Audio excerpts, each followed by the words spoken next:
Top of the morning to you. Good morning and welcome to the news at 8 on ConsumerHallaTV.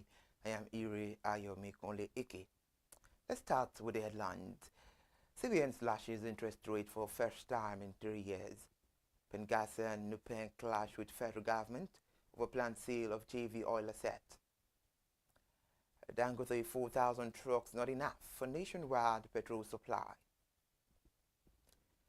Away from the headlines, we begin the news with the Central Bank of Nigeria talking about the Monetary Policy Committee, which cuts the interest rate from 27.50% to 27% from 27.50%. This development took in place yesterday where the governor of the Central Bank of Nigeria, Mr. Olayemi Kadoso, announced this at a press conference after the two-day 302nd Monetary Policy Committee meeting in Abuja. As I said, the members of the Monetary Policy Committee unanimously agreed to the cut due to the country's inflation decline for the past 5 months. However, a Monetary Policy Committee also adjusted the cash reserve ratio to 45% for deposit money banks and 60% for merchant banks.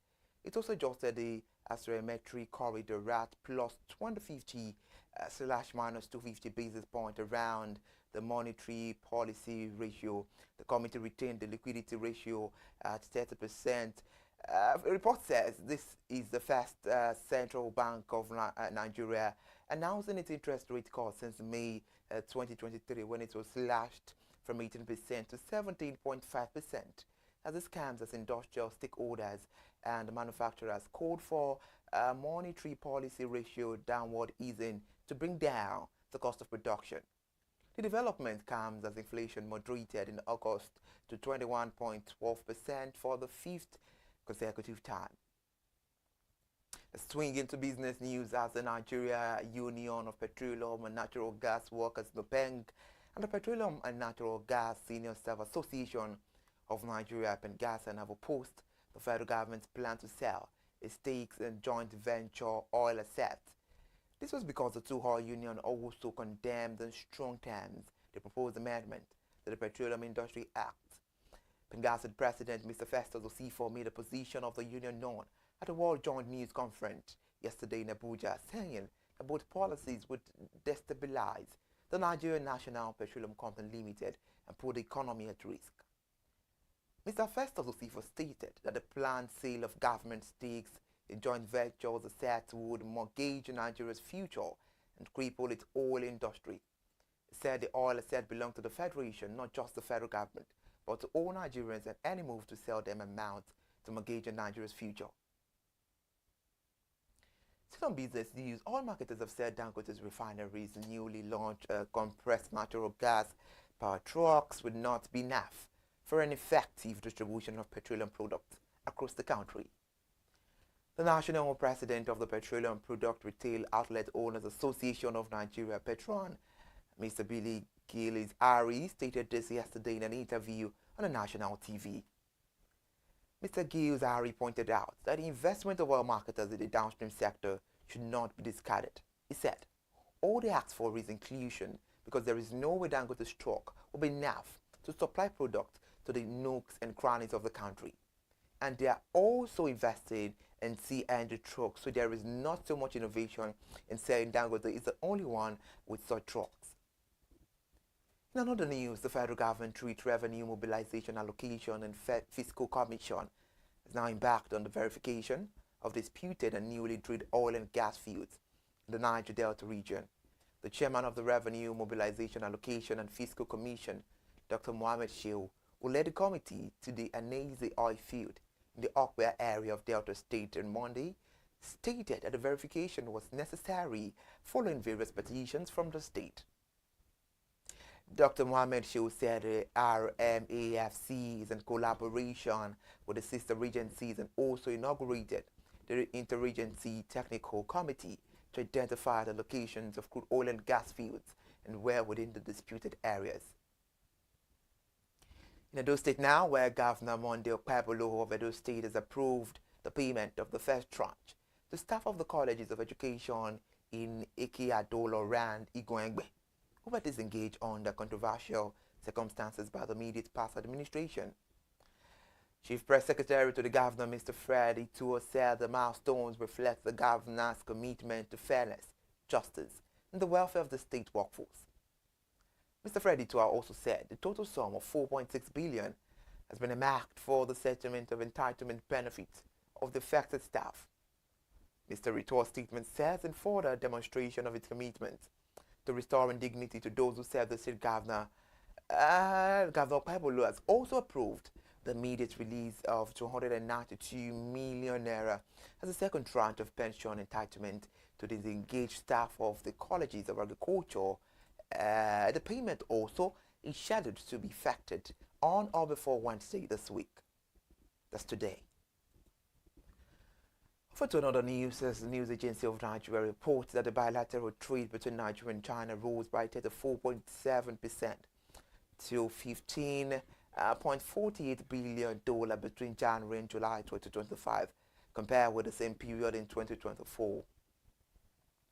Ms. Yan Yugin, Consul General of the People's Republic of China and Lagos State, disclosed this during a reception on Sunday, where she noted that Nigeria is now China's second largest trading partner in Africa, adding that the increase reflects the strengthening of economic ties between both countries. When delivering a remark, she also attributed the growth partly to the elevation of bilateral relations to comprehensive strategic partnership at the 2024 Forum on China-Africa Cooperation Summit, which she said has opened broader opportunities for collaboration. Ms. Yan further highlighted expanding cooperation in infrastructure, trade, energy, culture and education, stressing that this effort are delivering tangible benefits to citizens to both nations. Thank you so much for joining us on the, thank you so much for joining us on ConsumerHallaTV News at 8. We're pressing the news on now to statistics. The National Bureau of Statistics said that Nigeria's oil sector grew by 20.46% in the second quarter of 2025, outperforming the non-oil sector. The report of the Bureau's second quarter of 2025 gross domestic product released on Monday revealed that the sector grew by 10.38 percentage points compared to the 10.08% recorded in the corresponding quarter of 2024. The National Bureau of Statistics said that the significant difference followed the rebasing of the gross domestic product by the NBS in July, updating the base year to 2019. Still on the newsline, NBS released the long-awaited rebased GDP figures, updating the base year to 2019. According to reports, the GDP rebasing involves updating the method used to calculate the country's economic output, often by selecting a more recent base year for comparison. The change that significantly alters year-on-year assessment. According to NBS as well, the oil sector growth increased by 18.59 percentage points from the 1.87% recorded in the first quarter of 2025. It added that the second quarter of 2025 figures also outstripped the 5.66% and 2.08% growth rate recorded in the third quarter and the fourth quarter of last year, respectively. The report read, and I quote, "On a quarter-on-quarter basis, the oil sector recorded a growth rate of 6.01% in the second quarter of 2025. The oil sector contributed 4.05% to the total real GDP in the second quarter of 2025, up from the figure recorded in the corresponding period of 2024 at 3.51% and up from the preceding quarter, which contributed 3.97%. Away from statistics, the Depot and Petroleum Products Marketers Association of Nigeria, DAPMAN, is threatening to take legal action against the Dangote Group if the refinery giant does not retract its allegations of product diversion. The development comes at a time when Nigeria's downstream petroleum sector was gripped by tension over pricing, supply, and competition. This is as the National Industrial Court in Abuja, the FCT, yesterday restrained the Nigeria Union of Petroleum and Natural Gas Workers and the Direct Trucking Company Drivers Association from embarking on strike actions or blockades that could disrupt the operations of the Dangote refinery.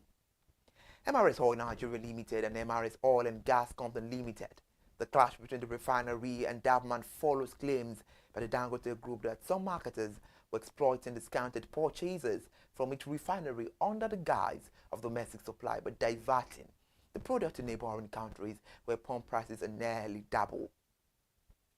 Dangote described the alleged scheme as a longer-running drain on Nigeria's resources and insisted it would not be complicit. It also declared that any party who feels aggrieved by the content of the publication is entitled to seek redress through the appropriate legal channels without resource to a 7-day notice. And non-government organizations, AI Empowerment Foundation, in collaboration with partners, have empowered to fewer than 1,000 students of Nuhu Bamali Polytechnic in Zaria with their business skills and also sanitary pads. Speaking at the flag off, the coordinator Malam Musa Aliyu said the beneficiaries would also be empowered with practical knowledge and resources to thrive in various businesses. He said the innovative program seeks to enhance employment generation, poverty reduction, and strengthen the menstrual hygiene, adding that the available statistics indicated that there were about 300 tertiary institutions in the country that were graduating over 600,000 students annually. The coordinator said approximately 6,000 are getting jobs in government agencies after their graduation, hence the need for the student to have this practical and digital skills. The program therefore is to strengthen the government's technical and vocational education training initiative, as 1,000 students will be trained on the skills and many of them will receive starter packs. The foundation will monitor their progress for 3 months to ensure the success of the initiative. Let's talk about humanity. A Nigerian in the diaspora, Prince Olusegun Olawale Mosaku, said his decision to sponsor free surgeries, eye drops, and glasses for residents of Arigbajo was motivated by a desire to uphold the philanthropic values of his late father, Robert Timothy Oluwole Sunday Mosaku, and also continue its effort to bring meaningful change to the community. The outreach powered by Eye Foundation Hospital was held on September 18 and 19, 2025 and benefits hundreds of people with free cataract operations, eye medications, and corrective glasses. Prince Olawale added that philanthropy remains a personal commitment, saying, "These gestures reinforce my belief and involvement in charitable activities, broaden perspectives, increase empathy, and promote personal development." However, beneficiaries expressed gratitude for the gestures. Mrs. Oladele Deborah thanked the prince for continuing his late father's legacy of welfare programs and meeting critical needs, while Mr. Olatujoke praised him for amplifying the late monarch's philanthropic efforts and ensuring his legacy endures. The coordinator of the outreach, Chief Shakiruddin Olatoye, the Baale of Unikwara, recalled one of the late monarch's well-known in science. He said, engaging in philanthropy can lead to personal fulfillment, growth, and a deeper understanding of societal issues. He always wanted to leave a lasting impact and be remembered for his positive influence. We've come to the end of ConsumerHallaTV News at 8. Before we go this morning, let's bring you the recap of the major headlines. We told you first when we started the news that the Central Bank of Nigeria slashes interest rate for first time in 3 years. That is coming from the CBN over there. Also brought it to you this morning that Pen Gans and New Pen clash with the federal government over planned sale of joint ventures oil assets. And we also brought it to you in details this morning as well. A Dangote 4,000 trucks and not enough for nationwide petrol supply. Thank you so much for joining us on the Midday News. I am Iri Ayomikoleke. Please do well to follow us on all our social media platforms. On Facebook, ConsumerHallaTV, Instagram, ConsumerHallaTV, on X, ConsumerHallaTV, TikTok, ConsumerHallaTV, and do well to subscribe to our YouTube channel. Thank you so much. Bye for now.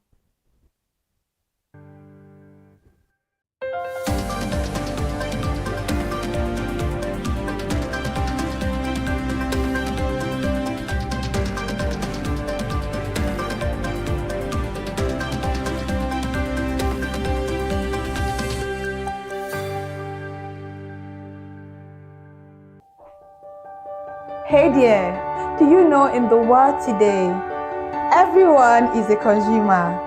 And as consumers, we all have the right to be heard. In Nigeria today, as a consumer, you have all right to product information, right to fair pricing, right to return goods, right to product labeling, right to fair dealings, and a lot more. Well then, have you heard about the new media channel? ConsumerHallaTV. ConsumerHallaTV. ConsumerHallaTV. At ConsumerHallaTV, our goal is to inform and educate consumers in Nigeria with insightful news alongside development within the fast-paced world of consumers through well-researched, specialized, and analytical content. Our vision at ConsumerHallaTV is to create an engaging platform that provides right connections for meaningful brands in Nigeria, thus creating a more caring world for consumers where business thrive. And guess what? Our Consumer Hala brand is the first consumer complaint resolution portal in Nigeria, powered by a 72-hour feedback mechanism. We offer consumer advocacy, informative talk shows, branding promotions, advertising, and lots more. Connect with us via our YouTube channel at ConsumerHallaTV. Follow us on our Facebook page, ConsumerHallaTV, our Instagram page, ConsumerHallaTV, and do well to subscribe to our YouTube channel. Subscription is free. ConsumerHallaTV. At ConsumerHallaTV, you deserve to be heard. At ConsumerHallaTV, you deserve to be heard.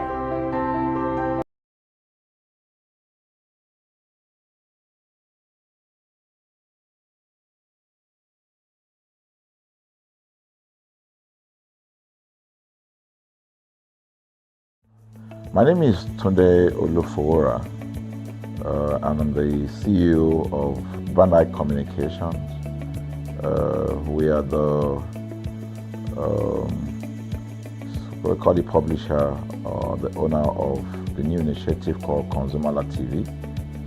ConsumerHallaTV is actually Nigeria's first consumer-centered, or call it consumer-centric television platform that aims to bring voice to the over 220 million Nigerians. It was a vision that came to my heart about 10 years ago. I remember that I was traveling. I traveled out of the country, on airline, and I had this unpleasant experience. It was a trip to an African country from Nigeria, and I actually went with a local flight from Nigeria. I wouldn't want to mention the name of the airline. And then it was to South Africa, and we landed in South Africa. And let me just paraphrase it. When I was coming back, I had some money, some dollars, and that someone had given to me to hand over to another person in Nigeria. So I wanted to help out. I didn't want to carry the cash on myself. So for whatever reason, I opted to.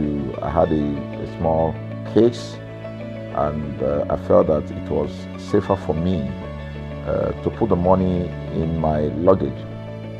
So I put it in a safe place in my luggage, got everything intact, and I checked in my luggage. My arrival in Nigeria, I was standing and was waiting by the carousel just so that I could pick up my luggage, and then I was there for 1 hour and waiting for my luggage.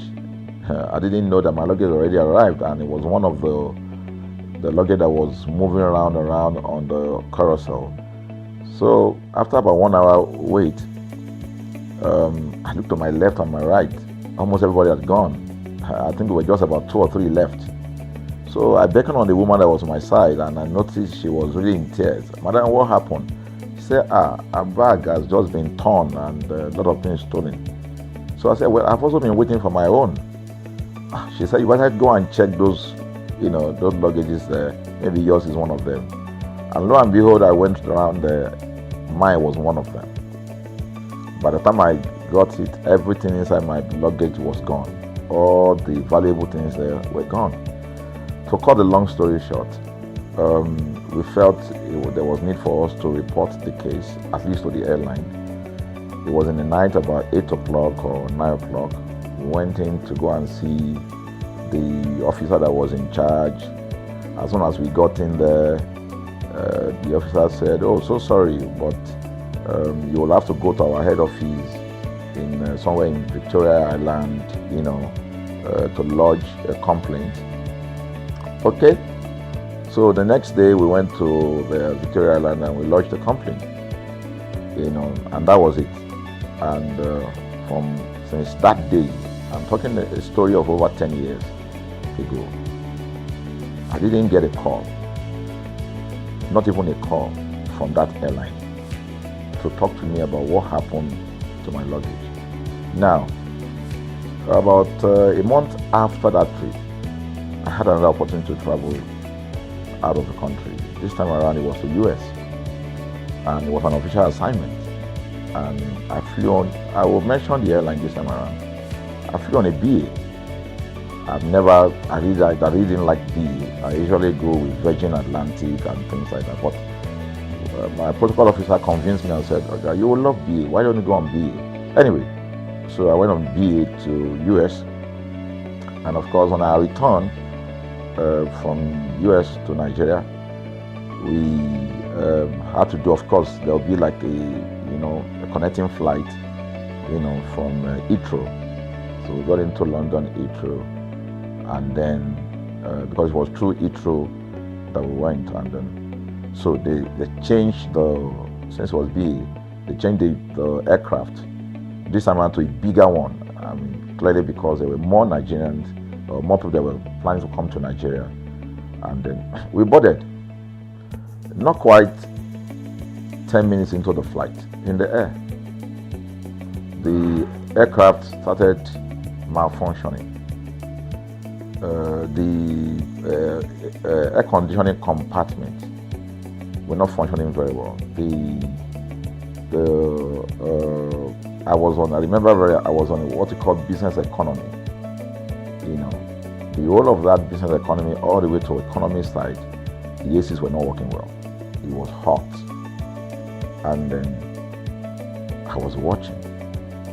And then from that moment till we got to Nigeria.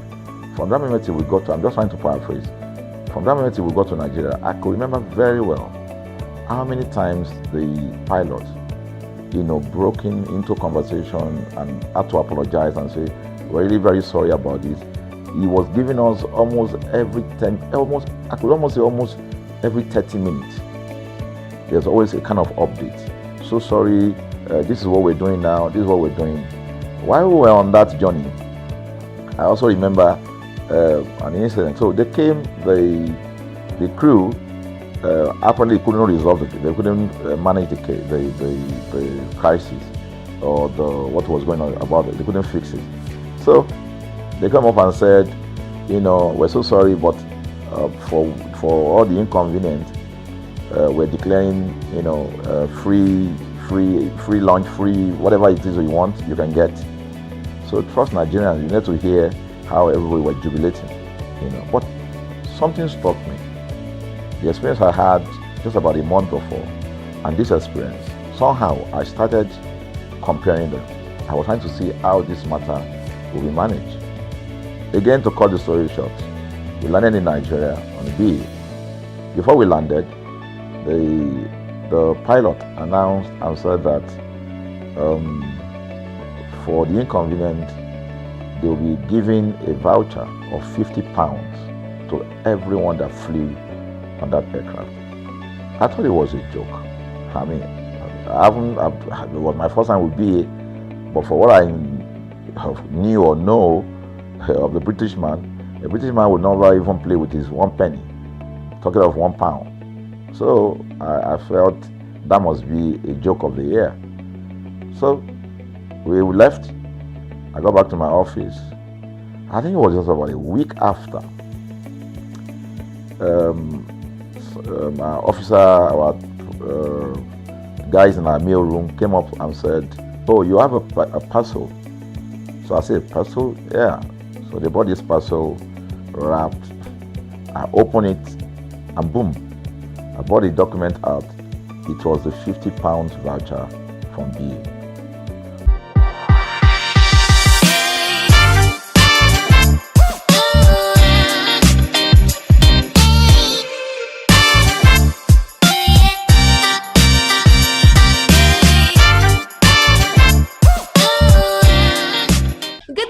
And you're welcome to another beautiful episode of Market Today on ConsumerHallaTV. I am Matilda Omenai. As you already know, Market Today is a show where we'll be visiting different markets across Lagos, Nigeria to check, track and compare the prices of different commodities ranging from food items to cosmetics and electronics. And today is not different. We are here at Ileko Market, also known as Ojaoba, to check the prices of different foodstuffs in the market. And we're going to ask about the prices of rice, vegetable oil and other food items. So come with me as we explore Ileko markets.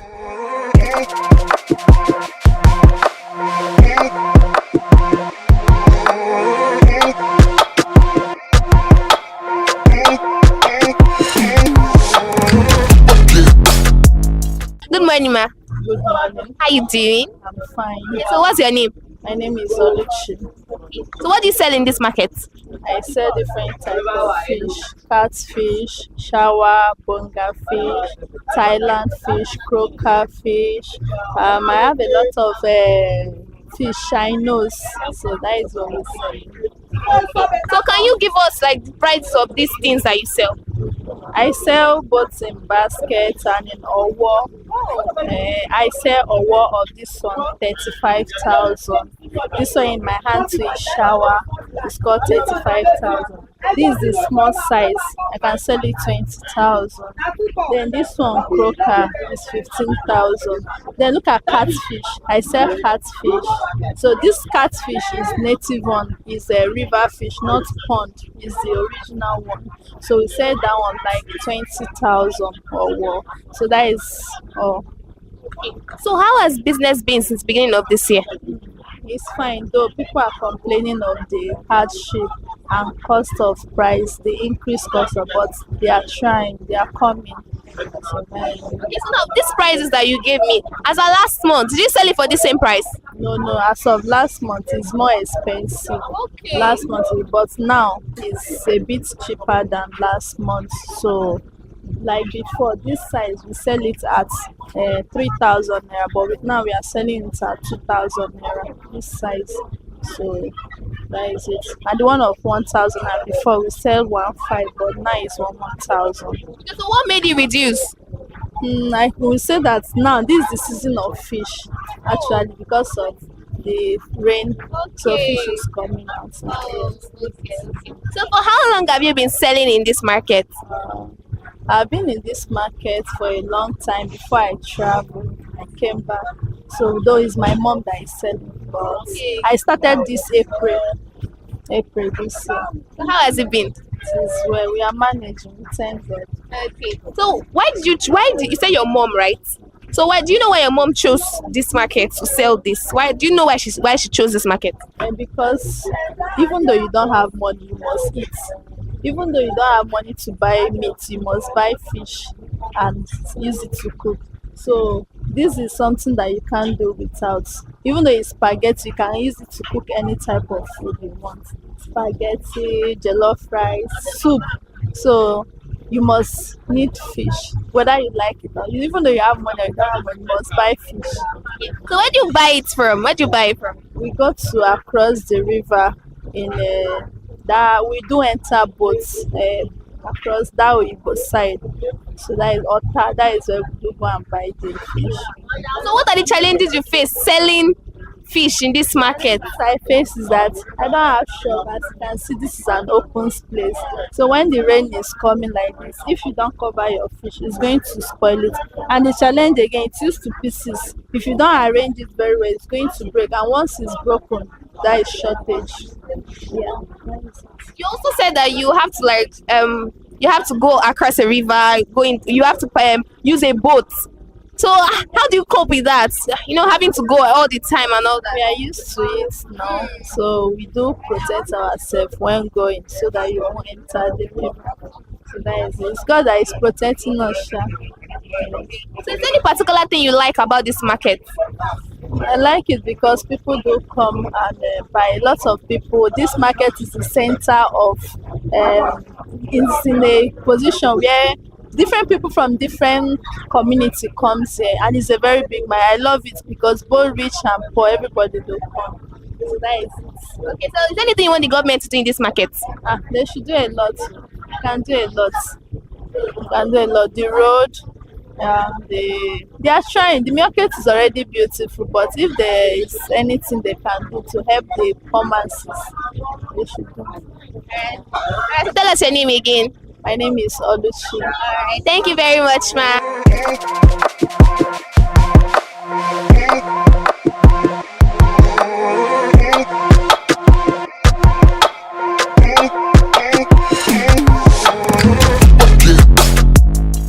Good morning, ma'am. Good morning, my sister. How you doing, ma'am? I'm fine. Okay, so what's your name? My name is Quadri Bolanle. Okay, so ma'am, what do you sell in this market?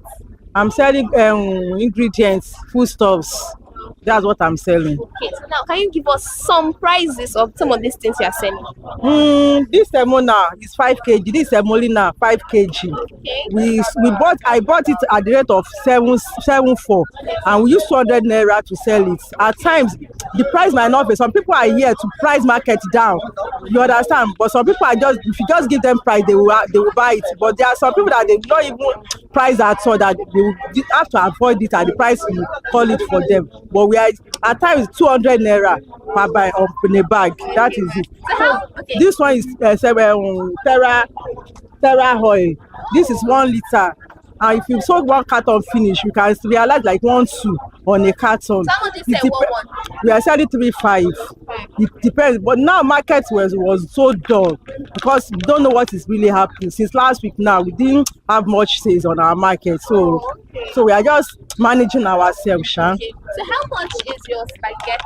Spaghetti. We have different type of spaghetti. This is anti-bee spaghetti, and this is golden penny spaghetti. We are selling this one per one 800 naira at the market. This one 950 at the market, and this Mama Pride we are selling in 850 at the market.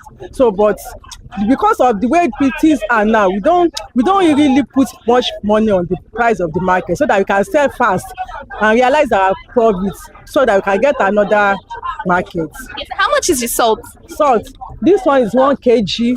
We are selling it 500 naira. But if we are buying more, we will less the price by selling like 314. But if we are buying like 5, we can sell it 2,002. So that is it. Okay, so how much is your poundo yam? Okay, I can see 2 different types. Yes, you can. Okay. We have 2 different types of pando yam.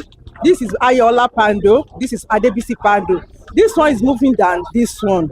People knows Ayola very well rather than Adebisi. Adebisi is very nice as well, but people do not recognize it as like Ayola. So is it the same price? It's not the same price. This one is 3.5. This one is 3.4. At times you can say if you are buying more, we will less the price by selling 3.4. And this one 3,003. This is the fufu. Oh wow! This is fufu powder. We are selling it 1.9 per one.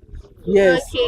So your salted tomato. Okay. This one is for those people that are doing party. Okay. Because it's for home use as well, but people are like they will not want to put it inside fridge, so they will prefer to buy the small one. But people that are doing party, this is what they go for. We are selling this one at the rate of 2.7, but we are less it at 2.6 for some people that are buying more.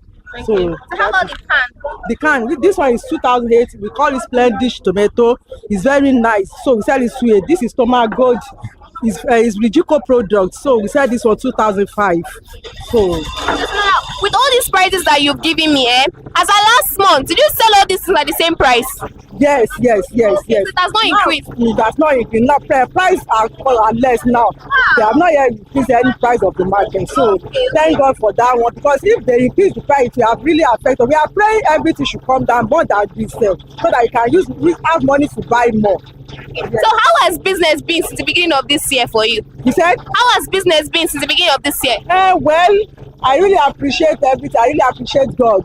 with God, I will know everything will be possible. But market as at now, as from January till now, thank God, because things are not increased like a year last. Okay, last year I mean, price of the market are so high, so it affect our market, affect everything. So but now maybe government can help us to bring the reason is because of the dollar, but maybe because dollar has been coming down now, the price of the market too will come down more than this. We are expecting that. Okay, so for how long have you been selling in this market? If I can look into it, like 4 years now. 4 years. Yes. So how has it been? To God be the glory, because if I can use this time compared to where I'm selling before at my area, at home, market is very, very better than home.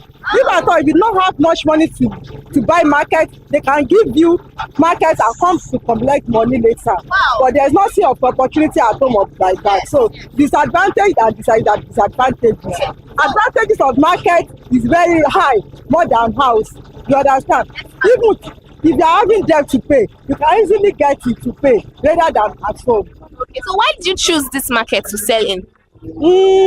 Thank you. It's near my house. So because of transport fare, I prefer to sell here than any other places. Right, so what are the challenges you face selling in this market?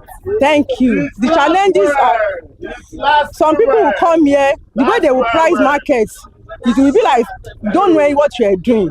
They will be comparing a market price to another market price. You understand? Like Yanapaja now, what they are selling at Yanapaja is different from what they are selling. They do not think of transport fare.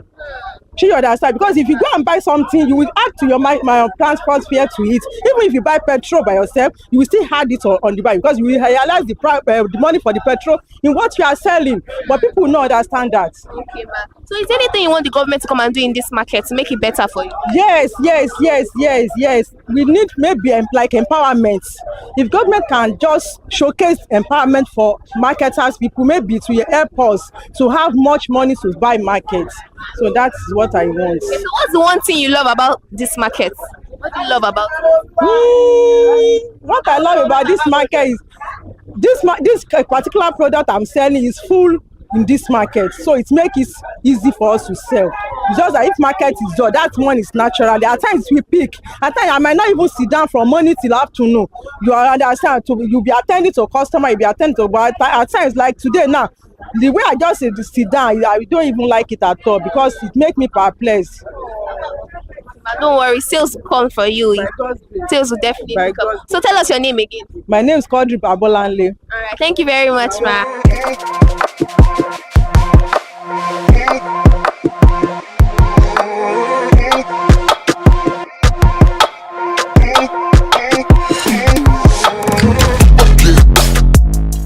Good morning, sir. Good morning. How are you doing? I'm fine. Okay, so what's your name? Samuel. Okay, so what do you sell in this market?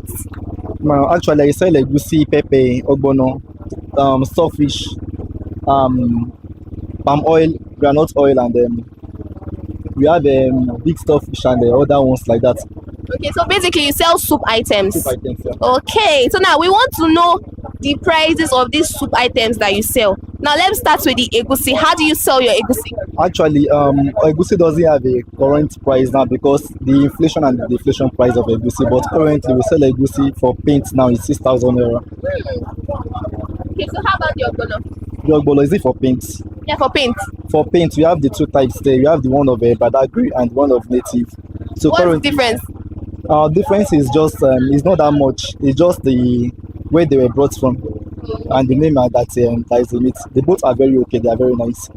For the Badagry is 30,000 for paint, while for the native is let me say 15,000 for paint.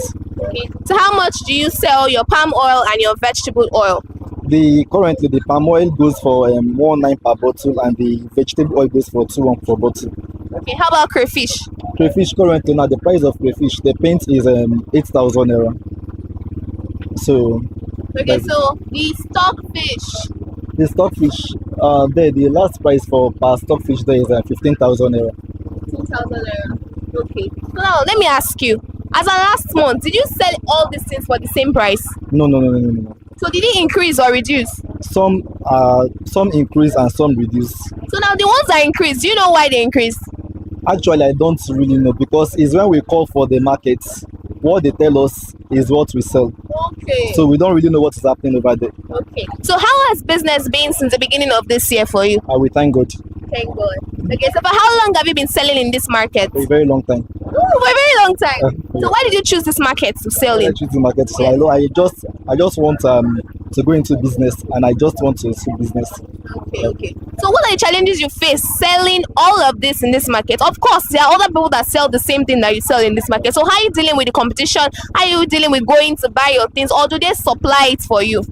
Actually, is when we need the market, we call for the markets, and you place your items, and they bring brought to you from the north, from Benin Republic, and from other countries. Okay. So that is how it goes. So how are you dealing with competition? It's good. It's good. That is it. Okay. So is there anything you love about this market? I just love being strategic, thinking, being innovative, and let me say, being time conscious about what you do and other things that you do. Okay. So is there anything you want the government to come and do in this market to make it better for you and also for people that they are selling to? Well, currently, I'm self-employed, understand?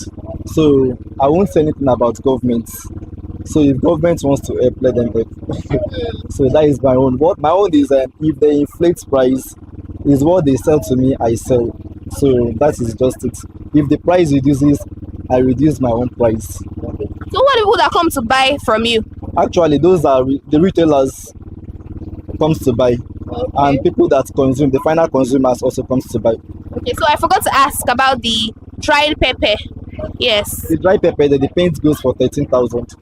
Okay, how about the one you tied in The one nylon? inside the nylon for a bunch is 500 naira. Okay. All right, thank you very much, sir.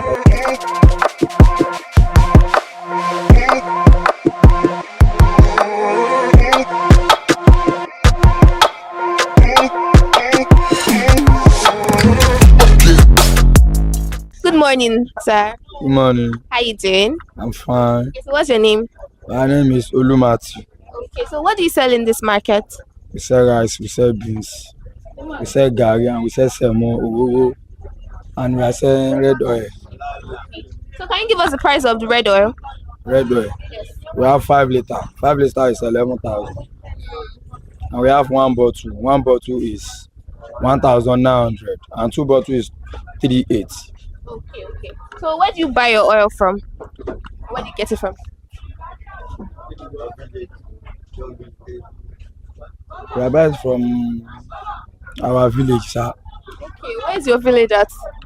My village, Yes. Bokia. Okay. So how has business been since the beginning of this year?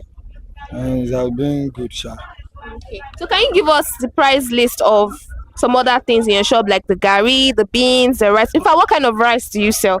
We sell foreign rice. Foreign rice. We only sell foreign rice. We have short grain, and we have long grain, and we have medium.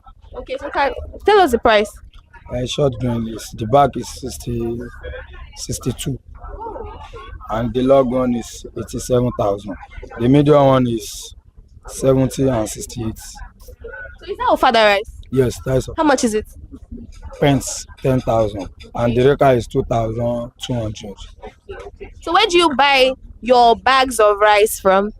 It's foreign rice now. They ship it from border. Okay. How about your father rice?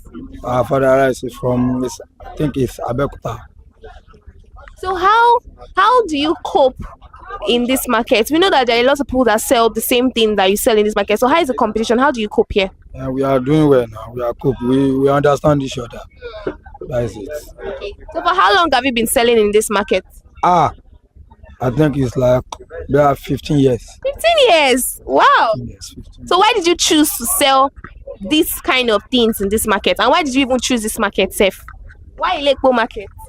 Ilekpo market. This market is for food market. They only sell food. You know that Oshodi now is for maybe clothes. They only sell clothes, but Ilekpo is for food. I think it's food market. Okay, so what are the challenges you face in this market?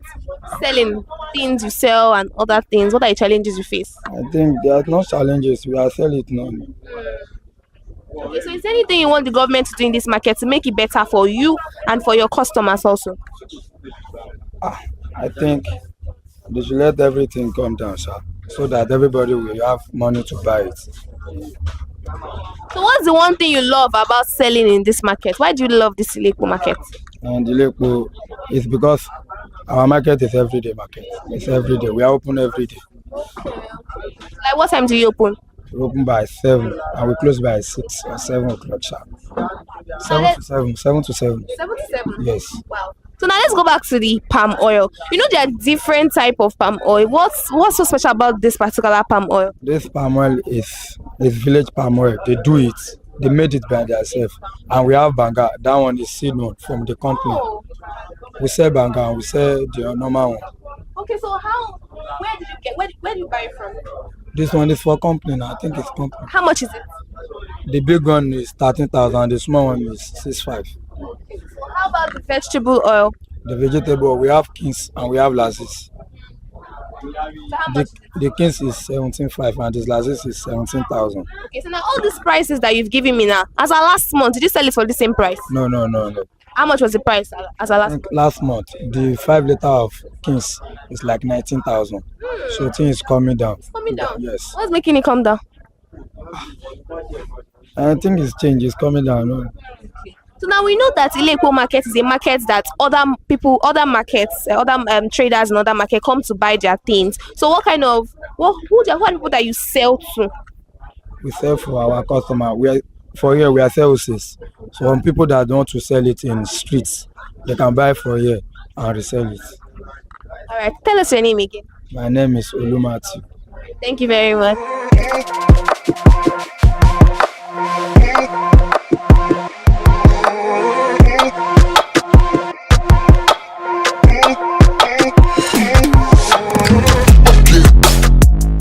Good morning, ma. Good morning. How you doing? I'm fine. Okay, so what's your name? Miss Favor. Okay, so what do you sell in this market?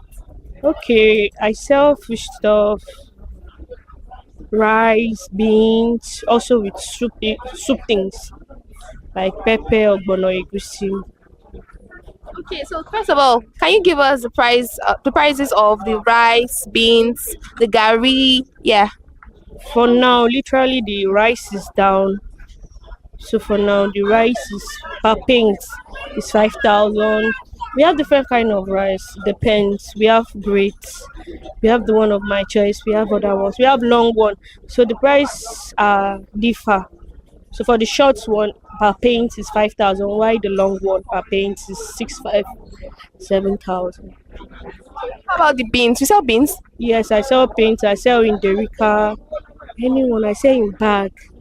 For the egusi, I have them in bags. For the gari, I have them in bags. For the ogbono, anyone like the beans, the pepper, I have them. So how much is gari? Gari now, though, gari is down. Gari is 2,000, 2,300. Yes. So do you sell bag of rice? Yes, I sell bag of. How much is a bag of rice? A bag of rice, I sell 60,000. 60,000. So it has reduced to that point. It has reduced. How about a bag of beans? 60, 59. Wow. But there was a time that bag of rice was 80,000 naira this particular year. I think that was during December last year. It depends. If the road is clear, there will be markets. But if the road is not clear, like that, what are they called? If they block the road, to get market will be very hard. So instead of selling rice, we have to now divert into soup things. So for the rice, we just keep it pending. Be selling beans. For the bag of beans, 68, 64. And the rice is direct. It's direct. What does direct mean? From Kuton. Oh, okay. Yes, it's direct from Kuton. It's not something that they've removed, because I notice in this my market they do remove very well. So it's direct. So I have scale up. I don't have scale, but I do collect scale from people that sell egusi. So to That make means it, your bag of rice is always complete. Okay, that's very even when I use another person's scale to scale the rice, it's not going to just give you 50. It's going to give you 50 points something inside the rice. So do you sell Nigerian rice? I sell. It was when there was no road. We had to buy the Nigerian rice just to cover up. But now I'm not selling because rice is out. So So the last time you bought Nigerian rice, how much was it? I think 60,000, 65, 65. I sold 65. Yes, I sold it 65. So how about your egusi? How much is it? The egusi. Yes. The egusi as of last 3 weeks, last 2 weeks, last week, the egusi was down. But as of this week, as of today, Monday, you see, I did extra like 30 something thousand to eat. So now egusi is expensive. Before we're selling egusi 1-2, now we are selling 1-5. So now we know that Ilekpo market is a market where like people from other markets also come to buy from here. So do you sell for people from other markets? Yes, we sell. What kind of things? Even people selling at home. One thing is to have a good market, a complete market. Yes, it's one thing to have that so that people can actually patronize. When people inside the market that they don't have rice, they come because when they know that your rice is complete or your egusi is good or your beans doesn't have rivers inside of it, they patronize you. Okay, so now with all these prices that you've told me, as of last month, were they the same prices or have any of them increased or reduced? As of last month, late last month, early this month, it was the same price apart from egusi.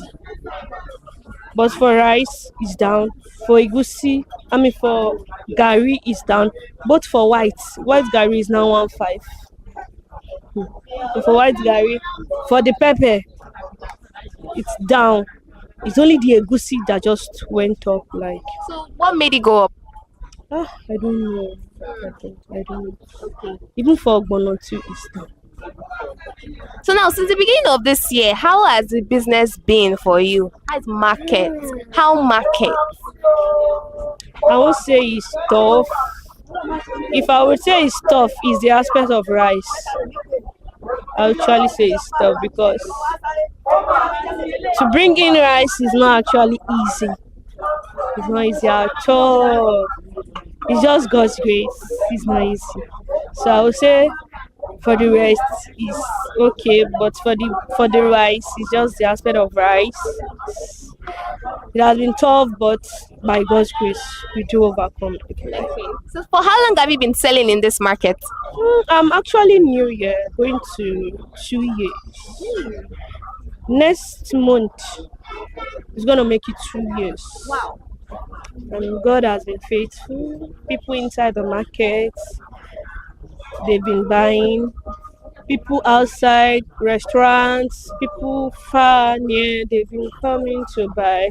That's why I always say it's wanting to have a good market, a good price also, and a complete market. So that when people come, they see, they refer you. For me, I do much more in referring. Yes, my people do refer me like customers because it's when you give customers markets, they taste it, they cook it, like yeah, I like this. It might be expensive, but as far as you are assured that this thing is actually good, you don't have to worry. Okay. So why did you choose to sell in Ilekpo market? I also have in Agege. Wow. Yes, we also have in Agege. Just to enlarge, just to leave that area and come to another area. That's right. And I love it here because they buy in bags. They buy in bags, have bag paint. But in Agege, I would say they buy in chemicals mostly. Apart from rice, because most people used to buy rice from them, so I'll say they buy in bags. Yeah, the market is fair. I'll say it's very much fair enough to have them in years to come. It's very pretty fine selling here. Okay, so now you told us that you bring your bags of rice from Cotonou. So now where do you buy the other things from? For the beans, I buy from Ninja. I buy from Ninja. That's for the drum. I buy my oloyin from, I've forgotten this place, but I buy from Ninja for the drum. The egusi they do bring here. When they offload, we buy from them. Buy bags. For the gari, can I cut? For the gari, if you need to tell me where you do buy the gari, because it's Ijebu gari. We have Igbo gari, we have. Then for my yellow gari, we buy from what's it called, Edo. It's bente gari. Like it draws very well. When you use correct otota, when you cook better, you go see my sister. So the for the gari is I love, because in my house we love eating gari, love eating stuff. Apart from semu, we don't. It's neither I do gari or I do pounded. But that one is occasionally. But I love eating the gari because when you use your water, a very good hot water, with trust. So now, what are the challenges you face selling this in this market? First of all, there are lots of people that sell the same thing as you do in this market. So how do you cope with the competition? And that's one. Then the second is how the challenge. What are the problems you face selling this alone in this market? What are the problems?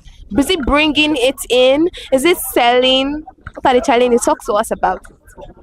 For the competition, will I say competition? Everybody came to the market to sell. Some come to buy, some come to sell. So we actually face it. It's just you knowing what you are selling and how you attend to your customer and what you say. If it's fair enough to them, they will be. You are the customer, definitely. But if your market is not a good one and your price is not fair too. So is there anything you want the government to do in this market to make it better for you and also for your customers, people that come to buy from you? I don't know. I'm still new here. Okay. I'm still new here, so I don't. All right. Thank you very much, Ma. Can you tell us your name again? Miss Favor. All right. Thank you very much.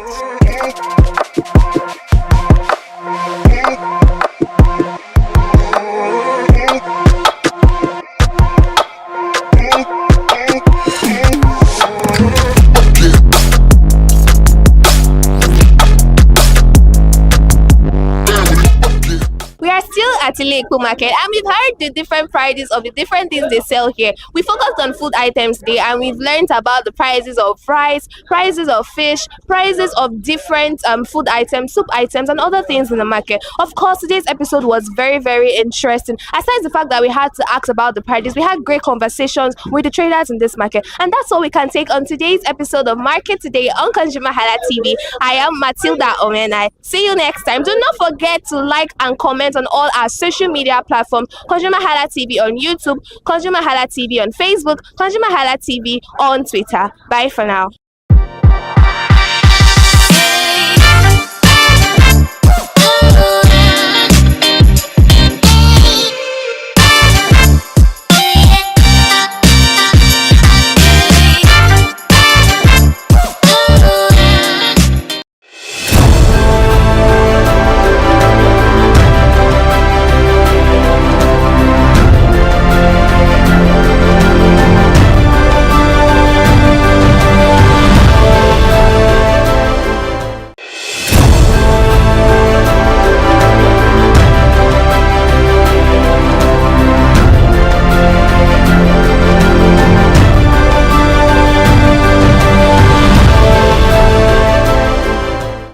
Good morning and welcome to Perspective on Consumer Hala TV.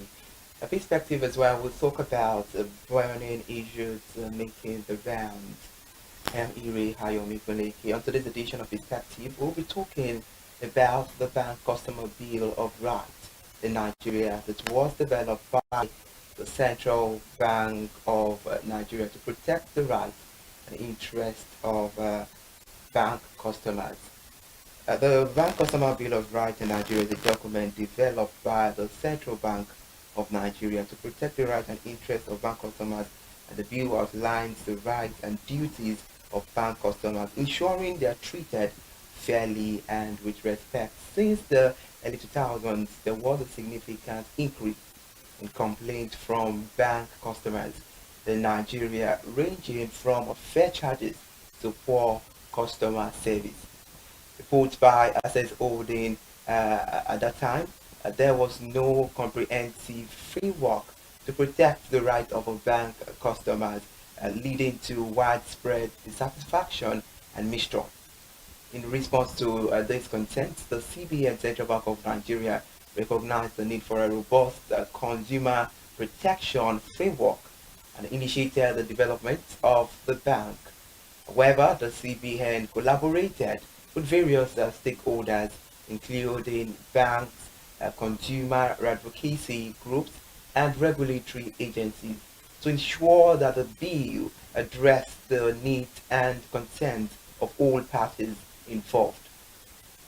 After extensive consultations and revisions, the Bank Customer Bill of Rights was finalized and published by the Central Bank of Nigeria. Meanwhile, the primary objectives of the Bank Customer Bill of Rights is to protect bank customer rights, to safeguard the rights and interests of bank customers in Nigeria, also to promote transparency and accountability. This has to do with ensuring that banks operate transparently and are held accountable for their actions, as well as enhancing customer satisfaction. This is to improve overall customer satisfaction with banking services in Nigeria. To foster a stable financial system. This has to do with contributing to the stability and development of the Nigerian financial system by establishing a clear framework for the protection of bank customers' rights. The Bank Customer Bill of Rights aims to promote a fair, transparent, and customer-centric banking industry in Nigeria. For insightful insight on the program, with me in the house this morning, I have Mr. Moshood Samotu, public analyst and creator. It's a pleasure to have you. Good morning, sir. Good morning, viewers. Good morning. And also we have virtually we have Dr. Eddie Ademosu, banker and former president, Association of Corporate Affairs Managers of Banks, ACMB. It's a pleasure to have you, Dr. Eddie Ademosu.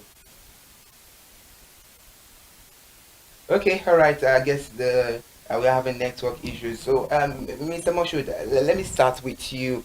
Let's help the Nigerian consumers to understand this new initiative from the CBN. What is this Bill of Rights? What is it all about by the CBN? And what is the importance of this bill? And what is exactly set to achieve? Good to thank you for having me this morning. I just want to tell you that the Bill of Rights being put forward by the CBN is not actually new. It has been in existence for more than 2 decades right now, but just that because of the evolving development in the banking industry and the relationship that the banks want to build with their customers, and if you just go by the recent experience of what customers are experiencing with the banks, the CBN now think they need to be more responsive to the yearnings of the public. That is why they have come up now to recharge, so to say, to give life to what they already have before, and to take care of the development that have taken place between when it was initiated and now. I guess this probably will have been informed by the feedback they are having from customers and series of complaints that they are having from the customers. So the Bill of Rights that is being put forward right now is not actually new, but I just give you flavor to it. They want to give a life to it by codifying it and make people to be more conscious of their duties and responsibilities. Meanwhile, the bill is not just having to do with what customers will expect from their banks. is equally two-edged sword. Is equally placing a burden on the customers, their duties to their banks as well. It's a two-point thing, but primarily it is a bill that probably want to let the public know their rights, their what is to expect from their banks when they have interactions. And so it is good that the CBN as a regulatory body is taking it upon itself now to be more responsive to its responsibilities by ensuring that the bank customers expend the best practices. This is going to instill confidence in the system, and at the same time is going to make the inclusiveness with the CBN is preaching more appealing.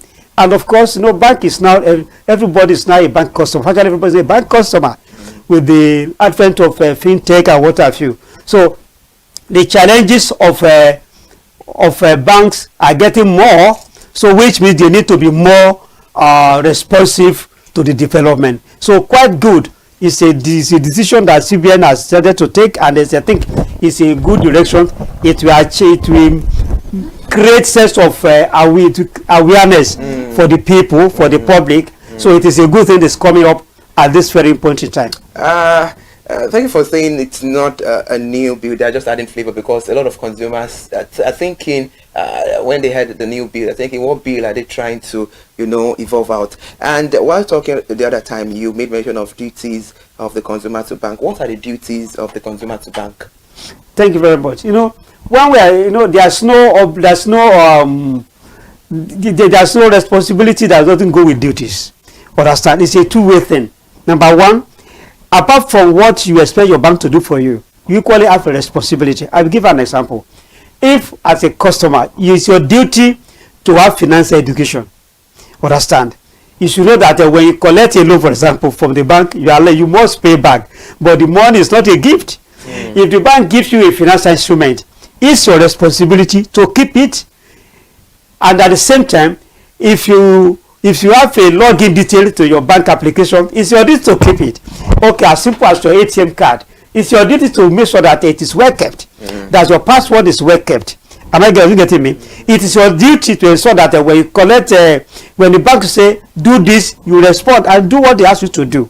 Understand? So it is two-edged something. So it's not just probably what the bank holds you. You equally hold your bank in order to make sure that the relationship is effective and it's mutually rewarding. So we have you as a bank customer, you have a responsibility. Likewise, your bank equally has a responsibility. But most of us, we talk more about what the bank needs to do for us without thinking about what we need to do as well.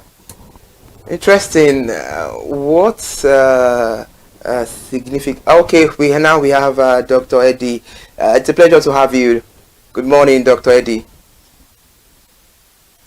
Yeah, good morning. Nice to also be on this program. Good morning, Dr. Eddie. It's a pleasure to have you on the program. Dr. Eddie Ademosu is an ex-banker and former president, Association of Corporate Affairs and Managers of a Bank. It's a pleasure to have you on board. It's an honor. Thank you so much. All right, let's start the conversation now. Let's start with this. Let the Nigeria consumer understand what this new initiative from the CBN is all about and what they're about to achieve with this bill. Well, what I've acronymed or I've tagged as NBCBF, which is Nigerian Banking Consumers or Customers Bill of Rights, is a comprehensive document outlining the settlement, the entitlement, and the protections available to banking customers. In essence, the Bill of Rights aims to protect consumers of financial products, services, ensuring equitable treatment, and fostering consumer-centric financial environment. I've tried to liken this bill to Bill of Rights in America, you talk about the Bill of Rights, which is a fundamental document that lines the 14th Amendment to the United States Constitution, which guarantees essential rights and freedom for the citizens. But this time around, we are talking about the banking customer rights, consumers of financial services products. So, this bill essentially give the customers rights, protection, and freedom. But if you look at it in detail,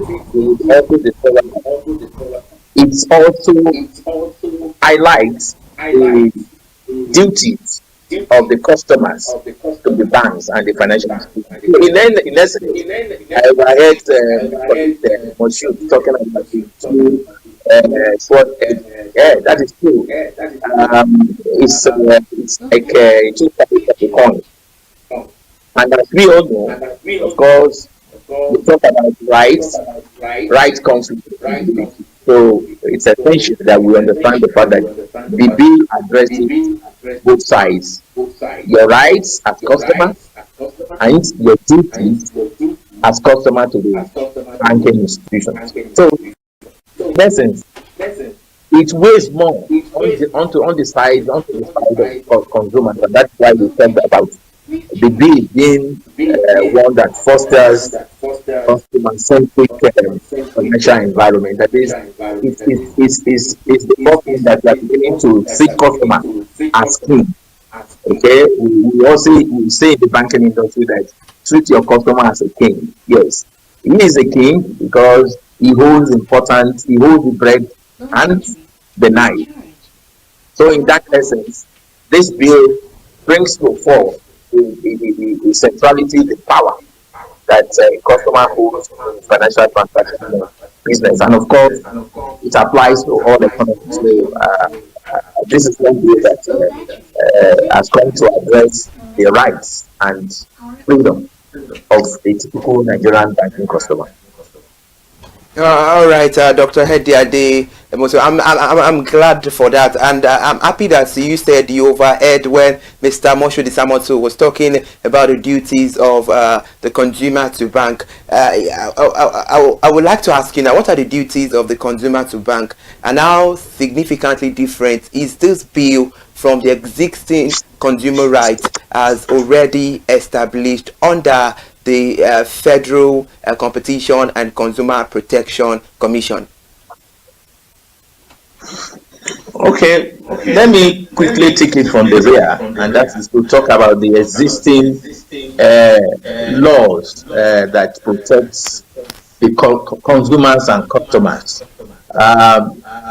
These laws that have been in existence are complementary. I must say that the consumer protection law complements essentially this very important Bill of Rights, except that in this case, the financial sector services is being highlighted effectively.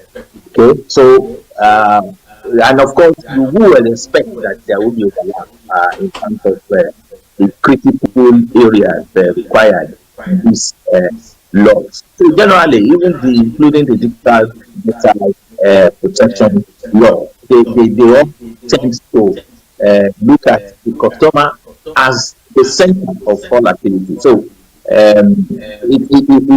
it's right to conclude that from all ends, we are working towards ensuring that the consumers and the customers are treated appropriately within the obligations of our constitution and the available law.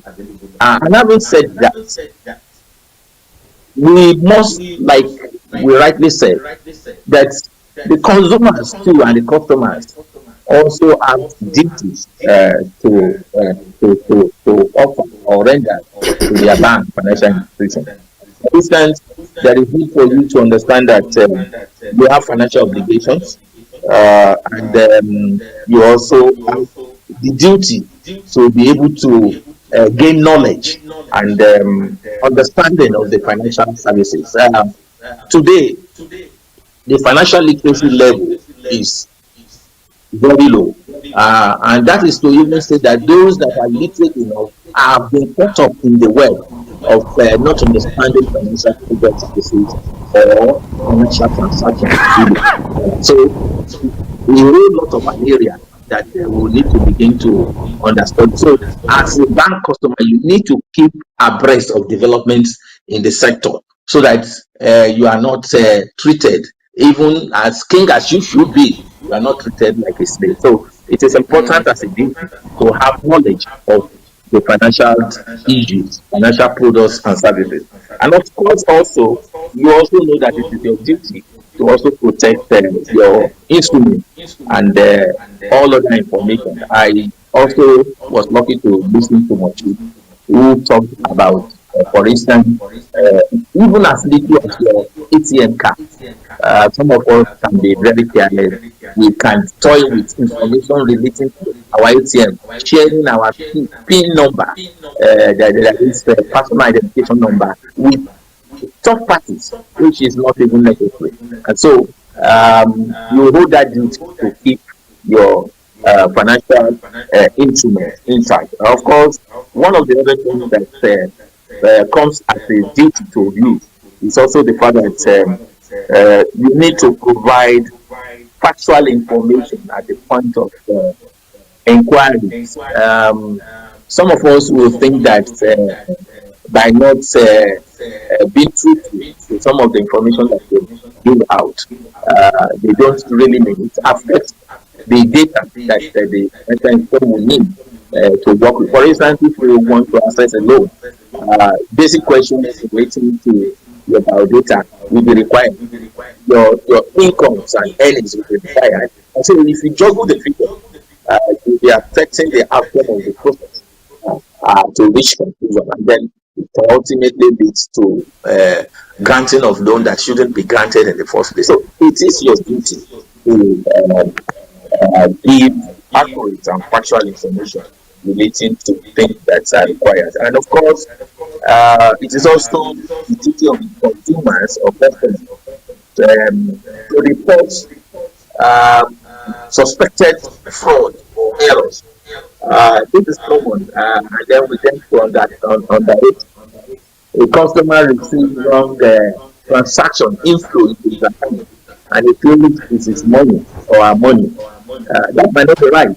You need to be sure that you're expecting an inflow, and if it is not upon some of the inflow that you expect, you then have the right to quickly alert your bank and then inform them appropriately. That is the rightful thing to do, even as a citizen of any nation, not to talk of owning the bank that you do to. So what we are saying in essence is that the bill of rights works on two hands. One, the banks who need some obligations on you as customers, you also need them obligations. I think that's the way it works. Thank you for highlighting the duties of the consumer to bank. The one I hold vitally personally has to do with reporting suspect fraudulent activities. That's one of a vital consumer right that a consumer must do anytime they are suspecting any misappropriate activities. Let's take a look at this complaint of bank customer across 5 major Nigerian banks, stored by over 63.54% in 2023, reaching over 10 million compared to 6.12 million from the previous year. According to the audited financial results analyst, Access Holdings, Nigeria's largest bank, saw an 81.26% increase in complaint, reaching to about 5 million in 2023 and about from 2 million in 2022. However, according to the report here, the financial institution under review, including United Bank for Africa, UBA, Zenith Bank, GTC, Guarantee Trust Holding Company, and Wema Bank, faced significant challenges in resolving these complaints, with some customers escalating issues to the Central Bank of Nigeria for intervention. In response to this escalating complaint, the UBA unveiled a scan to resolve complaints portal aimed at swiftly addressing customer disputes and enhancing confusion. Meanwhile, Zenith Bank experienced a decrease in complaints about 25.29%, which indicates potential strategies for managing consumer grievances. About this, what metrics do bank use to measure the effectiveness of their customer service, and what are the primary cause of the surge in customer complaints across Nigerian banks?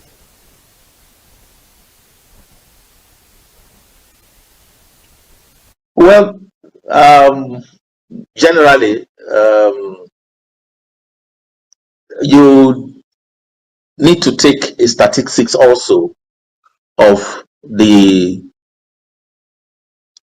level of financial inclusion that has occurred in the past few years, say within the past 5 years.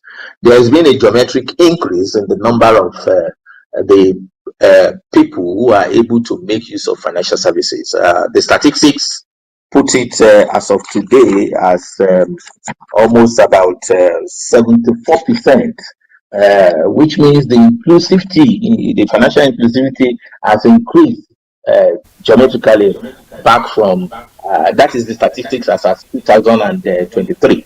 As at 2020, as at the year of 2020, the figure was less than 60%. So when you that with the level of complaints that you begin to experience nowadays, it is expected, it is justified. There is an increase in the number of inclusion, which means more Nigerians now make use of financial services and they have access to financial products and services. So the number of complaints that will naturally come from such increase will also be as a measure of what we beginning to, which is a good development though. However, it is important to begin to look at the metrics in resolving these complaints.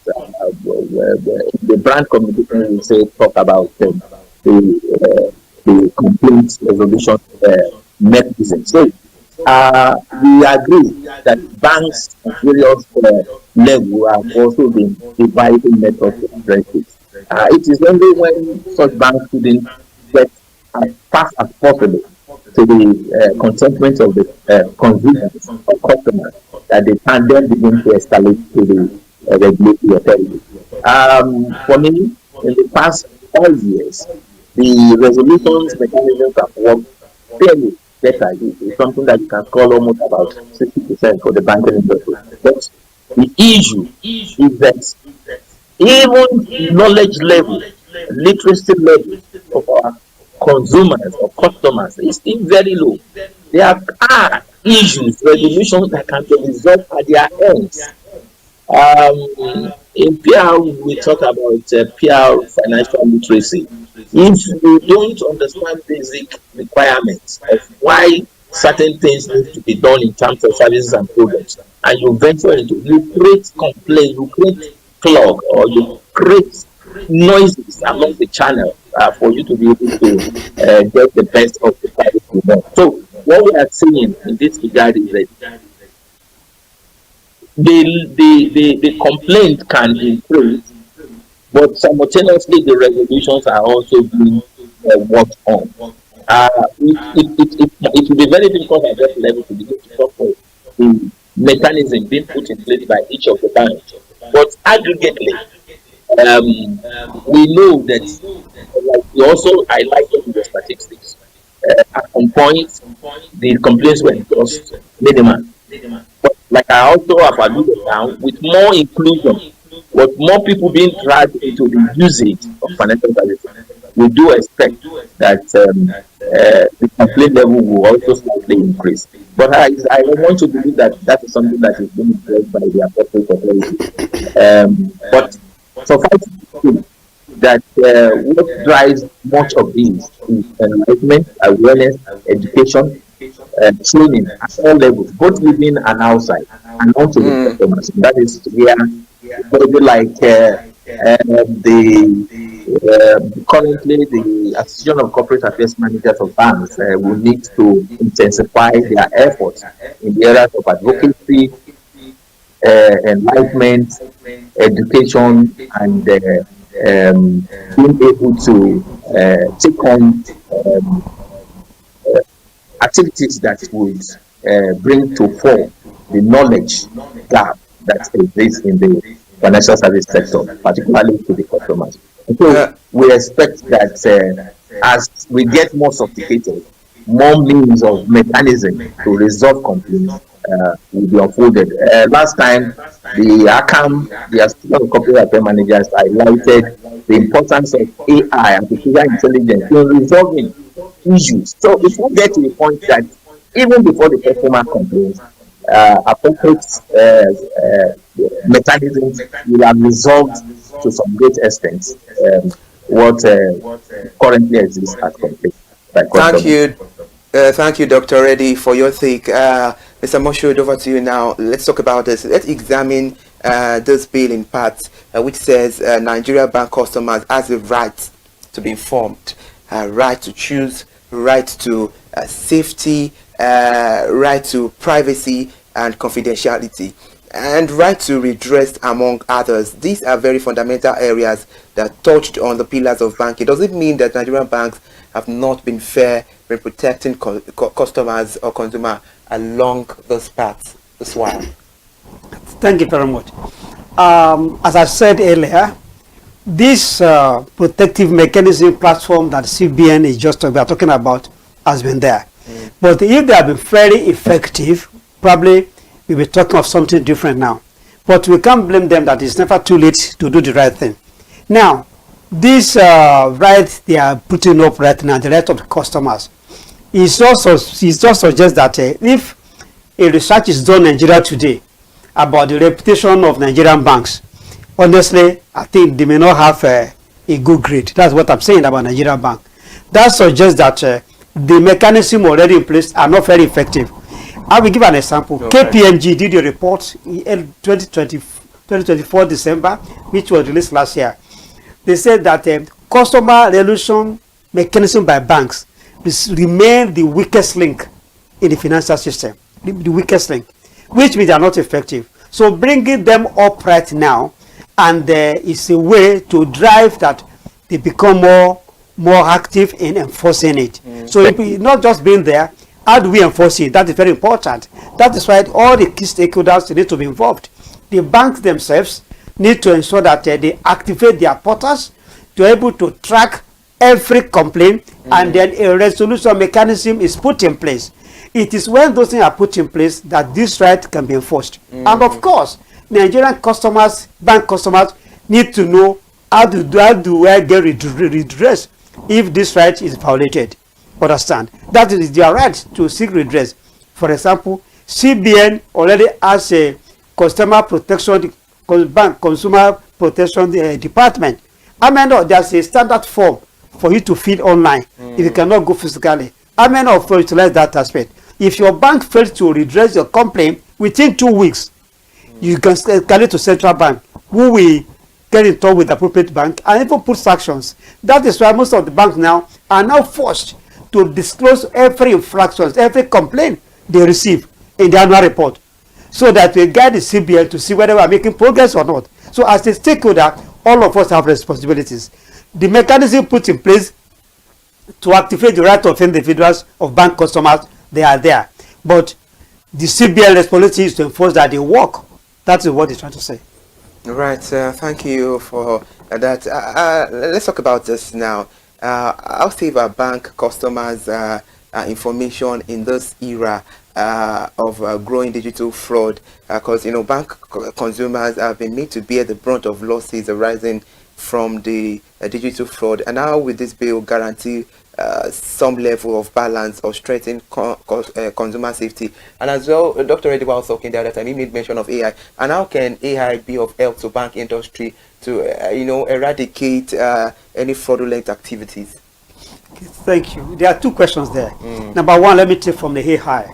how the AI can help to you know, AI is a human intelligence. I mean, intelligence because from artificial intelligence, and the idea is that to make the system faster and that it more secured at the same time more smooth, and then because the idea is that you get it right, and then there is a system in place to put in order, and there's a mechanism that probably you can activate as an individual to resolve most of the complaints.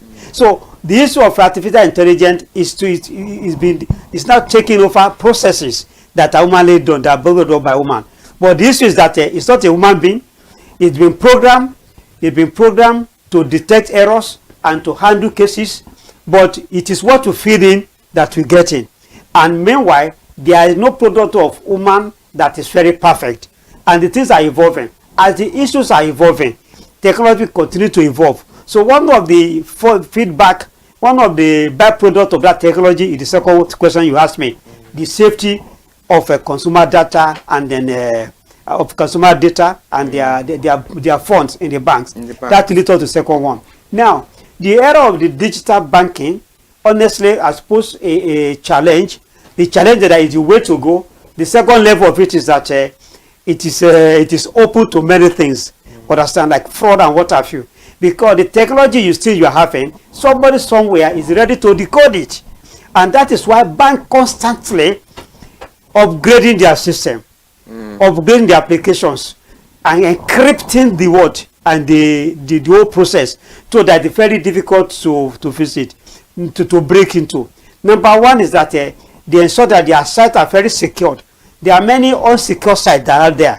So as a customer, as a bank customer, if you visit a site, you want to use your card, if you visit a site that is unsecured, you need to run away. That's a problem. If you put out a password, how strong is your password? Understand? If you do your, how do you link your password together? If you reach a fish account, a fish call, do you respond to it? If you don't, you initiate a transaction and you receive a code, why do you need to activate that code? Are you getting me? So the education is have to be continued. The information technology technicians, we need to be, they are all to be up their game as well, so that they can think ahead of the first start. But I'm telling you, it's not a local problem. It's a challenge all over the world about this of a digital fraud. Understand? Even well-developed economies who have been using this digital banking for over the years, they still have these challenges. And even at a global scale, it is an issue. And I believe the ITU, they are equally taking record of all these things. But by and large, the issue more is that you as a customer, there's much you can do to protect yourself. Understand? And if anything happens, the technology can even trace it where it happens. Understand? That is the essence of it all. But as a customer of the bank, you have a duty to ensure that you protect yourself from digital fraud. And if it happens, there are levels to escalate it to your bank primarily and then to the CBN. And they can then trace how it happens. And that form the basis of how the banks, form the basis of what the bank needs to do next. That is why you keep banks regularly updating their system, or bringing the system, as educating you, do not expose this, do not visit unsecure sites and what have you. So there are a lot of things that go along that. All right, thank you. Dr. Reddy, do you agree with what Mr. Moshood Samotu is saying? And as well, let's look at the area of enforcement. How are these rights of consumers being monitored and enforced within the banking system?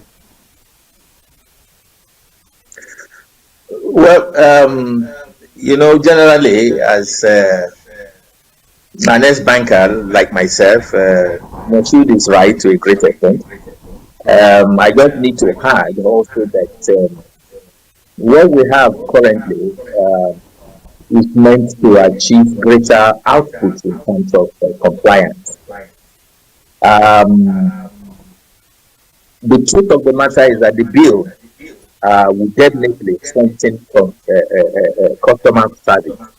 And what is central to you and I as a consumer of banking financial products and services is for us to be well served, quality service, and safety in terms of security of our deposits, and other instruments. And of course, also, it will standardize charges. You see, we've had so much talk and discussion and discourse around the fact that charges in the banking industry are outrageous, levies and all sorts of fees being put together. One of the fallouts and the positive fallout of this bill is to the effect that with time, and I want to be very cautious in measuring that, with time we will gravitate towards standardized charges. It's not that Bank A is charging 10,000 while Bank B is charging 5. Just like we have in the network world, the telecommunication world today. So, and also to underscore what you said, the effectiveness of this bill, in order to be favorable to consumers, must also be consistently and constantly monitored by the regulatory bodies, particularly the Central Bank of Nigeria. Yes, they have agencies set up to look at this, particularly the Protection Council agency. But then the banks and financial institutions fall under the CBN, and it is important that they do not let go. When I emphasize do not let go, they must stay on top of the fact that serious complaints must be resolved within a specified period of time. And where that is not done, appropriate sanctions should be applied. Okay. I also will need to dwell a little bit more on the technology and customer service role of today. You see, technology, like we said of the bill itself, consists of two sides of the coin. As much as we look at the positive sides of technology in driving financial services and products, we must also begin to be wary of the limitations and the challenges, particularly in an environment like ours that has infrastructural challenges. So, not too much of optimism to be expressed as we are as of today. But we believe as we progress into the reform in the economy, we're likely to begin to see better and more secured applications of the technology in all forms. So, generally, I will just position that we have been lately lucky to have this bill highlighted. We've been there to some extent, but like I have taken this to the Bill of Rights in America, when you push out a commitment like this, even when it is not backed by law, you are under moral obligation to be sure that you just don't put out a document for the purpose of the shell. You must ensure that it is effectively implemented, and that is why we keep going back to the CBN, who has initiated this bill at this point in time, to ensure that all stakeholders speak to it, and then we get the best out of it. Just in the interest of all of us, at one or the other, you will become a bank customer, and so there is no way nobody can run away from it. Either you are in practice now or outside of the practice, or whether you are operating as a player, as you will need to understand the fact that it is in the interest of individuals and generally in the interest of the economy for this bill to succeed, and that is why some of us are clamoring for the fact that the CBN should not let go, should push further and ensure appropriate delivery. Thank you for your take. Just as you said, we are hoping for a proper implementation of this bill. Because of the time, Mr. Moshood Isamotu, now, what more should the regulatory authority do to standardize and regularize banking services in Nigeria? Thank you very much. You know, naturally, this is a business of competition. Bank is a business of competition. So there's a minimum level of standard that the banks will operate. For example, the banks, the central bank now being a regulatory authority, has come up with a list of charges that bank must charge per special per product. For example, if you withdraw ATM from a offsite ATM machine, that a charge that must appropriate. So that one, irrespective of bank, is a standard thing. If you obtain a loan, this brand of loan, this is the number of charges you must require. If you have issues with your bank, the complaint will be resolved within the frame of time, which means there are some level of standardized rates, standardized time that issues must be resolved. They already in existence. The only thing is that if you apply for a customer a bespoke product, you may pay by different rates. But this is that whatever generic products that are offered, the CB already has a guideline that guides such product. It is you now as a bank customer that you need to find out, or is part of your duty to seek this information. But primarily your own bank is supposed to give you. But if you think you have a doubt, you can equally seek the redress. I mean, get into the escalate it. You want to know what the rate CBN rates are in respect of this product, and then you can take from there. And if your bank is not helping you, you can escalate to central bank. That's what it means. Understand? Of course, the FCPC is there, but the FCPC offers generic covering to all customers, whether it be network, whether it be telecom customer, bank customer, other shades of customers. That's what FCPC does. But for the fact that for that sector where you are seeking a redress, where you have issue with, you go to a specific regulator for that business. That's what it is. But by and large, the CBN has a standardized rates and standardized practice, and before, apart from the manual of procedure which every bank operates in, the CBN regulation take precedent above others. What is your assessment of the role of technology in customer service protection and safety? Now, the technology have been doing a lot. For example, right now, if you input your age, if you input a password that probably is not correct, the technology will bounce you back. So which means you cannot force yourself into it.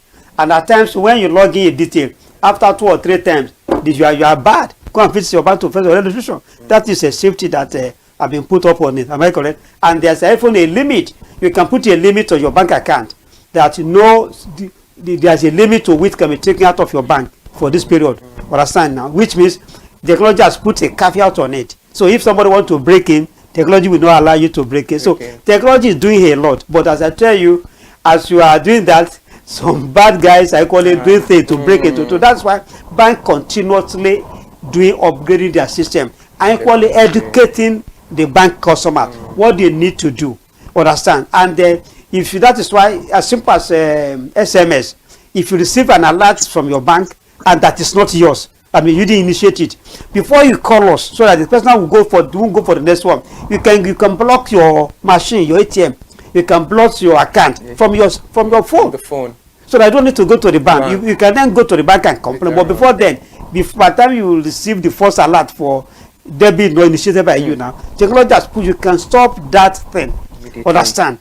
And then at times, if you put in as a clause in your bank, please, any money below so amount, call me for confirmation. These are the steps that took in place. So of course, there are going to be infraction left and right, but there are mechanisms equally that have been put in place, and the things are evolving.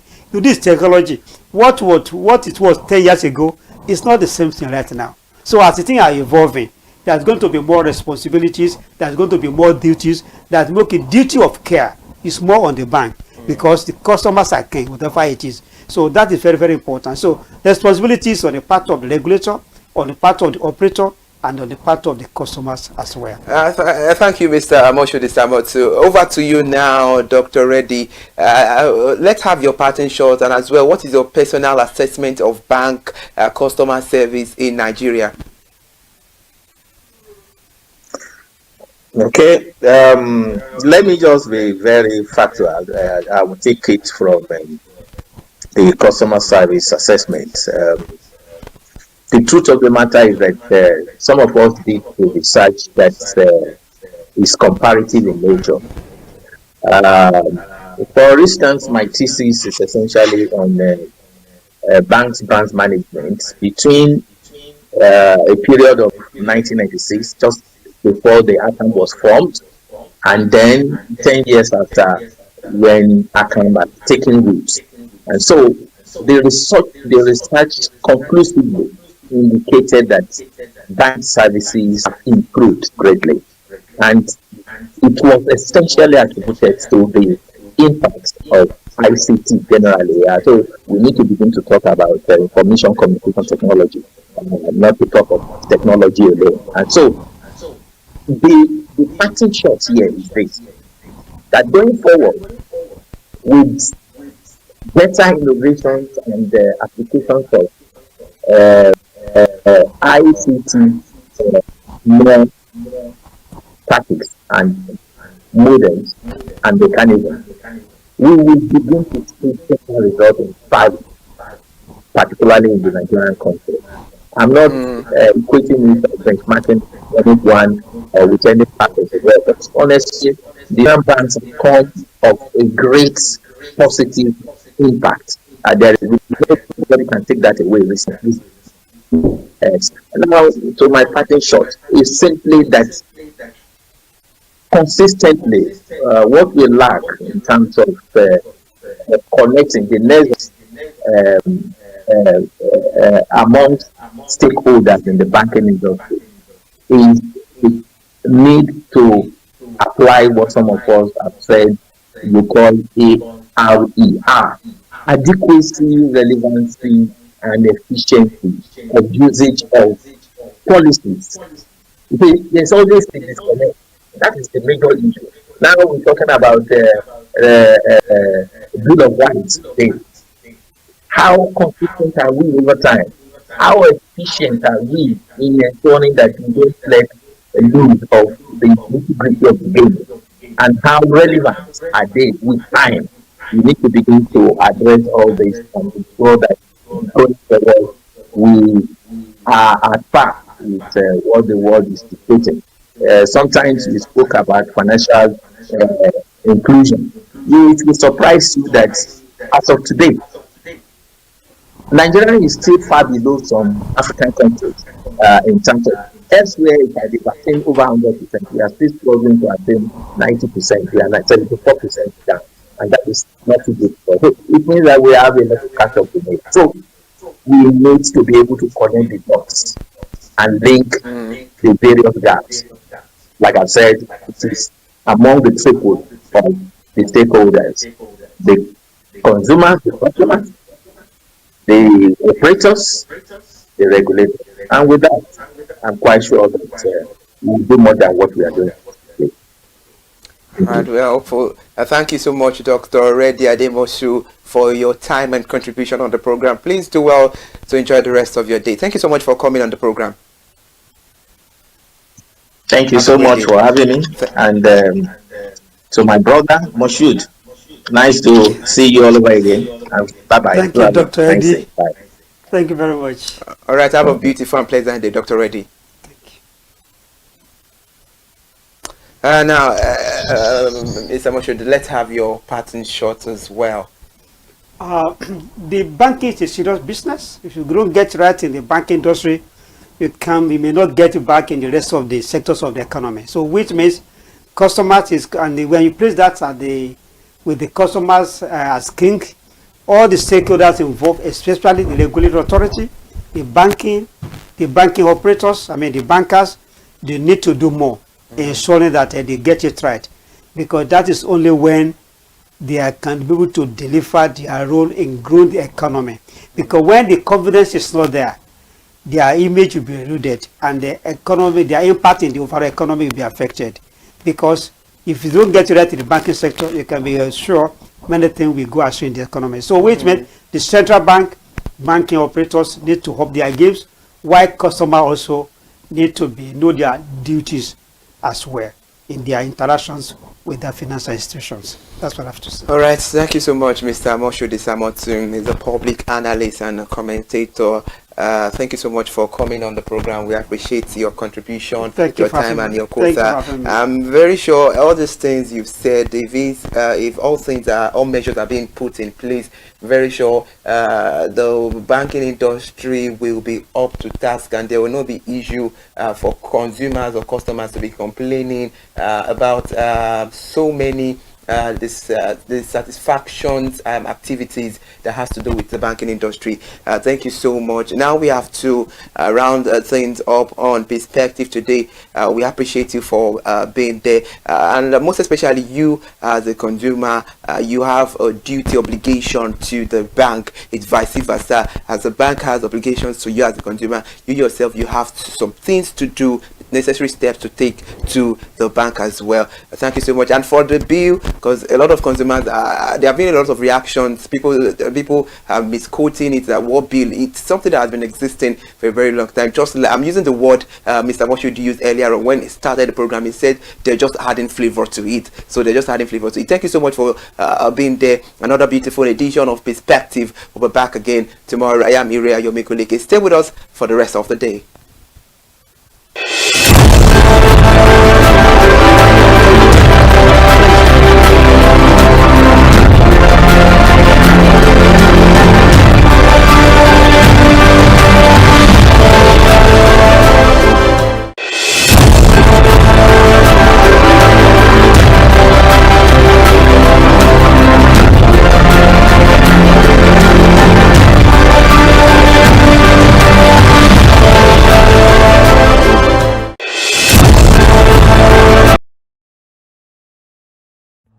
My name is Tunde Olufowora, and I'm the CEO of Van Eyck Communications. We are we call the publisher or the owner of the new initiative called ConsumerHallaTV. ConsumerHallaTV is actually Nigeria's first consumer-centered, or call it consumer-centric television platform that aims to bring voice to the over 220 million Nigerians. It was a vision that came to my heart about 10 years ago. I remember that I was traveling. I traveled out of the country, on airline. And I had this unpleasant experience. It was a trip to an African country from Nigeria, and I actually went with a local flight from Nigeria. I wouldn't want to mention the name of the airline. And then it was to South Africa, and we landed in South Africa. And let me just paraphrase it. When I was coming back, I had some money, some dollars, and that someone had given to me to hand over to another person in Nigeria. So I wanted to help out. I didn't want to carry the cash on myself. So. For whatever reason, I had a small case, and I felt that it was safer for me to put the money in my luggage. So I put it in a safe place in my luggage, got everything tagged, and I checked in my luggage. My arrival in Nigeria, I was standing and was waiting about the carousel just so that I could pick up my luggage, and then I was there for 1 hour. And waiting for my luggage. I didn't know that my luggage already arrived, and it was one of the luggage that was moving around on the carousel. So after about 1 hour wait, I looked to my left and my right. Almost everybody had gone. I think there were just about 2 or 3 left. So I beckoned on the woman that was on my side, and I noticed she was really in tears. Madam, what happened? Said, a bag has just been torn and a lot of things stolen. So I said, well, I've also been waiting for my own. She said, you better go and check those, those luggages there. Maybe yours is one of them. And lo and behold, I went around there. Mine was one of them. By the time I got it, everything inside my luggage was gone. All the valuable things there were gone. To cut the long story short, we felt there was need for us to report the case, at least to the airline. It was in the night, about 8 o'clock or 9 o'clock. We went in to go and see the officer that was in charge. As soon as we got in there, the officer said, "Oh, so sorry, but you will have to go to our head office in somewhere in Victoria Island, to lodge a complaint." Okay.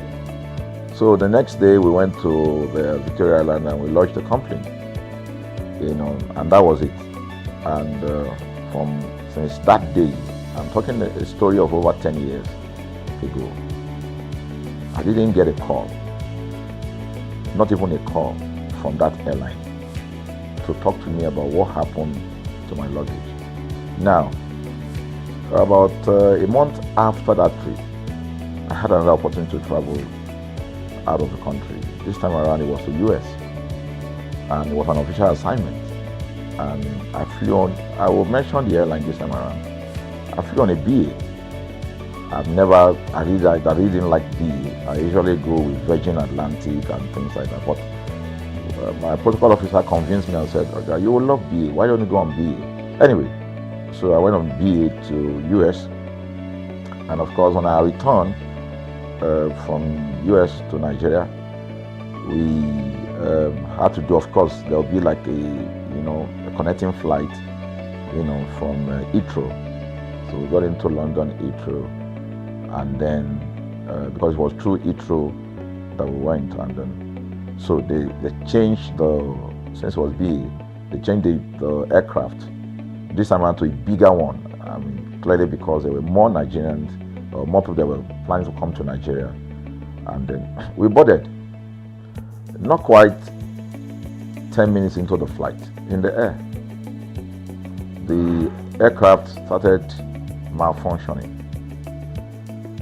The air conditioning compartment were not functioning very well.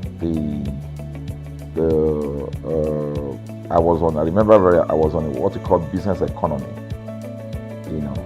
The whole of that business economy all the way to economy side, the ACs were not working well.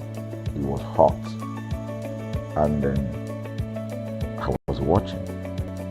And then from that moment till we got to Nigeria. From that moment till we got to, I'm just trying to paraphrase. From that moment till we got to Nigeria, I could remember very well how many times the pilot, broke into conversation and had to apologize and say, "We're really very sorry about this." He was giving us almost every 30 minutes. There's always a kind of update. "So sorry, this is what we're doing now, this is what we're doing." While we were on that journey, I also remember an incident. So they came, the crew apparently couldn't resolve it. They couldn't manage the crisis or what was going on about it. They couldn't fix it. So they come up and said, "We're so sorry, but for all the inconvenience, we're declaring, free lunch, free whatever it is you want, you can get." So trust Nigerians, you need to hear how everybody was jubilating.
Good morning and thank you for still staying with us.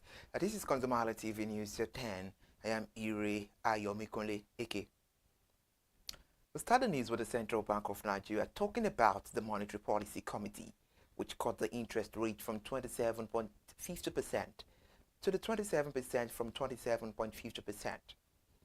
This development took in place yesterday, where the governor of the CBN, Mr. Olayemi Cardoso, who announced this at a press conference after the two-day 302nd Monetary Policy Committee meeting in Abuja. He said the members of the Monetary Policy Committee unanimously agreed to the cut due to the country's inflation decline for the past 5 months. However, the Monetary Policy Committee also adjusted the cash reserve ratio to 45% for deposit money banks and 16% for merchant banks. It also adjusted the asymmetry corridor rate plus 250 / minus 250 basis point around the monetary policy ratio.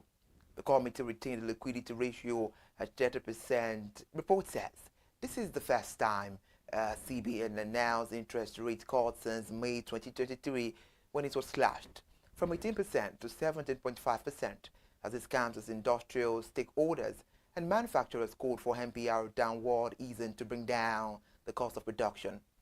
The development counters inflation moderated in August to 21.12% for the 5th consecutive time.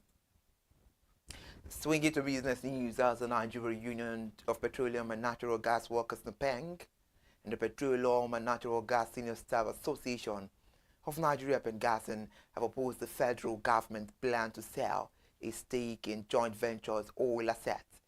This was because the two oil unions also condemned in strong terms the proposed amendment to the Petroleum Industry Act.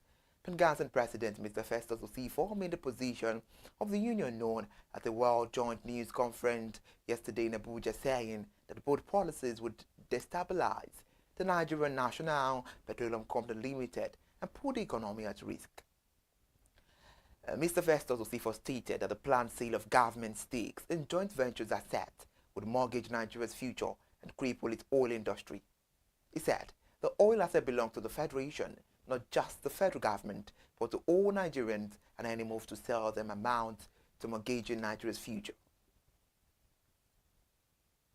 We're still not away from business news. The oil marketers have said Dangote Refinery's newly launched compressed natural gas powered trucks will not be enough for an effective distribution of petroleum products across the country. The national president of the Petroleum Product Retail Outlet Owners Association of Nigeria, Petron, Mr. Billy Giles Harris, stated this yesterday in an interview on the national TV. He also pointed out that the investment of oil marketers in the downstream sector should not be discarded. He said, all they ask for is inclusion because there is no way Dangote trucks will be enough to supply product to the nooks and crannies of the country. And they are also investing in CNG trucks, so there is not so much innovation in saying Dangote is the only one with such trucks. In another news, the federal government, through its Revenue Mobilization Allocation and Fiscal Commission, has embarked on the verification of disputed and newly drilled oil and gas fields in the Niger Delta region.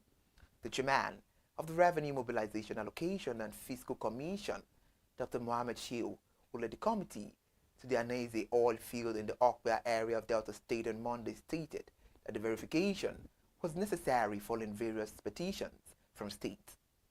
Dr. Mohammed Shehu said the RMAFC is in collaboration with the sister agencies and also inaugurated the Interagency Technical Committee to identify the locations of crude oil and gas fields and the wells within the disputed areas. For now, to Edo State, where Governor Mwamde Okpebolo has now approved the payment of the first tranche to staff of the colleges of education in Ekiadolo and Igwebe, who were disengaged under controversial circumstances by the immediate past administration. Chief Press Secretary to the Governor, Mr. Freddie Tua, said the milestones reflect the Governor's commitment to fairness, justice, and the welfare of the state workforce.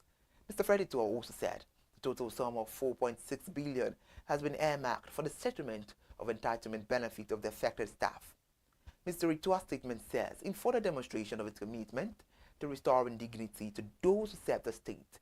Governor Okpebholo has also approved the immediate release of 290 million naira as a second tranche of pension entitlement to the engaged staff of the colleges of agriculture. The payment as well is scheduled to be effected on or before today. The News Agency of Nigeria reports that the bilateral trade between Nigeria and China rose by 34.7% to $15.48 billion between January and July 2025, compared with the same period in 2024. Ms. Yan Yuguin, Consul General of the People's Republic of China and Lagos State, disclosed this during a reception on Sunday. She noted that Nigeria is now China's second largest trading partner in Africa, adding that the increase reflects the strengthening of economic ties between both countries. While delivering her remarks, she also attributed the growth partly to the elevation of bilateral relations to a comprehensive strategic partnership at the 2024 Forum on China-Africa Cooperation Summit, which she said has opened broader opportunities for collaboration. She further highlighted expanding cooperation in infrastructure, trade, energy, culture, and education, stressing that this effort are delivering tangible benefit to citizens of both nations. But pressing the news on now to statistics, the National Bureau of Statistics has said that Nigeria's oil sector grew by 20.46% in the second quarter of 2025, outperforming the non-oil sector. The report of the Bureau's second quarter of 2025, the gross domestic product released on Monday, revealed that the sector grew by 10.38 percentage points compared to the 10.08% recorded in the corresponding quarter of 2024. NBS said that the significant difference followed the rebasing of the GDP by the National Bureau of Statistics in July, updating the base year to 2019. The NBS released the long-awaited rebased GDP figures, updating the base year to 2019. According to the report, the GDP rebasing involves updating the method used to calculate the country's economic output, often by selecting a more recent base year for comparison. The change that significantly alters year-on-year assessment. According to the National Bureau of Statistics, the oil sector growth increased by 18.59% from the 1.87% recorded in the first quarter of 2025. It added further that the second quarter of 2025 figure also outstripped the 5.66% and 2.08% growth rate recorded in the third quarter and fourth quarter of last year, respectively. The report reads, on a quarter-on-quarter basis, the oil sector recorded a growth rate of 6.01% in the second quarter of 2025, and the oil sector contributed 4.05% to the total real GDP in the second quarter of 2025, up from the figure recorded in the corresponding period of 2024 at 3.51%, and up from the preceding quarter, where it contributed 3.97%. Away from statistics, the Depot and Petroleum Products Marketers Association of Nigeria is threatening to take legal action against the Dangote Group if the refinery giant does not retract allegations of product diversion. The development comes at a time when Nigeria's downstream petroleum sector is gripped by tension over pricing, supply, and competition. This is as the Industrial Court in Abuja on Tuesday retained the Nigeria Union of Petroleum and Natural Gas Workers and the Direct Trucking Company Drivers Association from embarking on strike actions or blockades that could disrupt the operations of the Dangote refinery. MRS Oil Nigeria Limited and MRS Oil and Gas Company Limited.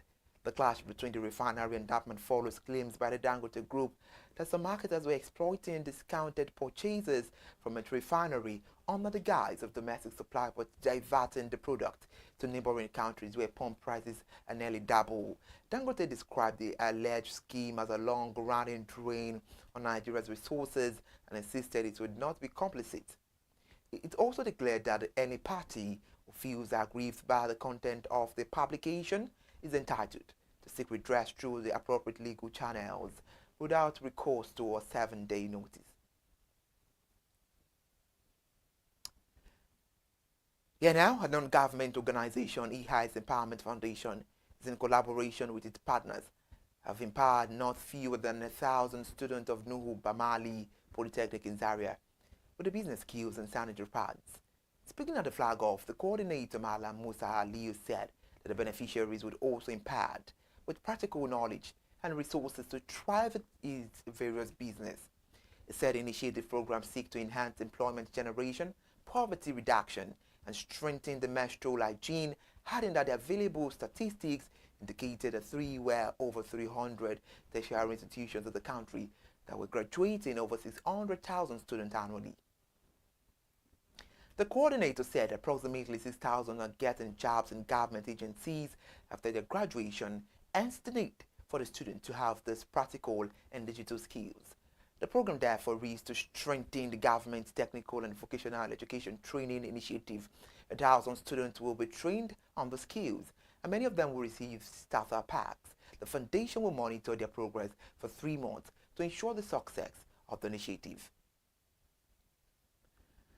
Away from that, let's talk about humanity. A Nigerian in the diaspora, Prince Olusegun Lawale Musaku, has set his decision to sponsor free cataract surgeries eye drops.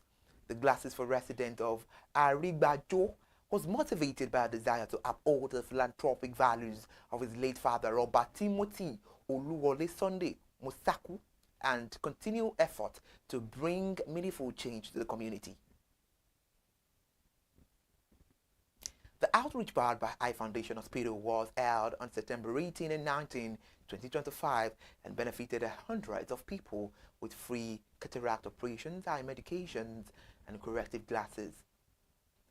Prince Olawale added that the philanthropy remains a personal commitment, saying these gestures reinforce his belief that involvement in charitable activities broadens perspective, increases empathy, and promotes personal development. However, beneficiary expressed gratitude for the gesture. Mrs. Oladele Deborah thanked the prince for continuing his late father's legacy of welfare programs and meeting critical needs, while Mr. Olatunji Oke praised him for amplifying the late monarch's philanthropic efforts and ensuring his legacy endures. The coordinator of the outreach, Chief Shakiruddin Olatoye, Bale of Onikbara, recalled one of the late monarch's well-known saying, "Engaging in philanthropy can lead to personal fulfillment, growth, and a deeper understanding of societal issues." He said he always wanted to leave a lasting impact and be remembered for his positive influence. Thank you so much for joining us on the news at 10. We'll meet again by 12 for the midday news. I am Ire Ayomikuleke. Keep watching ConsumerHallaTV and do well to subscribe to all to our YouTube channel, ConsumerHallaTV, and do well to follow us on all our social media platforms.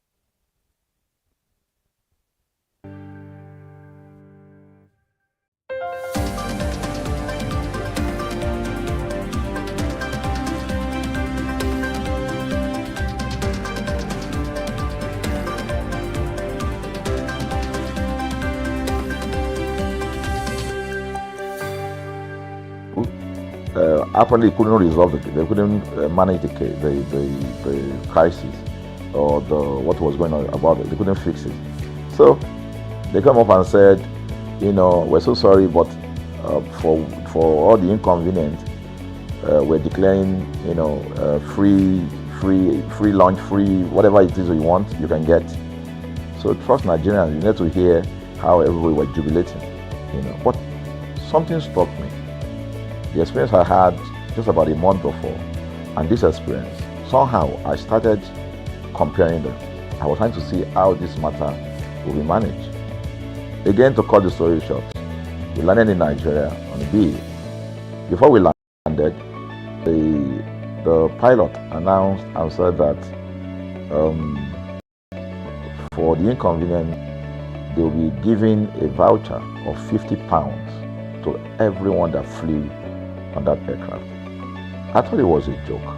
I mean, it was my first time with BA, but for what I knew or know of the British man would never even play with his 1 penny, talking of £1. So I felt that must be a joke of the year. So we left. I got back to my office. I think it was just about a week after. Our guys in our meal room came up and said, "Oh, you have a parcel." So I said, "Parcel? Yeah." So they bought this parcel wrapped. I opened it, and boom, I bought the document out. It was the £50 voucher from BA. So what was the tenor of this story? An experience with one airline was terrible, no apology. An experience with another one, even though it was a bad experience, but it was very well managed. So managed that even if we have suffered anything in that aircraft, you probably, for the sake of how they manage it, will have forgiven them. So that was how this journey started. So I started thinking, my mind, this is what we go through in this country. But are we different from other nations? So God put in my heart the idea of ConsumerHalla. That's why the Hala came with consumer. And we started that journey about 10 years ago. We started by creating a platform called ConsumerHalla, where consumers, so I discovered that Nigerian consumers don't have a voice. So things happen, and that's it. We live with everything. So we've started the journey from creating the platform. We have an app, we even have a magazine, and we thought we could move it from that to the next stage, which is the television. So the TV today, has come.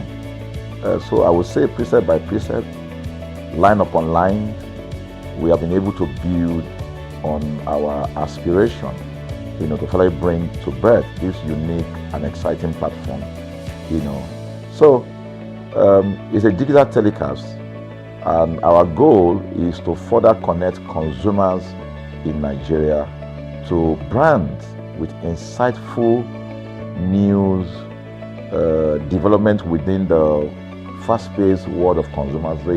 The world of consumers is growing at a very fast pace, So we want to inform Nigerians. We want to get them educated about their rights, So our role is that we're going to educate consumers in Nigeria, all right?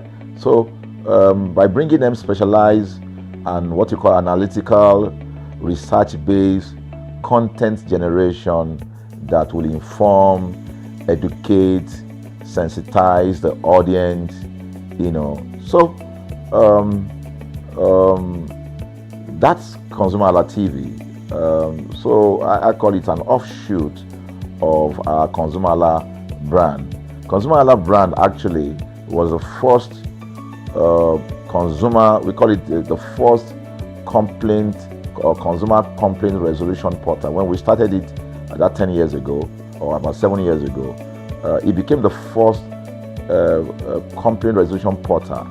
We created it so that Nigerians can actually lodge complaint on that portal. We spent a lot of resources to build a very robust platform where today, if you have any complaint, about any brand, any leading brands in Nigeria, and you go on that platform, you can actually click, just a click, you can find the brand, you can actually lodge your complaint, and once you submit it, that complaint will be routed to that organization, and within 72 hours, we will obtain feedback for you.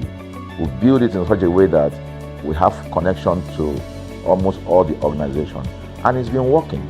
We've resolved several complaints for people without having to charge them any penny, because the idea is not to charge.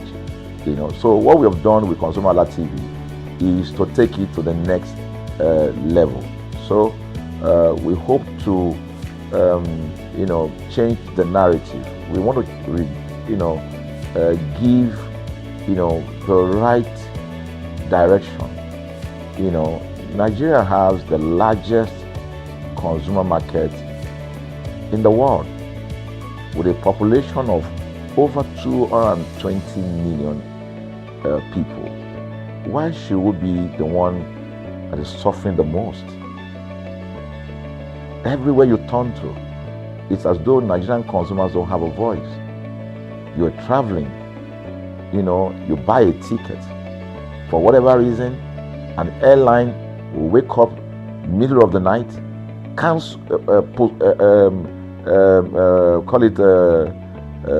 delay the flight for whatever reason, and then you'll be waiting at the airport for hours. You'll be there for 2 hours, 3 hours, no any explanation. Then while you're there, they can even wake up and say, oh, flight has been cancelled. So everybody carry their luggage and go home. Nothing happened. Of course, things are changing. We must commend government because government is beginning to wake up, but there's still a lot to be done. And we believe that we can help to make, those bring about those right changes. So we offer deliberately, part of what we do is that we also offer advocacy. All right, we're not just an advocacy organization, but we offer advocacy. We have a legal team. We have lawyers that are registered on our platform. All right, that can also take up cases. Okay, so and we've taken up many cases like that, and won those cases. So ConsumerHalla is a platform to help consumers to, we're not fighting brands, but rather we say we're bringing about an amicable, resolution of conflict, such that it will be beneficial to the consumers and also be beneficial to the brand. I remember the word of Jeff Bezos. Bezos is the founder of Amazon. He said that the most important single in the consumers. There's no price regulation in this country. None. People just wake up and fix prices. Look at the power. Government wakes up, we change policy, we wake up and we get people to pay more. We think it's time for consumers to begin to speak out. In speaking out, in engaging, we can get the brand to begin to do what is right. And of course, I know that the consumers themselves need to be educated. So our role, our vision also is to ensure that we educate consumers. We bring awareness. A lot of Nigerian consumers don't even know about their rights. You buy a product from a supermarket. I've had this experience. You buy a product from a supermarket, all right? For whatever reason, you take that product back to your house, and maybe something went wrong somewhere. By the time you take that product back to the shop where you bought it from, and you say, Oga, this thing, you know what's going to tell you? Oga, na me make am. Na me make am now. That's why I buy am. Meaning that there's nothing I can do to the product. So you lose the product, then you lose your money, because the money is not refunded. The product you can't use. Only in Nigeria. Only in Nigeria. Let me give you another experience I had. In the course of this, because I went around, in doing this. I was in US, I was in UK, I was in South Africa, I was in Germany, just because of this, to just study the environment. I was in a friend's house in UK, in London, and then what happened? We were going to go out, and he was going to dress up. So he said, oh, to me, I was seated in his sitting room. So he said, oh, wait a minute, I picked up an iron, that's the pressing iron, 2 days ago or so from a store. Oh, let me try this, let me just try and use that to iron my shirt and we can go out. So I was seated, the TV was on, I was watching. While I watched him, he brought out the pressing board, spread it out, brought the iron out in my presence, plugged in the iron, and then as soon as he switched on the power button, we just had a spark. Boom! Ooh. The guy was raged. Then he goes, what just happened? So he said, no, these guys are in trouble, they're in soup. I was thinking, what are you going to do? I was trying to compare that experience to what would have happened in Nigeria. In my presence there, he opened the pack, there was a card inside it. Inside that card was a call, number to call. And he called the shop or wherever he got the thing from. I was hearing the conversation that was going on. And all he said to them on the phone was, look, at, by the time he even called, clearly because they already, through the call, they could trace where he was calling from and who was calling. He said, yeah, I pick up this number, I pick up this iron yesterday, and guess what? I just plug it to power, and then this thing just, stop, didn't work. At the other hand, I could hear the voice, oh, we're so sorry. We're sorry about that. And they said, this is your address, yeah. Don't worry, we'll get you a replacement. All right. So my friend handed the call and dropped the. So I said, so what's going to happen? He said, don't worry yourself now. Shebi, we're here. They will bring a replacement. I said, they will bring a replacement. He said, yes. I said, they won't even try to check whether it was your fault, because it could have been your fault. Maybe you didn't do something well about the first. No, it can't be his fault. Shebi, it's a brand new item that he bought. While we were still talking, in fact, I'm not even sure it was up to 30 minutes or so. We had a knock on the door. He himself said he must be the dispatch person. By the time he opened the door, it was a dispatch man that was on the other side. And then the dispatch man was at the door. Just watch this. Was at the door.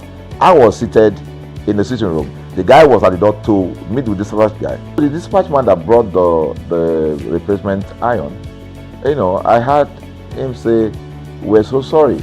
So I was so shocked. I mean, a dispatch man, this guy is a dispatch, so also apologize.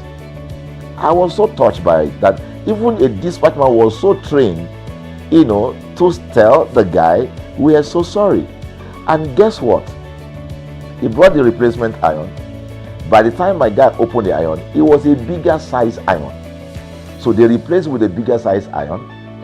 The guy never asked for the one that went back. He didn't say, okay, where is the other one that we gave to you, so that he could take it back? No, he just bought a new one and gave it back. So I asked my friend, I said, can you interpret this to me? He said, here in London, if they didn't do this, they know the next thing I would do. So I'm just going to grab a lawyer. And I'm going to tell them they've destroyed something in my house. By the time I'm done, they will pay through their nose.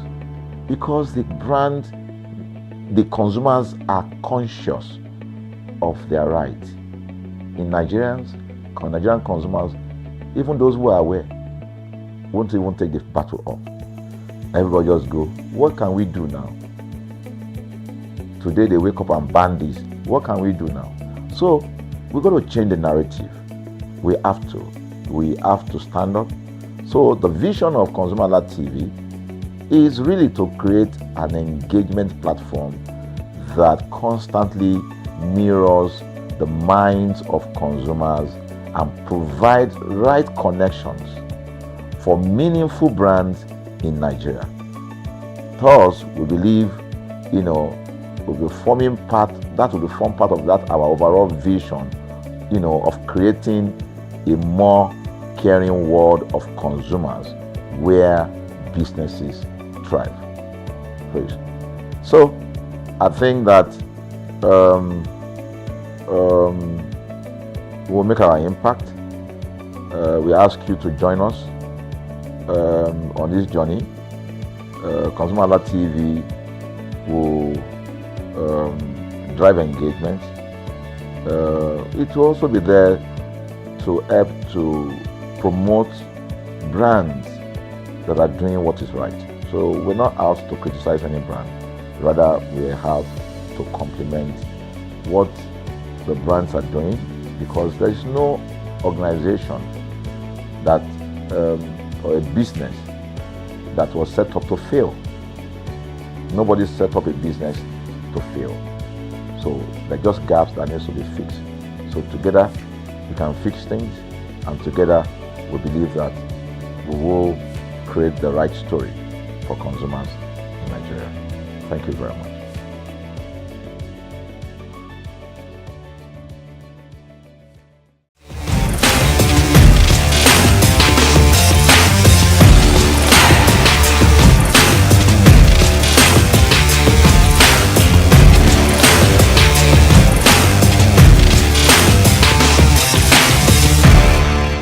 Entertainment is a big part of our lives. But what makes electronic appliances like TV important is because it provides endless, seamless hours of entertainment, news, education, and lots more in the comfort of our living room. TV station is more than just a screen. It is like a hub for family bonding, relaxation, and lots more. I am Elizabeth Abefe, and I'm live here in Lagos, Nigeria. You're welcome to Consumer Voice on Consumer Hala TV, where consumers genuinely share with us their preference and give reason. And today we are putting different TV brands to a test. Which one elevates your experience?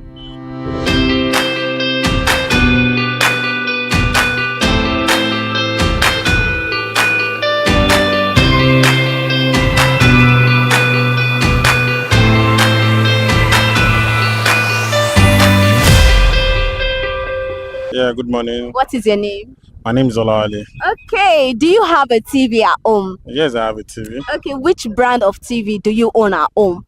Right now, I use iSense now. iSense. For how long have you been using iSense? That's about 3 years now. 3 years. Okay, do you know of other TV brand, or have you used other brands? Yes, I've used many other brands. Like? I've used Polystar, LG, Samsung, and there's Sony. Okay, so why did you now stick to iSense? What does iSense have that other does not have? Well, I can't really differentiate what iSense have that the other TV doesn't have, because the last time I got my TV, I only went to the LG office. I had another plan to buy another TV, but not precisely an iSense. Okay. But it was during when they're doing this curve TV. Okay. So and I saw it and I like it and I buy it then. So immediately I bought it and I've been using it since then. Okay, now you told me that you don't want to go for this brand, but then you have another brand in mind before. Yes, I have another brand, and which is Samsung. Okay, Samsung. So why did they now have to convince you? What conviction? How were they able to convince you for you to stick to iSense? Well, what I saw there is just how the TV is being manufactured. The curved TV, precisely we've been using LED and some other TVs in the past, and the plasma and others. So when I saw the TV, I felt so in love with it, with the curve, with the shape and others. That's all. And the quality of the pictures. And that's what I love about it. So now I will ask you this, even though you made mention of part of it, but then I still want you to explain it in an elaborated form. What do you look out for when purchasing a TV? Okay, firstly, I look out at the beauty and the quality and the durability of the brand. That is what I look for. So I will ask you this, what do you want iSense to improve on? Well, right now, if I'm going to give them a review, I can say they were 99 over 100, because what I've seen, depends on the availability of the money you have. That is when you can buy a product that this is what I want. So ever since I've been using it, there's no power failure, no electric shock, nothing like a power circuit, breakable, something like that. So I'm really satisfied with that. I wanted to ask you, does it worth the money? But you already told me satisfaction. You are satisfied with it. Exactly, I'm satisfied. So what's your favorite show to watch on this your TV now? What favorite show do you watch on it? Yeah. Well, precisely, I'm a football lover. So mostly I watch football weekend, because my kids watch all this Nickelodeon, Disney, all those that. But mostly weekend and every Tuesday and Wednesday I watch football. Okay, so TV now is for what? Well, TV is just like something very important to humanity. You understand? You can't just sit down at home and feel so bored without watching a TV. There are many other visitors that can come. You understand? I could remember vividly when we were still very small that we're using all these presidents. You understand? I'm 40 years of age right now. So around 80s, when we go to our neighbors to watch TV, we saw a lot of hell, embarrassment and others. So as a parent now, it's a must you provide it for your children so that at least they feel more comfortable about it. Thank you very much, sir.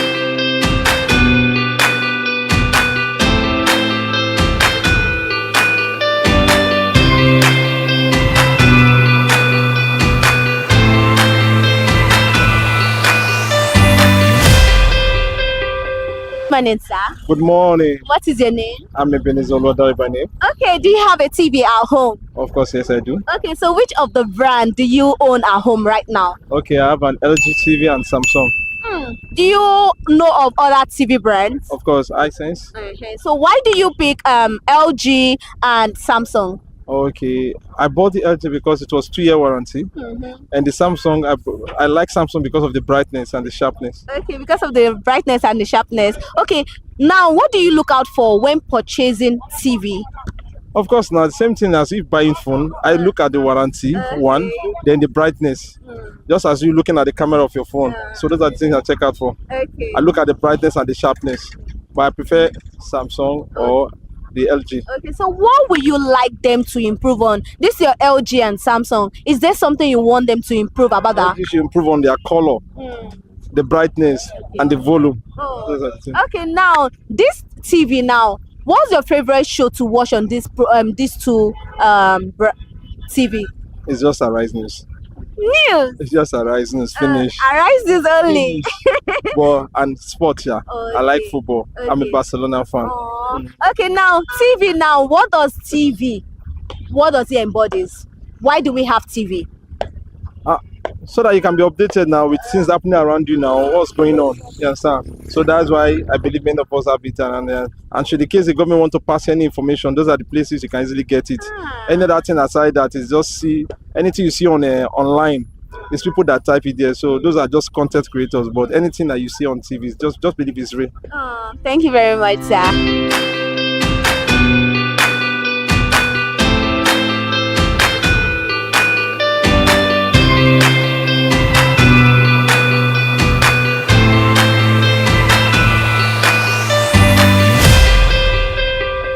Morning, sir. Good morning. What is your name, sir? My name is Sunday Idoko, but they call me old soldier because I'm a retired soldier. Oh, that's nice. Yeah, thank you. Okay, so do you own a TV at home? Yeah, of course I own a TV.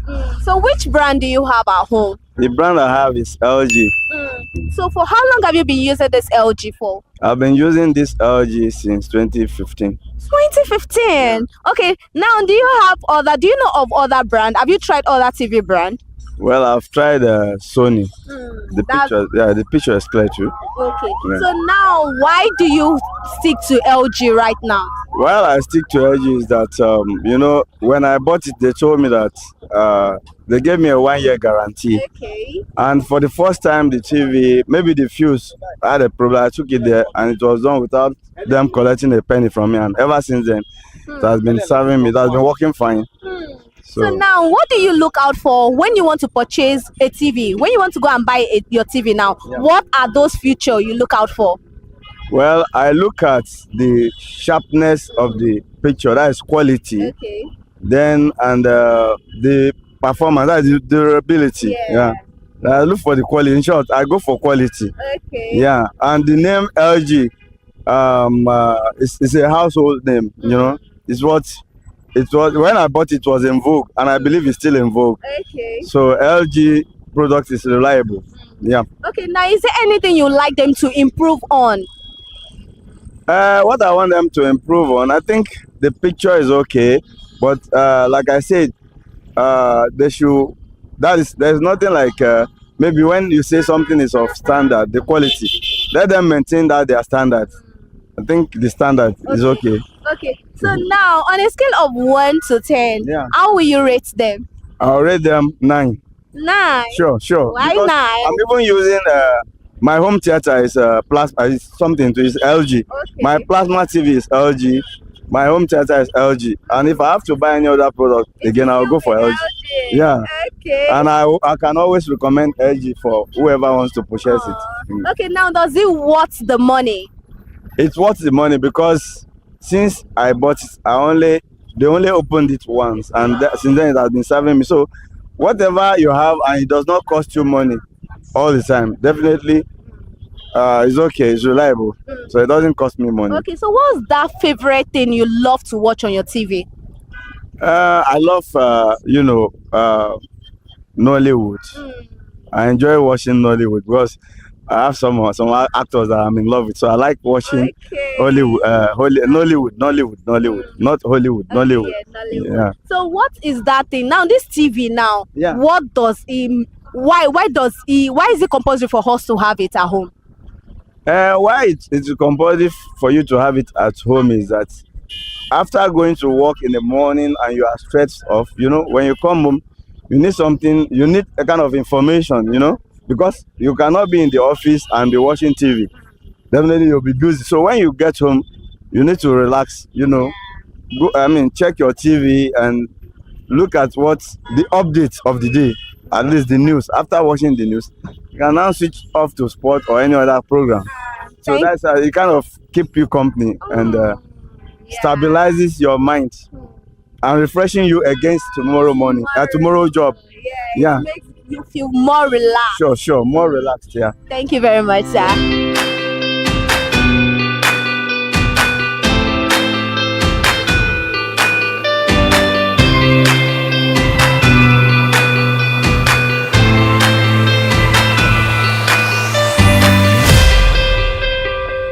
Yeah, good morning. What is your name? Rico. Okay, so do you have a TV at home? Yes, I do. Which brand of the TV do you have? LG. LG. For how long have you been using this LG for? 2019. 2019. Okay. Which other TV brand do you know of or have you used? Hisense, Samsung, a couple of. So then why do you stick to LG? Nothing really. I would say the name. We trust the name. It's been a while. It's been around. So you are the team brand's name. Something like that. Okay, what if the brand is just like that? It's not giving you what you want. So you're just going to say because it's a popular brand, you have to go for it. No, if it's not giving me what I want, we'll change them now. It's ASAP. Okay, now what do you look out for when you want to purchase a TV? Is there something specific you look out for when purchasing a TV? Nothing really, but the color will show if it's original or not. Most times when I check to show if it's China or not. Yeah. So do you want them to improve on anything? The remote is so expensive and it spoils easily. So yeah, that. So on a scale of 1 to 10, how well will you rate LG? Good, 10. 10. I have any reason not to give them 10. Okay, it's your choice. Anyway, so how do you feel now? Why must we have TV at home? Why must? Yeah. For aesthetic. Yeah, aesthetic. Okay. Okay, so what's that favorite thing you love watching on your TV? Series, any good series, I'm good with that. Oh, thank you very much.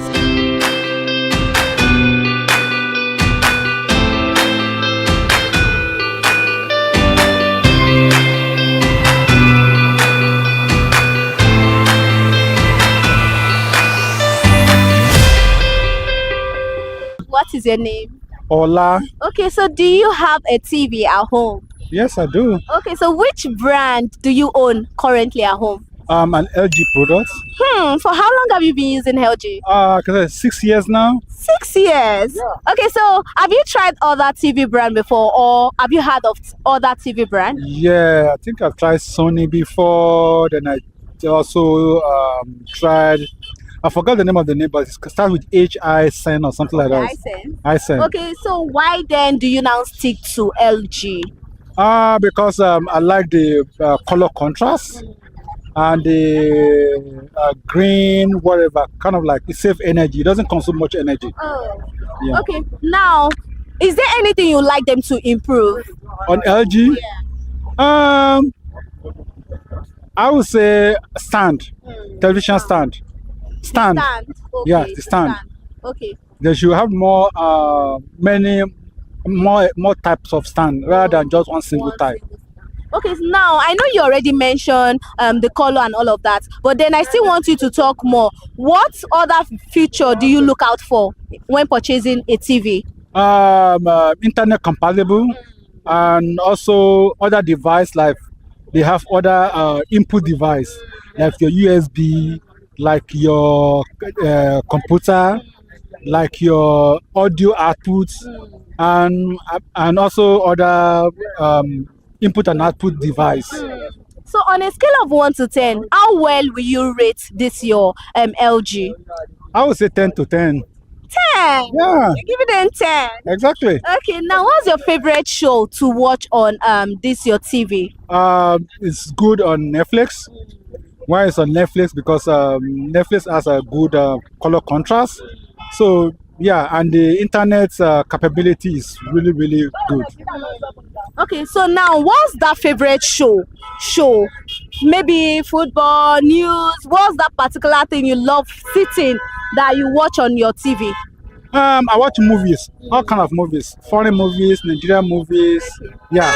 Okay, now, Hollywood movie and Nollywood movie. okay, so now can you tell us why is it compulsory for us to have TV at home?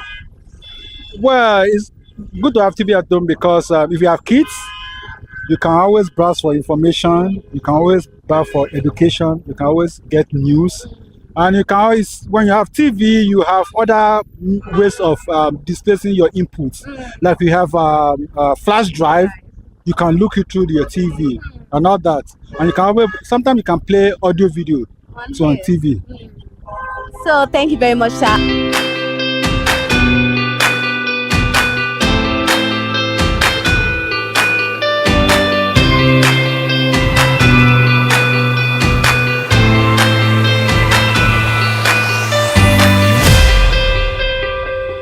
Good morning. What is your name? My name is Sam. Okay, so do you own a TV at home? Of course, I do. Okay, so which of the brand are you currently using? I use an LG. LG. For how long have you been using LG? Maybe 6 months, thereabout. 6 months? Yeah. Oh, so before you started using LG now, what other TV brand have you used? I use an iSense, and before iSense, I used some other brands, but can't remember right now. But iSense and LG basically. So then, why do you now stick to LG? LG. I really wouldn't say, but I remember growing up, LG was DVD, those DVD players then was LG, our TV set was LG. Even they just have this home theater then. Yeah, it was LG. So probably my father probably just transferred that loyalty to me. I just stuck with LG. Even other of my appliances to their LG as well. Yes. Okay, LG. now you said something like you've made use of iSense before. Yeah. So what do you like about iSense? So if I ask. I really don't know. I mean, if it's fine, I like it. Okay, so you are the team looking at the outer part. I'm not a tech geek at all. I don't know what features are. Yeah, I wanted to ask for future, but the way you said it, you don't know really it. Okay, is there anything you want LG to improve on? Give us better products. Just improve. Just innovate. I don't know. But I'm satisfied with what I have currently. Okay, so what's your favorite thing or show to watch on this your TV? I like to Netflix a lot. I like watching business-oriented movies. I'm currently watching this movie. This series is called Succession. You should watch it. It's very nice. Okay. It's about this family. They had this company, and the father was trying to, sort of like pitch them against each other to sort of compete for the next CEO of the company. So I watch a lot of. I don't watch a lot of movies, but when I watch movie, I watch business-oriented movies. Yeah, that's to be business-oriented or stuff. politically, or has a political intrigue. Yeah. So now you connect your Netflix to your TV to be able to have this larger view. It's a smart TV, so it has Netflix. Okay. Yeah. Okay. Yeah. Okay. Now, why is it a must we have TV at home? For entertainment, basically, and I mean also for aesthetics. I mean, just imagine going to your house without TV, so bland, and but aesthetics and entertainment, basically. Okay. Yeah, So on a scale of 1 to 10, how will you rate LG? LG 100. You broke your scale. Yeah, 100. Okay. Yeah. Okay. Yeah. Thank you very much, Thank sir.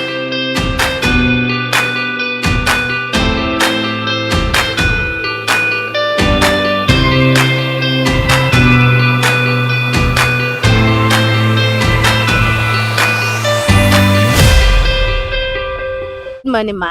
Good morning. What is your name? My name is Adeni Okendi Adeshewa. Okay, so do you have a TV at home? Yes. Okay, which TV brand are you using at home right now? LG. LG, for how long? Since years, from my childhood till this moment. Are you serious? Yes. Okay, so do you know of other TV brand? Yeah, I've heard about iSense, Samsung, and so on. Okay, so why then do you prefer LG? Well, I can't really say, but my dad and mom, they prefer LG. And most of our products, our home appliances is LG. Yes. So you're trying to tell me that if you have to set up your own apartment too, you're going for... I'll surely go for LG. Okay, so what's that favorite show you love watching on your TV? Well, actually, we use StarTime, and I prefer StarTime Yoruba. Yeah, because I'm a Yoruba girl, obviously.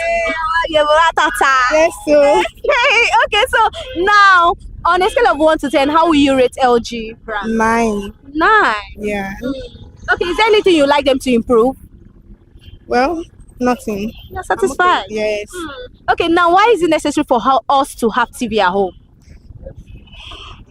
It's actually to have it's important to have TV at home because people will know what's going on, like the news, sports, entertainment. Yeah. Okay, thank you very much, ma'am.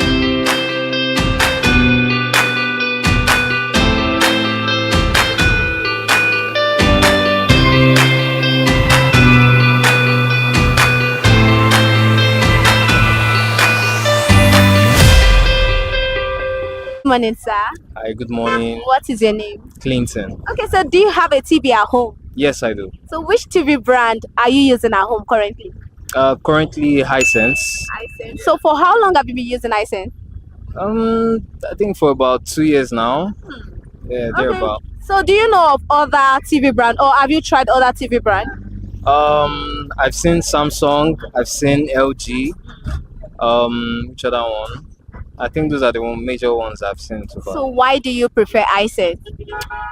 Cost, according to the quality at the time. Yeah, so quality wise was okay, yeah, and the price was okay too at the time. Yeah, So what do you look out for when you want to get or purchase a TV? What is that feature you look out for?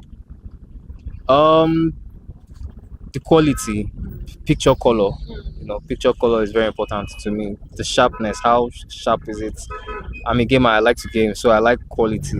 Yeah, I like to be able to enjoy what I'm saying. So yeah, quality, picture color, yeah. So is there anything you like them to improve on? You mean Hisense or just generally? iSense. They should reduce their price. So how expensive is it?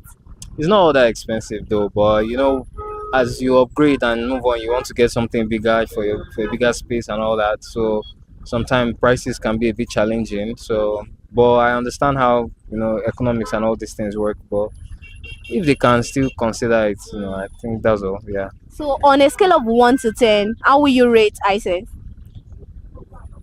Currently, my current TV, I think I'd say probably like 8.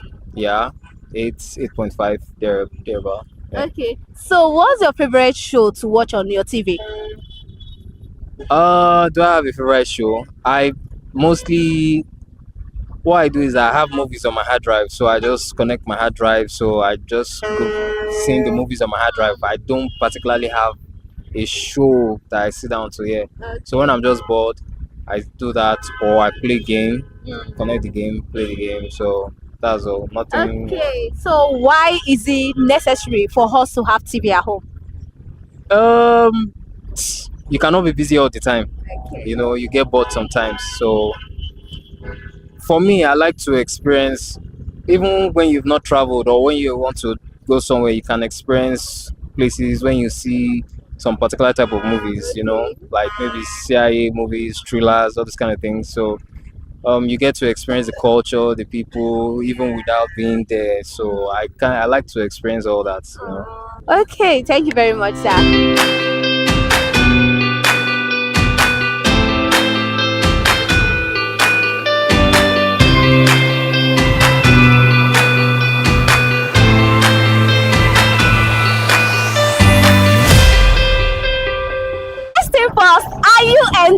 entertained. Of course, on this edition, we are all entertained on Consumer Voice. Consumers have made their choice and they have already picked who they want to go with. And on today's edition, LG won the heart of the consumers. Mainly, they have something to say on the sharpness, on the outer look, on the performance. As we already know, and we always say, we are not here to criticize any other brand or say a thing about any other brand, but just for them to improve. I am Elizabeth Abefe, and that is all we have for today's edition on Consumer Voice. Don't forget to follow us on all our social media platforms on ConsumerHallaTV, Facebook, ConsumerHallaTV, Instagram, ConsumerHallaTV. Remember, follow, like, share, and of course, put on the notification button so that whenever we upload a video, you will be notified. Bye.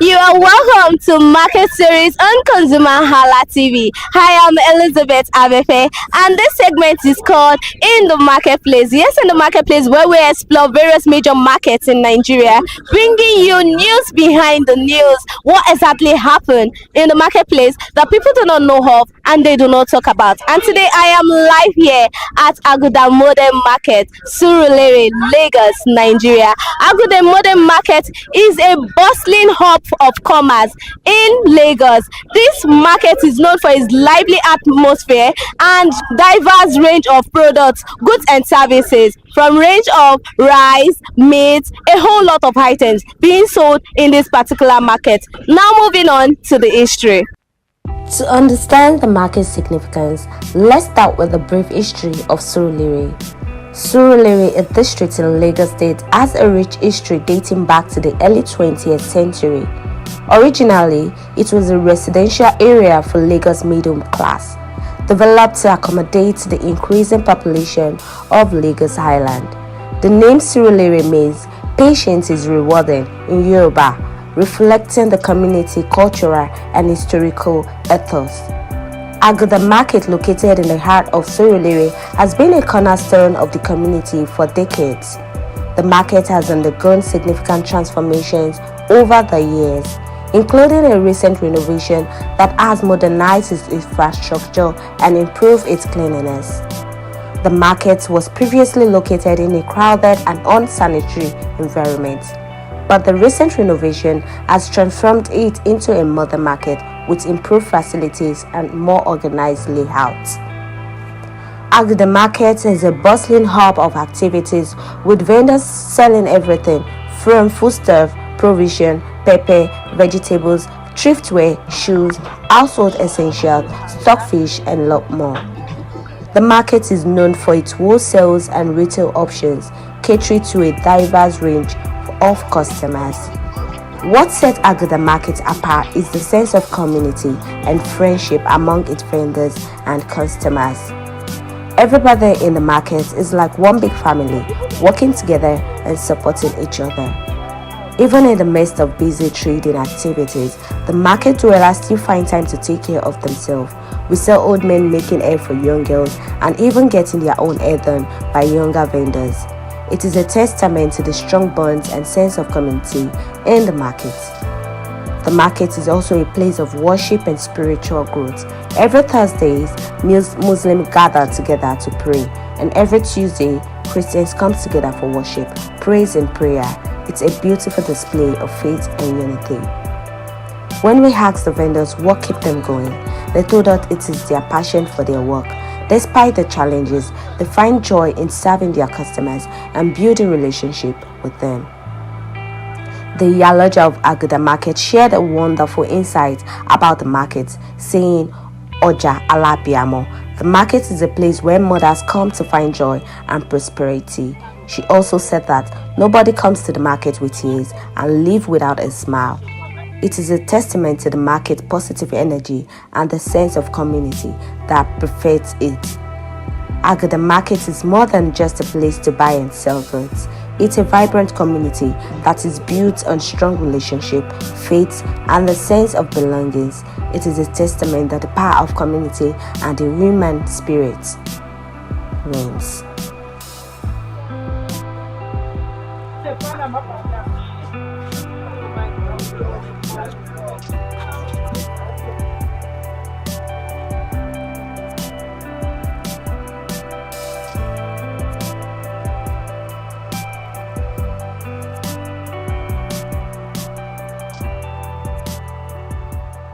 The market is more than just a marketplace. It is a community hub. Let's go find out from traders and leaders of the market what they have to say, the hidden stories about this particular market.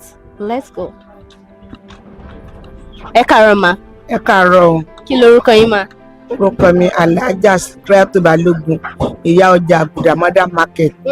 So kí n tó bẹ̀rẹ̀ sí ń béèrè àwọn ìbéèrè, mo fẹ́ kẹ́ sọ fún mi pàtó nǹkan tẹ́ mọ̀ nípa Àgùdà Modern Market níbí báyìí. Ọjà Àgùdà jẹ́ ọjà aláàánú, ọjà dáadáa ni. Ọjà tó dáa ni, ọjà aláàánú. Téèyàn bá ń bẹ Ọlọ́run tó bá dénú ọjà yìí arọ́mọdún. Téèyàn bá ṣòro dénú ọjà yìí, gbogbo ìṣòro yà dẹ̀rọ̀. Tó bá sunkún dénú ọjà yìí ó máa rẹ́rìn jáde ní ọjà gidi ni. So ṣé lè sọ fún wa bí ọjà yìí ṣe dá bó ṣe bẹ̀rẹ̀? Ìgbà tí ọjà yìí bẹ̀rẹ̀, ìgbà tèmi máa dénú ọjà yìí èèyàn kẹrin ni mo bá. Ẹlẹ́ran, eléèlò, bàbá ọjà tó jẹ́ ẹlẹ́ran, bàbá yẹn ti já láìsí. Ìyá ọjà àkọ́kọ́ yẹn náà ti já láìsí kémi tó bọ́ síbẹ̀. Bí ọjà yẹn àpè màmá ní Alhaja Nuratu ọmọ Núrù Oníwò, òun ló ń wọlé káàkiri ní 1970 ló ń wọlé káàkiri pé ẹ wá nájà o, ẹ wá nájà o, ẹ wá nájà o. Ó wá bẹ́ mi ládùúgbò tí mò ń gbé níjọ́ náà lọ tí mo ṣe wá sínú ọjà yìí. So bí ọjà yìí ó ṣe bẹ̀rẹ̀ sí ní dìfẹ́lọ́pù ni, tó ń dìfẹ́lọ́pù tí ó fi di ọjà. Abẹ́ búkà, akọ ní búkà tẹ́lẹ̀ ni. Gọ̀wánù òun ló kọ fún wa. Nígbà Gọ̀wánù kọ fún wa, Làtífù Jákàndé bàbá kékeré òun ló pín fún wa. Tó di pọ́n dà àwọn kan tó tọkọ ní tìgbà ló dé nísìn. So kí ni ipa wo ni ìyá ọlọ́jà máa ń kó nínú ọjà? Ipa tí ìyá ọlọ́jà ń kó nínú ọjà ni pé ọ̀rọ̀ ọlọ́jà wà fún pé má jẹ́ kó bàjẹ́, tí ò fi ní sí ṣòro, tí ò ní sí wàhálà. Níbi tí dààmú bá fẹ́ ẹ̀yin ọlọ́jà á tún bẹ̀ ṣe. Ẹ má jà o, ẹ tún ọjà sí, ẹ ṣe mọ́tótó nítorí àwọn ìjọba má fi wá sí jẹun. So mo gbọ́ pé lẹ́yìn ìyá ọjà, bàbá ọjà, a tún máa ní àwọn kọ́mítì nínú ọjà. Ipa wo ni kọ́mítì máa ń dá wà nínú ọjà? Ipa tí kọ́mítì ń dá wà ni pé bóyá a lè ní òde tàbí kí iṣu kan fẹ́ wá àpá àwọn kọ́mítì yẹn ẹ wá dá sọ̀rọ̀ yìí kó mọ̀ ṣe àwọ̀ torí ìyá ọjà nìkan kò lè dá ṣe. Ipa tí kọ́mítì wà fún nìyí. Bàbá ọjà òun sọ̀pọ́ọ̀tì ìyá ọjà ni. So àwọn kọ́mítì yìí báwo ló ṣe máa ń yan àwọn kọ́mítì nínú ọjà? Àṣeyàn àwọn kọ́mítì ni wípé ó dìpẹ́ndì bí wọ́n bá ṣe dénú ọjà àti bí wọ́n bá ṣe ní akíkanjú tí wọ́n láṣọ. So kì í ṣe bíi pé à ń dìbò àdìbò, bí wọ́n bá ṣe ṣe àdìbò, tán bá ṣe ṣe tán dúró déédéé.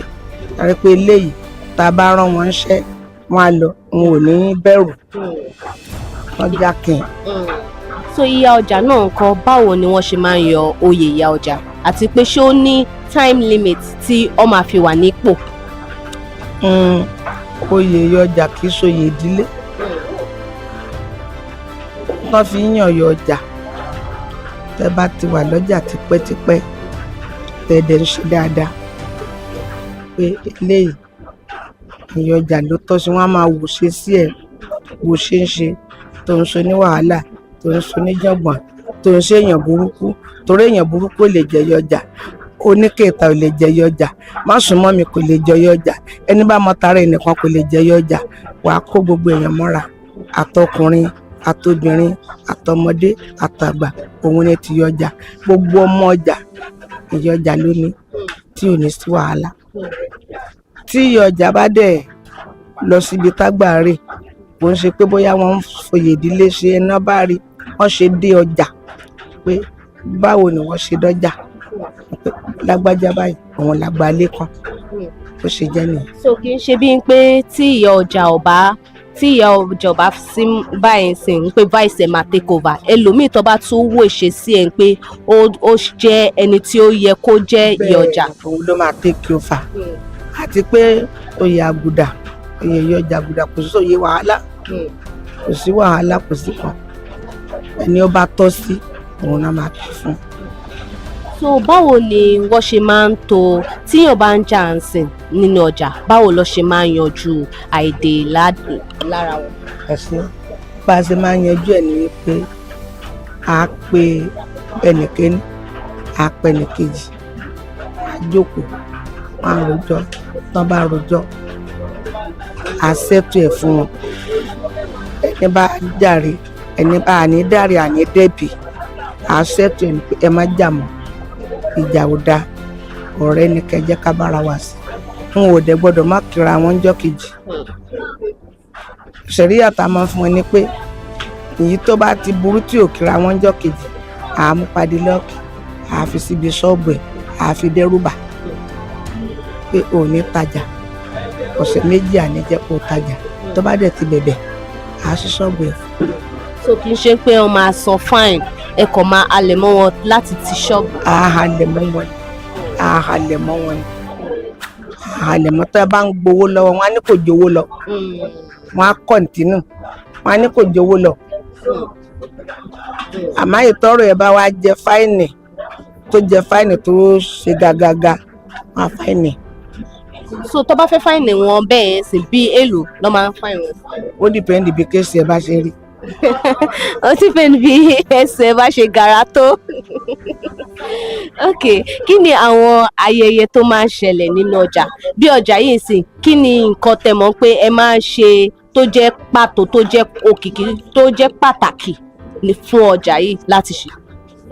àwọn ọjà wa yìí àwọn onira wa lára ọjà míì wọn ní kán máa dáwó kán máa ṣe àwọn oníṣẹ́ yẹn dọ́kọ̀ yẹ pé ayẹyẹ tó wà ní lọ́jà ni pé bóyá inú ọdún tá a bá fẹ́ sọdún à kóra wa lẹ́nu jọ à ṣe pàtí àjẹun à ṣàríyá téèyàn bá ní nǹkan ṣe à gbárùkù tí à raṣọ à ṣàríyá ayẹyẹ táwa máa ń ṣe nínú ọjà wa nìyẹn.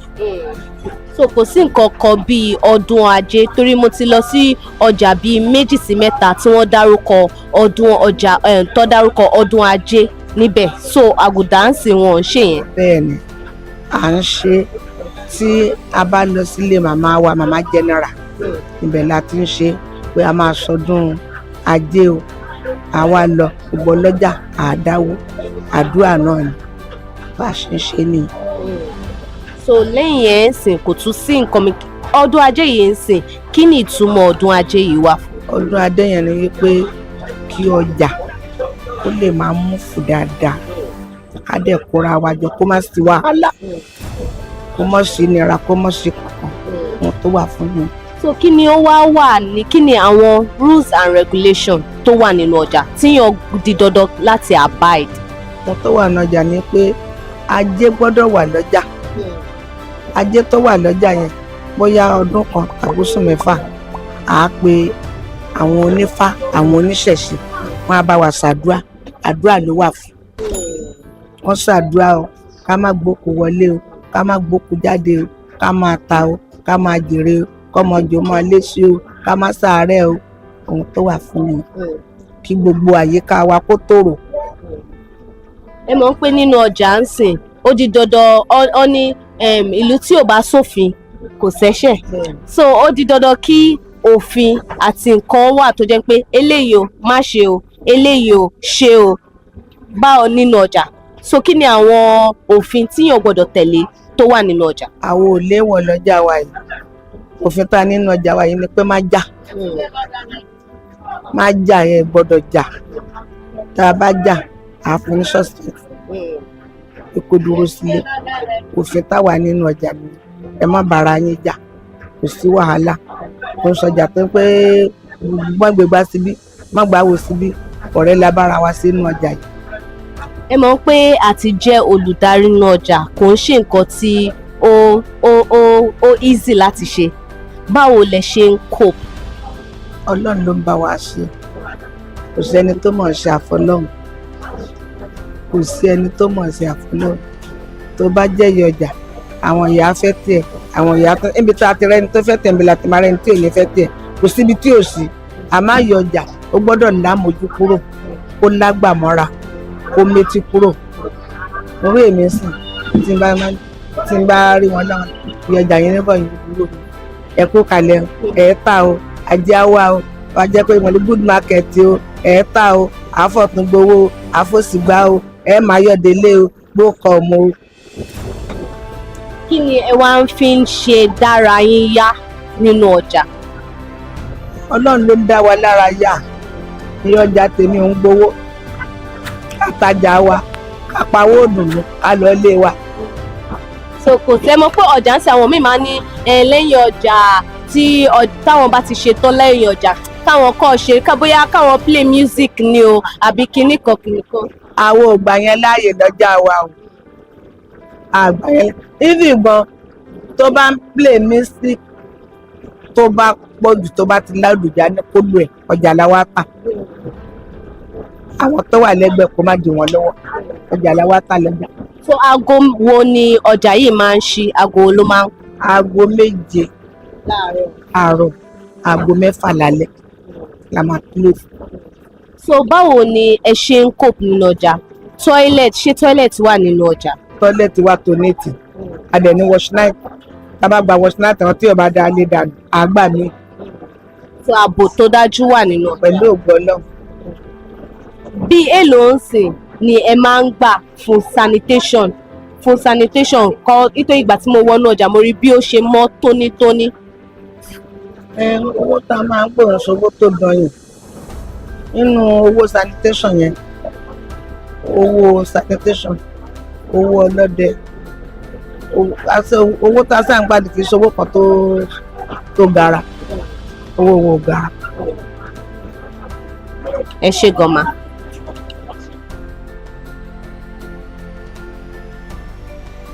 ẹ káàárọ̀ sá. ẹ káàárọ̀ o ṣàlàáfíà alájí. àdúpẹ́ kí lorúkọ yín sá. orúkọ mi ni alhaji sikiru ọlọ́runwájú ọlábọ̀dé. báwo. ọlọ́jà àgùdà modern market ní kóká àgùdà níbí báyìí kóká àgùdà market ni. so a ti tó ọdún mélòó tẹ́ ti jẹ oyè bàbá ọjà. kò tí lè ju ọdún kan lọ tí mo ti jẹ bàbá ọjà. so báwo ni ẹ ṣe bẹ̀rẹ̀ because bí a ṣe bẹ̀rẹ̀ lọ́wọ́ ìyá ọjà wọ́n ní kíyàn tó kọ́tẹ́ lè fúnyàn ní ipò ọmọ àkọ́kọ́ wo akitiyan bíyàn yẹn ṣe ń ṣe wọ́n ti máa wò ó pé kọ́ tó wá mọ̀ pé ẹni báyìí ni ó tọ́ láti ṣe so báwo ni journey yẹn ṣe bẹ̀rẹ̀. òkè mo dúpẹ́ lọ́wọ́ yín bí journey yẹn ṣe bẹ̀rẹ̀ ni wípé bàbá tèmi ni wọ́n ń tajà nínú ọjà yìí tèmi náà dẹ̀ ń lọ sí iléèwé àti bẹ́ẹ̀ lọ nígbà tí bàbá mi pẹ̀lú àwọn tó ń jọ ń ṣe esco nínú ọjà bíbá yìí tí ọjọ́ máa ń ṣe kúkárí ọjà àgùdà modern market ìgbà tó dẹ̀dẹ̀ àti ọlọ́run sọ pé ọlọ́jọ́ dé ọlọ́run mú wọn sọ́dọ̀ bàbá ọjà àwọn kọ́ni bàbá ọjà ń tẹ̀ ìgbà esco àwọn náà jẹ́ ẹ̀kan náà àwọn esco nínú ọjà àgùdà modern market ìgbàlú ẹ̀ tó yá bàbá ọjà tó jẹ́ bàbá ọjà àgùdà modern market ní sùúrù bíbá yìí òun náà ṣe aláìsí ìgbà tó wá wò sọ́ọ̀tún tó wò sósì tí wọ́n pé ta ni bàbá ọjà tó tọ́ sí ìgbà tó wá wo akitan tí bàbá tèmi ṣe nínú ọjà àgùdà modern market ó kọ́ wọn ní Yakubu Ọlárẹ̀wájú kọ́nà bá ń fi ọ̀hún kẹ́ wọn wọ́n wá dù sọ́ọ̀tún dù sósì wọ́n ṣàrò pé òkè èmi ni àwọn fẹ́ fi jẹ bàbá ọjà ìyẹn ní láti ẹ̀ ní kíní láti lọ jẹ oyè yẹn ní aláùsá lọ́dọ̀ alájà wa Fọláṣadé Tinubu wọn lọ́ọ́ fi wá jẹ oyè àpọ̀ tí a jẹ oyè nínú ọjà ń bíbá yìí ajẹ oyè bàbá ọjà ajẹ oyè ìyá ọjà ajẹ àwọn tó olóyè àwọn ní profession wọ́n ṣàpọ̀ oríṣiríṣi oyè ni aṣáàjẹ ní aláùsá níjọ yẹn ẹbí tí àwọn bàbá wa náà tó jẹ́ bàbá general tí bàbá general Lagos State táwọn náà bá fọwọ́ sí ìyẹn ní last year So kí ni nǹkan ráńpẹ́ tẹ́ mọ̀ nípa Àgùdà modern market? Nǹkan tí mo mọ̀ nípa Àgùdà modern market ni wípé ọjà yìí jẹ́ ọjà kan tó tóbi, òun ló tóbi jù ní gbogbo kókó Àgùdà ní Surulere àṣìwò. Tẹ́ bá lọ káàkiri yàtọ̀ sí àwọn ọjà mi tí ò sí ní ọjà Àgùdà modern market ló tóbi jù, tí àwọn Yíbò wà ń bẹ̀, Haúsá wà ń bẹ̀ tájọ́ ń nájà, àwọn Gambia, àwọn Senegal ó wà ń bẹ̀ tí àjọ ń nájà Àgùdà modern market, tí gbogbo kan dẹ̀ ń lọ sí kò sí èdè àìyedè láàrin wa. Ọlọ́run dẹ̀ ń gbàdúrà wa. Muslim wà nù àwọn tí àwọn oníṣẹ́ ìbáyé ọ̀hún náà ó wà láàrin wa tẹ́lẹ̀ pé àjọ ń ṣe tí àjọ fọwọ́sowọ́pọ̀ tí ò dẹ̀ sí èdè àìyedè ní àárín wa. Ọlọ́run bá dẹ̀ ń gbàdúrà gbogbo wa. So wọ́n yẹ ẹni pé a ti tó ọdún kan tẹ́ ti jẹ oyè bàbá ọjà. Báwo ni oyè yẹn ṣe rí báyìí? Báwo kí ni àwọn challenges tẹ́ ń go through as a leader? Ẹ mọ̀ pé kíyàn tó lè jẹ́ olórí kì í ṣe iṣẹ́ kékeré. Báwo ni journey ẹ̀? Kò rọrùn láti jẹ oyè náà. Olú ẹ̀ máa ní sùúrù pẹ̀lú àwọn tí à ń kó jẹ náà, nítorí pé àtorí gbígbẹ àtorí tútù náà ni a jọ ń ṣe ìjọba àdìgbọ́lọ̀ máa ní sùúrù pẹ̀lú wọn. Tábà ní sùúrù pẹ̀lú àní lè rí ìjọba náà tò ní inú ọjà. Àwọn ẹlòmíì corporate, àwọn ẹlòmíì wọn corporate pẹ̀lú àdèmọ́ máa ní sùúrù pẹ̀lú wọn náà ni. Irú nísìnyí tábà lọ bá wọn pé òkè owó yìí a nídìí fún owó náà, wọ́n sọ pé àwọn olówó ká wá àdìpá ọdún bí ẹ̀mẹ́ta kẹlòmíì tí wọ́n ní fún wa ní owó náà. Owó lọ́nà náà wà bẹ́ẹ̀, a máa sọ fún wọn pé òkè owó lọ́mà environmental nǹkan bẹ́ẹ̀ wọ́n ní àwọn ò tí ì lọ amápara lọ́dọ̀. Nígbà tí ìbá mi tó dìgbà tí bá ti ṣọ́ọ̀bù wọn ẹlòmíì wọ́n tó máa sọ pé òkè àwọn máa tó san owó tí àníkọ́ san ní aláwọ̀ kọta àníkọ́ tó yẹ kó ti sọ ní ìrọ̀rùn tó sọ ní ọ̀rùn wọn ò ní san. Nígbà tí a bá ti ṣọ́ọ̀bù náà ṣe máa san owó tó yẹ kó san, àjẹ́ tó a san fáìnì. Ẹ̀dẹ̀ máa nípàdé tá a máa ń lọ ṣe ní aláwùsá náà tí ẹ pé a máa fi ṣọ́ọ̀bù wa lẹ̀ ìyẹn lọ́dọ̀ alájà wa Fọláṣadé Tinubu ní aláwùsá, ìyẹn ní ọjọ́ Tuesday la máa lè lọ síbẹ̀ láti àárọ̀ tó lè jẹ́ kọ̀ọ̀kan bí aago 6 àbí akadá bá ti lọ láàárọ̀ bá a lè má padà sí ọjà wọn jẹ́ pé ilé la máa gbà lọ tó yẹ tó di ọjọ́ kejì yẹn ní Wednesday àti mítì nìkan náà tí a máa ń ṣe gbogbo àwọn ọlọ́jà táwa ní kókó Àgùdà. À ń lọ bí 15 ọjà tá a máa ń ṣe ní kókó Àgùdà ní local government wọn ìgbà yẹn lọ́jọ́ Wednesday. Ìyẹn náà a máa ń ṣe nìkan bí aago 10 nígbà tá a pẹ̀lú àwọn ọmọ ọlọ́jà tí ó wá káàkiri táwọn ọmọ ọjà tá a bá jọ jókòó tá a bá jọ ṣe mítì yẹn ní local government tán tá a bá jọ ṣe mítì yẹn ní nǹkan bí aago 10 sí aago 11 àbí 12 táwọn ọmọ ọjà bá ti lọ àwa esco ní gbogbo ọjà ní kókó Àgùdà ẹ̀ṣẹ̀ àtúwá jókòó àwọn àti àtúwá ṣe mítìnì gẹ́gẹ́ bí ìlọsíwájú ṣe máa bá kókó Àgùdà àti ọjà wa àti Lagos State àtúmáṣe àjókòó yẹn. Nígbà tí tabakú tó parí yẹn náà máa lọ bí nǹkan bí aago 3 ká tó parí yẹn náà. Ìyẹn bí ìyẹn ṣe jẹ́ nìyẹn. So ti alákọ̀ọ́kọ́ tẹ ní ẹ máa lọ ṣe mítìn yẹn tó jẹ́ pé ẹ lè lo gbogbo ọjọ́ ní kíní ní aláùsá yẹn, kí ni kókó mítìn yẹn tó fi jẹ́ pé ẹ máa ti ṣọ́ọ̀bù bẹ́ẹ̀?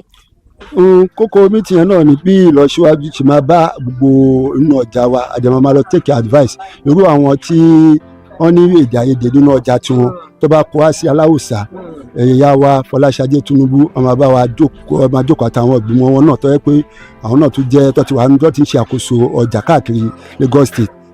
Àwọn náà máa jókòó máa bá wọn sọ ọ̀rọ̀ yẹn ní tùbínùbí tí ẹlẹ́gbẹ̀ẹ́ máa gbẹ̀bí tẹ́láre náà máa gba ààrẹ lọ tó yẹ pé àdèmọ́ àwọn sọ́kútì ò ní sí èdè àìyedè nínú wọn. Èyí tí wọ́n bá tó kálukú bá sọ ẹjọ́ ti tiẹ̀ tíyàn bá lè yanjú ẹ̀ ní ọjọ́ yẹn tó yẹ la ṣe máa ń sọ pé ó máa ń di kọ bí aago 6 ká tó kò lọ́hùn tábà tó máa tún ní ó máa tó di ọjọ́ 8 tábà tó wá sí mítìn láti máa tó ṣe ní ẹjọ́ yẹn yanjú.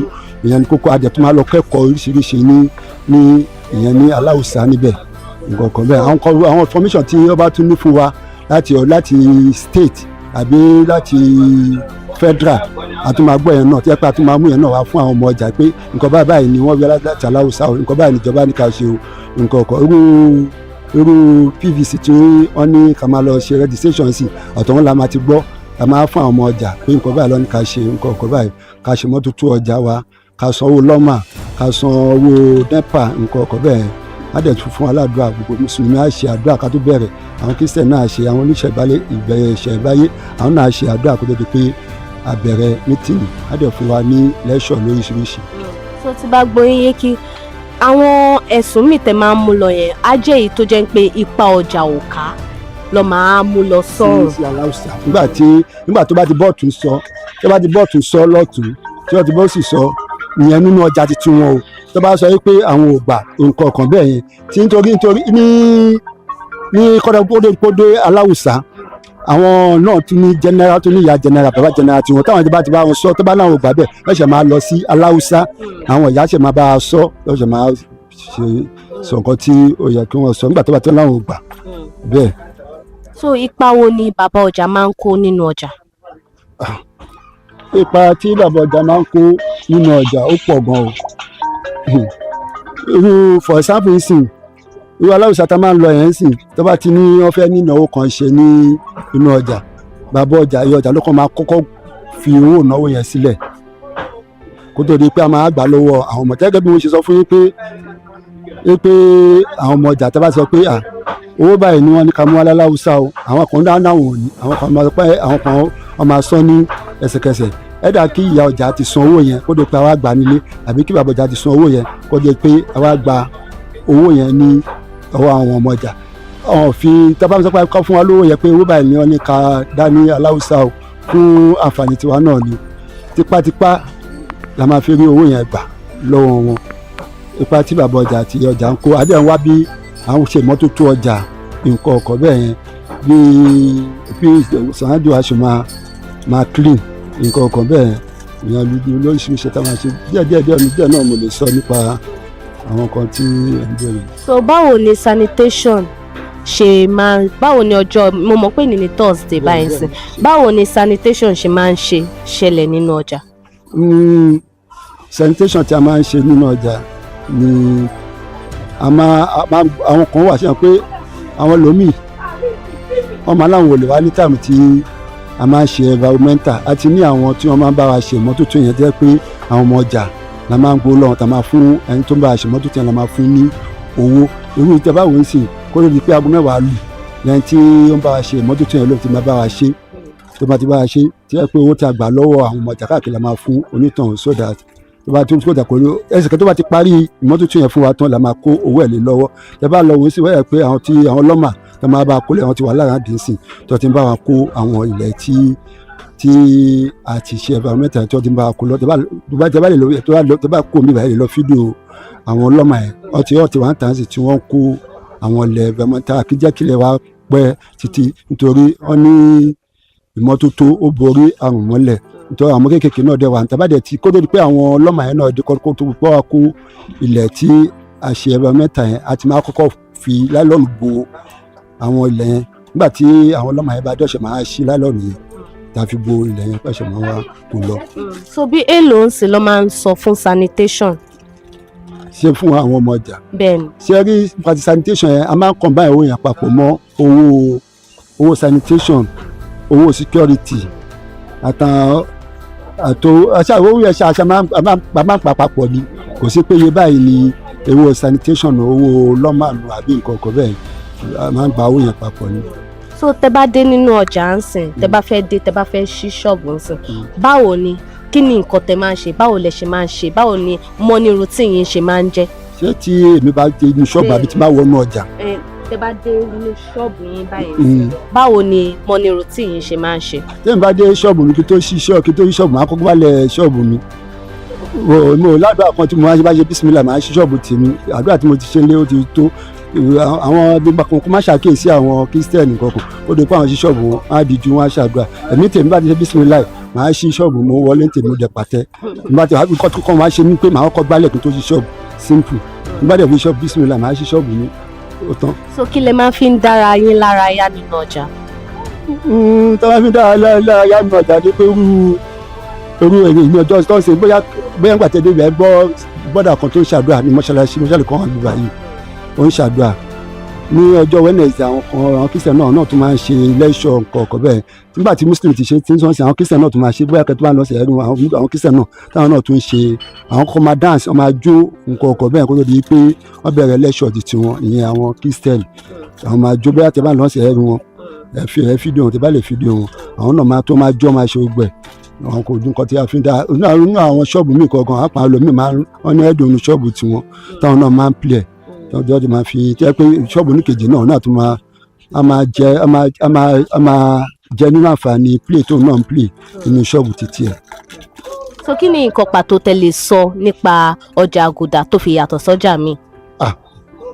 ojúlówó tó yónú tẹ́ náà bá ti rí kò sí ẹ̀ náà ti rí pé ọjà tiwa yìí ó yàtọ̀ sí gbogbo ọjà tẹ́ náà bá fẹ́ jáde ẹ̀ lè fídíò ẹ̀ rí i pé kẹ́ lọ́ fi compare gbogbo ọjà ìmọ́tótó ni nípa neatness ni nǹkan ọkọ̀ bẹ́ẹ̀ náà pé ọjà àgùdà ó yàtọ̀ ní gbogbo ọjà tí ó wà ní Lagos State ọjà àgùdà best níbo dòdò ó local government ọjà àgùdà ló tóbi oúnjẹ ló ní ìmọ́tótó jù tẹ́ bá wo ọ̀nà ọjà míì tẹ́ bá wo gbogbo ilẹ̀ wa ẹ̀ pé ó neat kò sí pé gbogbo ẹ̀ concrete ni kò ń ṣe pé ilẹ̀ rọ̀fọ̀rọ̀fọ̀ nǹkan ọkọ̀ bẹ́ẹ̀ nínú tẹ́ bá lọ wo tọ́lẹ̀tì wa ó wà tiles ẹ̀wò tẹ́ náà bá ti rí ẹgbẹ́ tọ́lẹ̀tì mi ẹ̀ṣá gbóhùn kọ̀ọ̀kan ó wà ní tẹ́fìtì wà in tight. so as olórí báwo lẹ ṣe máa ń ran àwọn ọmọ ọjà lọ́wọ́. Ọlọ́run ràn gbogbo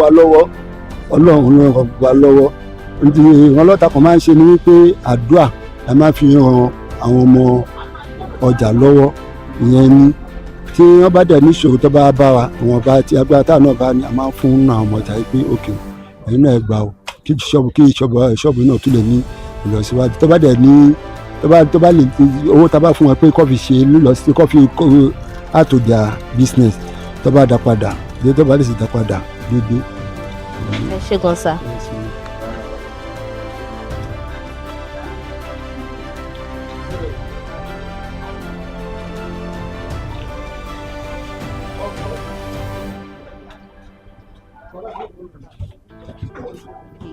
ẹ káàárọ̀ ma. ẹ káàárọ̀ o. kí lorúkọ yín ma. Elizabeth Ogundijọ. á ti tó ọdún mélòó tẹ́ ti wà nínú ọjà. ó ti lé ní 20 years o. kí ló dé tó fi wá jẹ́ ọjà àgùdà modern market lèèyàn láàyò láti máa tajà. níbi tí mo wà ní ilé mi súnmọ́ bí mi torí mi lè wọ mọ́tò ẹsẹ̀ ni máa fi rìn délé mi. so kí ni nǹkan ráńpẹ́ tẹ́ lè sọ fún wa ní pàtó nípa ọjà àgùdà. àgùdà dá o gbogbo nǹkan ló wà ńbẹ̀ láti máa tà. bíi iláyà ń tà ẹ̀fọ́ à ń tà ata à ń tà àlùbọ́sà à ń tà iṣu à ń tà ẹran ẹja gbogbo nǹkan ṣáà là ń tà níbí. so ọjà yìí ń sìn tẹ́ ń ta gúre kí ni ó mú èrò ẹ̀ láti máa ta gúre. kò sí tó mẹ́rin ẹ̀ ni pé mo mọ̀ pé nǹkan jíjẹ ni wọ́n máa ń rà wọ́n máa ń jẹ so àwọn tó bá fẹ́ ṣe lásìkò wọ́n á sè àwọn tí ò bá ní ṣe lásìkò wọ́n á sè lọ́sàn wọ́n á fomi ọbẹ̀ jẹ so ohun tó fi jẹ́ pàǹfin tà nìyẹn. so lẹ́yìn gúre yìí nìkan ń sìn nìkan lẹ́yìn tà báyìí. gúre àtilá lèmi ń tà. gúre àtilá báwo wà lọ́jà. ọjà ò sí ní ìsìn ọjà díẹ̀díẹ̀ ni kò sọ́jà ń sìn tẹ́lẹ̀ ọjà wà bọ̀ tí ń sìn kò sọ́jà. kí ni ìpèníjà tó wà nínú nǹkan tẹ́ǹtà nínú gúre yìí ń sìn gúre yìí ń sìn báwo ni ẹ ṣe ẹ ní oko ńlá kan tẹ́tí máa ti ń wà ní abẹ́ máa ń rà. mo máa ń lọ rà á ni o lè gba my 12 o lè gba Mushin tí n bá ti lọ́jà díẹ̀ ńlẹ̀ máa gba Mushin tí n bá lọ́jà ńlẹ̀ máa gba my 12 la ti ń rà àwọn tó máa lọ rà wá ní yànnàbà àwọn ló máa tà fún wa ní Mushin so ibẹ̀ la ti máa ń lọ rà.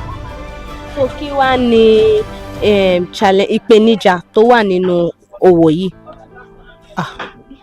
òwò yìí ó wà dáadáa ṣùgbọ́n ìgbà míì ọjà máa wá ìgbà míì kò ní sọ́jà àṣà má lè jẹ náà à ń jẹun à ń yó ẹ̀wọ̀n pọ́jà téèyàn bá wà tó bá ti ń jẹun bẹ̀ kò sí wàhálà kankan so ọgbọ́n sáà là ń dá sí ṣá.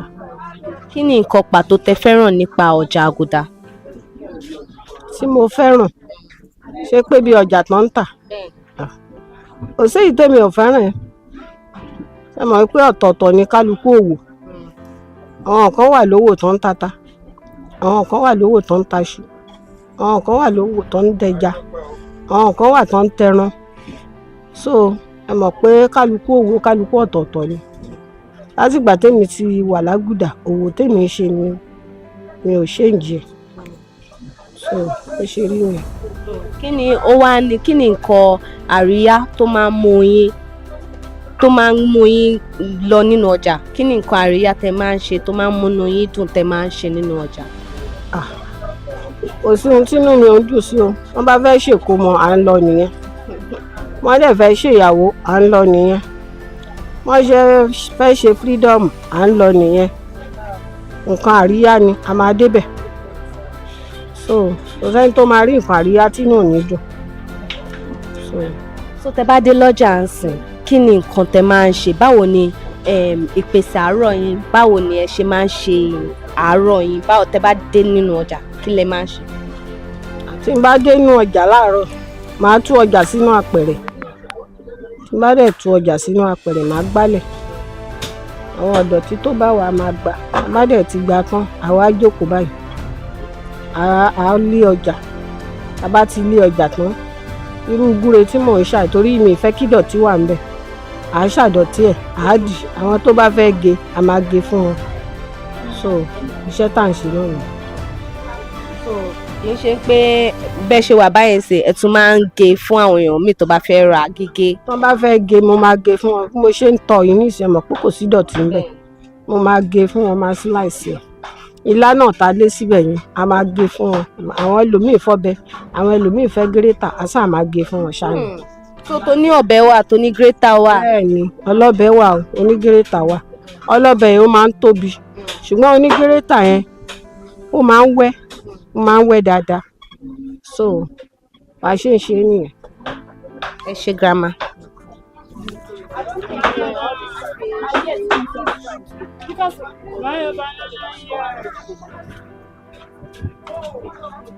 Good morning, ma. Good morning. What is your name, ma? My name is Mrs. John, popularly known as Mommy Yum Yum. Mommy Yum Yum. So, Mommy Yum Yum, for how long have you been selling here in Aguda Modern Market? If I should say for how long, it might be like 30 years. 30 years? Yes, before I got married, even when I was still in school. Wow. So I was then staying with my aunt. So this is what she usually sell then. After school, I'll come and stay with her to help her out. As time goes on, I'm done with school, I got married. So I was like, let me go into business. Actually, at first, my husband wanted me to do something else. But I insisted that this is what I love doing. No, it's better for you to do the business that you have passion for than to just go into business. So I decided to go into food stocks. So as God may have it, it has been going well, all through and through. After delivering, come back, different challenges, ups and downs, business going down, boosting up again. But I know it has been God that has been doing it. So before, I wanted to say you should walk me through that journey, but then you've already said it in your intro by saying you started from assisting your aunt before you now decided to go into this business.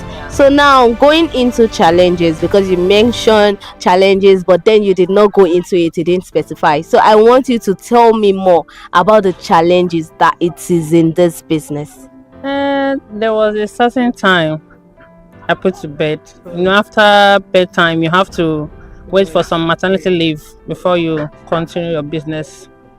So then, after the birth of my child, I had a challenge with money. There was no money for me to come back into the business. But still, I still keep the fire burning inside. The ability to come back to the business was people were telling me do something else, do this. I said no, this is what I love doing. I know that I don't know how it's going to happen, but I'll still bounce back to the business. God may have it. I explained to some few friends which they comes to hand and helped me. So I came back with the help of God and with connections from my customers that traveled abroad. I thank God for their life, and I pray that God will continue to bless them. I was able to stand up again. Initially, this is only what I was selling. So I now added these ones to boost the business more, and it has been going well. So now, in this business that you're selling, because I can see different stuff that you're saying, what are the risks in this business? The risks there, when it comes to this, you have to be very, very vigilant about dates, because it's not something that just you buy today and you sell it today. Some of them takes months before it will be sold. So if you don't check the dates before buying it, before you knew it, it will expire and you will incur losses. So I'm always specific about my dates before buying any of the products. When it comes to this, I'm always careful, most especially the aspect of the dry fish side. You know, there's fish pond, there is sea fish.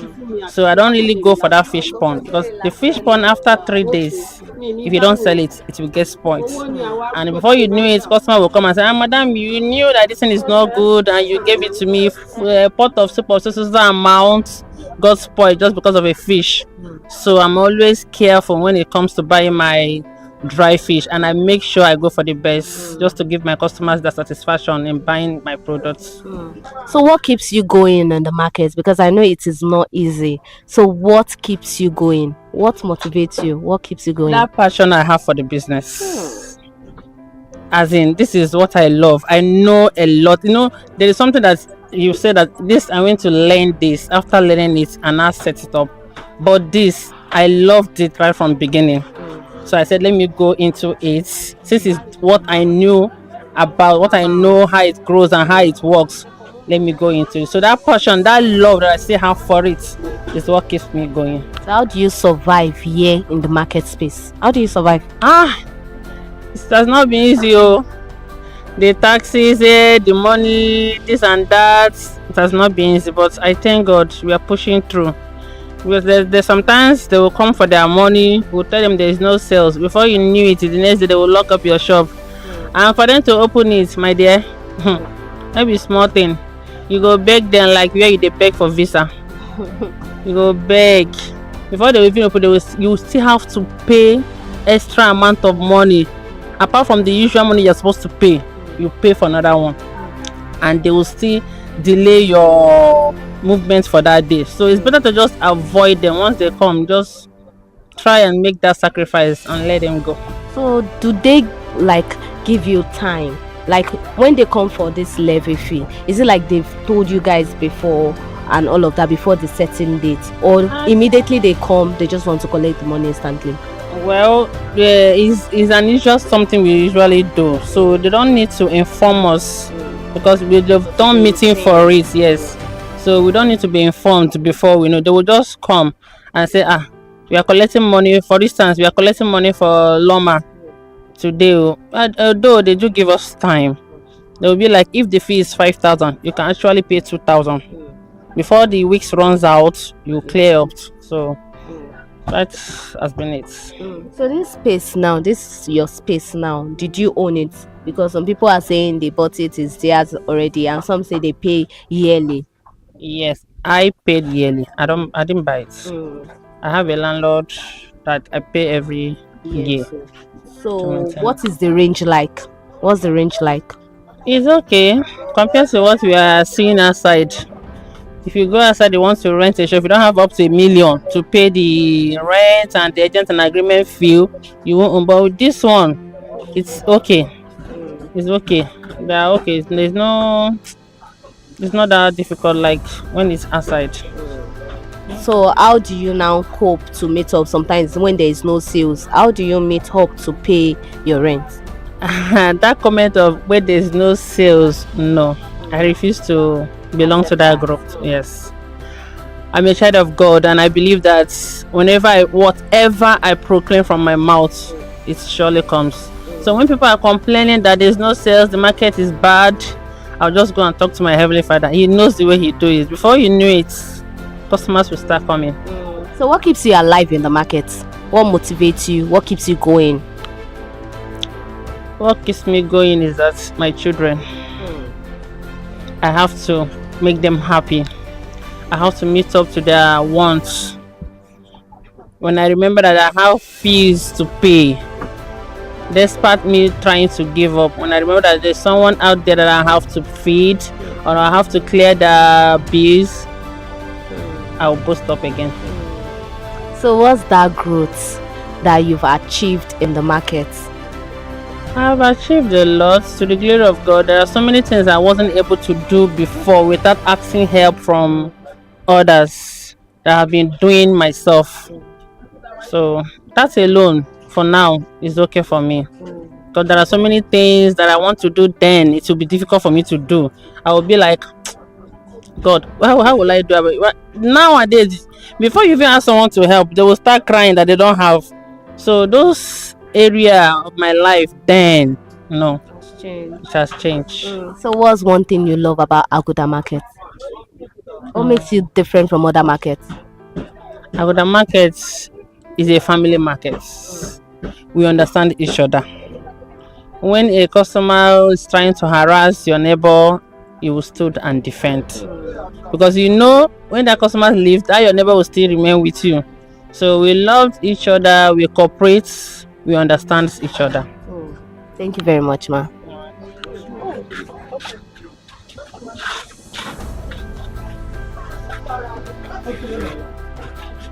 Good morning, ma. Good morning there. What is your name, ma?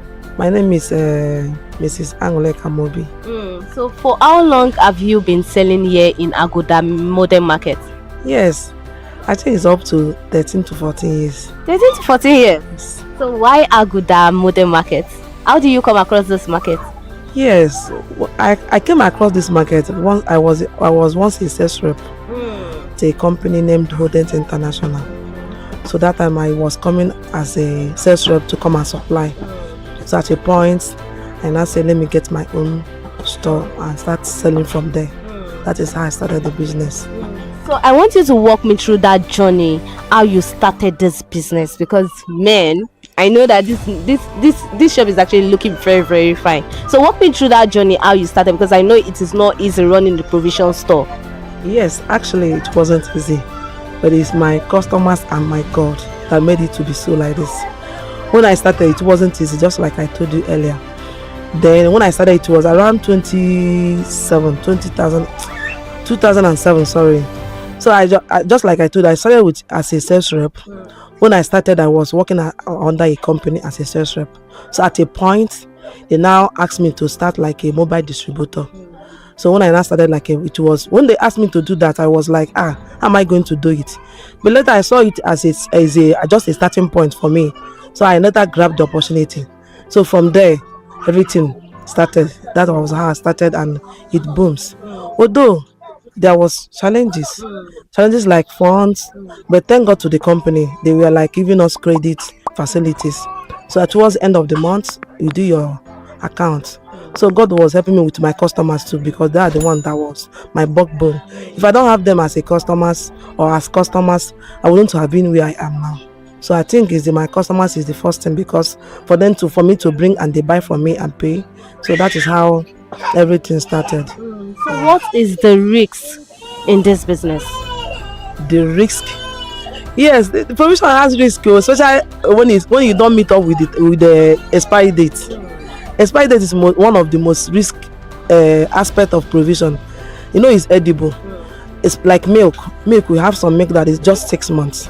I think it's one of the risks that I had when I started. Although I started with detergent, before I joined beverages. So when I started, it was it was a big challenge to me, because buying soap can last like 2 years, 3 years, and 4 years.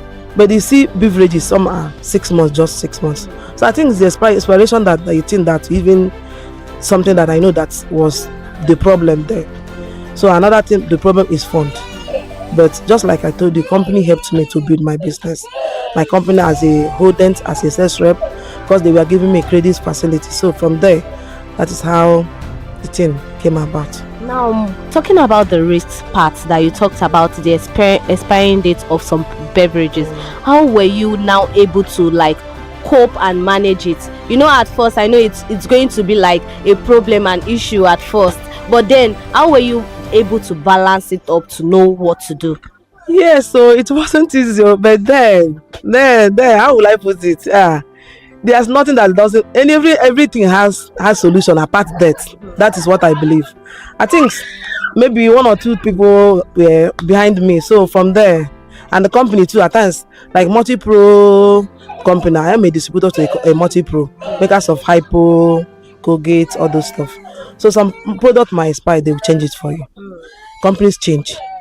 Depends on the company, not all the companies. So, but once you see that the as long as you're a distributor and you complain, they might change. So that was the issue.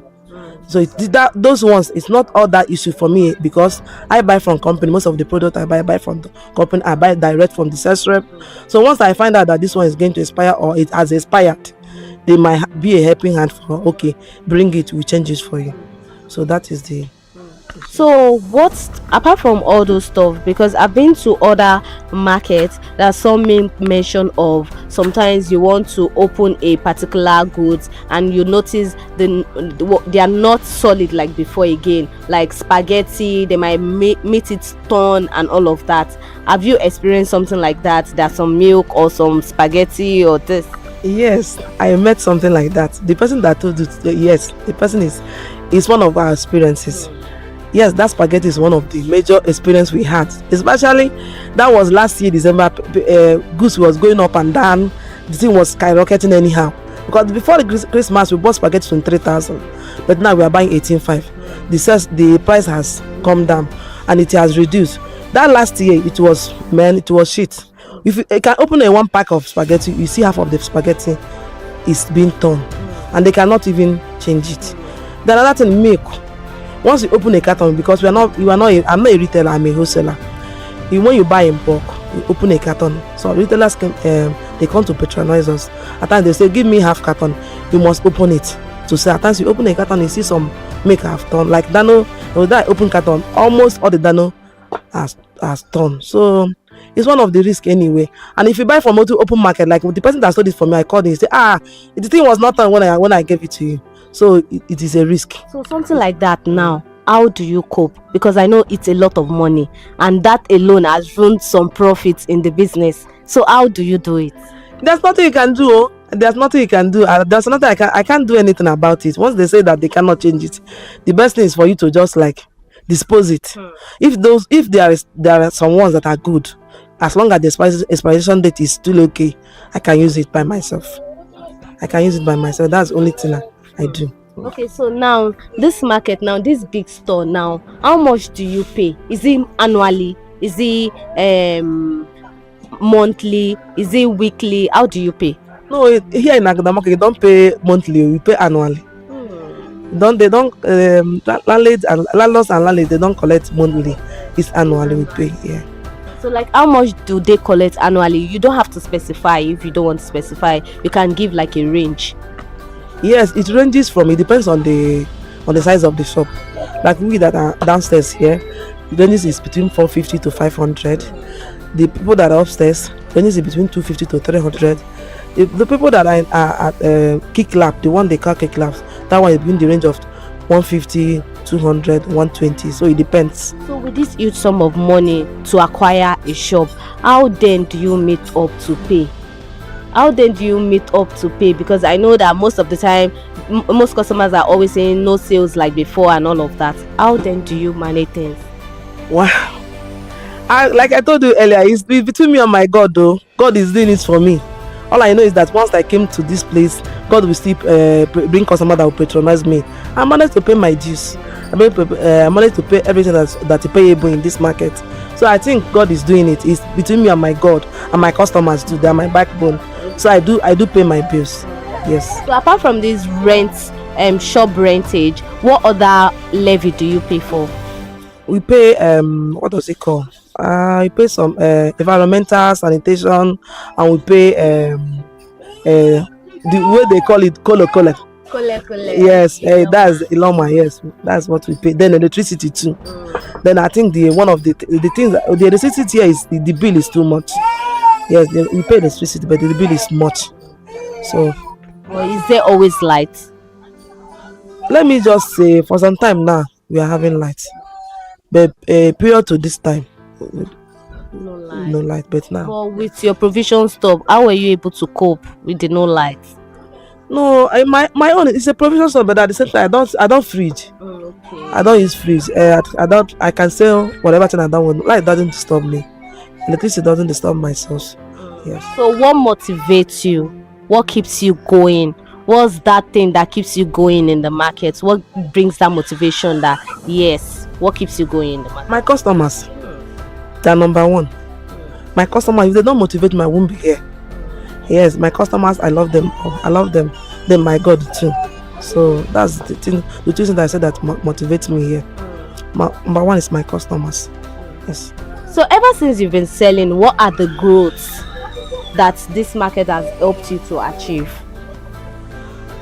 The market has really helped me because if the market has not really helped me, I wouldn't have come back.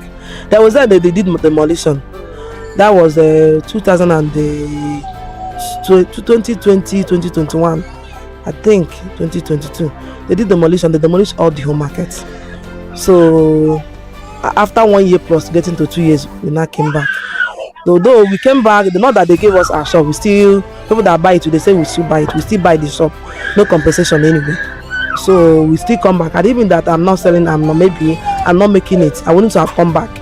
You wouldn't have seen me here. I would have left like other people that left after demolition. Some people did not come back, but me, I myself, I came back. So I think. So what's that thing that is so special about Aguda Market? Yes, Aguda Market is a kind of market that is well arranged.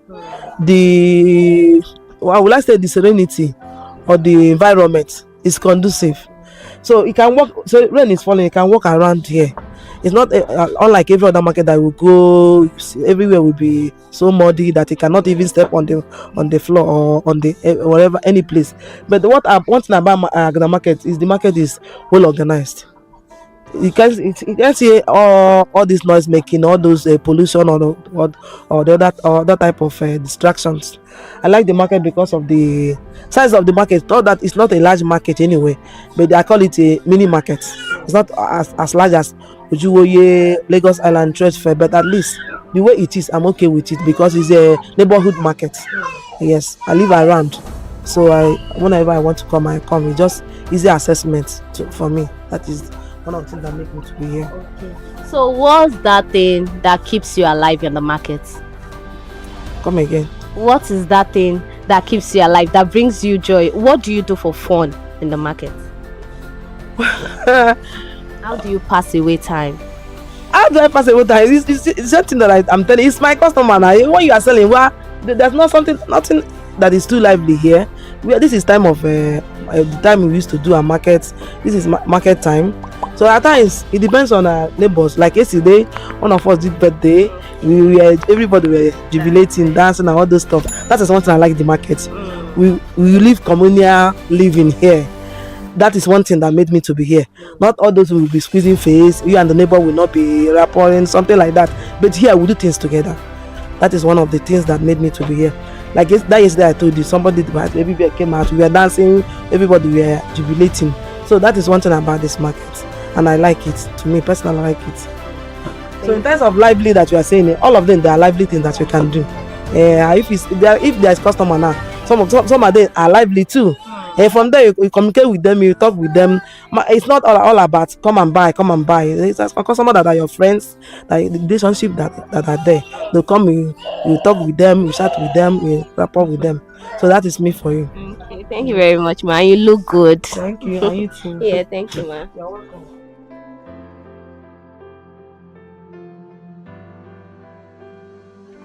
Good morning, ma. Morning, my sister. You're welcome. Yeah, thank you very much, ma. What is your name, ma? My name is Ruth Mesike. Okay. So for how long have you been selling here in Agudamode Market? It's up to 15 or 17 years. 15 to 17 years. How do you come about this market? Well, by the grace of God. I started after my education. Instead of sitting at home, already my mom was the one that she's doing this business while we are in school. After school hour, we will come. So after everything, instead of sitting at home, I said, let me join her. Gradually, I started my own. Little by little, I will buy little. God helping me. As customers are coming, my market is increasing. So, by the grace of God, God have helped me today. I can say I've stand on my own by the grace of God. And God is bringing customers. So what are the challenges you experience as a trader here in the market? What are the challenges? The challenges are few. The most one is that at times you will have mind, you will buy, you will not be able to sell. It's not always, but most of the time it's like that. Most especially all these perish leaves. At times we have mind that today I'm going to sell everything. You may sell little, you may not sell anything. At the end of the day, 2 to 3 days, it will rot, you throw it away. At times it will move. Once you buy, you see customers coming to buy. So it's one of the challenges, and it's always like that. So but I keep on coming and know through it God is still helping me. For the days that I sell, I will still cover up with the one I have not sell. I wanted to ask you for risks, but then you've already made mention of something like some getting spoiled, and but then how do you now overcome? Because now I know that one already, the profit has gone like that. How do you now survive? Well, we still survive with the other meats, other articles, other goods. There are the ones that you buy. By the grace of God, you make gain from it. Use it to cover up the one that was. Yes, that's why we have been doing it. So this is your space now. This is your space now. How much do you pay for this space that you are selling? Well, I can say as they renovate the market, by the grace of God, I was able to regain my shop. I'm the owner. So you're the owner of the shop. You don't have to pay annually per year. It was before, but by the grace of God, as the developer came and developed the market, I was one of the lucky ones because many did not get their shop back. But God helped me. I was able to get it back. So I'm not paying. We only pay for council due yearly. So, but monthly payments, I don't pay it since I'm the owner of the shop. So this council due, how much you pay? 2004. It depends on the size of the shop. Lock-up ones are not. Their price is different from our own. Okay. So now, what do you do for fun in the market? Because I know sometimes if there is no sales, the market are not moving, or maybe sometimes you are tired and all of that. What is that motivation? What keeps you going?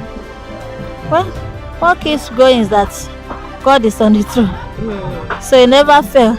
No matter how little it is, we still go home with it joyfully. So He never fail.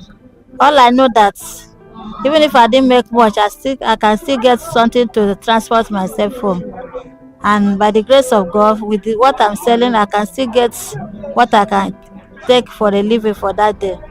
So the challenge is not much. God is on the throne. So what do you do for fun in the market? What's that?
Thank you so much for joining us on the Midday News. Good afternoon. I am Ire Ayomikuleke. Now let's start the midday news. We begin the news with the Central Bank of Nigeria talking about the Monetary Policy Committee, which cut the interest rate from 27.50% to 27% from 27.50%. This development took in place yesterday where the governor of the CBN, Mr. Olayemi Cardozo, announced this at a press conference after the two-day 302nd Monetary Policy Committee meeting in the FCT. He said the members of the Monetary Policy Committee unanimously agreed to the cut due to the country's inflation decline for the past 5 months.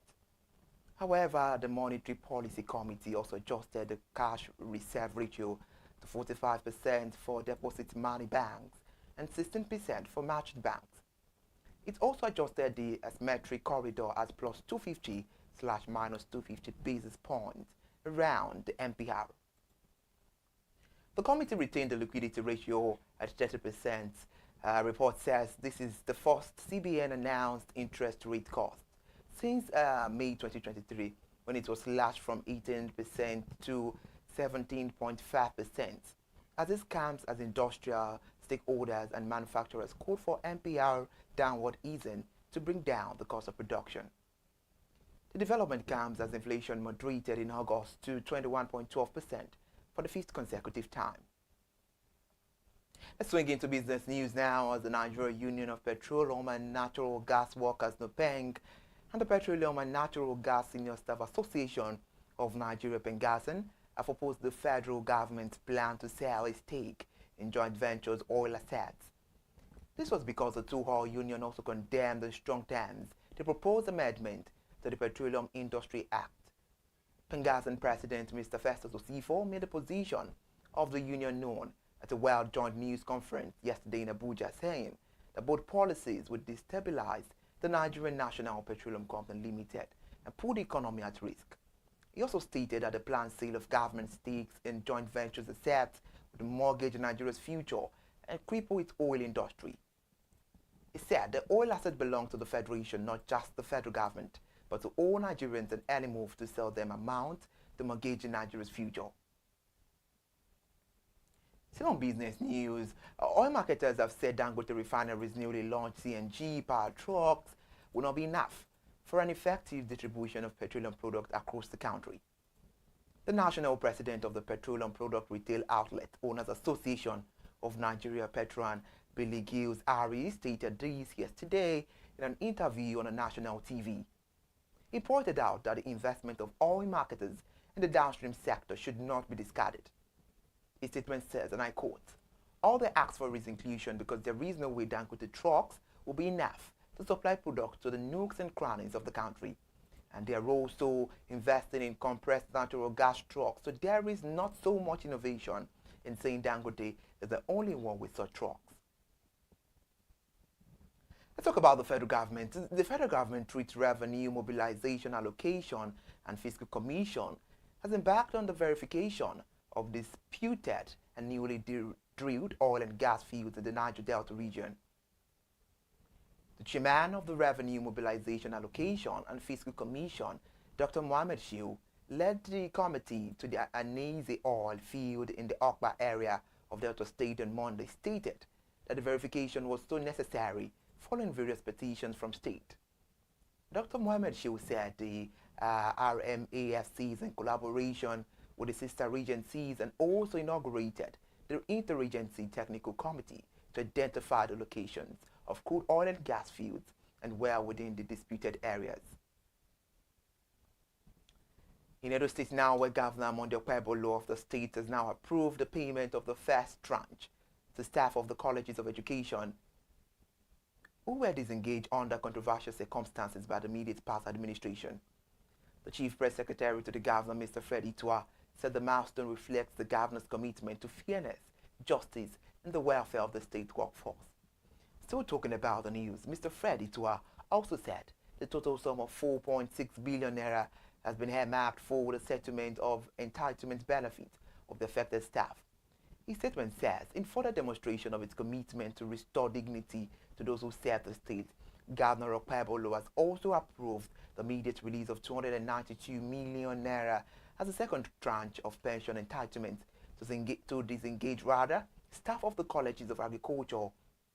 The payment is also scheduled to be effected on Wednesday today. The news agency of Nigeria NAN reports that the bilateral trade between Nigeria and China rose by 34.7% to $15.48 billion between January and July 2025, compared with the same period in 2024. Ms. Yan Yu-King, Consul General of the People's Republic of China in Lagos State, disclosed this during a reception on Sunday over the weekend, where she noted that Nigeria is now China's second largest trading partner in Africa, adding that the increase reflects the strengthening of economic ties between both countries. While delivering her remarks, she also attributed the growth partly to the elevation of bilateral relations to a comprehensive strategic partnership at the 2024 Forum on China-Africa Cooperation Summit, which she said has opened broader opportunities for collaboration.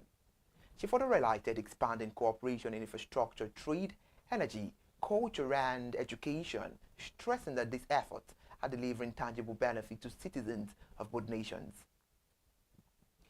Thank you so much for joining us on the Midday News. We're pressing the news on to statistics. The National Bureau of Statistics said that Nigeria's oil sector grew by 20.46% in the second quarter of 2025, outperforming the non-oil sector. While still on the news, we'll be right back.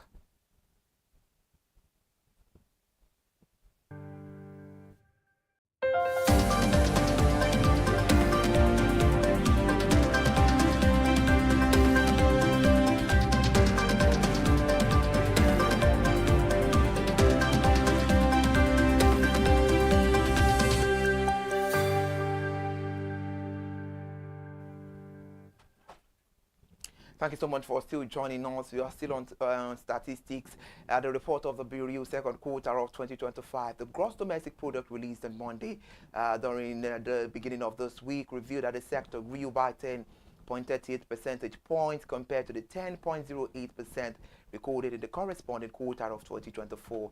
The National Bureau of Statistics said that a significant difference followed the rebasing of the GDP, the gross domestic product, by the NBS in July, updating the base year to 2019.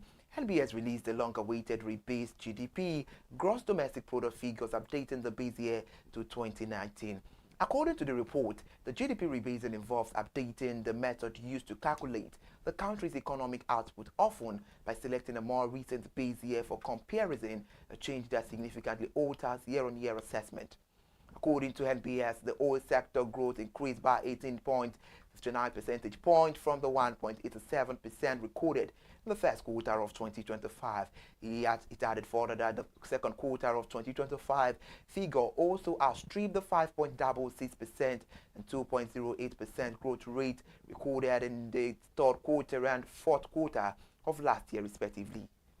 The report read, on a quarter-on-quarter basis, the oil sector recorded a growth rate of about 6.01% in the second quarter of 2025, and the oil sector contributed 4.05% of the total real GDP in the second quarter of 2025, up from the figure recorded in the corresponding period of 2024 at 3.51%, and up from the preceding quarter where it contributed 3.97%.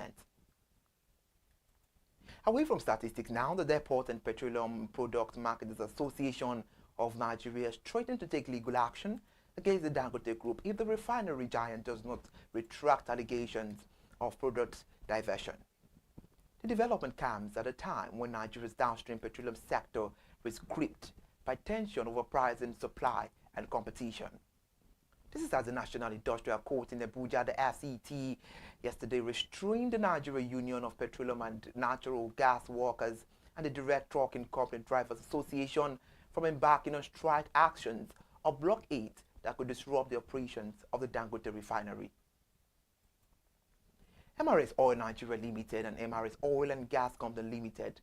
The clash between the refinery and DAPMAN follows claims by the Dangote Group that some marketers were exploiting discounted purchases from its refinery under the guise of domestic supply, but diverting the product to neighboring countries where pump prices are nearly double. Dangote described the alleged scheme as a long-running drain on Nigeria's resources and insisted it would not be complicit. It also declared that any party who feels aggrieved by the content of the publication is entitled to seek redress through the appropriate legal channels without recourse to 7-day notice. A non-government organization, EI Empowerment Foundation, in collaboration with its partner, have empowered not fewer than 1,000 students of Nuba Mali Polytechnic in Zaria with business skills and sanitary pads. Speaking at the flag off, the coordinator Mala Musa Liu said the beneficiaries would also be empowered with practical knowledge and resources to thrive in various business. He said innovative programs seek to enhance employment generation, poverty reduction, and strengthen the menstrual hygiene, adding that the available statistics indicated that there were over 300 tertiary institutions in the country that were graduating with over 600,000 students annually. The coordinator said approximately 6,000 are getting jobs in government agencies after their graduation, hence the need for the student to have these practical and digital skills. The program therefore is to strengthen the government technical and vocational education training initiative, where 1,000 students will be trained on the skills and many of them will receive starter packs. The foundation will monitor their progress for 3 months to ensure the success of the initiative. Let's talk about humanity. A Nigerian in the diaspora, Prince Olusegun Olawale Musako, said his decision to sponsor free cataract surgeries, eye drops, and glasses for residents of Arigbajo was motivated by a desire to uphold the philanthropic values of his late father, Robert Timothy Oluwole Sunday Musako, and continue efforts to bring meaningful change to the community. The outreach powered by Eye Foundation Hospital was held on September 18 and 19, 2025 and benefited 100 of people with free cataract operations, eye medications, and corrective glasses. Prince Olawale added that philanthropy remains a personal commitment, saying these gestures reinforce his belief that involvement in charitable activities broaden perspective, increase empathy, and promote personal development. Still on the news line, however, beneficiary expressed gratitude for the gesture. Mrs. Oladele Deborah thanked the prince for continuing his late father's legacy of welfare programs and meeting critical needs, while Mr. Olatunjioke praised him for amplifying the late monarch's philanthropic efforts and ensuring his legacy endures. The coordinator of the outreach, Chief Shakiruddin Olatoye Bale Vunipara, recalled one of the late monarch's well-known sayings. He said, engaging in philanthropy can lead to personal fulfillment, growth, and a deeper understanding of society issues. He always wanted to leave a lasting impact and be remembered for his positive influence. Thank you so much for joining us on the Midday News. I am Ire Ayomikunleke. Please stay with us for the rest of the day and remember to follow us on all our social media platforms and do well to subscribe to our YouTube channel. We'll meet again by 4 for ConsumerHallaTV News at 4. Bye for now. Good afternoon.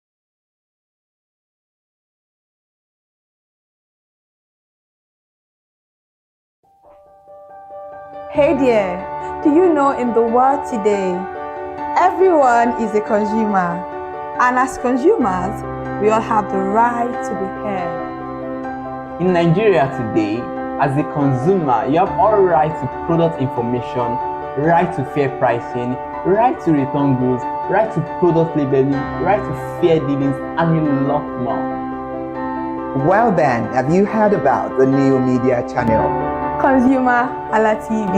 ConsumerHallaTV.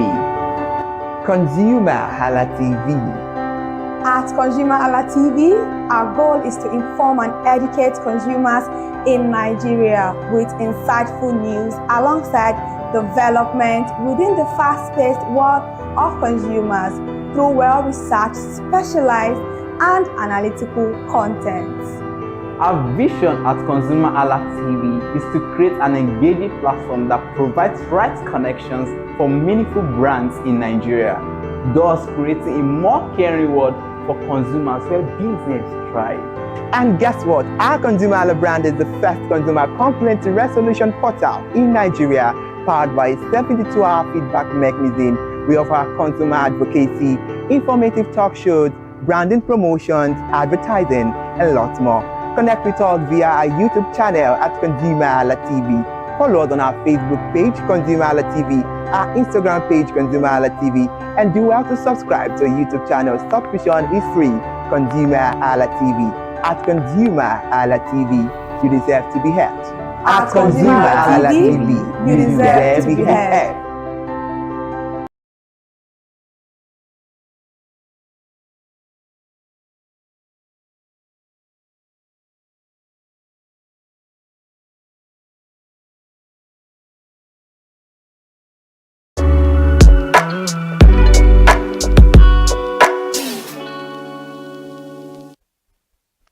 Hello and welcome to another edition of Mind the Gap. This is a weekly broadcast program on ConsumerHallaTV that helps draw attention to everyday avoidable gaps in customer service delivery with the overall aim of helping to strengthen existing relationships between brands and their consumers. I am Iremofe Kofoworola. On this edition of the program, we would be examining the subject efficient customer service delivery in Nigeria. And before I introduce to you our guest, let me give a brief background to our discussion.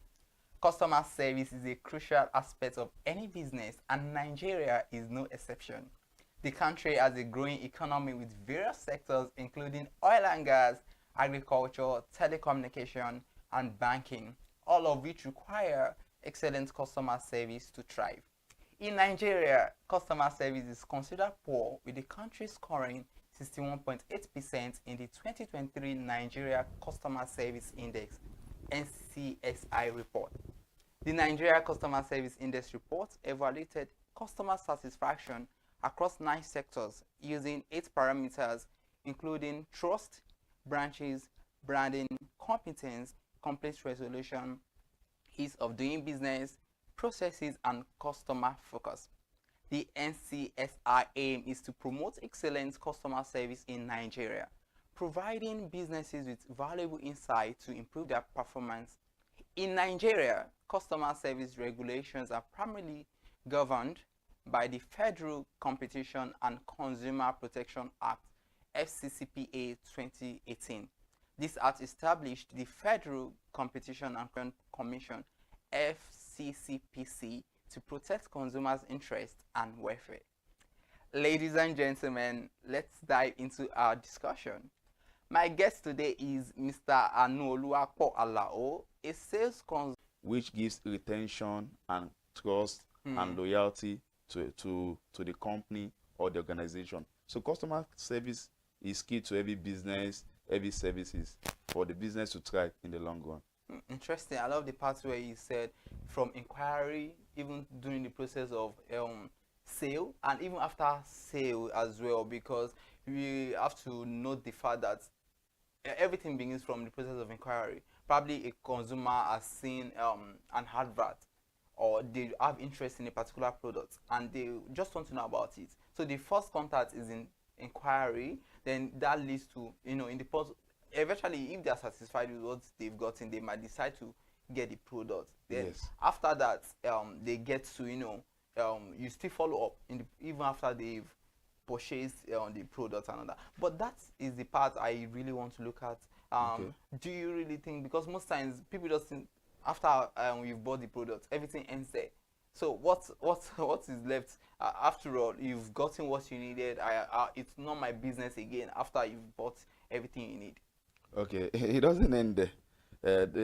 Every organization or company, or any how you want to put it, is in business to actually make profit, to grow their revenue.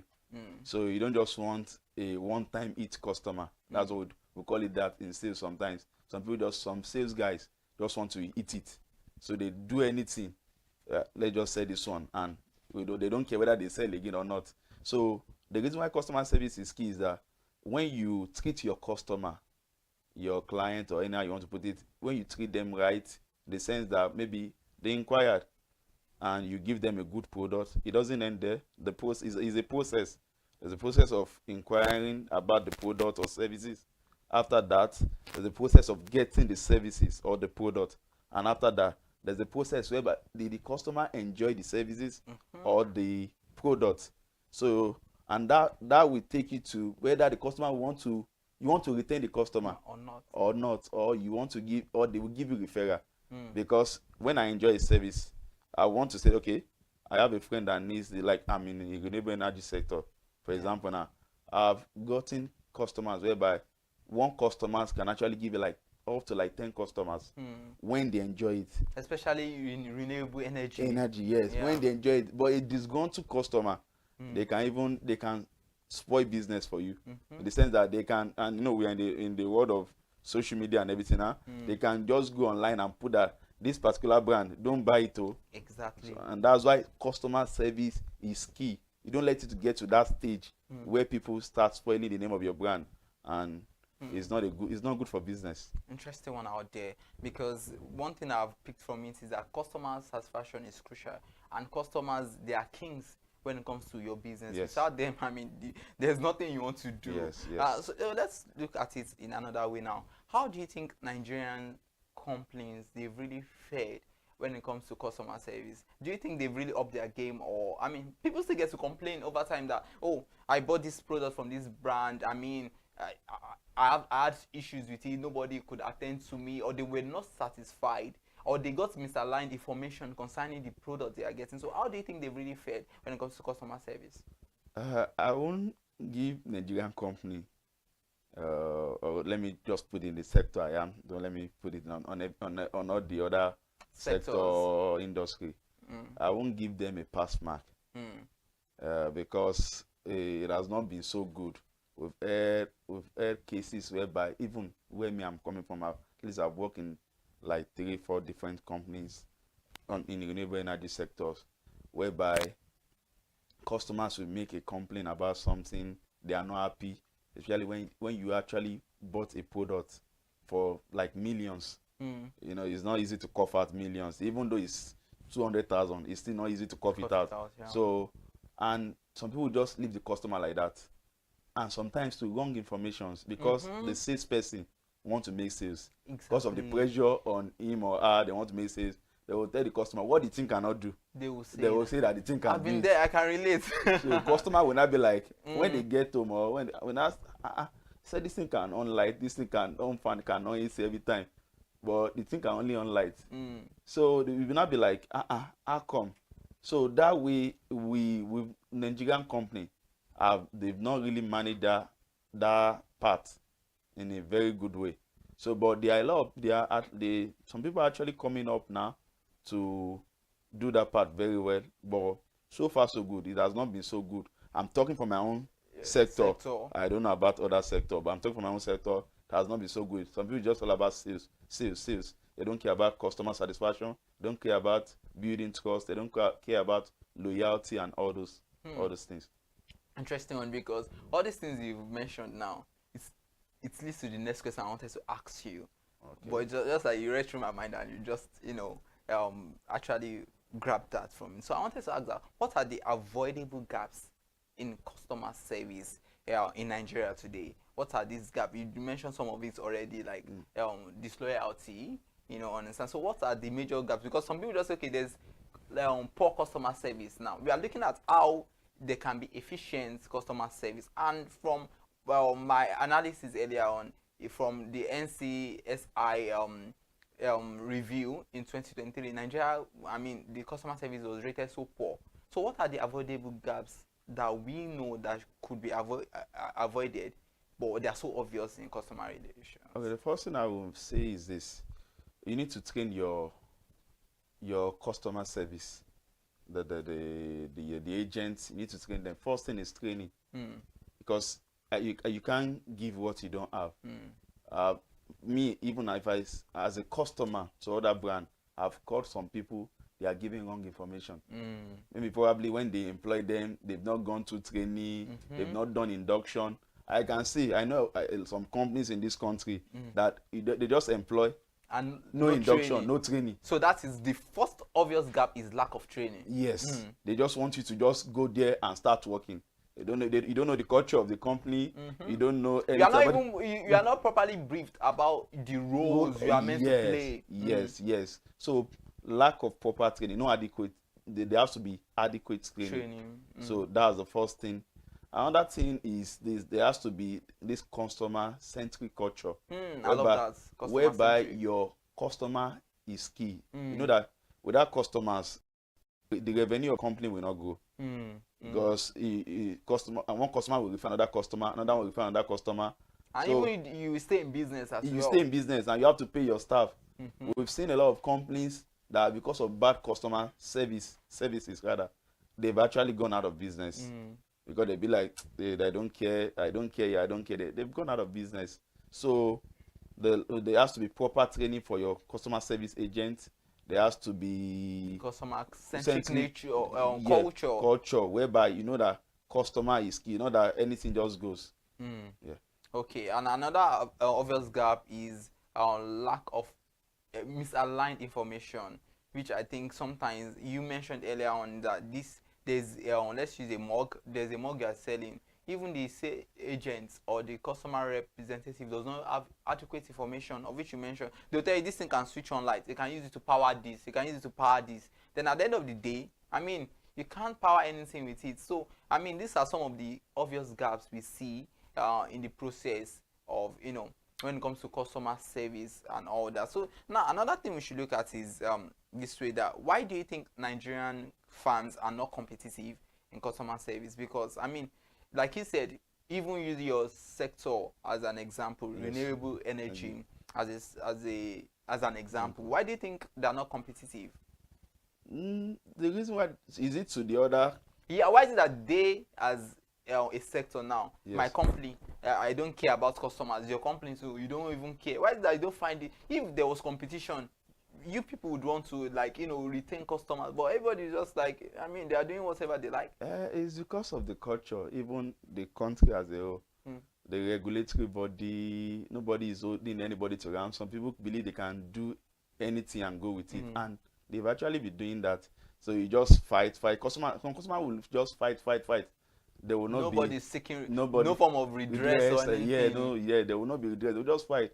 Although, and that has been. I mean, there's regulation, but the regulation is not adequate at all. It's not there. But when you know that there's people that hold you to what you've done, yes, you will do the right thing. You will train your staff. You train your customer service agent. You train your sales agent so that they will do the right thing, because they know that whenever they do the wrong thing, it will fall back to the company. Some companies are not building reputation. Some companies does not have integrity. So, and there are a lot of that. Especially in my own sector, there are a lot of that. Just want to come in, sell the one they can sell, they go out again. A lot of them are even still coming into Nigeria too. So they don't care about because the government are not even helping issues too. The regulatory body that is there is not effective enough. So that's it. Wow, interesting one out there. And I'm quite sure if you are just joining, you are watching Mind the Gap, and this is a broadcast program that focuses on some avoidable gaps between brands and their customers. This is getting more insightful, but you know what? We have to go on a quick break now. You are watching Mind the Gap.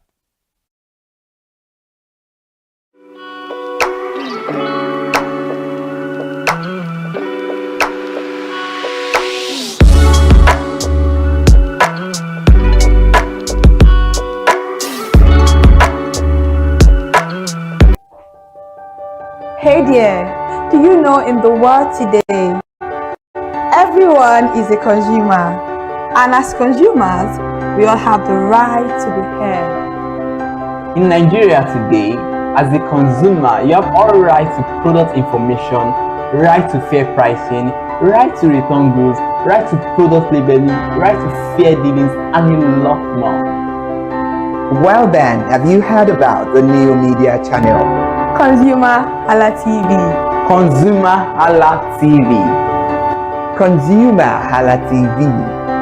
At ConsumerHallaTV, our goal is to inform and educate consumers in Nigeria with insightful news alongside development within the fast-paced world of consumers through well-researched, specialized, and analytical content. Our vision at ConsumerHallaTV is to create an engaging platform that provides right connections for meaningful brands in Nigeria, thus creating a more caring world for consumers where business thrive. And guess what? Our Consumer Hala brand is the first consumer complaint resolution portal in Nigeria, powered by a 72-hour feedback mechanism. We offer consumer advocacy, informative talk shows, branding promotions, advertising, and lots more. Connect with us via our YouTube channel at ConsumerHallaTV. Follow us on our Facebook page, ConsumerHallaTV, our Instagram page, ConsumerHallaTV, and do well to subscribe to our YouTube channel. Subscription is free. ConsumerHallaTV. At ConsumerHallaTV, you deserve to be heard. At ConsumerHallaTV, you deserve to be heard.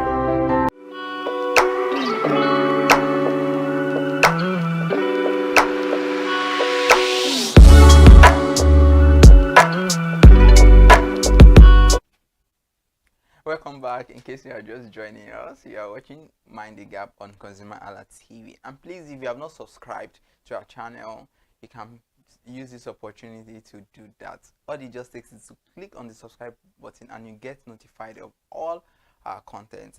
And before the break, we were discussing efficient customer service in Nigeria, and my guest is still with me in the studio, Mr. Anoluwapo Alao, who is a sales consultant.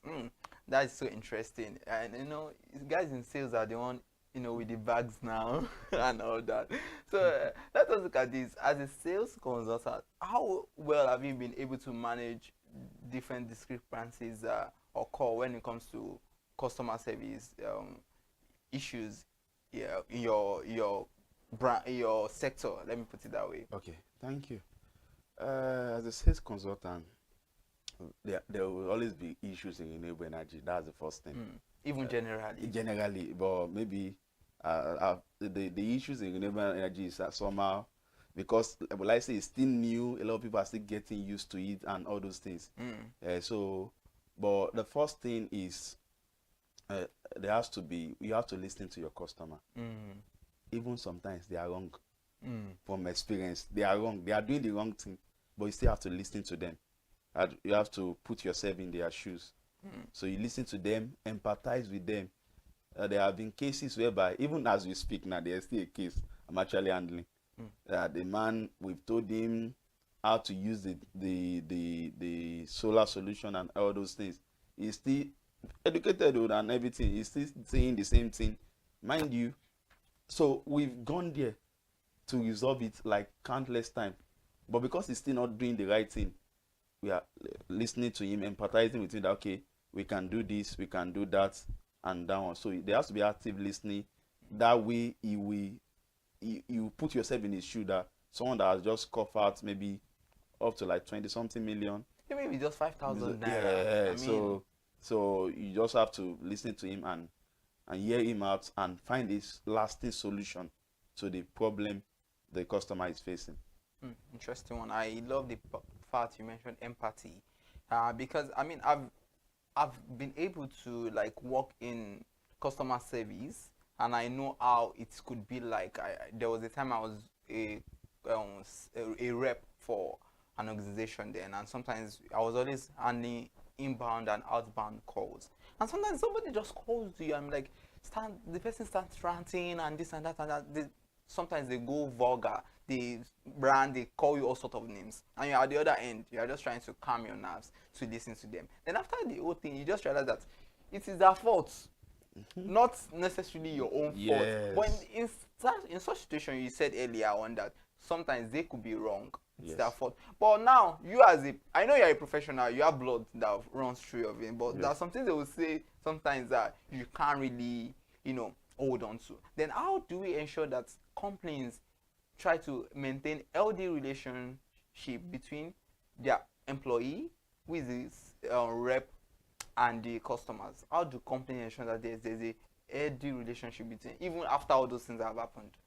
Can you repeat the question? Yeah, how do companies now ensure that there's healthy relationship between their own representative, their own employee, and the customer?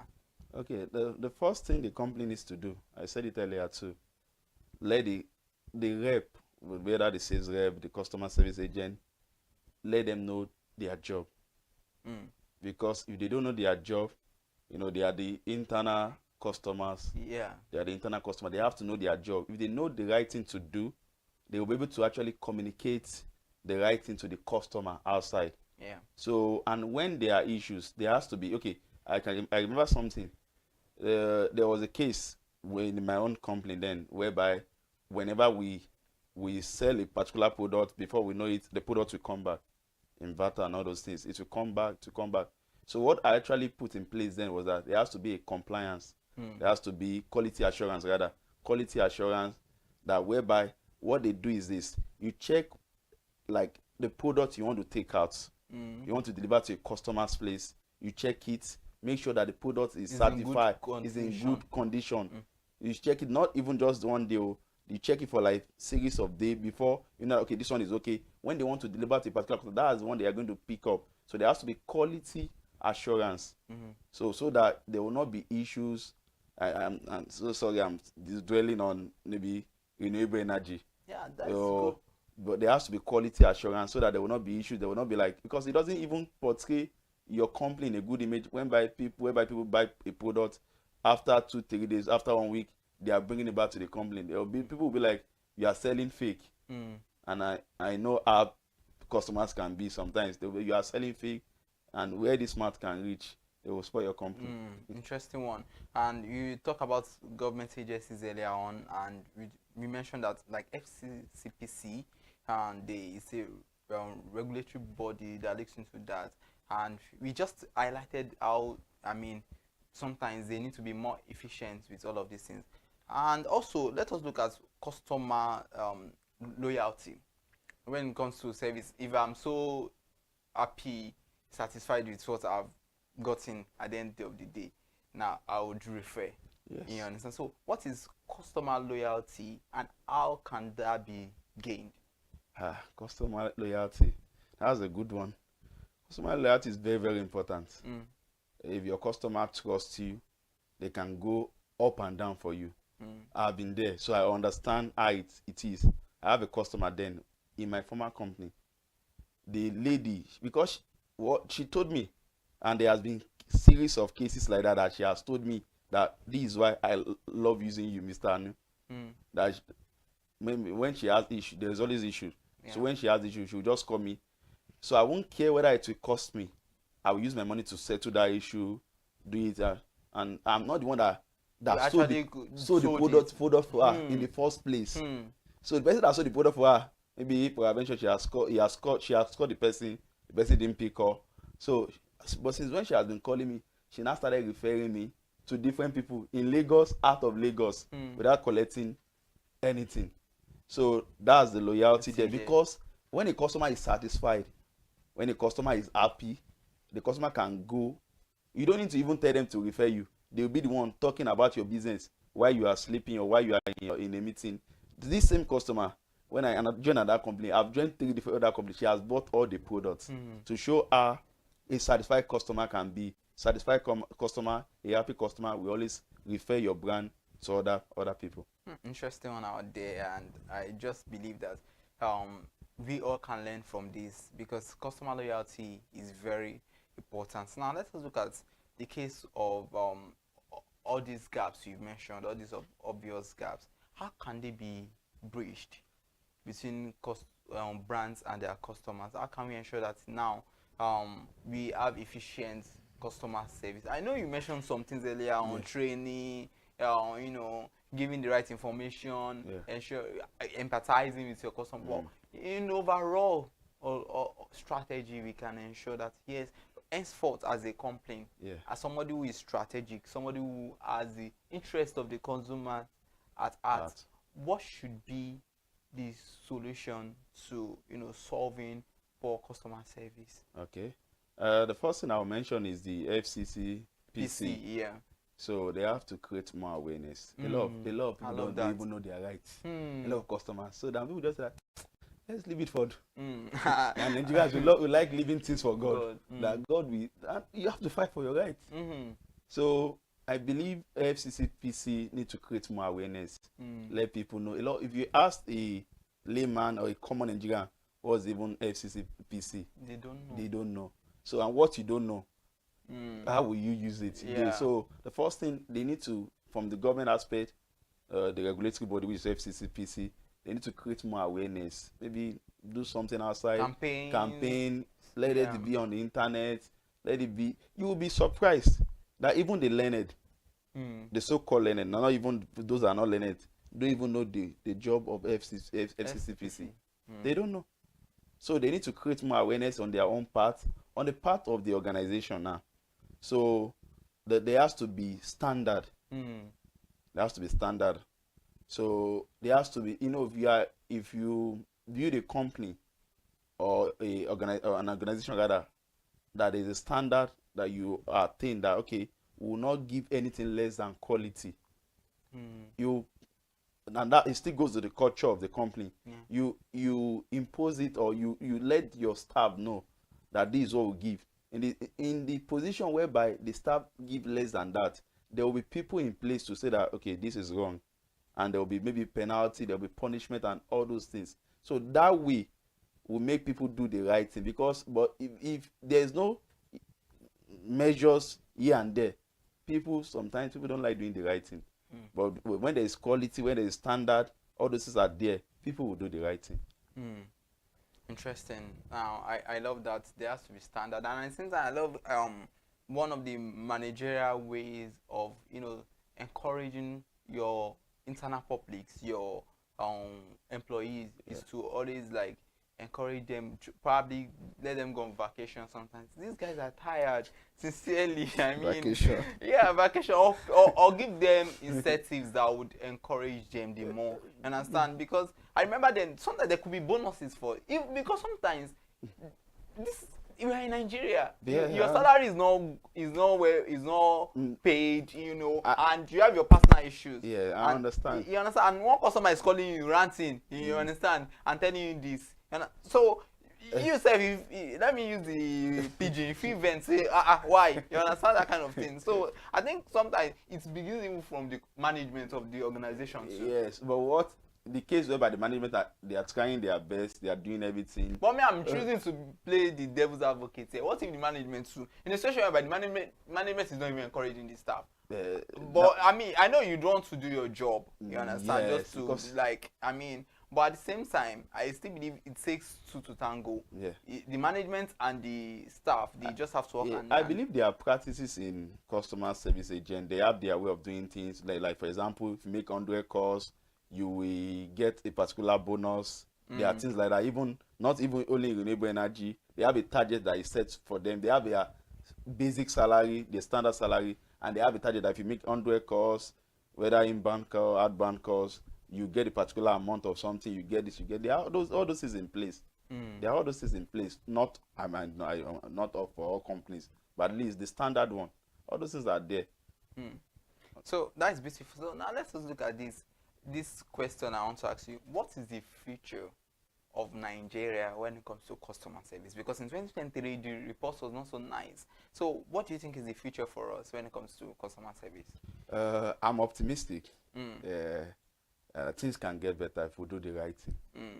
If we don't do the right thing, it will not get better. That's the truth. Because we like being over religious over here. We'll pray. But if we don't do the right thing, it will not get better. So the future is if we like the government regulatory body that is in charge of the customer of customers, consumers, and all. If they do the right thing, it will get better. If the company do the right things too, it will get better. So I just believe that we can all of us, whether the internal customer, the internal public, the external public, outside there too. So if you can do the right thing, if even the external publics too, some lies, they do tell lies too. when you, and that's why we put my own place. We actually put a lot of measures whereby before you go, that's why I said that customer service start from the position of inquiry, doing the something, and after.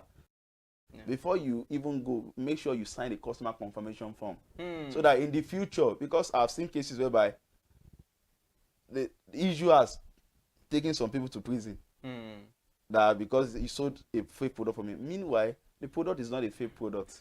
You are the one using it wrongly. So there should be measures whereby the customer, whether they have to sign something, they have to sign something. So if all those things are put in place, all those measures, it will get better.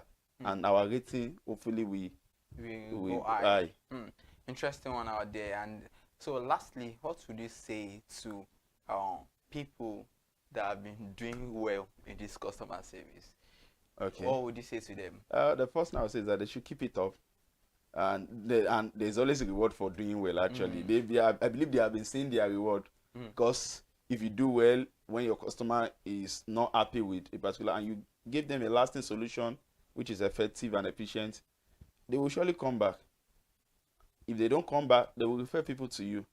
And in that way, your revenue is growing. You're having a huge, and everybody is smiling to the bank. So they should keep it up, continue to do the right thing, put all those things they are doing that is working for them.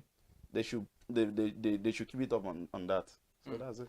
Interesting one out there, and I'm quite sure we cannot overemphasize the role of customer service in different brands, in different companies, and all that. So it is very important that we take this, we take it with everything in us. So thank you so much for coming on this show today, and wow, it has really been an insightful discussion. And as a brand, I believe you now understand that customers have the basic knowledge they might need to know.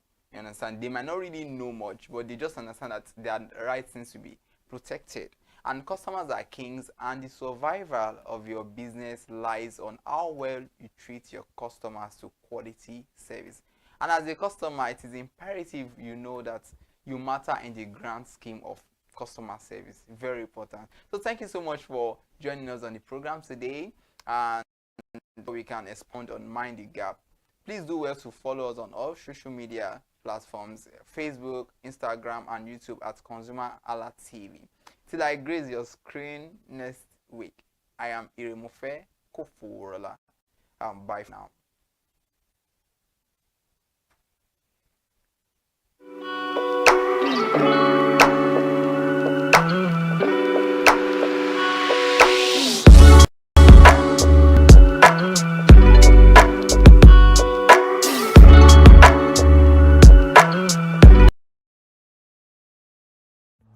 My name is Tunde Olufowora, and I'm the CEO of Brand Eye Communications. We are the we call the publisher or the owner of the new initiative called ConsumerHallaTV. ConsumerHallaTV is actually Nigeria's first consumer-centered, or call it consumer-centric television platform that aims to bring voice to the over 220 million Nigerians. It was a vision that came to my heart about 10 years ago. I remember that I was traveling. I traveled out of the country, on airline. And I had this unpleasant experience. It was a trip to an African country from Nigeria, and I actually went with a local flight from Nigeria. I wouldn't want to mention the name of the airline. And then it was to South Africa, and we landed in South Africa. And let me just paraphrase it. When I was coming back, I had some money, some dollars, and that someone had given to me to hand over to another person in Nigeria. So I wanted to help out. I didn't want to carry the cash on myself. So for whatever reason, I opted to. I had a small case, and I felt that it was safer for me to put the money in my luggage. So I put it in a safe place in my luggage, got everything intact, and I checked in my luggage. My arrival in Nigeria, I was standing and was waiting by the carousel just so that I could pick up my luggage, and then I was there for 1 hour and waiting for my luggage. I didn't know that my luggage already arrived, and it was one of the luggage that was moving around on the carousel. So after about 1 hour wait, I looked to my left and my right. Almost everybody had gone. I think there were just about 2 or 3 left. So I beckoned on the woman that was on my side, and I noticed she was really in tears. Madam, what happened? She said, her bag has just been torn and a lot of things stolen. So I said, well, I've also been waiting for my own. She said, you better go and check those, those luggages there. Maybe yours is one of them. And lo and behold, I went around there. Mine was one of them. By the time I got it, everything inside my luggage was gone. All the valuable things there were gone. To cut the long story short, we felt there was need for us to report the case, at least to the airline. It was in the night, about 8 o'clock or 9 o'clock. We went in to go and see the officer that was in charge. As soon as we got in there, the officer said, "Oh, so sorry, but you will have to go to our head office in somewhere in Victoria Island, to lodge a complaint." Okay. So the next day we went to the Victoria Island and we lodged a complaint, and that was it. And since that day, I'm talking a story of over 10 years ago, I didn't get a call, not even a call from that airline to talk to me about what happened to my luggage. Now, about a month after that trip, I had another opportunity to travel out of the country. This time around it was to US, and it was an official assignment. And I flew on, I will mention the airline this time around. I flew on a BA. I really didn't like BA. I usually go with Virgin Atlantic and things like that. But my protocol officer convinced me and said, "Okay, you will love BA. Why don't you go on BA?" Anyway, so I went on BA to US. And of course, when I returned from US to Nigeria, we had to do, of course, there'll be like a connecting flight, from Heathrow. So we got into London Heathrow, and then because it was through Heathrow that we went, and then so they changed since it was BA, they changed the aircraft this time around to a bigger one. I mean, clearly because there were more Nigerians, or more people that were planning to come to Nigeria, and then we boarded. Not quite 10 minutes into the flight, in the air, the aircraft started malfunctioning. The air conditioning compartment were not functioning very well. I was on what you call business economy. The whole of that business economy, all the way to economy side, the ACs were not working well. It was hot. And then I was watching.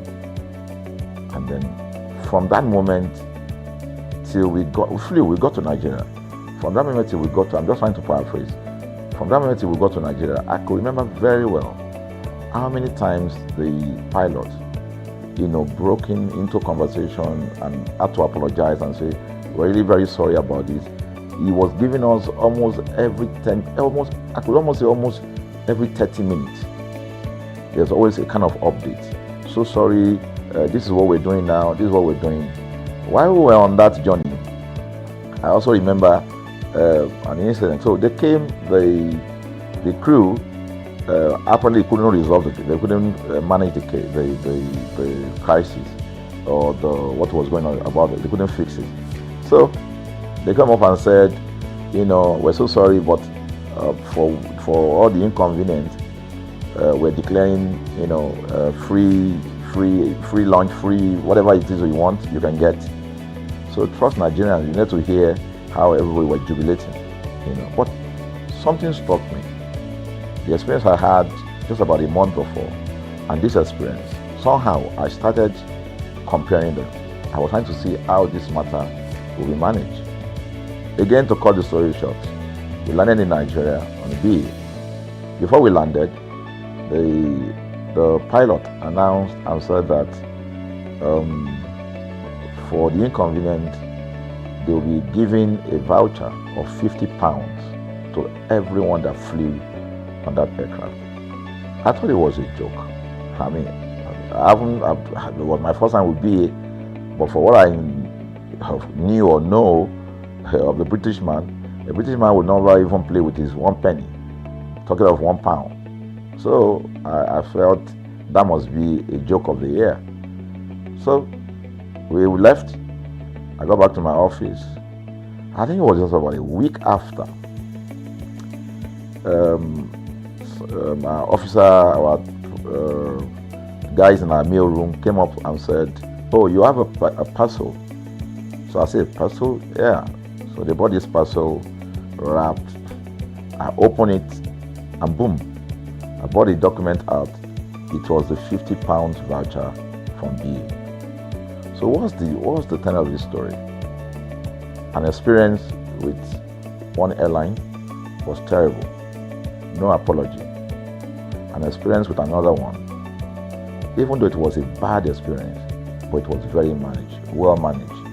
So managed that even if we have suffered anything in that aircraft, you probably, for the sake of how they manage it, will have forgiven them. So that was how this journey started. So I started thinking in my mind, this is what we go through in this country. But are we different from other nations? So God put in my heart the idea of ConsumerHalla. That's why the Hala came with consumer. And we started that journey about 10 years ago. We started by creating a platform called ConsumerHalla, where consumers, so I discovered that Nigerian consumers don't have a voice.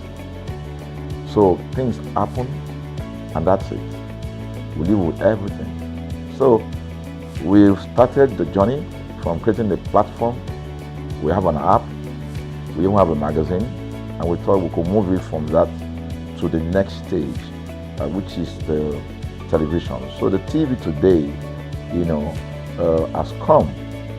So I would say precept by precept, line upon line, we have been able to build on our aspiration, to finally bring to birth this unique and exciting platform, So it's a digital telecast, and our goal is to further connect consumers in Nigeria to brands with insightful news, development within the fast-paced world of consumers. The world of consumers is growing at a very fast pace, So we want to inform Nigerians. We want to get them educated about their rights, So our role is that we're going to educate consumers in Nigeria, all right? So by bringing them specialized and what you call analytical, research-based content generation that will inform, educate, sensitize the audience, So that's ConsumerHallaTV. So I call it an offshoot of our ConsumerHalla brand. ConsumerHalla brand actually was the first we call it the first complaint or consumer complaint resolution portal. When we started it about 10 years ago, or about 7 years ago, it became the first complaint resolution portal. We created it so that Nigerians can actually lodge complaint on that portal. We spent a lot of resources to build a very robust platform where today, if you have any complaint, about any brand, any leading brands in Nigeria, and you go on that platform, you can actually click, just a click, you can find the brand, you can actually lodge your complaint, and once you submit it, that complaint will be routed to that organization, and within 72 hours, we will obtain feedback for you. We build it in such a way that we have connection to almost all the organizations, and it's been working. We've resolved several complaints for people without having to charge them any penny, because the idea is not to charge. So what we have done with ConsumerHallaTV is to take it to the next level. So we hope to change the narrative. We want to give the right direction. Nigeria has the largest consumer market in the world, with a population of over 220 million people. Why should we be the one that is suffering the most? Everywhere you turn to, it's as though Nigerian consumers don't have a voice. You're traveling, you buy a ticket. For whatever reason, an airline will wake up middle of the night,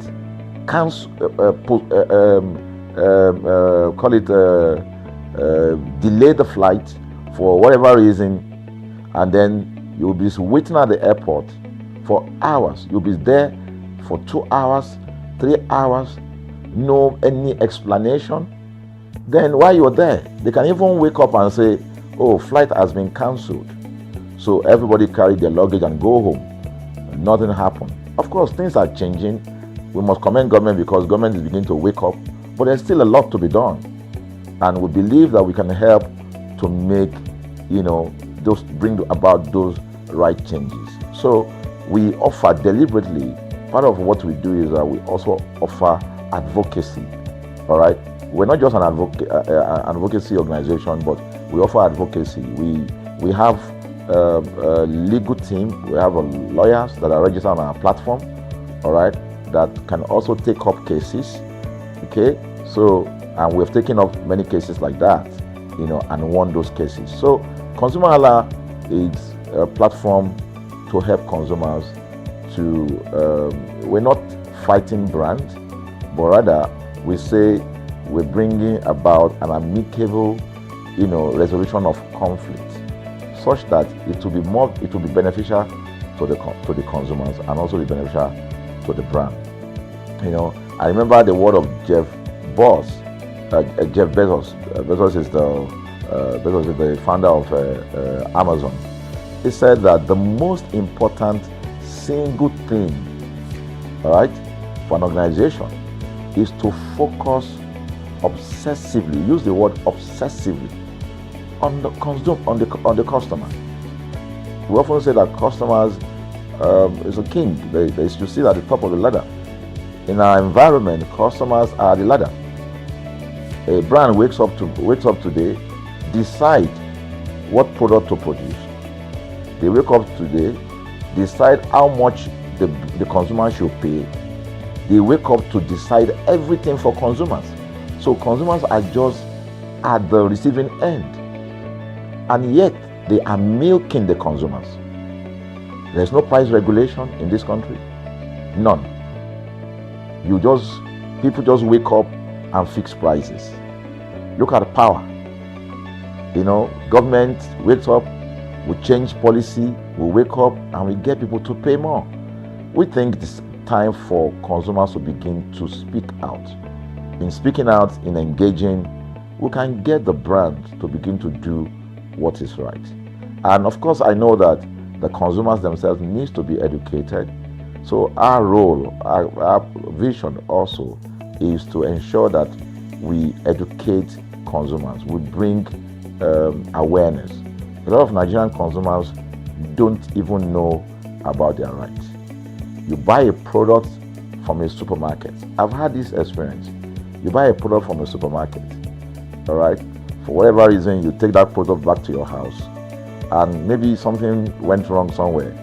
By the time you take that product back to the shop where you bought it from, and you say, okay, this thing, you know what's going to tell you? na me make am. Na me make am now. That's why I buy am. Meaning that there's nothing I can do to the product. So you lose the product, then you lose your money. Because the money is not refunded. The product you can't use. Only in Nigeria. Only in Nigeria. Let me give you another experience I had. In the course of this, because I did a lot of, I went around, you know, in doing this. I was in US, I was in UK, I was in South Africa, I was in Germany, just because of this, to just study the environment. You know, I was in a friend's house in UK, in London, you know, and then what happened? We were going to go out, and he was going to dress up. So he said, oh, to me, I was seated in his sitting room. So he said, oh, wait a minute, I picked up an iron, that's the pressing iron, 2 days ago or so from a store. You know, oh, let me try this, let me just try and use that to iron my shirt and we can go out. So I was seated, the TV was on, I was watching.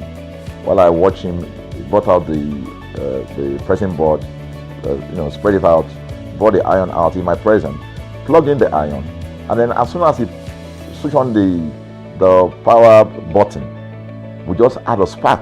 Boom! The guy was raged. Then he goes, what just happened?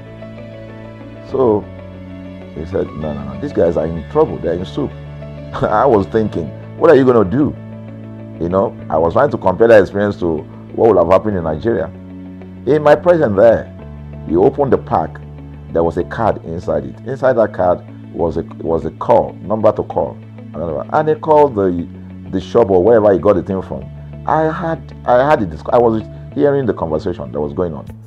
And all he said to them on the phone was, look, you know, by the time he even called, you know, clearly because they already, through the call, they could trace where he was calling from and who was calling. He said, yeah, I picked up this number, I picked up this iron yesterday, and guess what? I just plugged it to power, and then this thing just, you know, didn't work. At the other hand, I could hear the voice, oh, we're so sorry. We're sorry about that. And they said, this is your address, yeah.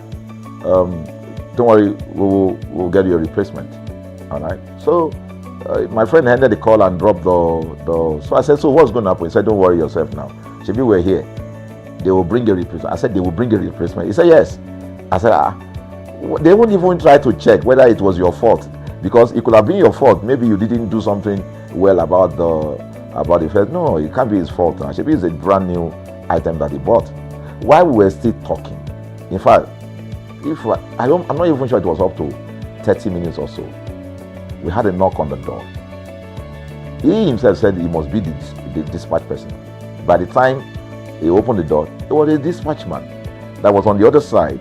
And then the dispatch man was at the door. Just watch this. Was at the door. I was seated in the sitting room. The guy was at the door to meet with the dispatch guy. The dispatch man that brought the replacement iron, you know, I heard him say, we're so sorry. So I was so shocked. I mean, a dispatch man, this guy is a dispatch, so also apologize. I was so touched by it that even a dispatch man was so trained, you know, to tell the guy, we are so sorry. And guess what? He brought the replacement iron. By the time my guy opened the iron, it was a bigger size iron. So they replaced with a bigger size iron. The guy never asked for the one that went bad. He didn't say, okay, where is the other one that we gave to you, so that he could take it back. No, he just bought a new one and gave it back. So I asked my friend, I said, can you interpret this to me?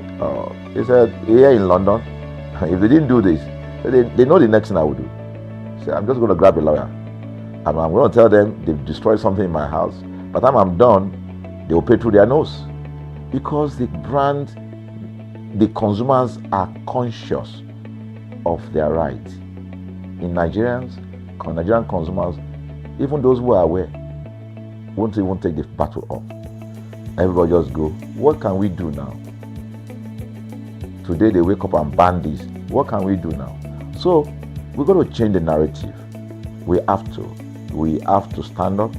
So the vision of ConsumerHallaTV is really to create an engagement platform that constantly mirrors the minds of consumers and provide right connections for meaningful brands in Nigeria.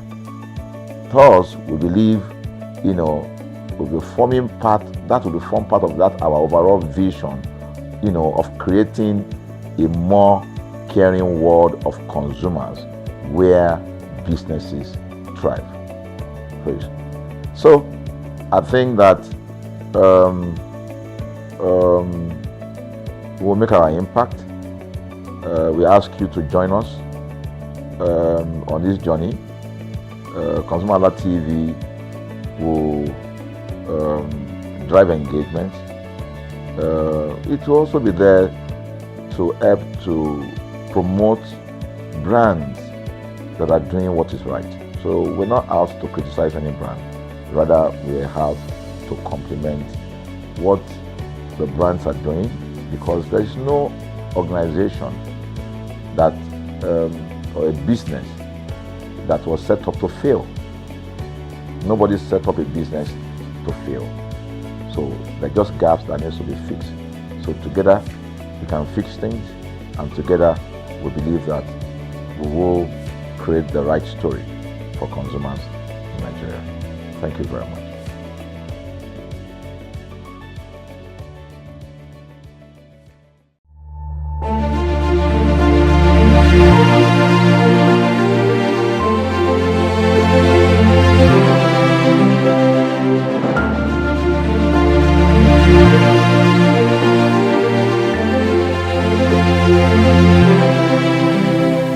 Good afternoon, Nigeria, and welcome to Product Review on ConsumerHallaTV. This is where we inform potential buyers about merit, drawbacks, and features of product. I am Ire Ayomikole Eke.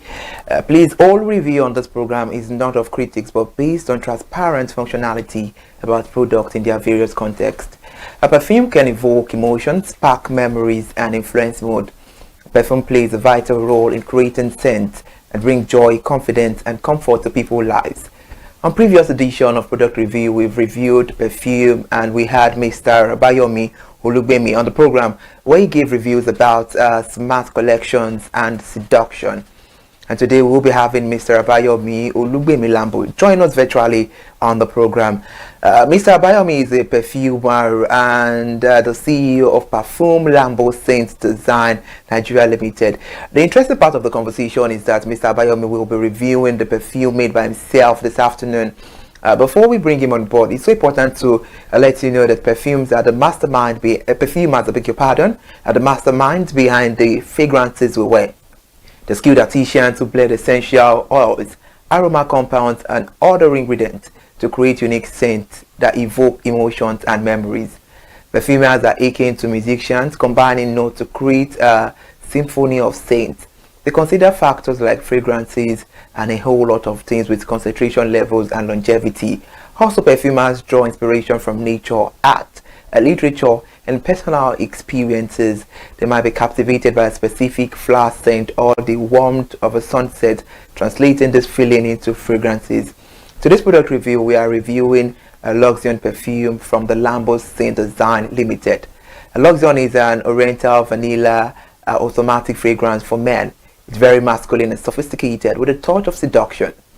On the other hand, we will have Chocolate Rose, also a product of the Lambo Saint Design. A Chocolate Rose is a feminine scent inspired by the romantic note of chocolate and rose.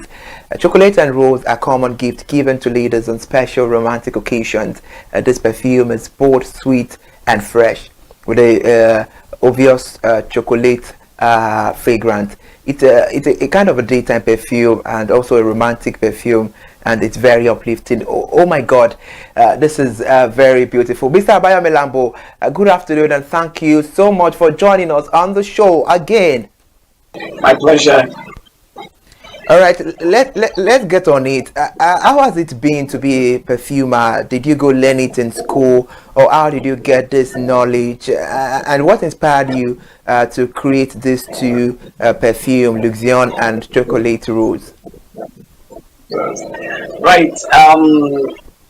It's been wonderful being a perfumer because it's about creating products that make people happy, make people feel more romantic, more confident. It adds value to their lives. Scent is something that's part of everyday life. So it's part of their memories. You create a product that is actually part of someone's memory.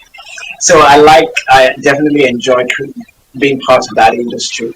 Now, I think, like I mentioned some time ago, that the best way to go about it is that it's easier if you're going through learning through a science course. If you have a background in chemistry or physiology, pharmacy, that sort of thing, and then you find a reputable perfume school, a good perfume school that can take you through the rudiments of perfumery. That's the best way to go about it. Because if you don't have a science background, it might be a lot harder. Depending on the level at which you're coming in, but it might be a lot harder. So if you really want to go to the deep end of it. So it's been fun. It's been good. It's been rewarding. So what inspired me to create Luxion? Luxion is a perfume that I created out of a desire to have something that is both fresh and luxurious, as well as a very romantic, sort of seductive kind of scent. Something that you wear when you're in a certain mood. Because it's a very fresh scent, it's also something that you can wear every day, actually. But it's much more suited for evening wear. It swings a little bit towards that. And because it's also very warm. And it's something that you can really enjoy wearing. It's a beautiful scent. And the name is a marriage of two words, luxury and seduction. And so it's for men. It's actually created for men. Chocolate Rose was inspired by Valentine's Day. When people exchange gifts, especially they give chocolate and roses to the ladies that they like. So inspired by that, I went and the scent of those together to create something that, even though you're wearing it every day, it makes you feel at that particular point in time. So that's the inspiration behind the scent. And of course, when you actually smell the perfume, it smells very uplifting, very refreshing kind of scent. Yeah, that's the inspiration behind it. All right, that's interesting. Can you tell us about the creative process behind each fragrance? Right. Now, the creative process behind any perfume is actually similar to the creative process you find in art or maybe music. You're inspired, you are moved by an emotion, and then you go about creating something that would actually genuinely touch the hearts of people, be it through music, be it through perfume. Of course, it's just that in this case, there's a lot of chemistry and science involved, but it's still a creative process at the end of the day. So the creative process behind Luxion was to create something that was fresh. So the top notes, that's the initial smell of the perfume, is very citrusy, very green, has notes of green, notes in it, grass and citrus. So you can imagine how fresh that would be. And then that goes into a hot nose, a middle nose of aromatic notes, aromatic herbs, including thyme, funny enough. And that gives a very, very, very masculine feel to the perfume, and then the backdrop is, very strongly vanilla and amber, very warm notes. There's also coffee there, which also increases the luxurious, sort of mysterious effect of the perfume. And then there are exotic woods at the back of at the backdrop. So this creates a very, very sophisticated fragrance, very warm, a little bit evening-ish, but still fresh enough for you to wear during the daytime. Of course, it's for men. For Chocolate Rose, it was similar in the sense of the creative process, but the core, what we call the main accord in perfumery, is basically between chocolate and roses. A blend of both chocolate and rose scents. So this when we create a perfume, there's a process we call John Carl's methodology, which is we test out. It's not just about the ingredients that go into the perfume, but also in what proportion and in what proportion to themselves. So we first of all test this, more of this, less of that, and then we add flesh to the perfume, and then we create many modifications, which we go to the consumers, we test it, and then we do a consumer test. The results come back, and then we find out the one that most likely pleases everybody, and that's the one we adopt. So the kind of method was still done with both fragrances, and that's the kind of creative process behind each one. Yeah. Interesting, Mr. Abayomi. You know, I was about asking that about the recommendation of how to wear them. Let's look at the market sector. What set this perfume, these two perfume, apart from other perfume brands we have in the market? Well, first of all, for any brand, for any perfume brand, a lot of perfume brands on the market, you know, some of them are what we call dupes. You know, they're imitation fragrances, basically. You know, so if someone brings imitation from, I don't know, Dubai, and then they bottle it and they call it whatever they want to call it. So this is a creative fragrance, as opposed to like just blending, you know, just putting a dupe in a bottle. And so that's the first thing that makes it quite different. The second that makes it different is the creative process itself, that was created by someone. You know, even within the creative realm, what makes one perfume different from another is the brief and the creativity of the perfumer responsible for the perfume. So I think both of them might bear one or two signatures from me, and that makes it different from a lot of fragrances that I didn't have any hand in creating. You know, of course, there's some fragrances out there that I actually did create, and so that's one way to look at it. Again, the third one is the quality of the raw materials we put into the fragrances themselves. We choose really high quality raw materials, and when possible, the best naturals to actually use in creating this perfume. So that would set it apart. If you smell Luxion or Chocolate Rose, you'll instantly notice the difference in quality. That's interesting. Let's look at the fragrance profile. How do the both perfumes, the Luxion and the Chocolate Rose, differ in terms of fragrance? Right. Okay. Luxion is for men. That's the most obvious difference. And so Luxion smells much more masculine, you know, more masculine than Chocolate Rose. Chocolate Rose smells sweeter and definitely more feminine, even though because of the chocolate note there, which you normally would look at as a unisex kind of smell, it still can be worn by a guy, but it's primarily a female fragrance, you know. So that's one of the main differences. The olfactory profile apart, I mean, apart from those ones, one is actually much more masculine and citrusy. And okay, let's go on a short break. We'll be right back. Thank you. It's the product review on ConsumerHallaTV.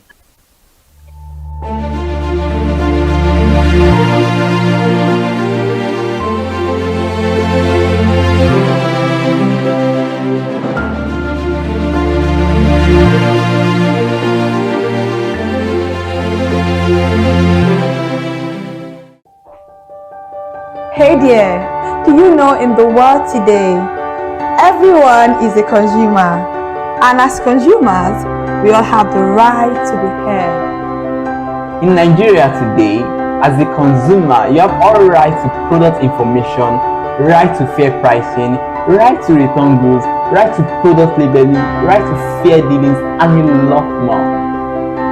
Well then, have you heard about the new media channel? ConsumerHallaTV. ConsumerHallaTV. ConsumerHallaTV.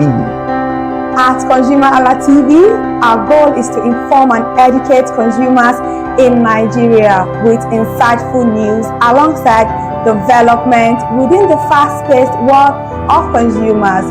through well-researched, specialized, and analytical content.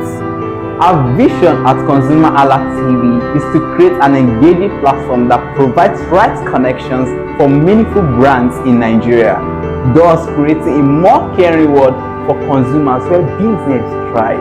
And guess what? Our Consumer Hala brand is the first consumer complaint resolution portal in Nigeria, powered by a 72-hour feedback mechanism. We offer consumer advocacy, informative talk shows, branding promotions, advertising, and a lot more. Connect with us via our YouTube channel at ConsumerHallaTV. Follow us on our Facebook page, ConsumerHallaTV, our Instagram page, ConsumerHallaTV, and do well to subscribe to our YouTube channel. Subscription is free. ConsumerHallaTV. At ConsumerHallaTV, you deserve to be heard. At ConsumerHallaTV, you deserve to be heard.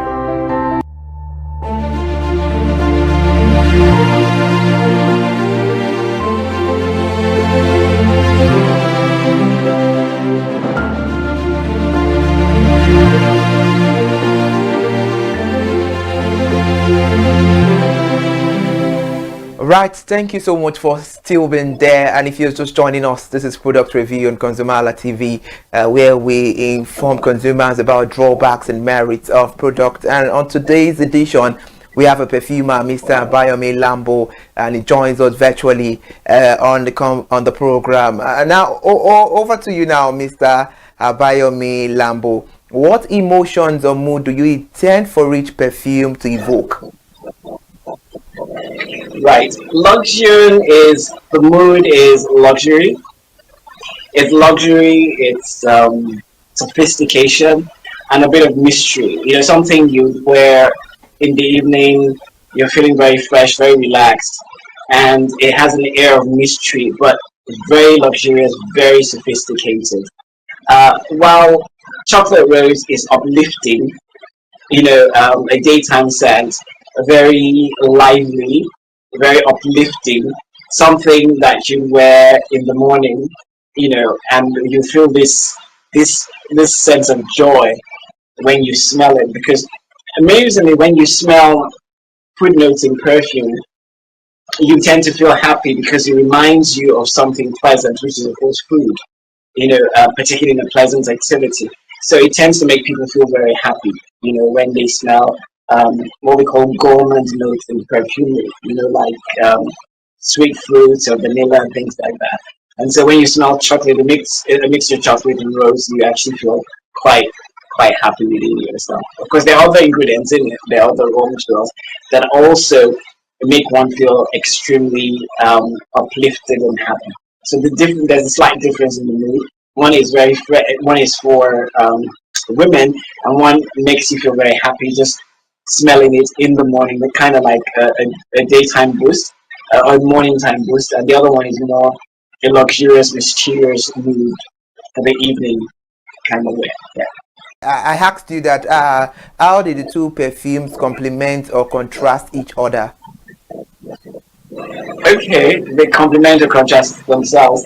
Well, in the sense that, you know, one is for women, and you can, even though if you wear Chocolate Rose in the morning, it does wear throughout the day, and by evening time when you have more of the heavier note, it boosts in a different kind of way. You know, fragrances change over the duration of the time you're wearing. So they're complementary in the sense that one is for men and one is for women. You know, if you decide to wear both, you can wear Chocolate Rose as a unisex fragrance. It's perfect for, say, you know, office wear, you know, or daytime wear. You know, sort of this uplifting, sweet scent. You know, not too dense, not too overwhelming, even though it diffuses, but perfect for a daytime kind of wear. While the other is a much more sophisticated fragrance for sort of evening time wear. There are some women that actually prefer to wear male fragrances, you know, but so if you decide to wear luxury, for instance, you might actually wear it during the evening as opposed to wearing it, you know, in the morning. Yeah. And what are the key differences between Luxurian and Chocolate Rose in terms of the longevity and the projection? What are the key differences in terms of longevity and projection between these two perfumes? Well, yes, but luxury is an OD perfume, so it's stronger. So it tends to last. It can last you, especially on your clothes. While yours is an OD toilet and lasts you the whole day, but you might not get the same length of the duration of the scent. You know, if you spray it on fabrics, because of course one is an OD toilet, which is chocolate rose, is lighter, while luxury is an OD perfume, which is much more stronger than chocolate rose.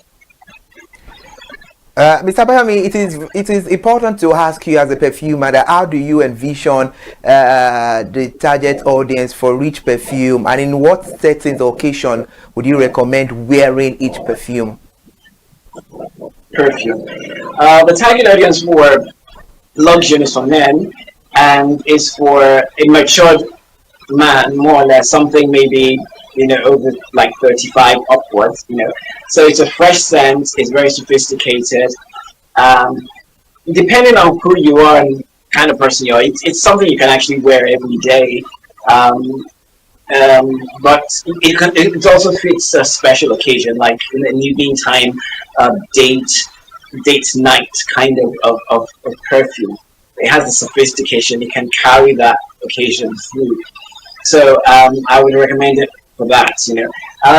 Chocolate Rose has a wider demographic. In terms of it's for women above 25. So you can still feel youthful at 80 and still wear it. My mom at 86 still wears chocolate rose anyway. So it has a wider demographic in that sense, and it's for women, and you can wear it at any time. But also, guys can also rock it if they feel like wearing it. Okay, interesting. I believe your industry is all about art. How do you think the perfume will appeal to different personalities or style? Or different personalities. Well, I think that obviously luxury would appeal much more to someone who is quite sophisticated and likes luxury, likes to enjoy life. That sort of person. It definitely will appeal to a very confident person who likes to enjoy life and, wears expensive clothes, expensive wristwatches, that sort of thing, likes to give the impression of luxury. While chocolate rose, for me, is more of a mood thing. You wear it like a pick-me-up, you smell it, and you just want to feel happy. That's so basically I would put chocolate rose will appeal to just about anyone that wants to pick me up.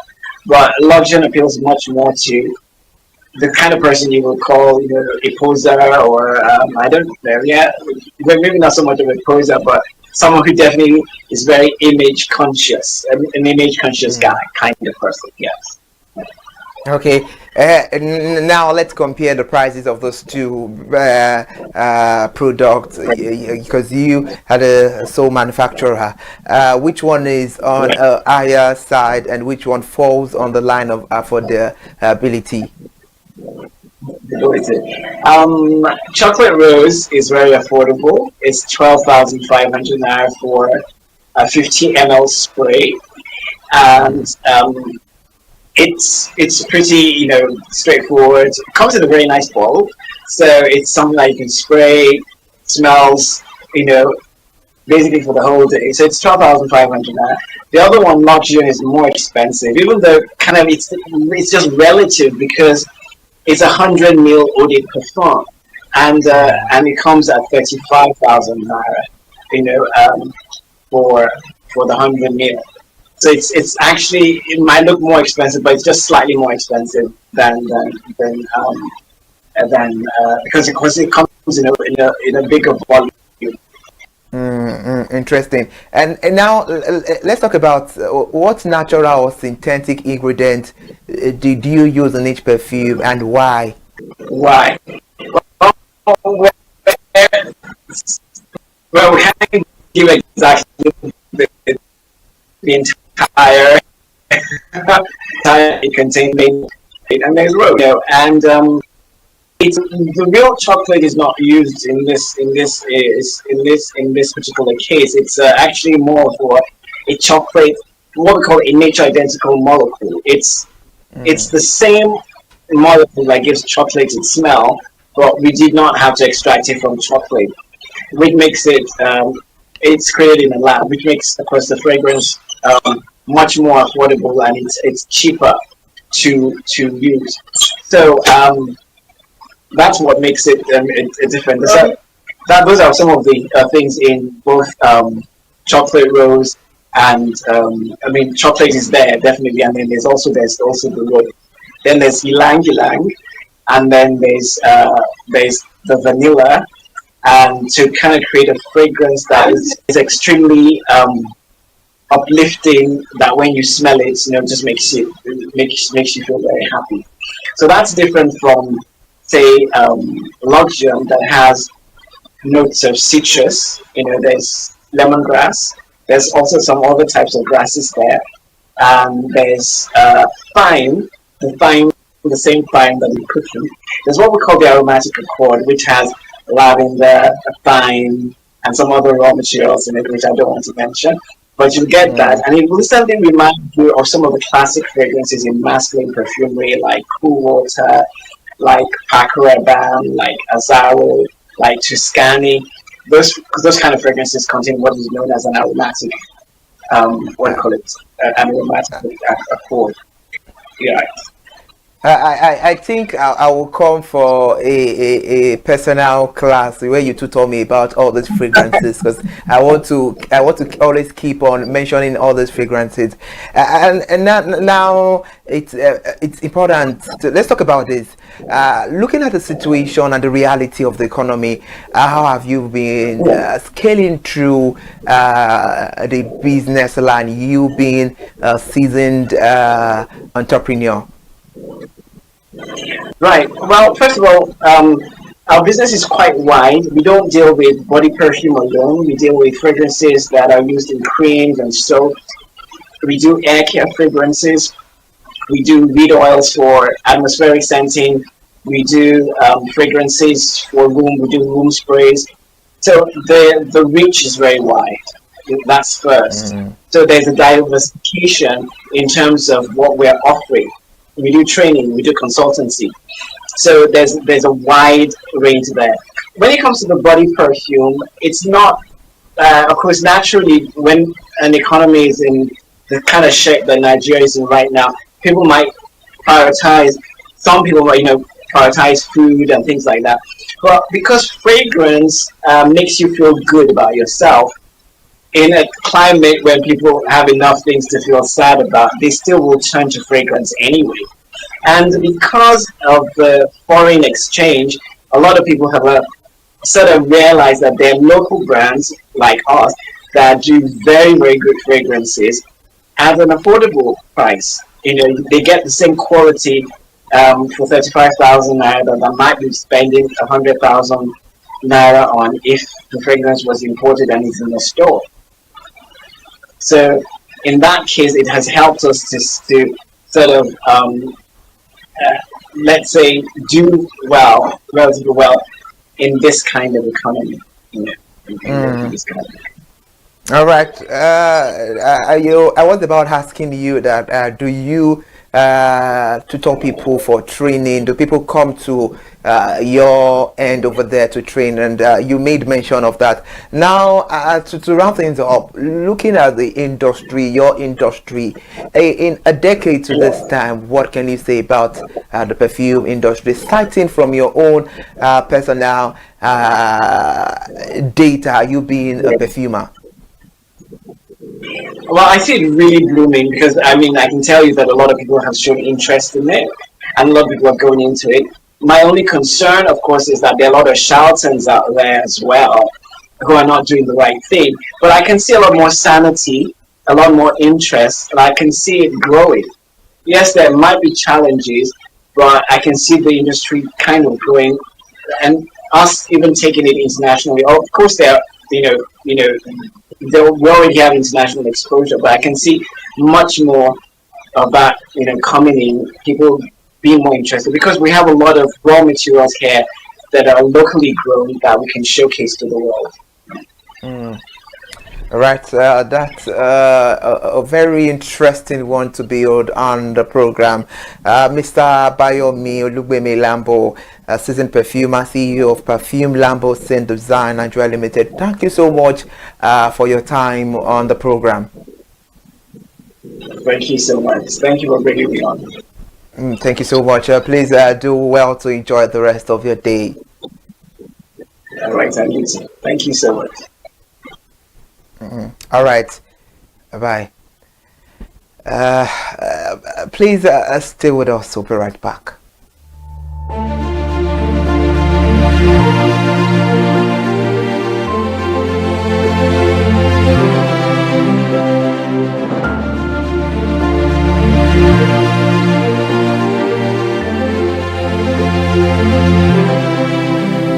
Thank you so much for joining us on the conversation. Now we need to round things up. Well, that was a very beautiful, insightful one, I must say. Thank you so much, Mr. Bayomi Olugbemi Lambo, the CEO of Lambo Scent Design Perfume. Thank you so much for joining us on the conversation. I mean, you've really spoken so well. The Luxion is a masculine product, while the chocolate rose is a feminine product, and the chocolate is being sold is set the price, while the masculine is set the price as well. And it said a whole lot of things that has to do with perfume, and even citing the future of the perfume industry. A decade to this time, God spare our lives. We can't wait to see what has behold and what has become the industry. And now we have to round things up on the conversation on product review. Please note, all review and expression of opinion does not have any connection to at all to do with ConsumerHallaTV, but it's that of our guest on the program. I am Ire Ayomikuleke. Please stay with us and do well to enjoy the rest of your day.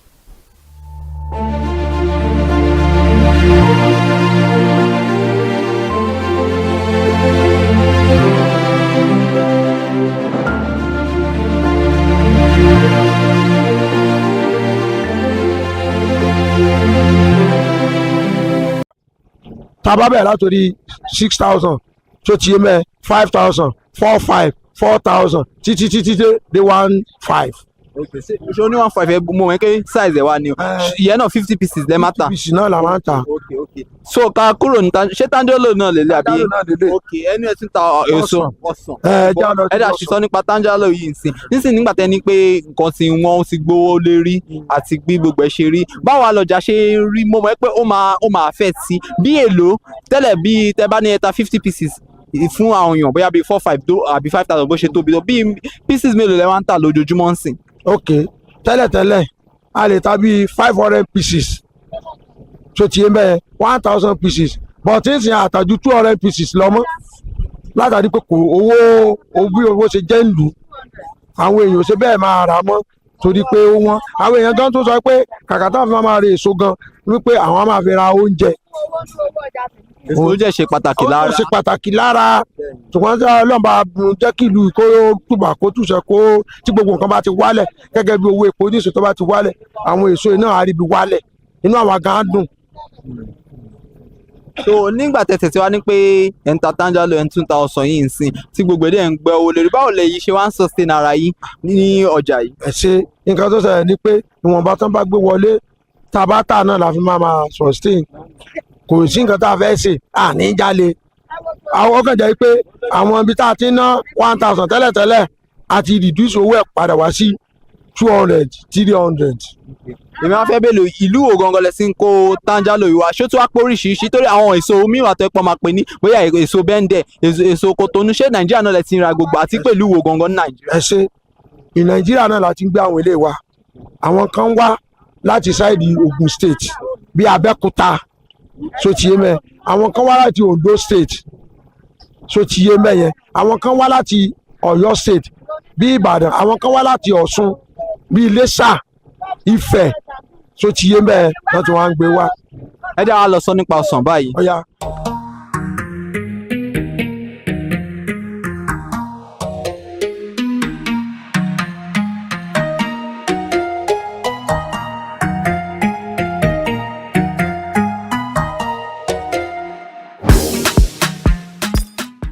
ó yẹ dá sọ nípa àwọn ọsàn yìí báyìí.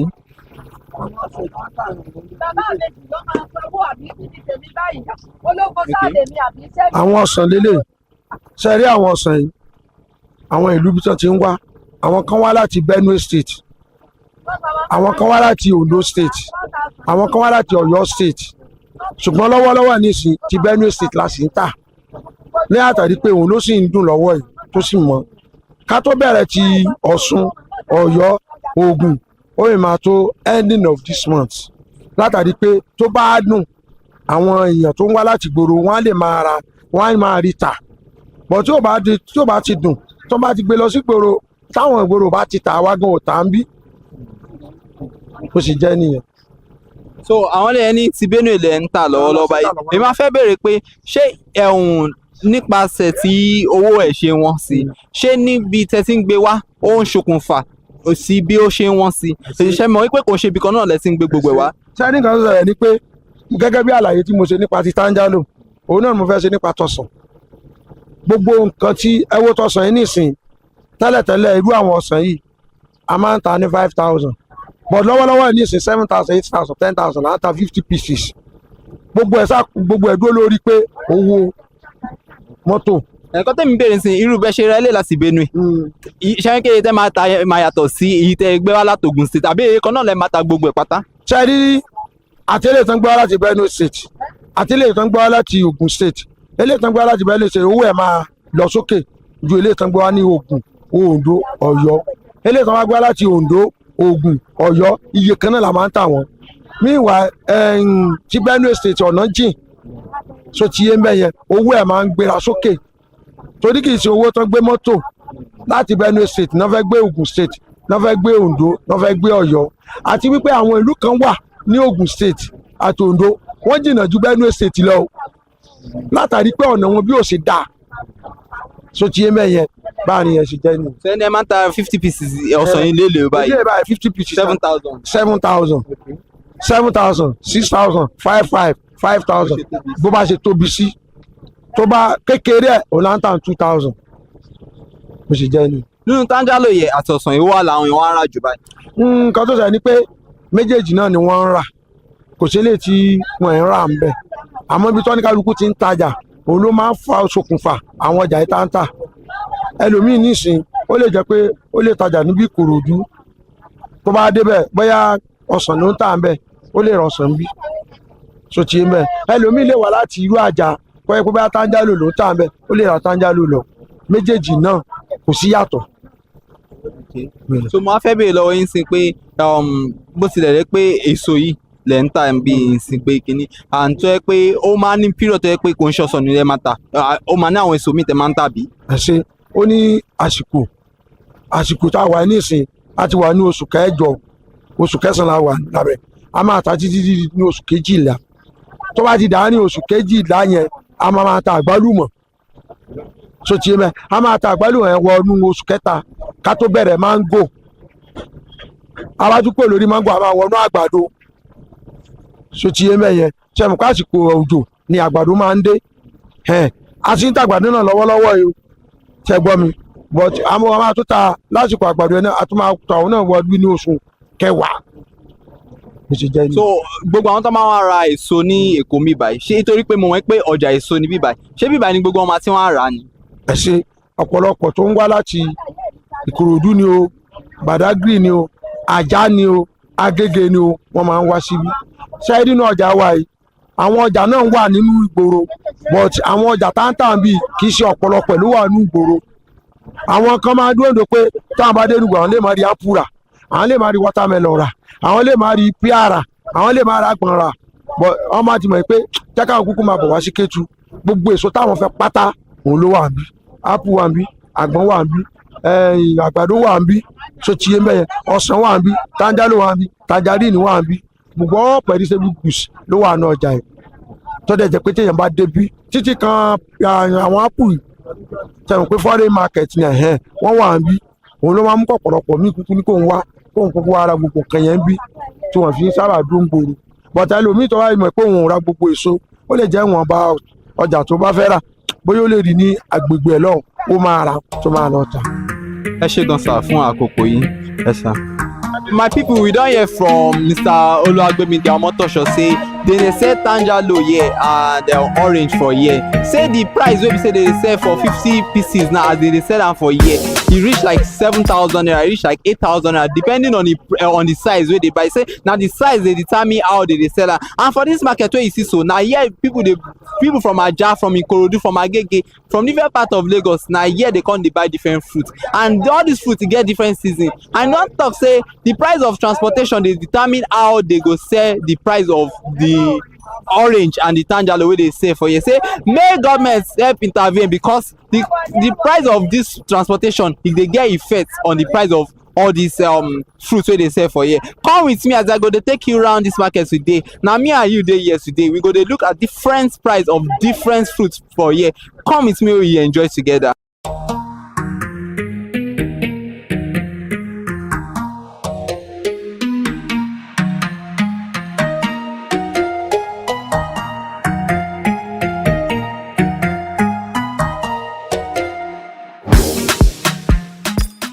Good morning, ma. Wetin be the name? My name is Boye Foods Enterprises. Okay. So wetin dey sell for this market? I'm selling imported fruits like apples, green apple, red apple, crisp red, Joya red, pink lady, pears, potted pear. No be local one. I get pear, grape, lemon, strawberry, blueberry, pomegranates. And so many things like imported. Okay. I'm saying orange, imported orange. Okay, this one are imported orange. Yes. Okay. This is imported tangerine. Oh, okay. Imported tangerine. Yeah. Wow. So this one as they imported now. I know say their price go dey different from the local one where they sell. Clear. This one is sweet, pass our local one. Oh, this one sweet pasta. So how much be one for this one now? I not say. Na also they sell. Yes. So how much be the shena carton you they sell or how you they sell them? I dey sell carton. If you want half, I give you half carton. So this one are orange now. How much be carton for the orange? 42,000. 42,000 for the carton. Orange. How many did they inside the carton? Some 64, some 72, some 88 as a big. Okay, so let's talk about tangerine now. How much you they sell the carton? Tangerine get many difference. This best tangerine sweet. Okay. So 34,000 for carton. Okay. Some inside carton, you will see 48, you will see 52, you will see 56, you will see 75. So as a big, so in the pack. Okay. Now maybe we gonna talk apple. Maybe say we say different apple day here. This apple now which type of apple be this one? This one a pink lady. Oh, pink lady. Very crunchy. Okay. Very fun. Okay. So people like her. Like pink lady. I get crisp red. We have crisp red. We have crisp red. So quality, very crunchy too. Okay. So what's the difference between this one and this pink lady? My choice. Okay. Because pink lady is sweet. This one is sweet. Pink lady is sweet past this crisp red. So now all the fruits are imported, no local fruits for you. No, I know they sell local fruits. Okay, so how you can send this pink lady? Because I say big, and I know say that the different price way you go determine how you go to sell them for you. Yes, I get many cans. Some 80 cans, 90 cans, 100 cans, 110 cans, 120 cans, 105 cans, 150 cans, 198 cans, 165 cans, 180 cans, 120 cans. So we have many different cans. So how you they sell the apple now? How you they sell them for you? Carton. Yeah, the carton. How you they sell? Let me talk about this pink lady now. How you they sell the carton for you? 55,000. 55,000. How many did they inside carton? So 120, 110. Oh, 120, 110. Okay. 135. How much is they sell the carton before now? Now 55,000. You know, it was our rates. I'm on Nigeria money was spoil. So that's the price they even go up. Go up, yes. Okay. So what other carton? You say pink lady, which other? Green. I don't get green now. Okay. So I'm ready to have green. Green less, but pink lady. And the second of a green, small green, 45,000. Oh, okay. So then you mentioned another type. How much be that one? 198, 165, 150. Which type be that one? Which type? Wetin be the name? Green apple. Okay, na green apple. Yeah. Okay. So wetin you go come tell government now make they do concern this matter? Make government make it help us because these are markets. Small money no do it. And beg our government make it help us and make our money make it cut down. Make Nigeria money make it get follow. So comparing business of now and before, how it be now? Very clear. Before that time, around 2020, 2012, container of apple that time na 5.5, 4.5. But now container of apple na 40 million. 40 million? Yeah. Wow. No, the difference is clear. Around 2012, container of apple is 4 million 5, 5 million 5. That means you buy increase 6.5. But now 40 million. So offer 40 million. So no necessarily Nigeria don PRC. I pray say my girl could they come. Thank you for your time.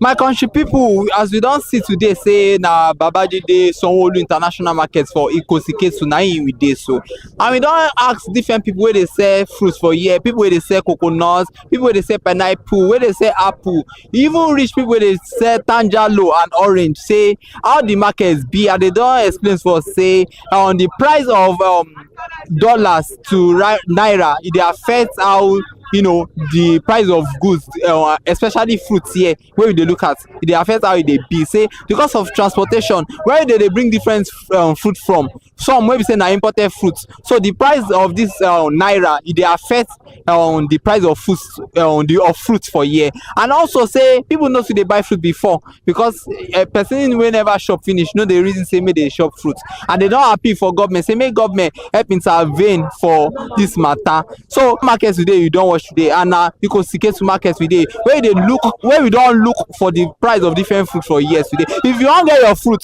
na this market you go dey, whether na Ajayi e dey and na Agege e dey or any part of Lagos wey e dey, so na for Ikosiketu make you come get your fruit. My name na Remofeko Foworola, and I go join you for the next edition. May you take care, but you know one thing, may you dey shop fruit. Bye.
afternoon and welcome to News at 2 on ConsumerHallaTV. I'm Kike Lamo Ajibola. Let's start with our first news this afternoon. The Central Bank of Nigeria is talking about the Monetary Policy Committee, which cut the interest rate from 27.50% to 27% from 27.50%. This development took in place yesterday, where the governor of the CBN, Mr. Olayemi Kadoso, announced this at a press conference after the two-day 302nd Monetary Policy Committee meeting in Abuja. As he said, the members of the Monetary Policy Committee unanimously agreed to the cut due to the country's inflation decline for the past 5 months. However, MPC also adjusted the cash reserve ratio to 45% for deposit money banks and 16% for merchant banks. It also adjusted the asymmetric corridor at plus 250/-250 basis points around the MPR. The committee maintained the liquidity ratio at 30%. Report says this is the first CBN announced interest rate cut since May of 2023, when it was slashed from 18% to 17.5%. As this comes as industrial stakeholders and manufacturers called for MPR downward, isn't to bring down the cost of production. The development comes as inflation moderated in August to 21.12% for the 5th consecutive month. Away from that, so let's move into business news. As the Nigerian Union of Petroleum and Natural Gas Workers, NPENG, and the Petroleum and Natural Gas Senior Staff Association of Nigeria have opposed the federal government's plan to sell its stakes in joint venture oil assets. This was because the two oil unions also condemned in strong terms the proposed amendment to the Petroleum Industry Act. PIA Pengasan President Mr. Festus Osifo made the position of the unions known at the World Joint News Conference on Tuesday in Abuja, saying that board policy would destabilize the Nigerian National Petroleum Company Limited (NPCL) and put the economy at risk. Mr. Festus Osifo stated that the planned sale of government stake at JV assets would mortgage Nigeria's future and cripple its oil industry. He said the oil assets belong to the Federation, not just the federal government, but to all Nigerians, and any move to sell them amounts to mortgaging Nigeria's future. Still on business news, on oil marketers have said Dangote refineries newly launched CNG power trucks would not be enough for an effective distribution of petroleum products across the country. The national president of the Petroleum Product Retail Outlet Owners Association of Nigeria, Billy Gillis Harris, stated this yesterday in an interview on a national television. Mr. Gillis Harris pointed out that the investment of oil marketers in the downstream sector should not be discarded. He said all they ask is for inclusion because there is no way Dangote's trucks will be enough to supply product to the nooks and crannies of the country, and they are also investing in CNG trucks, so there is not so much innovation in saying Dangote is the only one with such trucks. In another report, the federal government, through its Revenue Mobilization Allocation and Fiscal Commission, has embarked on the verification of disputed and newly drilled oil and gas fields in the Niger Delta region. The chairman of the Revenue Mobilization Allocation and Fiscal Commission, Dr. Muhammad Shehu, who led the committee to the Anieze oil field in the Okpai area of Delta State on Monday, stated that the verification was necessary following various petitions from state. Dr. Muhammad Shehu said the RMAFC is in collaboration with the sister agencies and also inaugurated the Inter-Agency Technical Committee to identify the locations of crude oil and gas fields and wells within the disputed area. Now in Edo State, where Governor Monday Okpebolo of Edo State has approved the payment of the first tranche to staff of the colleges of education in Ekiadolo and Igweben, who were disengaged under controversial circumstances by the immediate past administration. Chief Press Secretary to the Governor, Mr. Fred Utua, said the milestone reflects the governor's commitment to fairness, justice, and the welfare of the state workforce. Mr. Fred Utua said the total sum of 4.6 billion naira has been earmarked for the settlement of entitlement benefits of the affected staffs. Mr. Itua's statement says, in further demonstration of its commitment to restoring dignity to those who serve the state, Governor Okpebolo also approved the immediate release of 292 million naira as a second tranche of pension entitlement to the engaged staff of the colleges of agriculture, Igoriaki and Egenebode. The payment is scheduled to be effected on or before Wednesday this week. Over to another news, as News Agency of Nigeria NAN reports that the bilateral trade between Nigeria and China rose by 34.7% to $15.48 billion between January and July of 2025.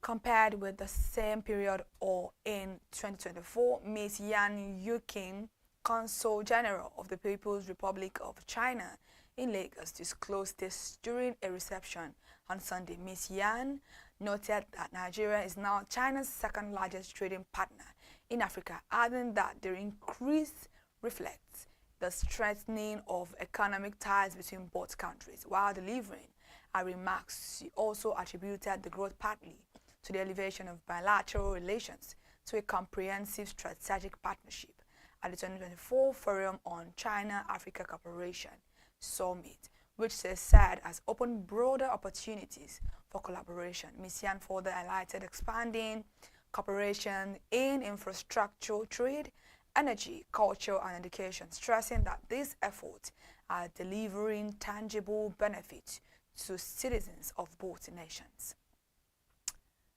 Now to statistics. The National Bureau of Statistics has said that Nigeria's oil sector grew by 20.46% in the second quarter of 2025, outperforming the non-oil sector.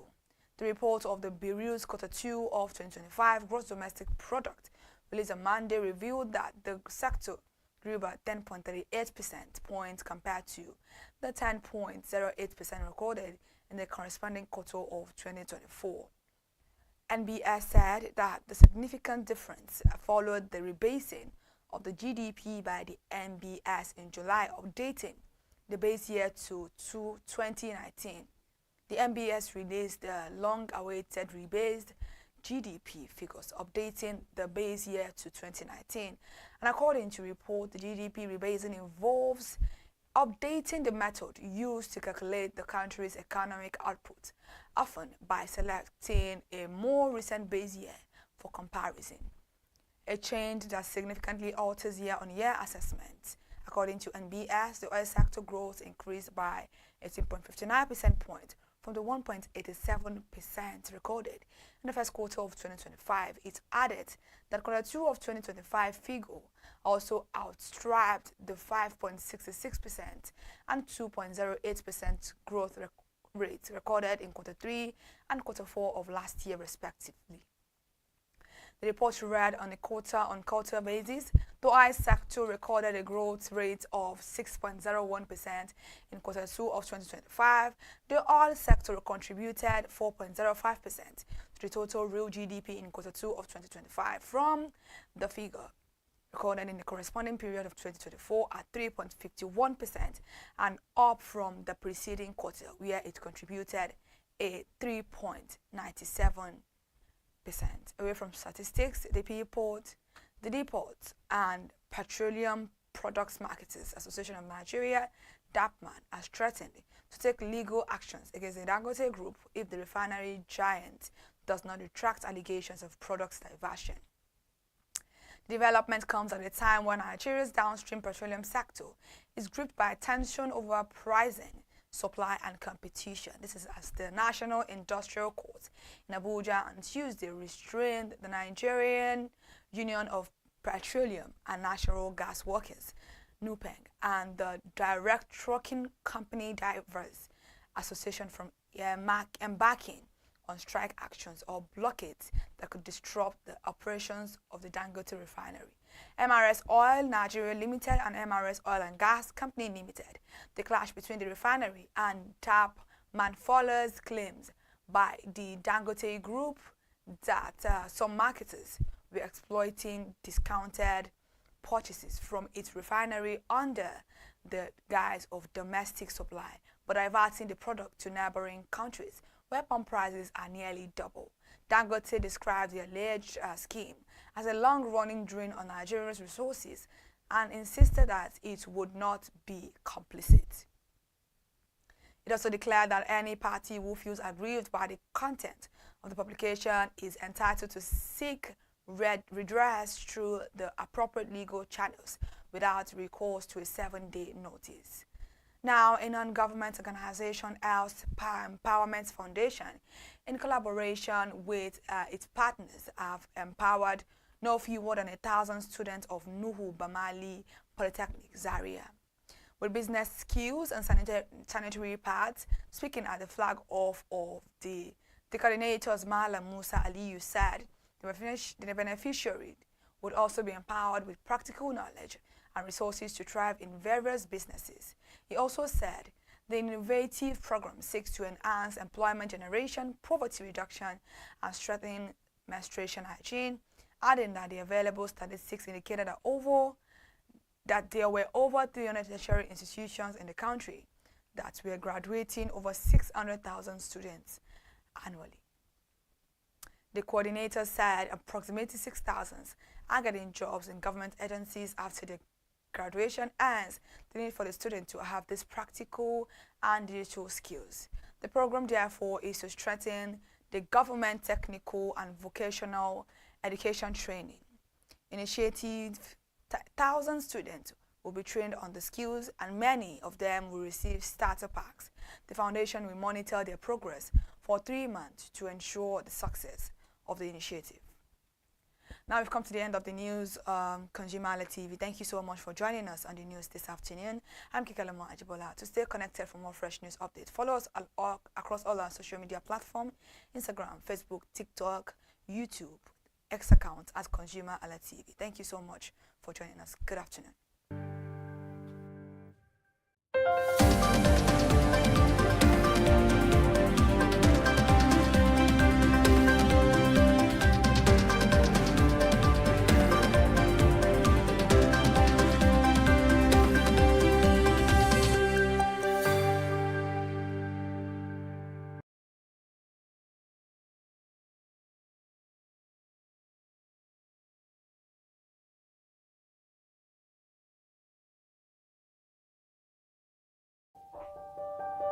Hey there, do you know in the world today, everyone is a consumer, and as consumers, we all have the right to be heard. In Nigeria today, as a consumer, you have all right to product information, right to fair pricing, right to return goods, right to product labeling, right to fair dealings, and a lot more. Well then, have you heard about the new media channel? ConsumerHallaTV. ConsumerHallaTV. ConsumerHallaTV. At ConsumerHallaTV, our goal is to inform and educate consumers in Nigeria with insightful news alongside development within the fast-paced world of consumers through well-researched, specialized, and analytical content. Our vision at ConsumerHallaTV is to create an engaging platform that provides right connections for meaningful brands in Nigeria, thus creating a more caring world for consumers where business thrive. And guess what? Our Consumer Halla brand is the first consumer complaint resolution portal in Nigeria, powered by a 72-hour feedback mechanism. We offer consumer advocacy, informative talk shows, branding promotions, advertising, and lots more. Connect with us via our YouTube channel at ConsumerHallaTV. Follow us on our Facebook page, ConsumerHallaTV, our Instagram page, ConsumerHallaTV, and do well to subscribe to our YouTube channel. Subscription is free.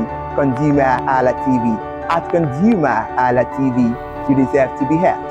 At ConsumerHallaTV, you deserve to be heard.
It's Consumer Analytics o'clock on Consumer TV. It's another beautiful week, and we welcome you to this beautiful, insightful, engaging program. When it comes, when we're talking about consumer-related program issue, then you look for Consumer Analytics and go nowhere again.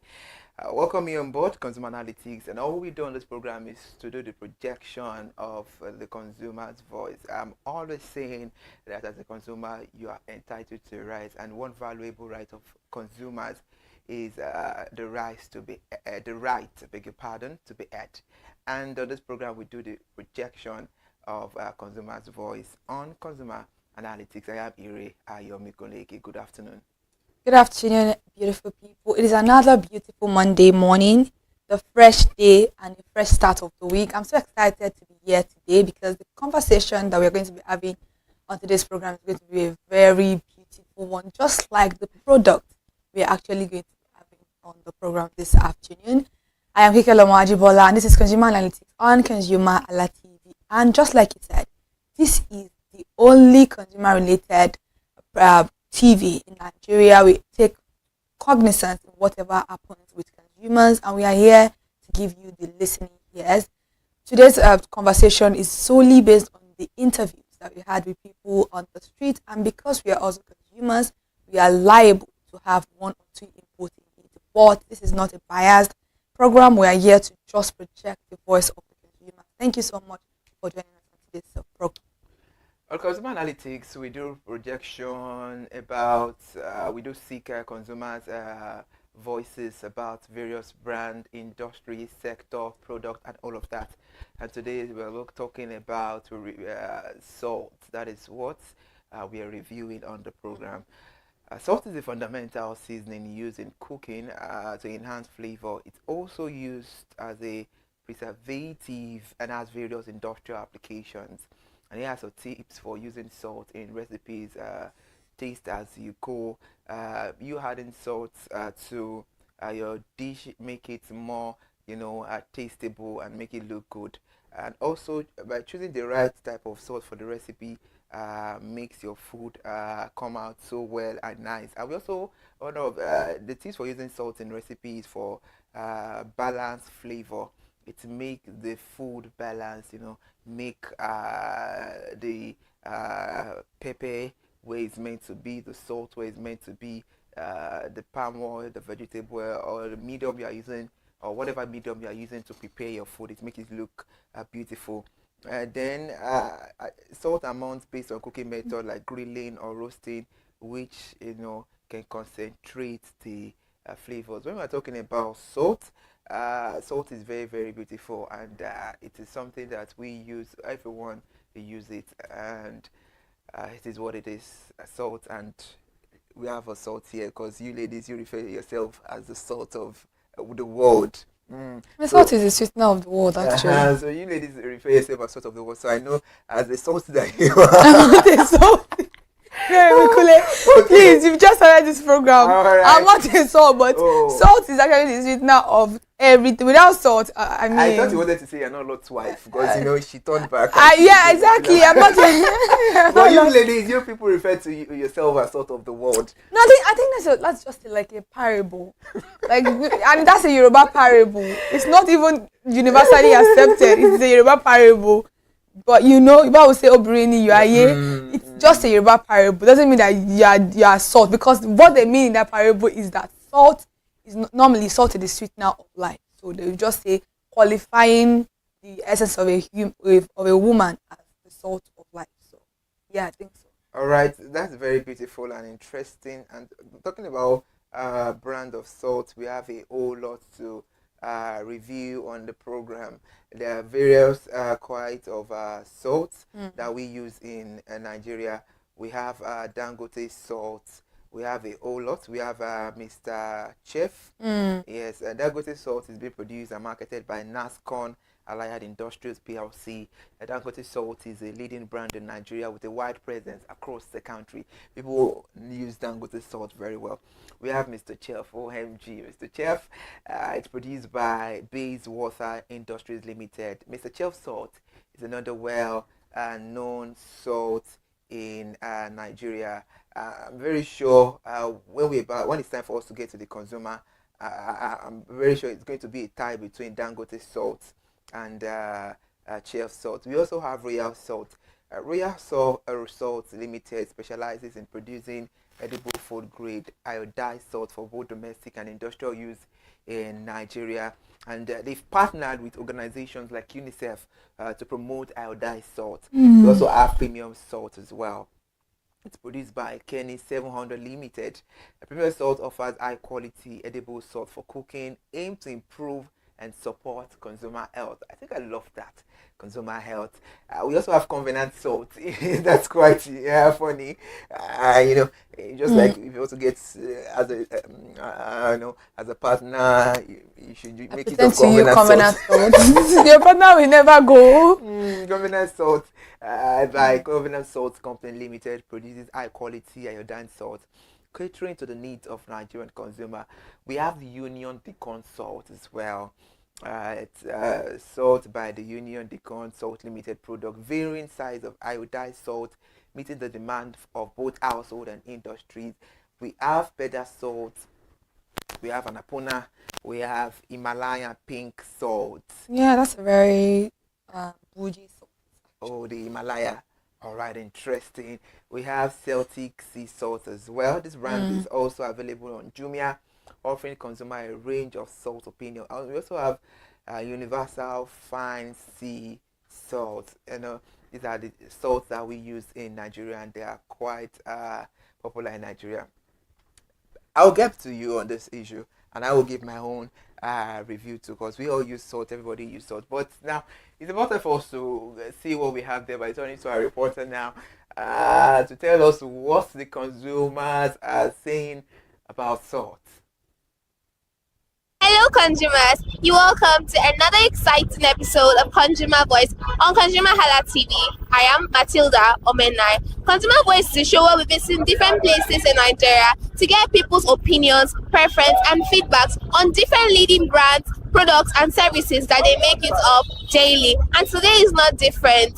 Although salt is the smallest ingredient in the kitchen, it is very important and it makes your food taste very good. But there are different leading brands of salt. So we want to know which one Nigerians prefer. Do they consider the price? Do they consider the texture? Do they consider how it makes their food taste? So come with me as we find out. What brand of salt do you make use of? I make use of Dangote. Chef. Dangote. Mr. Chef. Dangote. Do you make use of? Mr. Chef. Mr. Chef. Salt, Dangote salt. Still Consumer Voice, and we've heard what the consumers have to say about their favorite salt brand. And for today, Mr. Chef has won. The consumers have spoken, and you know that when consumers speak, they know what they are saying because they've had first-hand experience with this brand. So that's all we have to take on today's episode of Consumer Voice on ConsumerHallaTV. Don't forget to like, subscribe, and follow us on all our social media platforms at ConsumerHallaTV on YouTube, ConsumerHallaTV on Facebook, ConsumerHallaTV on Instagram. And until next time, I am Matilda Omenai. Bye. That's a very beautiful job, Multi-Domina. Keep up the good work. Our reporter, ConsumerHallaTV reporter there, seeking out the voice of the consumers on salt products. And today's edition, it's a win for your Mr. Chef. You know, for a chef like me, I already know that Mr. Chef owned the time. I'm not trying to bring or talk less of other brands, but I'm a chef, and it takes a chef to know what is suitable for a recipe. Are you using Mr. Chef as well? Yeah, I love Mr. Chef. I love Mr. Chef. I love Dangote, but I would always choose Mr. Chef actually. I don't know. It's just because I feel like it has been a while since I've been using Mr. Chef. Dangote, maybe other product, but like if I don't see Mr. Chef, I don't have any issue. Dangote or Mr. Chef, as long as I have a salt, as long as there's a salt in my food, I don't care. But I think I get more of. I don't prefer any of them. I just feel like I get more of Mr. Chef than any other salt product. When it comes to interesting. We are not talking about or we are not projecting out the voice or the voices of the consumers yet. Still on my own, from my own perspective, because we all are consumers. I think Dangote salt is too sharp from my own. I feel like no, that's it. That's you're taking it.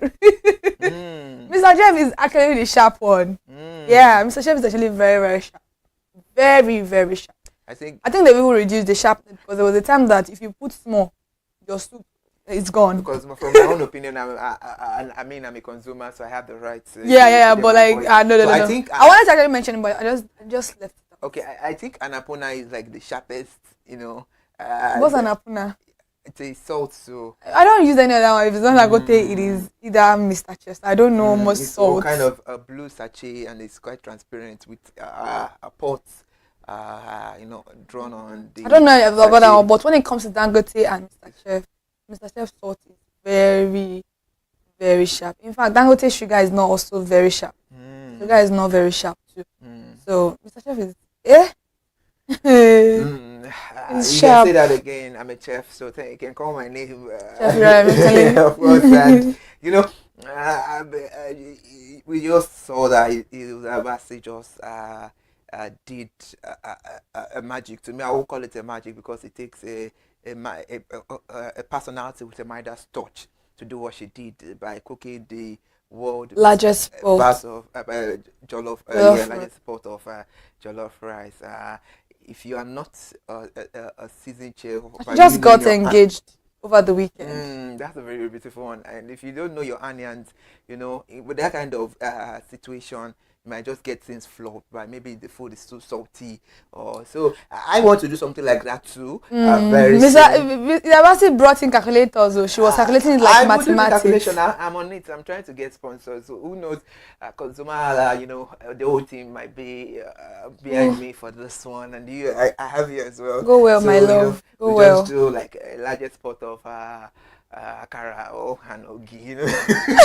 What's going on? So that's what? Akara now, the largest pot of akara and ogi. Hot or like the largest frying of akara and ogi. So how many? Are you going to fry a drum? Are you going to fry like a GP tank? Let's use like a GP tank. We're going to fry it for like 1 week. I have you now, the whole team of. You don't have me, you don't have me. So we can help you, but you don't. So I will have you, so you don't tell me the I'll be giving you thumbs up from the. You know me now. So right now we have to do the projection, talking about what the consumers have said about each product. Please note that this segment we are not criticizing or writing less of any product or brand, but projecting the voice of the consumers so it can reach out to the product or the brand owners for them to up their game. It's just like feedback to know what the consumers are saying. It's just like being the intermediary between the consumer and the brand right there, for you to know how the consumers are feeling, their opinion right this moment about the product. A consumer here said Dangote salt, reason that's the only salt he sees around him and it's so easy to find anywhere. Mm. He said he has been on the salt since he was born, and he's still using to date. And he said aside that one, he does not know of any other brand. He said he likes Dangote salt because the taste is natural. Wow. I think anyway that's why we differ, because I was thinking that Dangote salt is quite, but No, it okay. isn't actually. Mr. Chef is much sharper. So unlike other salts that their tastes are very very strong. Yeah. He said the price is affordable and the ratings is 8/10. He said the other salt he knows are the one that are brandless, that just tie inside transparent. Oh, okay. Umbrella salt. Those are actually good too. Yeah, okay. They are not very sharp too. I think they sell them by Derica or something. Yeah, by the distance. Or tin. Yeah. And they are cheap. Yeah, I think they are the cheapest. So Yeah, they are the cheapest. Do you think that one is okay to use if we cannot go for it? No, I've been using it since how many years now? Before you use it too as well. My mom used it when I don't use it anymore, but my mom used it when she was younger, and we still use it in my dad's bakery. So most of the time, okay, I will not say my dad's bakery, but because it's not as if it's still from a sack, like you're buying a rice sack. So it's not as if it's a branded salt. It's just like it's not in a sachet. So it's not in a branded. It's just like when you buying basmati rice. It's not like you buying a bag of rice and you buying a of rice. So it's still the same. It's the same thing. Yeah. Wow, thank you so much for that. Okay, and this consumer said the price is affordable and the ratings is 8/10. Dangote sales, a consumer here is saying 8/10. So that's a thumbs up for you people. Keep up the good work. He said he's rated it 8/10 because of the affordability of the brand, and he said if he buys the smaller size of Dangote salt, he does use it for like 3 months. Is that not everybody uses salt? Like salt is actually like do you know the smallest size is thin? Yeah, I know the smallest size now. Maybe it doesn't cook regularly, but even though you cook regularly, I would like at least you use it for over a month, even if you and that's like probably 200 naira. Which is very, very good. So salt is very affordable and they last long. So why wouldn't it be sweetener of life? Seriously. Another customer here is saying Dangote too is the reason she loves Dangote too much. And she has been on the Dangote salt brand for like 6 years. She does not know of any other brand. She just like Dangote salt for no reason. And she said they should not improve on anything, that they are so perfect the way they are. It's actually very good. So Dangote salt, a consumer here is saying that don't worry, stick to where you are. You are delivering. And she said it's affordable, and the smallest size it's lasts 200 for 2 weeks. 2 weeks. She cooks every day then. Because why is that? Why are you going to be using salt? I was surprised there. That's a lot. That's a whole lot. I think 4 weeks. Even if you cook morning, afternoon, night, it should take you over a month. Not even 4 weeks. Over a month. It's maybe she likes salt in her food. Assuming she's using Mr. Chef, she can't try it because she will not be able to eat the food. So no. And 2 weeks. 2 weeks. Wow. I was kind of surprised. So that means you're using 10 naira per day. 10 naira salt per day. 200 naira per week. 2 weeks. So the ratings is 10/10. Oh wow. And that's from a consumer to a Dangote salt brand over there. We're crossing over to another consumer here, and she's sticking on Dangote reason because it's everywhere. Is it true that Dangote is everywhere? Oh no, I think Mr. Chef is more popular than Dangote. She said she has been using it for a while and it's very accessible. She said the other brand that she knows is Mr. Chef. So she most of the time she uses Dangote, but if she does not see Dangote in the market, then her next option is me too. Actually, Chef. I don't care for the two salt. Salt is actually I don't understand, but like as long as you know how to use Mr. Chef, just know how to use it. And then there's a different way of how to use it because one is more stronger, one is actually less. All right. Like that's. She said there is no special thing about salt. Dangote is doing a great job and they should keep up with a good job. The rate is 8/10. She said it's affordable, and she said she bought the 500 naira one. I think that's kind of the biggest one. That's the biggest one. Really? Yeah, there's 200. I think there's 300. Is 500. Yeah. And she said it lasted for a while. Yeah, and this is half a year. What's going on? Another consumer has said, Mr. Chef. Yeah, You know, I when I see my people, I know my people. Mm. A reason is because it tastes good. She said she has been on the brand since they came into existence, Mm. and she loves Mr. Chef compared to other brands. She loves the texture of Mr. Chef in particular. Yeah, Mr. Chef is actually very smooth compared to Dangote. It is smooth. Well, That's it's why kind of well blended. That's why if you put too much, your food is going to get over tasted. Mm. You have to be very careful. But Dangote, you can still feel some of the crumbs. So I think that's why. Okay, but if it's been over tasteful, I would ask a question because how do you react to it? But we'll come back to that. She said she loved the quality. Mm. She loved the taste because the quality is premium and the price is affordable. She said she used to buy 2 to 3 packs. That she does not buy in smaller.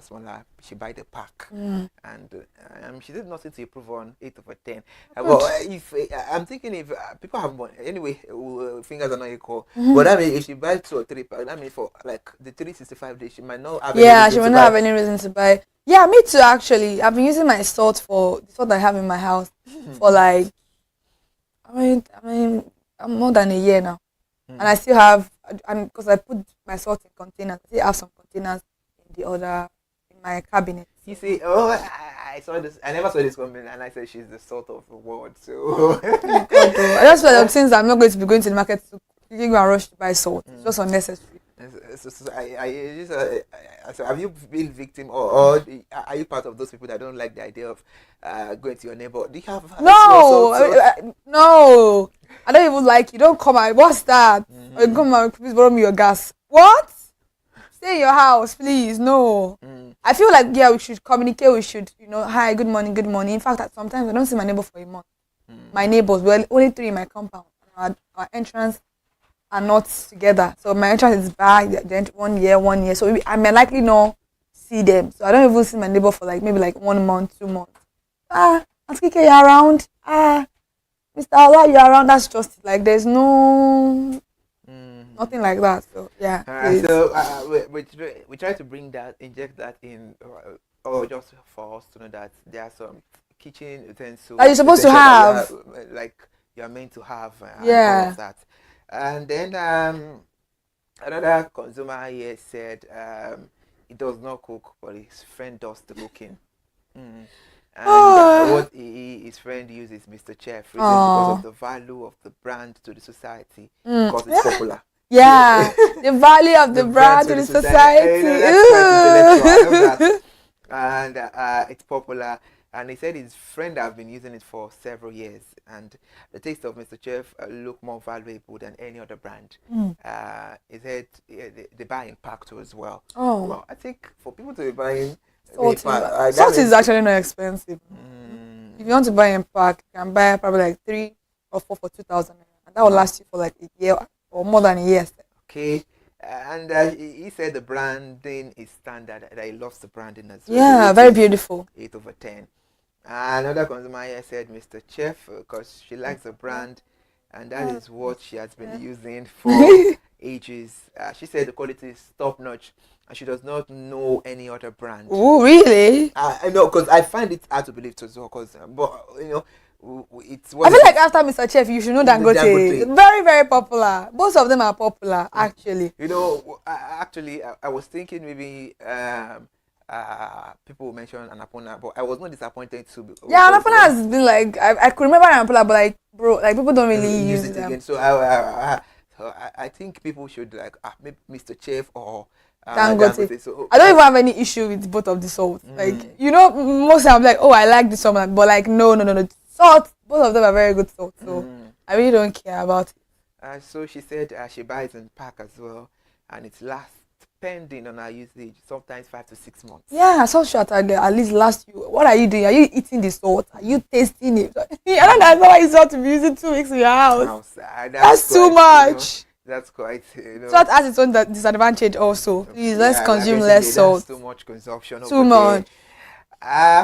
She said for her there is no adjustment because they are the one who produce it, and they should be able to know what is good for consumption when they are producing it. So anything they feel like, okay, they should reduce or they should add it to, because she's a consumer and she does not know much about it. Consumers need to do their own research. Marketers just want to sell their product. It may not mean that it is good for you.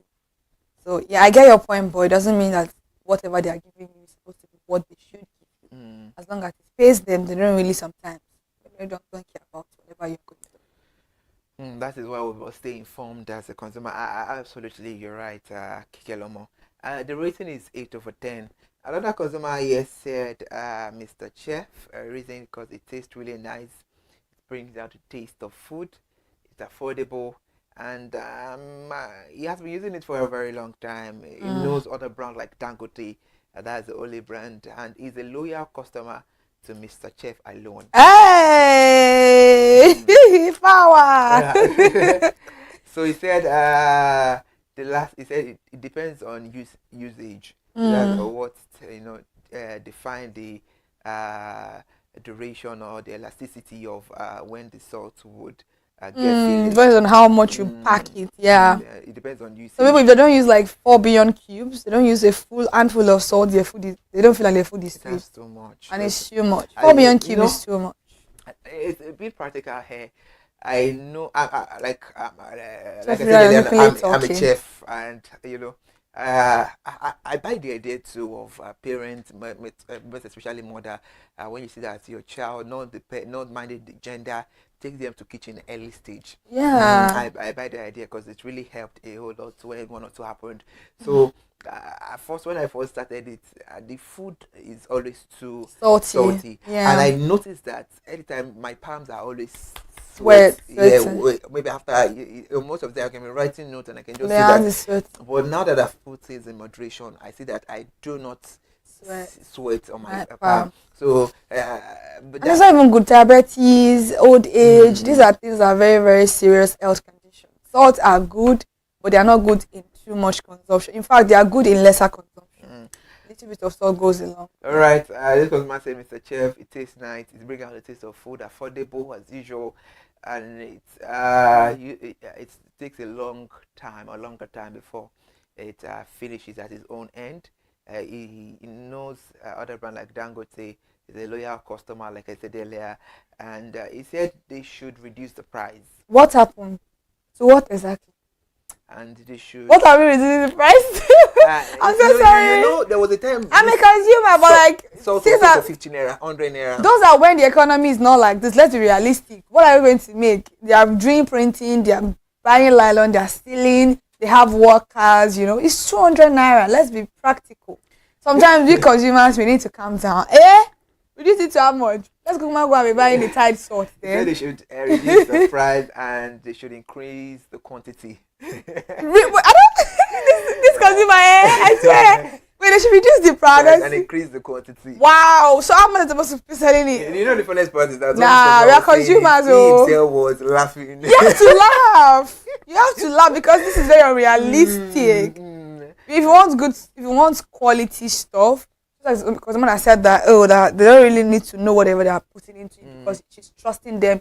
But now you are telling them to reduce the price and still increase the quantity. They're going to give you something that's going to be very harmful to your health. If everybody is saying the same thing that you are saying, that means Mr. Chef is going to say, okay, let us give them something that probably in the next 3 months everybody's lifespan will be reducing 35 years. So these are issues that we cannot even just bring up. 200 naira is a very, very reasonable amount. For you to be able to use 200 naira salt for a month and some days, or a month and a half, or even 2 months, it means that it saves a lot. So that's not even an option, please. Mr. Chef, you are good. I support your take on that, Kikelamo. And this consumer rating is 7 over 10. Why are you rating 7 over 10? Because it did not reduce. They refused to reduce it. When they increase, they reduce the price and you would give them 10 over 10. Consumer, so wow. funny enough, some consumers are just, very funny. I'm telling you. They're funny. They say some What? things and you would. I think that's just one Wow. of the reasons why consumer is king, because they just You just have to let me just leave these people. Like, I'm tired. They cheer you up. Sometimes they are funny. They'll be Sometimes like, are you serious? It's very, very interesting. So on today's edition of Consumer Analytics on ConsumerHallaTV, it's a tie for Mr. Chef, and we just gave reasons about from the consumers' angle, from their perspective, about the reasons why they are sticking to various brands of salt. And we've just done the projection out, and for each brand involved, you people should keep up the good work. And I think for salt, if you would ask me, they are good to go. Very good. I could say every other one very good. I said maybe if Mr. Chef just wants to reconsider the consumer that said they should reduce the price and then bring up the quantity. Give us a bag of salt for 200 naira. Increase the quantity. Please go nowhere. This is Consumer Analytics, and right now we're switching into Resolution Box, the centric feat of you getting all your resolutions as a consumer, that you are still with us.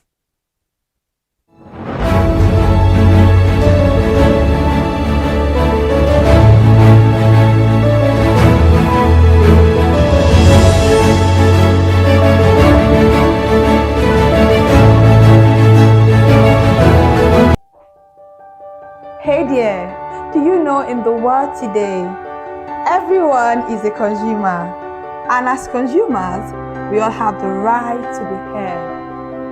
In Nigeria today, as a consumer, you have all right to product information, right to fair pricing, right to return goods, right to product labeling, right to fair dealings, and a lot more. Well then, have you heard about the new media channel? ConsumerHallaTV. ConsumerHallaTV. ConsumerHallaTV.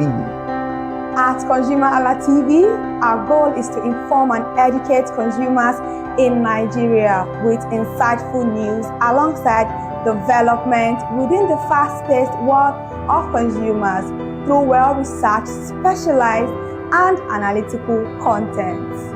Our vision at ConsumerHallaTV is to create an engaging platform that provides right connections for meaningful brands in Nigeria, thus creating a more caring world for consumers where business thrive. And guess what? Our ConsumerHalla brand is the first consumer complaint resolution portal in Nigeria, powered by a 72-hour feedback mechanism. We offer consumer advocacy, informative talk shows, branding promotions, advertising, and lots more. Connect with us via our YouTube channel at ConsumerHallaTV. Follow us on our Facebook page, ConsumerHallaTV, our Instagram page, ConsumerHallaTV, and do well to subscribe to our YouTube channel. Subscription is free. ConsumerHallaTV. At ConsumerHallaTV, you deserve to be heard. At ConsumerHallaTV, you deserve to be heard.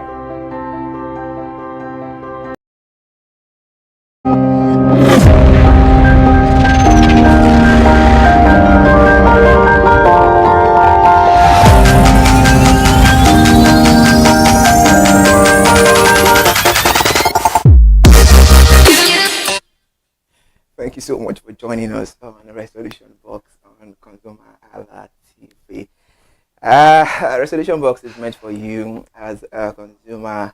If you are feeling any dissatisfaction about any brand, about any industry sector, and you've tried all your possible best to reach out to the involved industry, organization, or company, and all is not yielding any positive result, I can tell you that you've gotten to where you will get your testimonies, and this is the centric point of what we're talking about in Resolution Box. Please try us out by calling the numbers on the screen and be part of the conversation as well. And please note that the content we are having on this program does not place or put a ban on you to join us on the conversation and also to lodge your complaint. I am Ire Ayomikuleke. This is Resolution Box, and I have my team with me in the house. We spoke about salt, and you remember he's just joining us on the conversation. But I would first like to say congratulations on your new chieftaincy. We'll get there later on.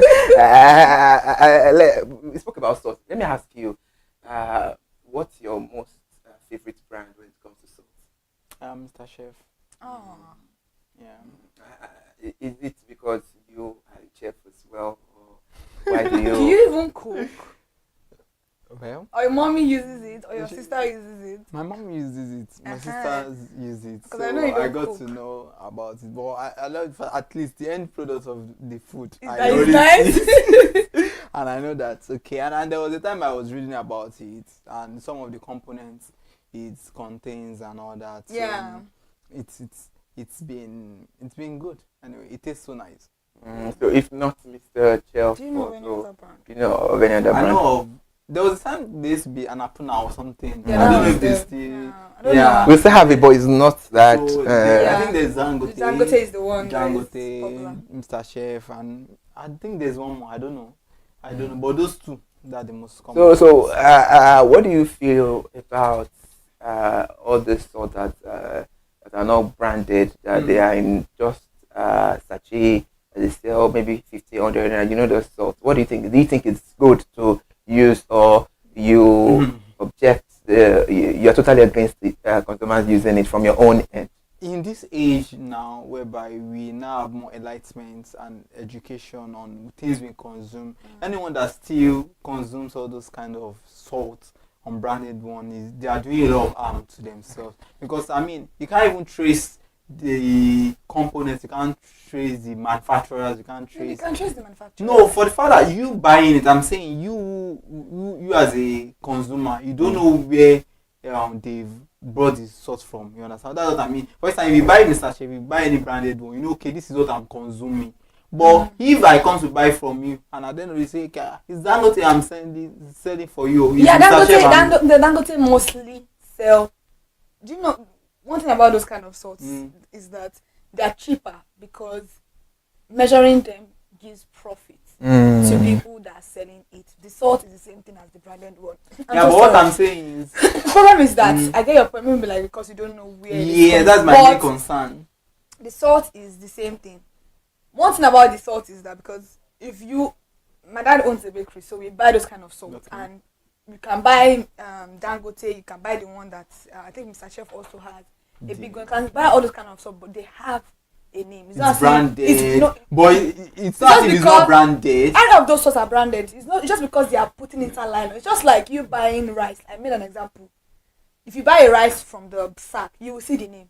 But the rice you are buying inside a derica, you cannot see the name. That's what I'm trying to say. If you compare it like that, so it is still the same salt. And those people, maybe because it's salt, that's how I feel. Yeah, that's exactly why. Because rice also, you are buying the one of the derica. Which name do you know? Which of the rice? Even oil, you know? sometimes. Even oil. Some of this oil, even Kings now, people sell it in nylon just to make it comfortable for people that don't have the money to buy. Yeah, I get your point. I don't have issue with you buying it. Yeah. But as long as you can know the manufacturer or brand you are taking, it's just like, for example, let's just deviate a bit. Yeah. Oil, you are buying oil, you don't even know, because people mix a lot of things in all these things, especially when it comes to people are greedy. Yeah, that's that's true. But if you buy the one that is at least they are very sealed. I get your point. And hand. also the fact that all of those oils, or all of those unbranded salts, they even seem more exposed. Not even exposed. They are not as sharp as these other ones. Like I said earlier on, when they say salt that can actually make your food salty, it's more of this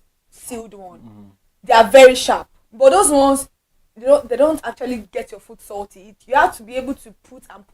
They're not like very, I don't know, maybe because they're like probably like for industry and all that stuff, because industry people want to buy it more, because more people don't even buy this sealed tiled or tiled salt anymore. And one thing is that if I am in my father's house, we use more of those salts because we have them in the bakery. So I just go, if my dad doesn't even like us carry, go and buy your salt, blah, blah, blah, because this is money, this is them for work, but like we still go there and just pack the salt and take it inside, and it is very, very good actually. Quota from my team on the table this afternoon. I just wanted to, because we spoke about it, so I wanted to seek your own angle, your own POV, your point of view from this conversation, and to center it about, most people just think the salt, maybe people just go near the sea And to pack the salt pack it. out. No.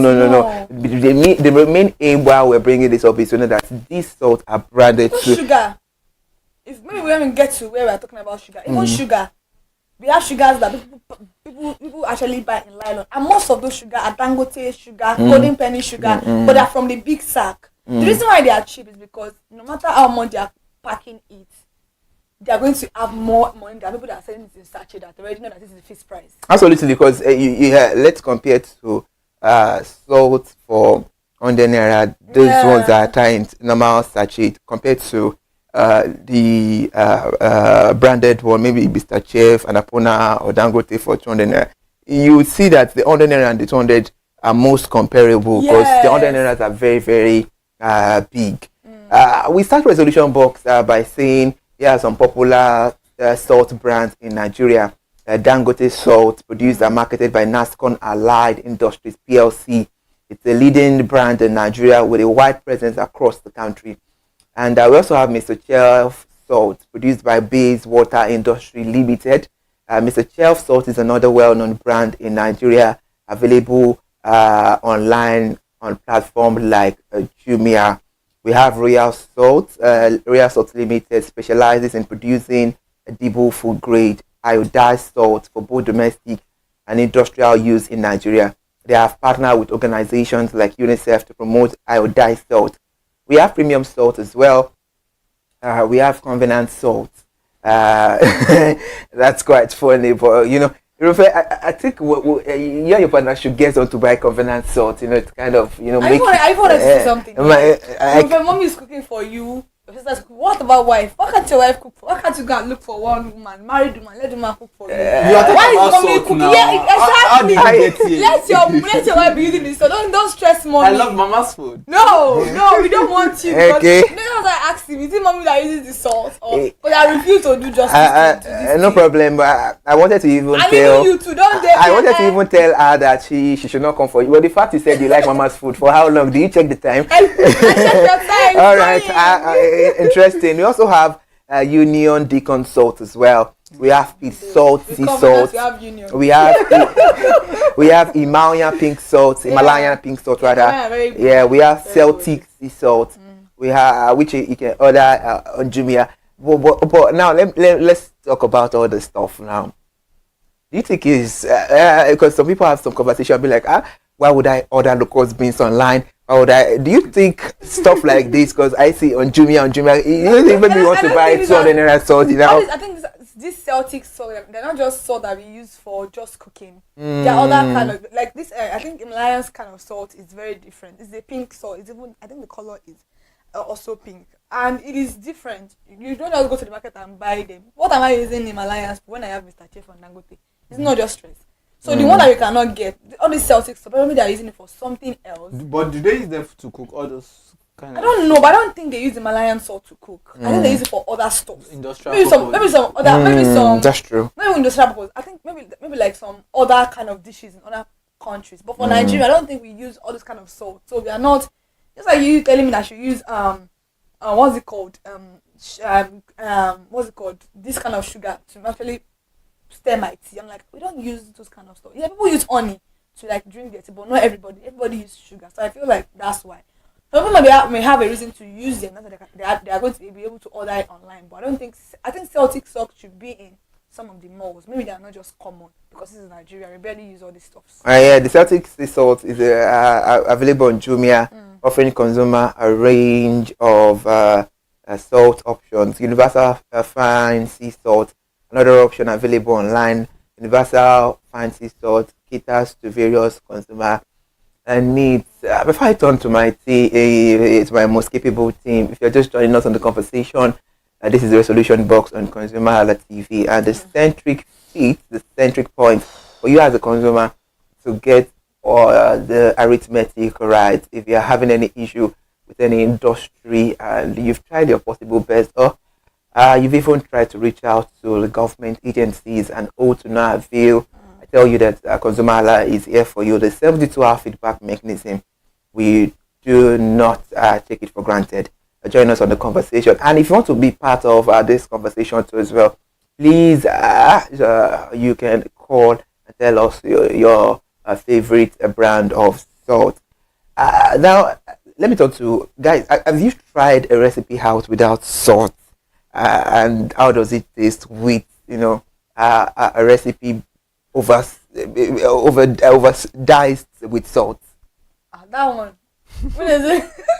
Overdiced with salt. I think I eat as much as. So did you eat it? Did you eat what? Everybody knows I'm a very good cook. Nobody. No I'm a very good cook.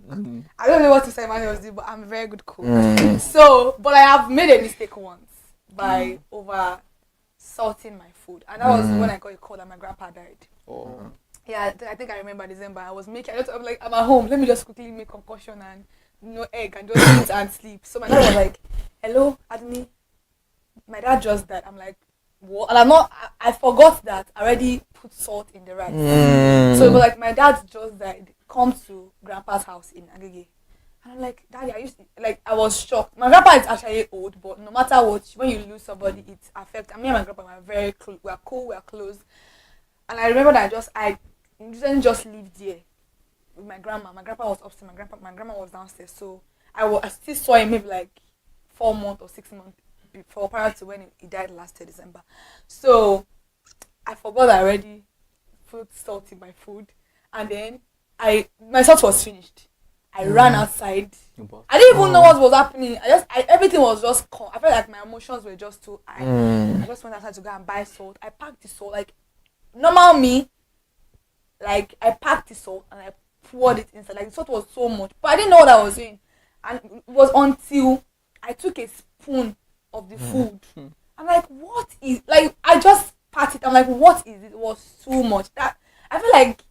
If I had eaten that food, I probably like ended up in the hospital because it was just like it was too much. It was more than a mistake. It was as if I was not in tune with myself. Now cooking without salt, I have tried rice without salt and it's not nice. My dad likes to eat rice without salt, and when me and my stepmom goes to maybe like we go to the market and we come home during layer time most of the time, we go to Idomota to buy clothes for us, for my younger ones. Before we get home, most of them and I will have made rice because we always have stew at home. And then because he doesn't like salt, because he will say, I'm already getting old, don't put too much salt. He wouldn't add salt in his rice. That's the only place I've not eaten salt. But in still every other thing, I don't think I've not eaten salt. So whenever we now try to eat that food, it's not nice. But I think the stew has its own. Yeah, because we don't put too much salt too in stew. I feel like it's only when you're adding like maybe like 4 or 8 type of bouillon cube, you're adding a lot of salt in your stew. That's when your stew will be able to carry your rice. Everything should be in moderation so that everything will go hand in hand and blend well. Exactly. So we don't actually put too much of salt and too much because of him also. We don't put too much of salt. Now I get it. It doesn't go well. And normally, even if you are cooking rice and you forgot to put salt and you just put salt on top of it, and because it did not cook inside, you don't cook with it, it wouldn't really still marinate with the rice. So it just tasted awful. Research even says that are you trying to sprinkle salt when the food is done? Yeah, it's not even done. It's not cooked with the food. So you're just deceiving yourself. So and then I'm like, I can't eat the food. I don't think I like not putting salt in my food. And also, I don't think I can ever try to cook stew and put only bouillon cube without salt. I wonder how it will smell, because the smell of bouillon cube is not really that palatable. Then I'm only tasting it. I don't know if anybody else also tastes this.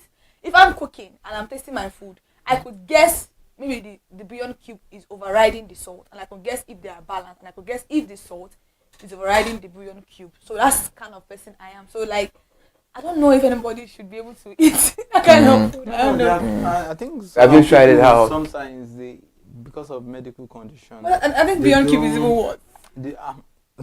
They don't consume salt. It's not like my dad. I can't remember when that still consumes salt. I don't know because. But it's bouillon cubes. No, not that. The food is always so. When my mom prepares food for the family, she prepares is separately from every other person. Because the day I remember the day I mistakenly tasted the food, I was like, oh, no salt, nothing, and all that. So I've tasted food with too much salt and the one without salt. I don't know which is worse. I feel like the one with too much salt it should be worse. Because sometimes I think the one with no salt is healthy, but the one with too much salt, if you eat it, you're going to end up with the hospital. Yeah, for the fact that it's healthy. Yes. But sometimes like it's the taste. It's like I don't kind know. Of raw. But just put. But my own issue is I know. People you take some people sometimes maybe very have diabetic, a lot of issues. I'm even having issues sometimes when people take salt and water. They say it has probably medical. Having a running stomach. Yeah, it's like your. But it should be like a pinch, right? A pinch of salt. Yeah, salt. I think it's equivalent to that oral water. I don't even like the taste of salt normally if it's not just in food. It's almost like also in this thing to drip. That's what's inside drip, salt and water. That's what's inside the drip too. So I think like that's why.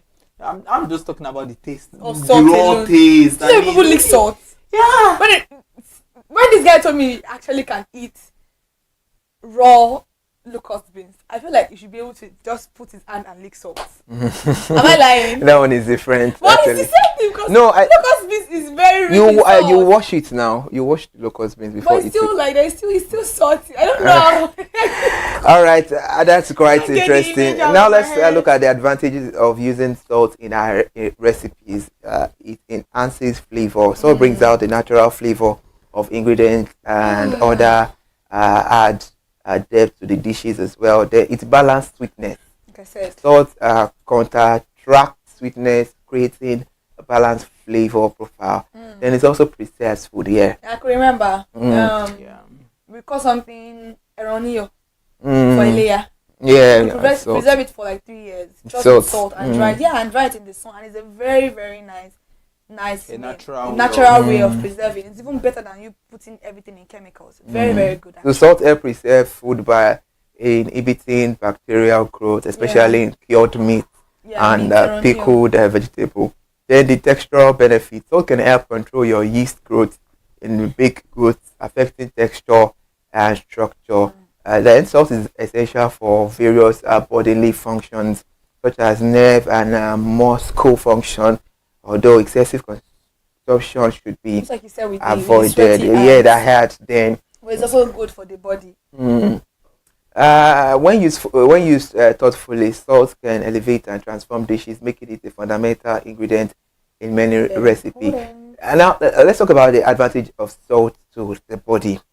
Fluid balance. Salt helps to regulate the amount of water in our cells and bloodstream. Very, very important. And then the nerve function. Salt is necessary for nerve function and transmission of nerve impulses. Then the muscle function. Salt helps to regulate muscle. I thought you just wanted to, show me your muscle and all of that. Salt helps to regulate muscle contractions and relaxation rather. And then blood pressure regulation. Salt helps to maintain healthy and blood pressure, although excessive consumption can have negative. Yeah, very true. It is 1 or 2 because if you're actually having, I think, low blood pressure, they'll tell you to consume more of salt, and if you're having high blood pressure, they'll tell you to reduce your salt. So it's also, it has to be balanced. You can't just cut out. It's like Mr. Minino will say. She always say you can't just cut out a whole chunk of food, like a whole chunk of vitamin out of your food like that. Even though you say diabetes, because you already have too much of insulin. That's why they say that we cut it off. You already have excess, but because you don't have any of these things, and naturally you'll be like, I don't want to eat salt. I don't want to take Beyond Cube anymore. You're deceiving yourself because you're getting yourself into more damage than ever. Because without you consuming salt, you may have low blood pressure, and that is even more deadlier than high blood pressure. Obviously interesting. Digestion as well. Salt helps to regulate digestive processes and absorption of nutrients. We cannot lessen the fact that salt is an essential nutrient, but it's crucial to consume it in moderation. Excessive salt consumption can lead to health issues a whole lot. When we come back, we'll talk about the disadvantages of salt to the body system. It's Resolution Box on ConsumerHallaTV.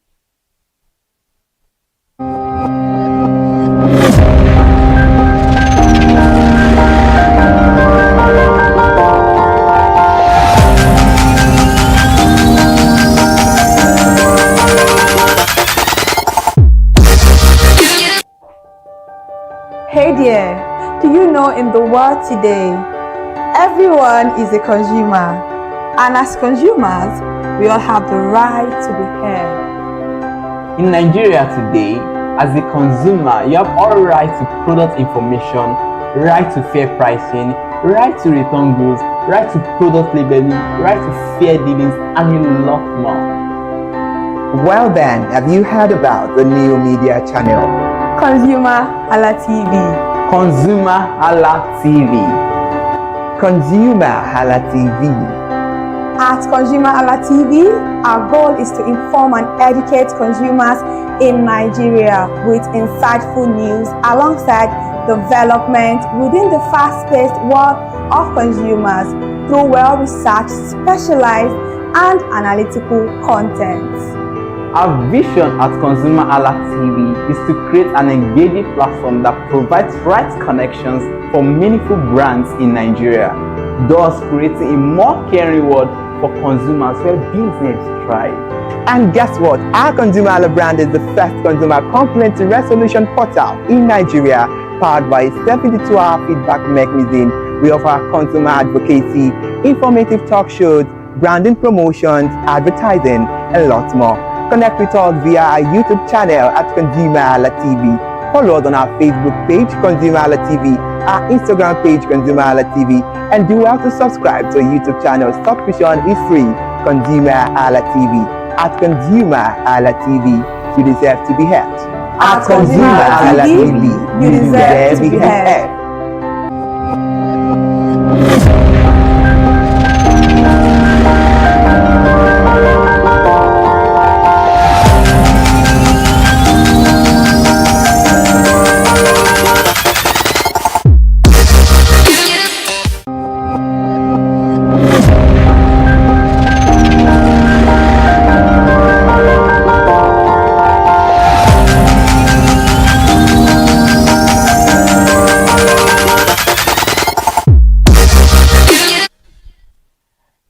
Interesting.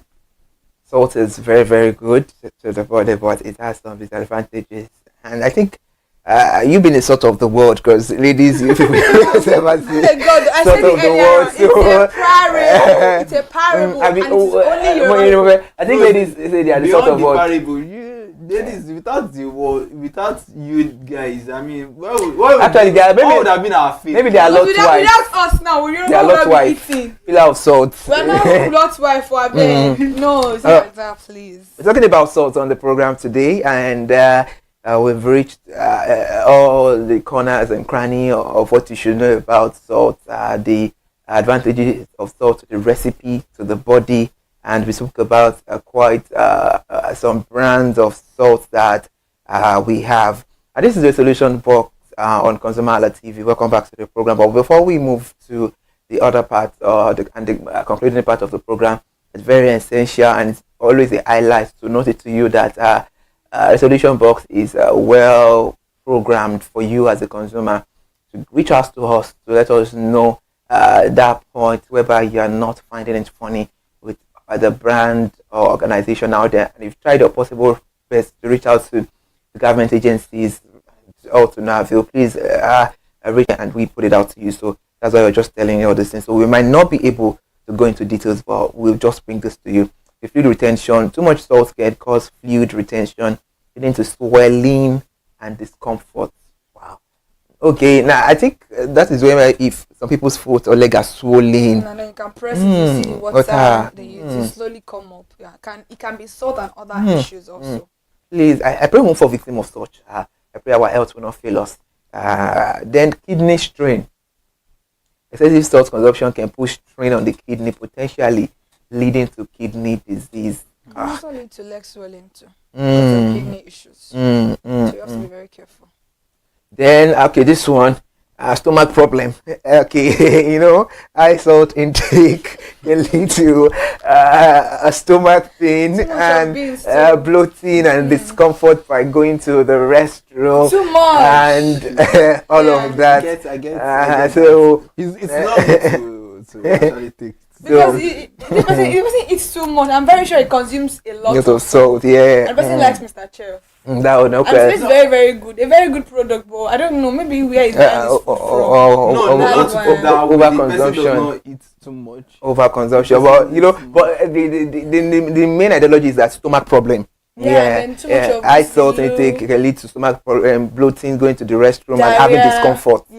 So also osteoporosis risk. Excessive salt consumption can increase calcium excretion, potentially weakening the bone. Exactly. Since it's very soft. I just pray the bones will not be weak. I can't relate. That's interesting. Then increased risk of cardiovascular disease. It's a solution box on ConsumerHallaTV. We'll be right back.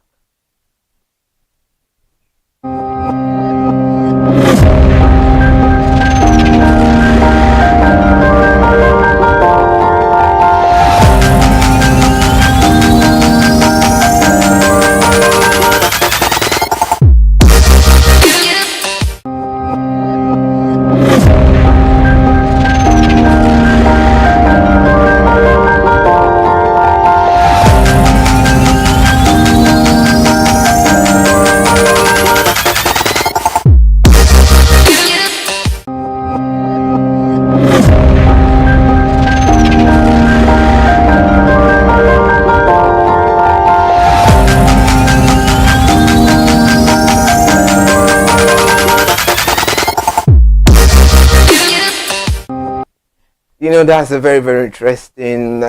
Please let's make sure that we endeavor to always be of caution about these things, because you know, when you start going to the toilet, restroom, I beg your pardon, rather, using the restroom frequent, you know, your body systems are weak and all of that. So we should be careful. It's very, very dangerous. Then, okay, maybe some other time we'll go there.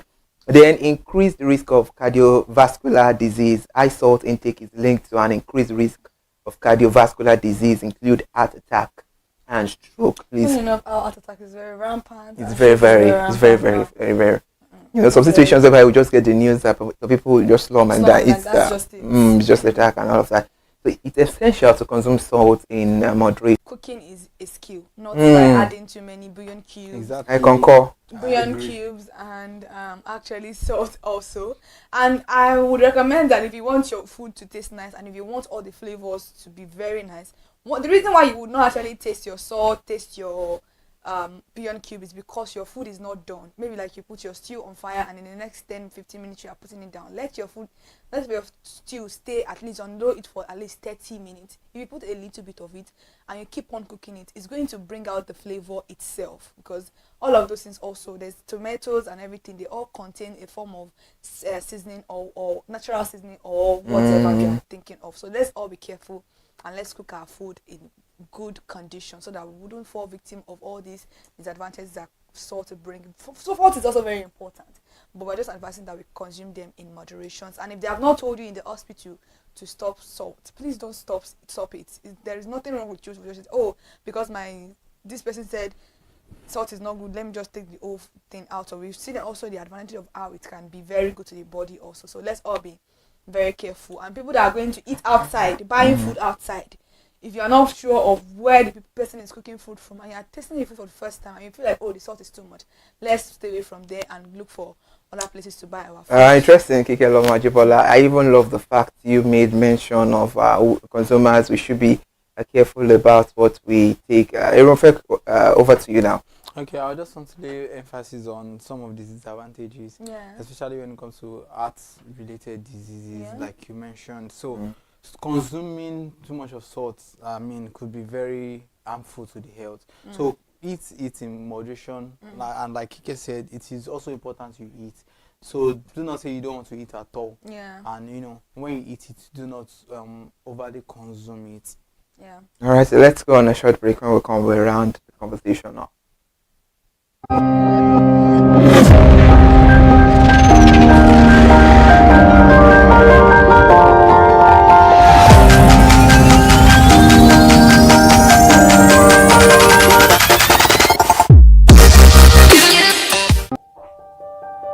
Hey there, do you know in the world today, everyone is a consumer, and as consumers, we all have the right to be heard.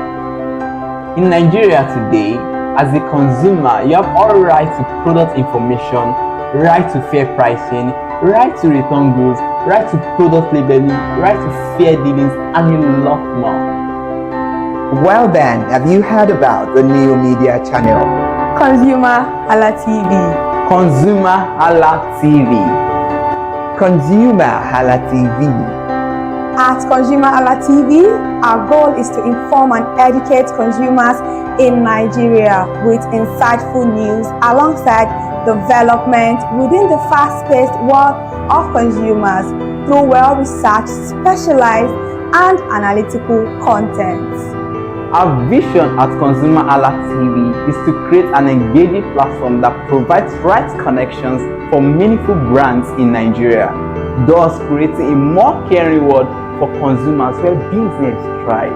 And guess what? Our ConsumerHalla brand is the first consumer complaint resolution portal in Nigeria, powered by a 72-hour feedback mechanism. We offer consumer advocacy, informative talk shows, branding promotions, advertising, and a lot more.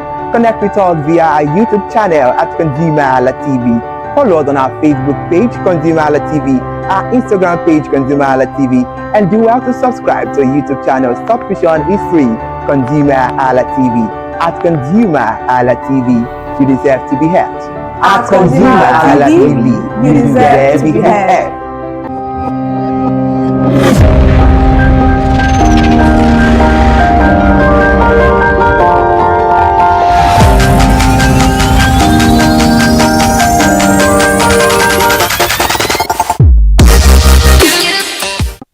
It is nutritious, talking about salt, but you know, excess usage of it, it's something we should always make sure we trim. Yeah, we make sure that everything is in moderation. You know what they say about simplicity? Wise man once said, simplicity is the key to life, and in everything we do. It's essential to use salt, because if you don't consume salt, like she said earlier on, there are consequences to it, and you know, moderation is just the daily recommendation of everything in life, but not even limited to salt alone. Talking about the overview of life as it stands. Thank you so much for joining us on the conversation. It's a very beautiful one. My most capable team, Kikelo Machibola, and to the new chief man, congratulations on your chieftaincy. That's a very beautiful one there. You can see the rings and the beads. Everything is, you know, it's glittering. 10 over 10 it's minus nothing, just like a consumer said. Thank you so much for joining us on the conversation. Another insightful segment of Consumer Analytics with Resolution Box. We're back on Wednesday again. Please note that our content and review analysis on this program is not of CHTV, neither is it of the broadcasters, but solely that of the consumer's voice in which we are projecting, and we will keep projecting on this program.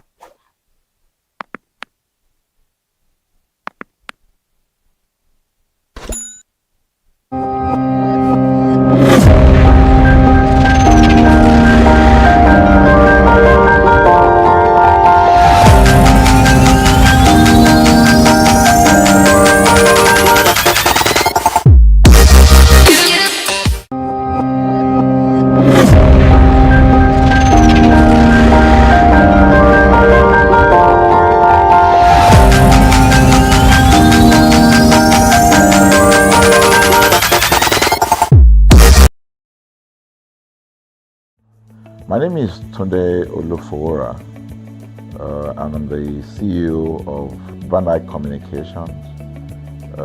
We are we call the publisher or the owner of the new initiative called ConsumerHallaTV.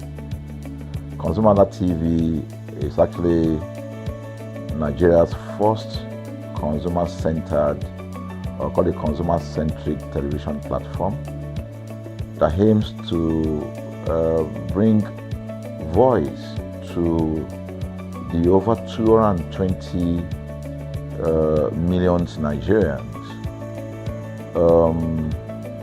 It was a vision that came to my heart about 10 years ago, I remember that I was traveling. I traveled out of the country, on airline, and I had this unpleasant experience. It was a trip to an African country from Nigeria, and I actually went with a local flight from Nigeria.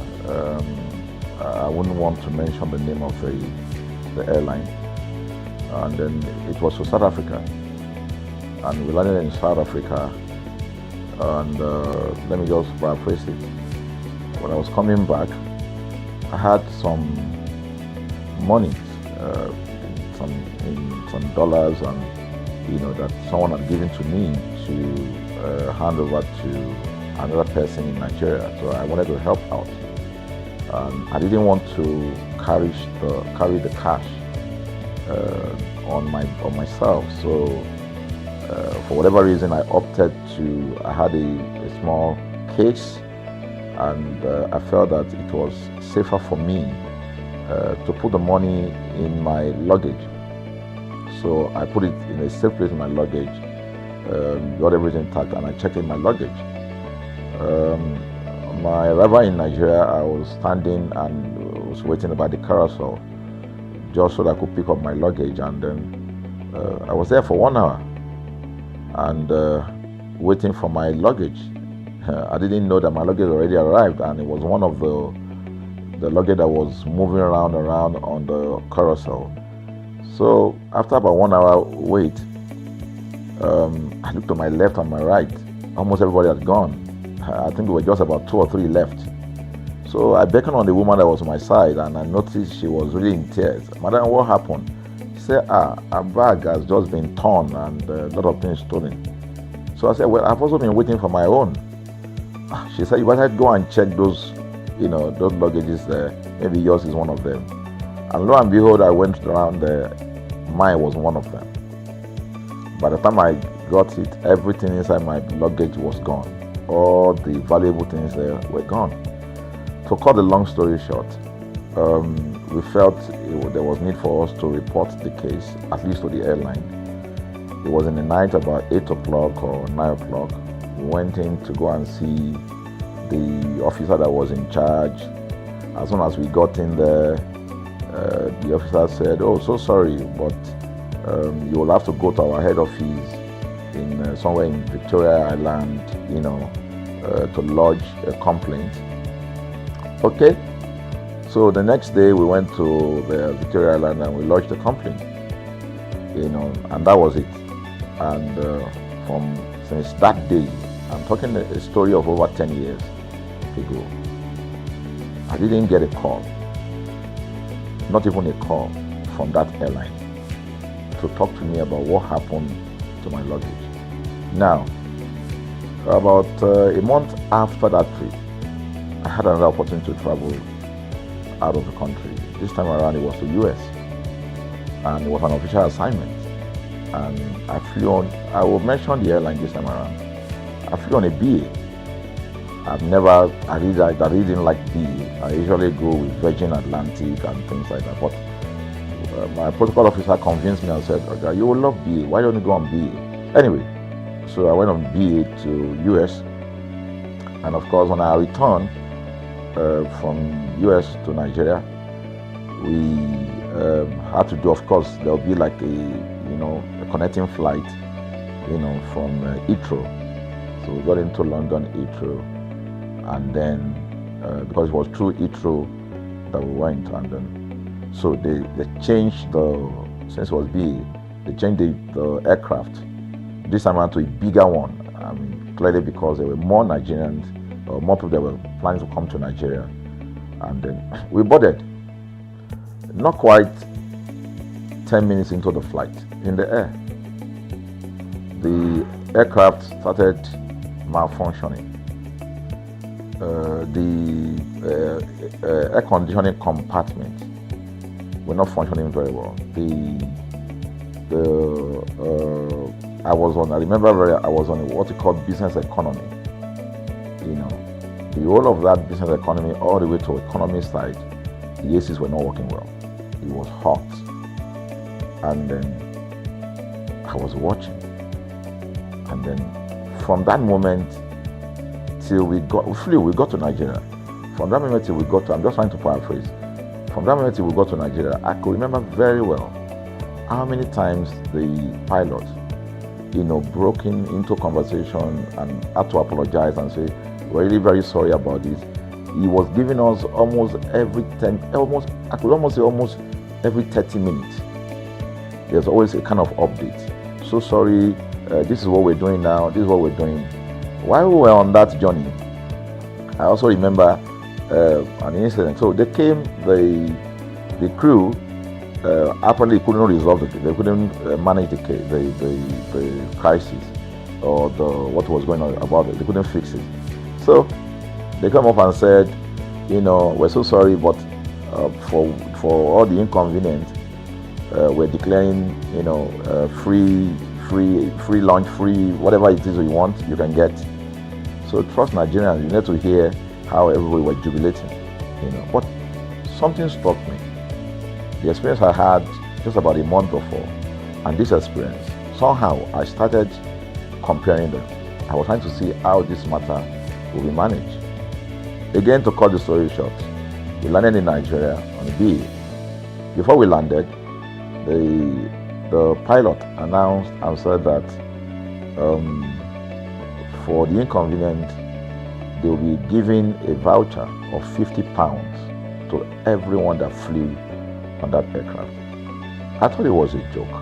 I mean, it was my first time with BA, but for what I knew or know of the British man would never even play with his 1 penny, talking of £1. So I felt that must be a joke of the year.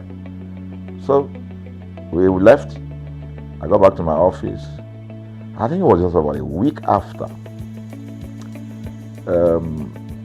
Our guys in our mail room came up and said, "Oh, you have a parcel." So I said, "Parcel? Yeah." So they bought this parcel, wrapped. I opened it, and boom, I bought the document out. It was the £50 voucher from BA. So what's the tenor of this story? An experience with one airline was terrible. No apology. An experience with another one, even though it was a bad experience, but it was very managed, well managed. So managed that even if we have suffered anything in that aircraft, you probably, for the sake of how they manage it, will have forgiven them. So that was how this journey started. So I started thinking, my mind, this is what we go through in this country. But are we different from other nations? So God put in my heart the idea of ConsumerHalla. That's why the Hala came with consumer.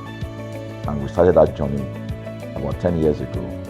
We started by creating a platform called ConsumerHalla, where consumers, so I discovered that Nigerian consumers don't have a voice. So things happen, and that's it. We live with everything.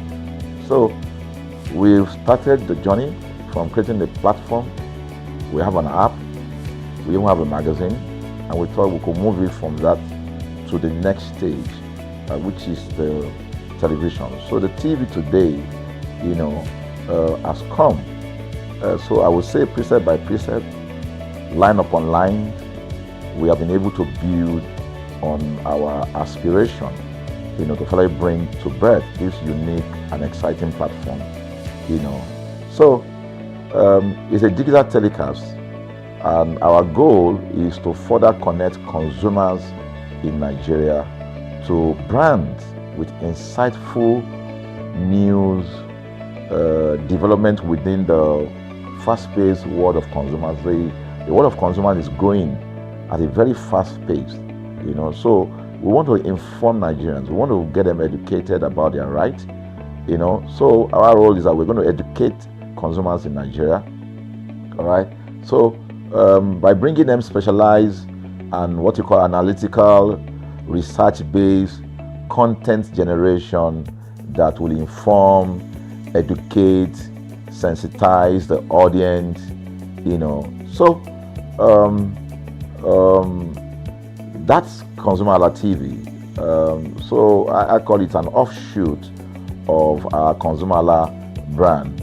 ConsumerHalla brand actually was the first we call it the first complaint or consumer complaint resolution portal. When we started it about 10 years ago, or about 7 years ago, it became the first complaint resolution portal. We created it so that Nigerians can actually lodge complaint on that portal. We spent a lot of resources to build a very robust platform where today, if you have any complaint, about any brand, any leading brands in Nigeria, and you go on that platform, you can actually click, just a click, you can find the brand, you can actually lodge your complaint, and once you submit it, that complaint will be routed to that organization, and within 72 hours, we will obtain feedback for you. We build it in such a way that we have connection to almost all the organizations, and it's been working. We've resolved several complaints for people without having to charge them any penny, because the idea is not to charge. So what we have done with ConsumerHallaTV is to take it to the next level. So we hope to change the narrative. We want to give the right direction. Nigeria has the largest consumer market in the world, with a population of over 220 million people. Why should we be the one that is suffering the most? Everywhere you turn to, it's as though Nigerian consumers don't have a voice. You're traveling, you buy a ticket. For whatever reason, an airline will wake up middle of the night,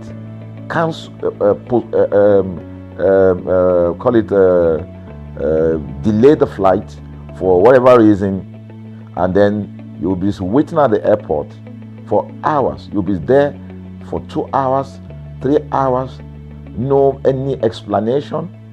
Then while you're there, they can even wake up and say, oh, flight has been cancelled. So everybody carry their luggage and go home. Nothing happened. Of course, things are changing. We must commend government because government is beginning to wake up, but there's still a lot to be done. And we believe that we can help to make, bring about those right changes. So we offer deliberately, part of what we do is that we also offer advocacy, all right? We're not just an advocacy organization, but we offer advocacy. We have a legal team, we have lawyers that are registered on our platform, all right, that can also take up cases, okay? So, and we've taken up many cases like that, and won those cases. So, ConsumerHalla is a platform to help consumers to, we're not fighting brands, but rather we say we're bringing about an amicable, resolution of conflict, such that it will be beneficial to the consumers and also be beneficial to the brand. I remember the word of Jeff Bezos. Bezos is the founder of Amazon. He said that the most important single thing, all right, for an organization is to focus obsessively, use the word obsessively, on the customer. We often say that customers is a king. They should sit at the top of the ladder. In our environment, customers are the ladder. A brand wakes up today, decide what product to produce. They wake up today, decide how much the consumer should pay. They wake up to decide everything for consumers. So consumers are just at the receiving end, and yet they are milking the consumers.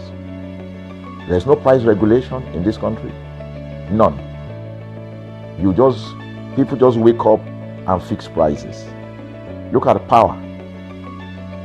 Government wakes up, We change policy, we wake up and we get people to pay more. We think it's time for consumers to begin to speak out. In speaking out, in engaging, we can get the brand to begin to do what is right.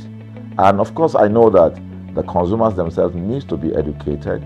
So our role, our vision also is to ensure that we educate consumers, we bring awareness. A lot of Nigerian consumers don't even know about their rights. You buy a product from a supermarket. I've had this experience. You buy a product from a supermarket, all right? For whatever reason, you take that product back to your house, and maybe something went wrong somewhere. By the time you take that product back to the shop where you bought it from, and you say, Oga, this thing, you know what's going to tell you? Oga, na me make am. Na me make am now. That's why I buy am. Meaning that there's nothing I can do to the product. So you lose the product, then you lose your money, because the money is not refunded. The product you can't use. Only in Nigeria. Only in Nigeria. Let me give you another experience I had. In the course of this, because I did a lot of, I went around, you know, in doing this. I was in US, I was in UK, I was in South Africa, I was in Germany, just because of this, to just study the environment. You know, I was in a friend's house in UK, in London, you know, and then what happened? We were going to go out, and he was going to dress up. So he said, oh, to me, I was seated in his sitting room. So he said, oh, wait a minute, I picked up an iron, that's the pressing iron, 2 days ago or so from a store. You know, oh, let me try this, let me just try and use that to iron my shirt and we can go out. So I was seated, the TV was on, I was watching. While I watched him, he brought out the pressing board, you know, spread it out, brought the iron out in my presence, plugged in the iron, and then as soon as he switched on the power button, we just had a spark. Boom! Ooh. The guy was raged. Then he goes, what just happened? So he said, no, these guys are in trouble, they're in soup. I was thinking, what are you going to do? You know, I was trying to compare that experience to what would have happened in Nigeria. In my presence there, he opened the pack. There was a card inside it. Inside that card was a call, number to call. And he called the shop or wherever he got the thing from. I was hearing the conversation that was going on. And all he said to them on the phone was, look, you know, by the time he even called, you know, clearly because they already, through the call, they could trace where he was calling from and who was calling. He said, yeah, I picked up this number, I picked up this iron yesterday, and guess what? I just plugged it to power, and then this thing just, you know, didn't work. At the other hand, I could hear the voice, oh, we're so sorry. We're sorry about that. And they said, this is your address, yeah. Don't worry, we'll get you a replacement. All right. So my friend ended the call and dropped the. So I said, so what's going to happen? He said, don't worry yourself now. Shebi, we're here. They will bring a replacement. I said, they will bring a replacement. He said, yes. I said, they won't even try to check whether it was your fault, because it could have been your fault. Maybe you didn't do something well about the first. No, it can't be his fault. Shebi is a brand new item that he bought. While we were still talking, in fact, I'm not even sure it was up to 30 minutes or so. We had a knock on the door. He himself said he must be the dispatch person. By the time he opened the door, it was a dispatch man that was on the other side. And then the dispatch man was at the door. Just watched it. Was at the door. I was seated in the sitting room. The guy was at the door to meet with the dispatch guy. The dispatch man that brought the replacement iron, you know, I heard him say, we're so sorry. So I was so shocked. I mean, a dispatch man, this guy is a dispatch, so also apologize. I was so touched by it that even a dispatch man was so trained, you know, to tell the guy, we are so sorry. And guess what?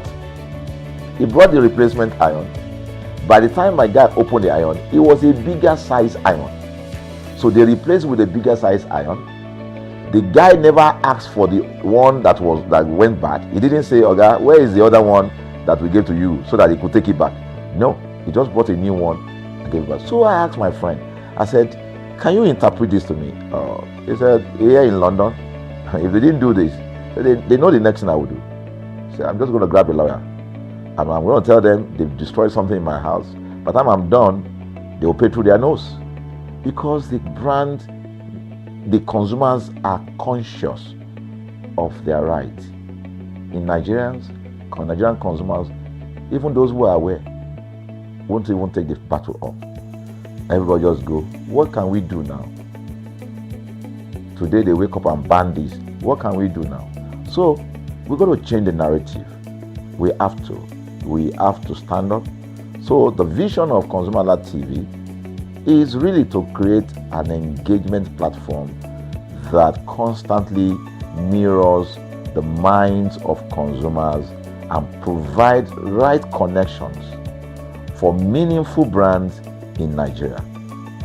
Thus, we believe, will be forming part of that our overall vision, of creating a more caring world of consumers where businesses thrive.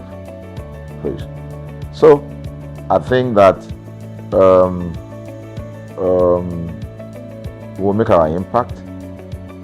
We ask you to join us on this journey. ConsumerHallaTV will drive engagement.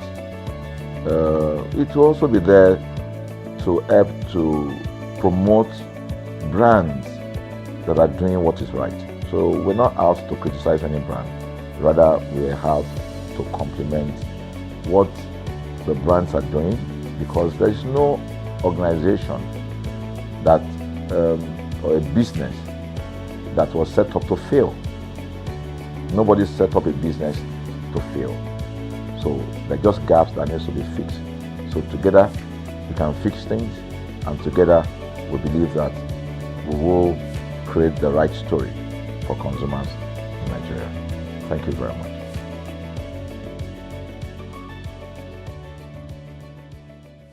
What's the name, man? Balanle Yusuf. Oh, Mrs. Balanle Yusuf. How markets be for this side? Fine, thank you. Okay, so what's in they sell for this market? Fish. Okay, what kind of fish do they sell? Dry fish and smoked fish. Okay. Like banla, titus, akpo, shower big beef, follow, and coca fish, which is akpo. Oh, okay. So I want to know all these fish where you don't mention now. I want to know the different type. The one will be banla, will be titus here, will be akpo here. This one is titus, smoked fish. This one is shower, smoked, and this is banla. This one is bonga fish. This is coca fish. That is the type of fish. And there is small follow down there. That is follow. And apple down there. Okay, so let's talk about all this one here. How much do you say this titus? One of it is 2,000, but it's 1,500 last. One is 2,000. One of these fish. One of it. Okay. I'm going to tell you that it's 2,000. When they price it, I'm going to agree for 1,500. Okay. Shower, we are going to tell them 1,500, but the last price is 1,000. The same thing with Mala. We are going to say this one is 1,500 and it's 1,000 last. This one that is big one is 2,000 and it's 1,500 last. This one is 500. How is it? So I want to ask, you say you tell them like that titles now is 1,500, then they can price it 2,000. Okay. I will tell them that they should take 2,000. Then when they price it, it's 1,500 last. Okay. So I want to ask, why do you tell them like it's 2,000? So that when they price, it's not say 1,500. Because when we tell them the normal price, they are going to still price it. That is the reason we used to put price on it, so that they can price it. When they bargain, then we are going to agree for 1,500. Okay, so because it's original titles. Okay. So this mala, I know people eat mala a lot. So you said that this one now, how many? Four of it. Yes. Then when we say 1,500, but the 4 is 1,000 last.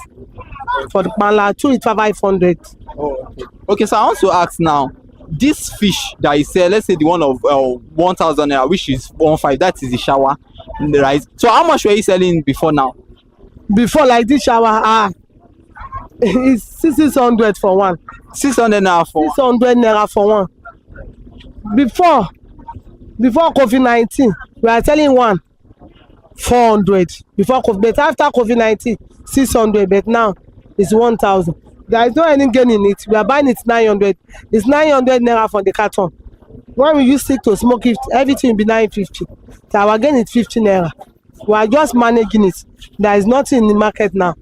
Everything is too costly, and if you don't careful, you are going to lose. So that means you buy the carton yourself, you smoke it yourself, then at the end of the day your gain is 50 naira. So how do you now sustain yourself with all this little change or with all this little money you make? It's by the grace of God now. No, it's by the grace of God. It's not by the grace of God. Everybody could have collapsed, but thank God. God is doing his best, and he will continue to be doing it. Amen. So I want to say, for how long have you been selling in this market, say, and for how long have you been doing this business? It's my mom that is selling it before. So after I left school, there is no work. Then I have to join her. But now she's late now, so I do it by myself. So for how long have you been selling? It's 30 years. Oh, 30 years. Has it been in this market since you started? Yes. Oh. Okay, so now let's talk about the challenges that you face with selling this fish. For instance, I know markets might not come like it used to be. So are there cases whereby the fish might spoil, or how do you preserve the fish from spoiling? We will smoke it. Okay. We will smoke it. We have iron that we used to smoke it, so that we can preserve it, it will not spoil for the second day. So we will smoke it. Okay, so where do you buy the fish from? We buy it for these Ogun people. Sometimes we used to buy it from these Ogun people in Mushin side, or we go to Kowum, buy it for Kola. Okay. That's in there. That's how we do it on it. So I want to ask again. You say this fish is becoming more expensive and all that. So why do you think it's becoming expensive? Why do you think so? Because the price that we are buying it for, it has changed now. Before, like this pala, 4 is 200 naira, but now it's 1,000. The difference of 800. The price is too much, but we don't have a choice. We have to eat and we have to succeed. That is it. Okay, so I want to ask now that what would you tell government to? Because you know that it's governments that can intervene. I know that with the way all these things, like, do people still really like buy before, like fish? Though we know it's expensive. Do people still buy all these fish like before? People are trying now, because what else? Meat, if you buy meat 3,000 and they will cut it into 6, then we have to do it's like a exchange. We manage ourselves. Then when they buy small meat, they buy fish, join it, so that the soup will be enough for the children. So thank you so much for your time. Thank God. Ekaroma, kí lorúkọ yín ma? Èmi ni Dayo Shola JP. Okay ma. Báwo lójú ọjà ṣe rí láti bẹ̀rẹ̀ ọdún yìí, àti pé irú ọjà wo gangan lẹ ń tà lọ́jà yìí? Èlò ọbẹ̀ ni mò ń tà. Àwọn ata nìkan. Ata, tomato, rodo, ṣọ̀mbọ̀, tàtàṣé. Kan táwa ń tà nìyẹn. Báwo ni ojú ọjà yẹn ti ṣe rí láti bẹ̀rẹ̀ ọdún yìí? Ó tún ṣẹ̀ṣẹ̀ ń ṣe díẹ̀díẹ̀ ni. Ọjà yẹn ti wọ́n púpọ̀ jù. Láti ìgbà tá a ti bẹ̀rẹ̀ ọdún yìí, ọjà wa ti wọ́n jù. Ó tún ṣẹ̀ṣẹ̀ ń lọ ọlẹ̀ díẹ̀díẹ̀ ni. Àwọn tìmáàtì mọ́là tí wọ́n ń dì sínú apẹ̀rẹ̀, wàásù ni wọ́n tà.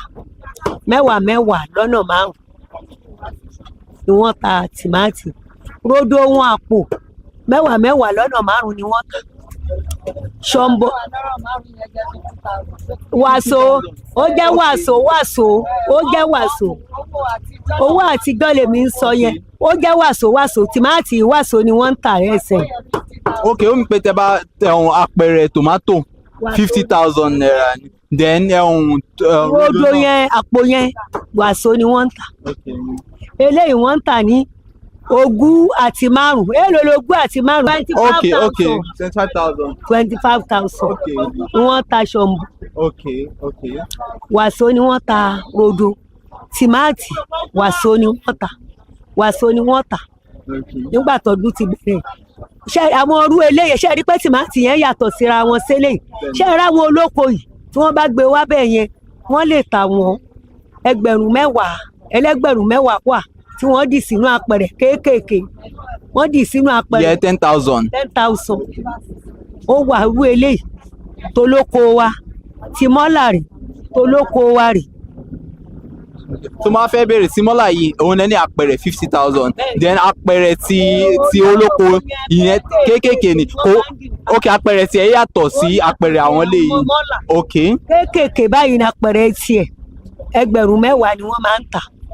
máa fẹ́ bèrè èwo ni àwọn èèyàn á rà jù nínú ti olóko àti bíi ti mọ́là. eléyìí ni wọ́n máa ń rà ni wọ́n máa ń fẹ́ gbọ̀nsó wọn gbàtò wọn ẹlòmíì àtàgbáre ò bá ka òun rè 1,000 lálẹ́ yìí 1,500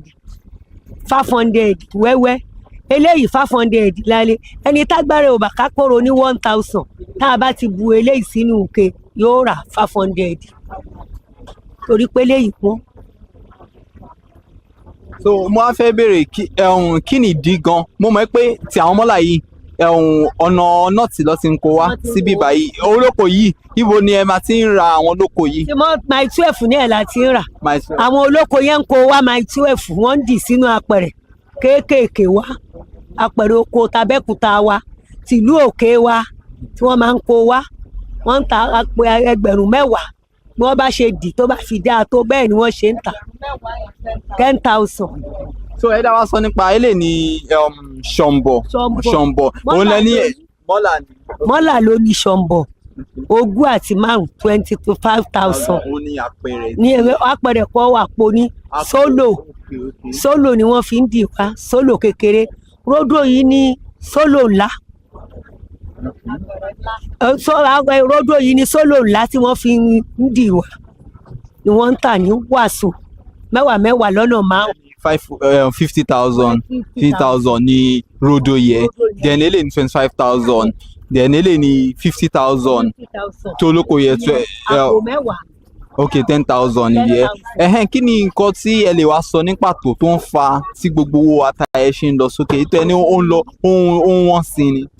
ayé ó dá bàbá mi ó yà wá náà lẹ́nu bí gbogbo ẹ̀ tí wọ́n lówó mọ́ àwọn tí wọ́n ń kó wá láti ilẹ̀ haúsá wọ́n lọ́nà bàjẹ́ wọn ò rọ̀ náà gbà ọ̀tọ̀ níbi tí wọ́n ti ń lọ gbà ọ̀nà jìnnà mọ́tò kékeré ló ń kó wá ló jẹ́ kí àtàwọn o.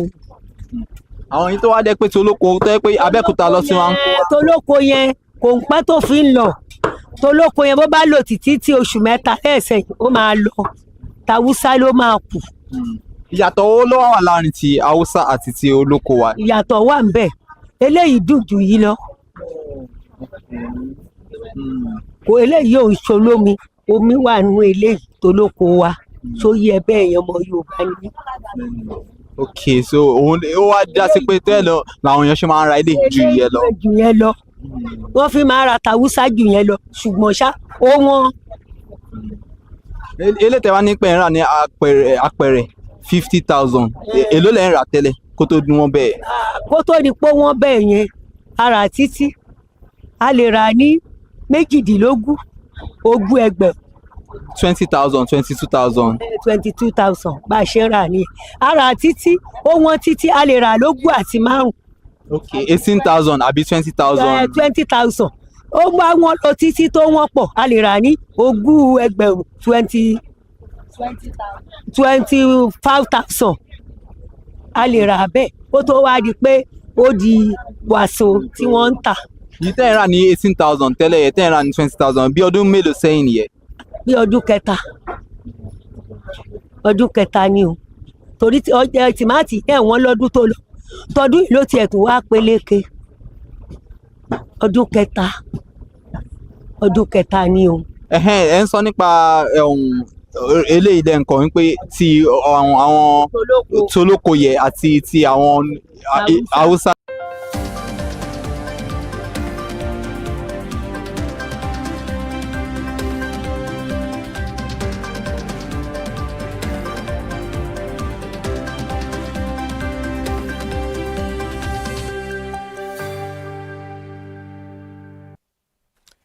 Good afternoon and welcome. This is the news at 4. I am Ire Ayomekoneke.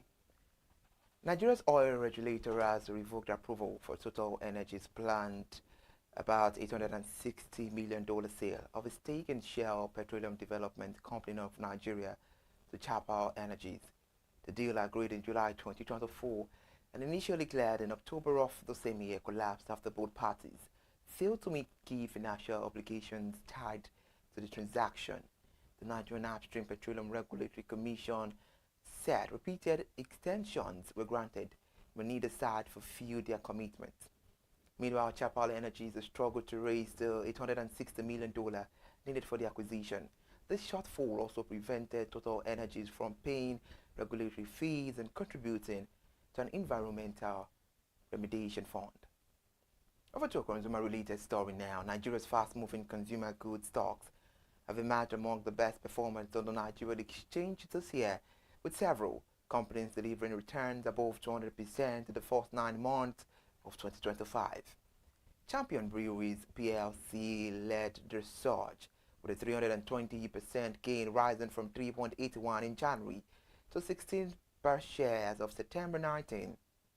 Honeywell Flour Mills PLC followed with a 251% jump to 22.10 naira, while Vitafoam Nigeria PLC climbed to 243% to 79 naira. Cadbury Nigeria PLC advanced to 214% to 67.50 naira. The Nascon Allied Industry PLC gained 209% to 97 naira. Analysts attribute the rally to stabilizing macroeconomic conditions, improved access to foreign exchange, and resilient consumer demand for food and household staples despite inflation above 20%. The Central Bank of Nigeria is talking about the Monetary Policy Committee, which cuts the interest rate from 27.50% to 27% from 27.50%. This development took in place yesterday with the governor of the CBN, Mr. Olayemi Cardoso, announced this at a press conference after the 2-day 302nd Monetary Policy Committee meeting in Abuja. He said the members of the Monetary Policy Committee agreed unanimously to the cut due to the country's inflation decline for the past 5 months. However, the MPC also adjusted the cash reserve ratio to 45% for deposit money banks and 16% for merchant banks. It also adjusted the access metric corridor RAT plus 250 / minus 250 basis point around the MPR. The committee retained the liquidity ratio at 30%, and report says this is the first CBN announced interest rate cut since May 2023, when it was slashed from 18% to 17.5%. As it comes, as industrial stakeholders and manufacturers called for MPR downward easing to bring down the cost of production. The development comes as inflation moderated in August to 21.12% for the 5th consecutive time. The Nigeria Union of Petroleum and Natural Gas Workers, the Pengana Petroleum and Natural Gas Senior Staff Association of Nigeria, Pengasan, have opposed the federal government's plan to sell its stakes in joint venture oil assets. This was because the two oil union also condemned in strong terms the proposed amendment to the Petroleum Industry Act. Pengasan President Mr. Festus Osifo made the position of the unions known at the World Joint News Conference yesterday in Abuja, saying that both policies would destabilize the Nigeria National Petroleum Company Limited and put the economy at risk. Mr. Festus Osifo stated that the planned sale of government stakes in joint ventures assets would mortgage Nigeria's future and cripple its oil industry. He said the oil assets belong to the Federation, not just the federal government, but to all Nigerians, and any move to sell them amount to mortgaging Nigeria's future. Oil marketers have said Dangote's refinery's newly launched compressed natural gas power trucks would not be enough for an effective distribution of petroleum products across the country. The national president of the Petroleum Product Retail Outlet Owners Association of Nigeria, Petran Billy Giles-Harry, stated this yesterday in an interview on a national TV. Mr. Giles-Harry pointed out that the investment of oil marketers in the downstream sector should not be discarded. He said all they asked for is inclusion because there is no way Dangote's truck will be enough to supply products to the nooks and crannies of the country. And they are also investing in compressed natural gas truck, so there is not so much innovation in saying Dangote is the only one with such trucks. The federal government, through its Revenue Mobilization Allocation and Fiscal Commission, has embarked on the verification of disputed and newly drilled oil and gas fields in the Niger Delta region. The chairman of the Revenue Mobilization Allocation and Fiscal Commission, Dr. Mohamed Shehu, who led the committee to the Anais oil field in the Okria area of Delta State on Monday, stated that the verification was necessary following various petitions from state. He also said the RMAFC is in collaboration with the sister agencies and also inaugurated the Interagency Technical Committee to identify the locations of crude oil and gas fields and wells within the disputed areas. Now let's move to Edo State. The executive governor of Edo State, Governor Monday Okpebholo, has approved the payment of the first tranche to staff of the colleges of education in Ekiadolo and Igwegbe, who were disengaged under controversial circumstances by the immediate past administration. Chief Press Secretary to the Governor, Mr. Freddy Tua, said the milestones reflect the Governor's commitment to fairness, justice, and the welfare of the state workforce. Mr. Freddy Tua also said the total sum of 4.6 billion naira has been earmarked for the settlement of entitlement benefits of the affected staff. Mr. Ritual's statement says in further demonstration of its commitment to restoring dignity to those who serve the state governor Okpebholo, has also approved the immediate release of 292 million naira as a second tranche of pension entitlements to the engaged staff of the colleges of agriculture. Further report says the payment is scheduled to be effected today. Thank you so much for joining us on the news. Now let's talk about this latest report here that says the bilateral trade between Nigeria and China rose by 34.7% to $15.40 between January and July 2025, compared with the same period in 2024. Further report says Ms. Yang Yongguin, Consul General of the People's Republic of China in Lagos State, disclosed these during a reception on Sunday, where she noted that Nigeria is now China's second largest trading partner in Africa, adding that the increase reflects the strengthening of economic ties between both countries.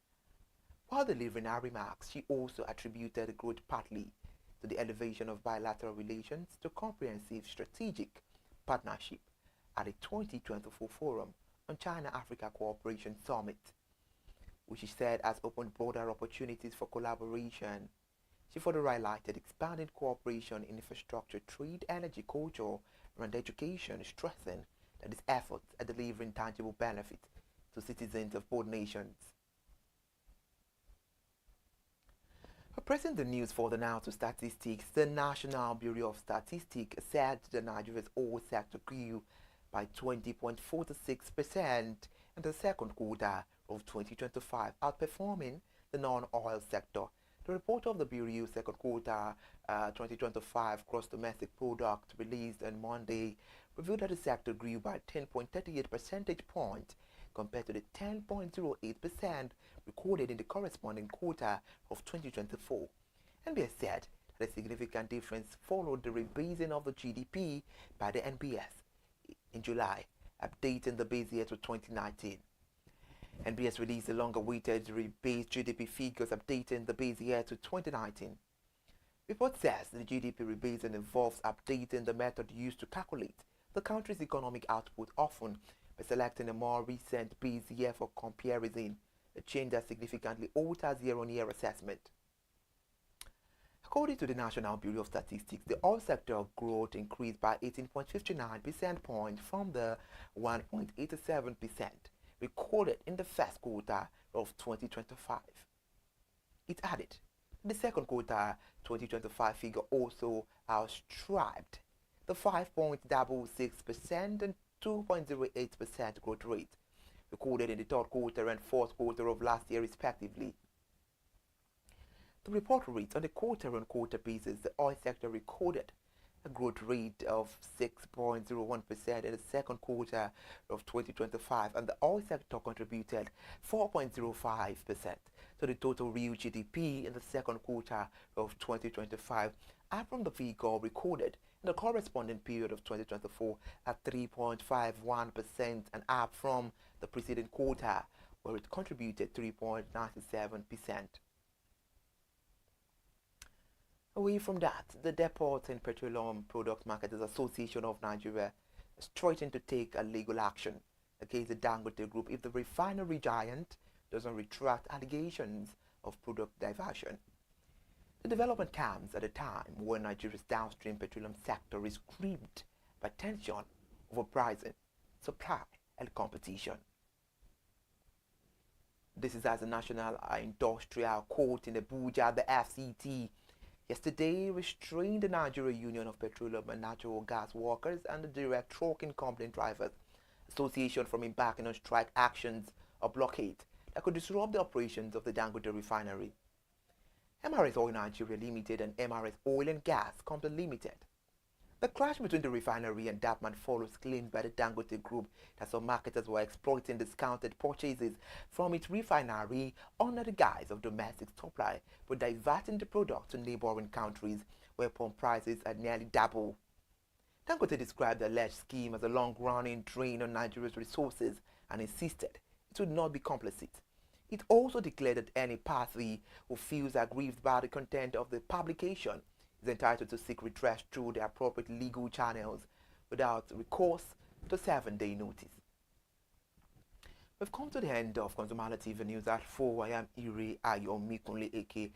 Subscribe to our YouTube channel and do well to follow us on all our social media platforms. Up next is Share Your Brand Experience. Good afternoon.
a big part of our lives. But what makes electronic appliances like TV important is because it provides endless seamless hours of entertainment, news, education, and lots more in the comfort of our living room. TV station is more than just a screen. It is like a hub for family bonding, relaxation, and lots more. I am Elizabeth Abefe, and I'm live here in Lagos, Nigeria. You're welcome to Consumer Voice on Consumer Hala TV, where consumers genuinely share with us their preference and give reason. And today we are putting different TV brands to a test. Which one elevates your experience?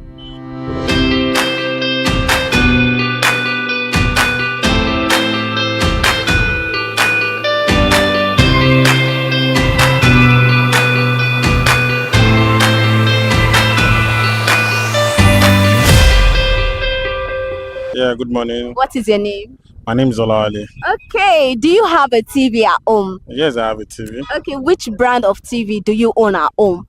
Right now, I use iSense now. iSense. For how long have you been using iSense? That's about 3 years now. 3 years. Okay, do you know of other TV brands, or have you used other brands? Yes, I've used many other brands. Like?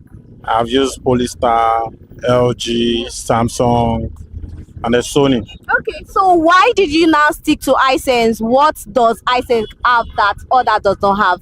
Well, I can't really differentiate what iSense have that the other TV doesn't have, because the last time I got my TV, I only went to the LG office. I had another plan to buy another TV, but not precisely an iSense. Okay. But it was during when they're doing this curve TV. Okay. So and I saw it and I like it and I buy it then.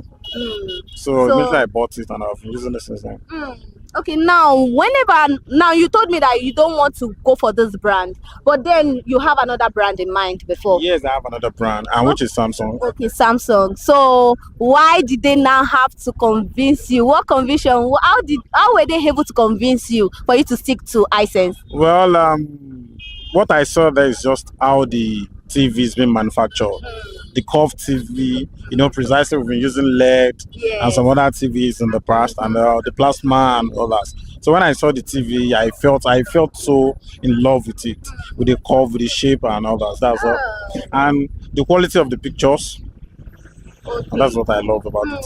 So now I will ask you this, even though you made mention of part of it, but then I still want you to explain it in an elaborated form. What do you look out for when purchasing a TV? Okay, firstly, I look out at the beauty and the quality and the durability of the brand.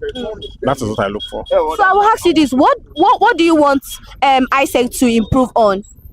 Well, right now, if I'm going to give them a review, I can say they were 99 over 100, because what I've seen, depends on the availability of the money you have. That is when you can buy a product that this is what I want.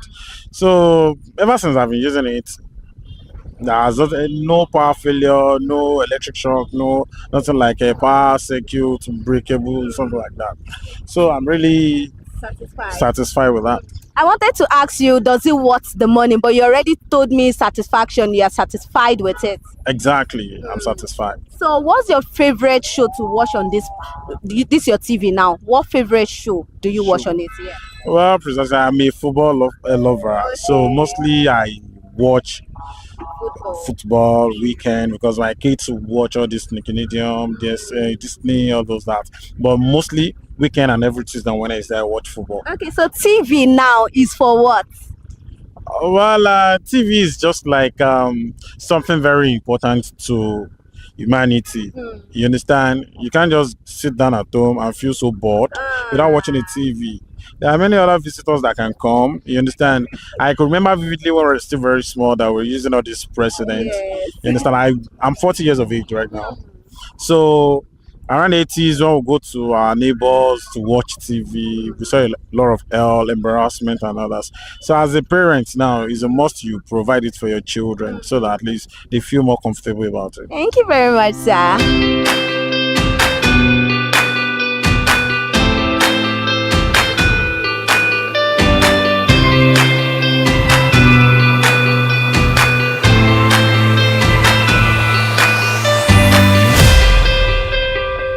morning, sir. Good morning. What is your name? I'm Ebenezer Olodare by name. Okay, do you have a TV at home? Of course, yes, I do. Okay, so which of the brand do you own at home right now? Okay, I have an LG TV and Samsung. Do you know of other TV brands? Of course, iSense. Okay, so why do you pick LG and Samsung? Okay, I bought the LG because it was 2-year warranty, and the Samsung, I like Samsung because of the brightness and the sharpness. Okay, because of the brightness and the sharpness. Okay, now what do you look out for when purchasing TV? Of course, now the same thing as if buying phone, I look at the warranty, one, then the brightness, just as you looking at the camera of your phone. So those are the things I check out for. Okay. I look at the brightness and the sharpness, but I prefer Samsung or the LG. Okay, so what would you like them to improve on? This is your LG and Samsung. Is there something you want them to improve about that? You should improve on their color, the brightness, and the volume. Those are the things. Okay, now this TV now, what's your favorite show to watch on these two TV? It's just Arise News. News. It's just Arise News. Finish. Arise News only. But and sports, yeah. Okay. I like football. I'm a Barcelona fan. Okay, now TV. Now, what does TV? What does it embodies? Why do we have TV? So that you can be updated now with things happening around you now, what's going on. You understand? So that's why I believe many of us have it. And should the case the government want to pass any information, those are the places you can easily get it. Any other thing aside that is just see anything you see on online.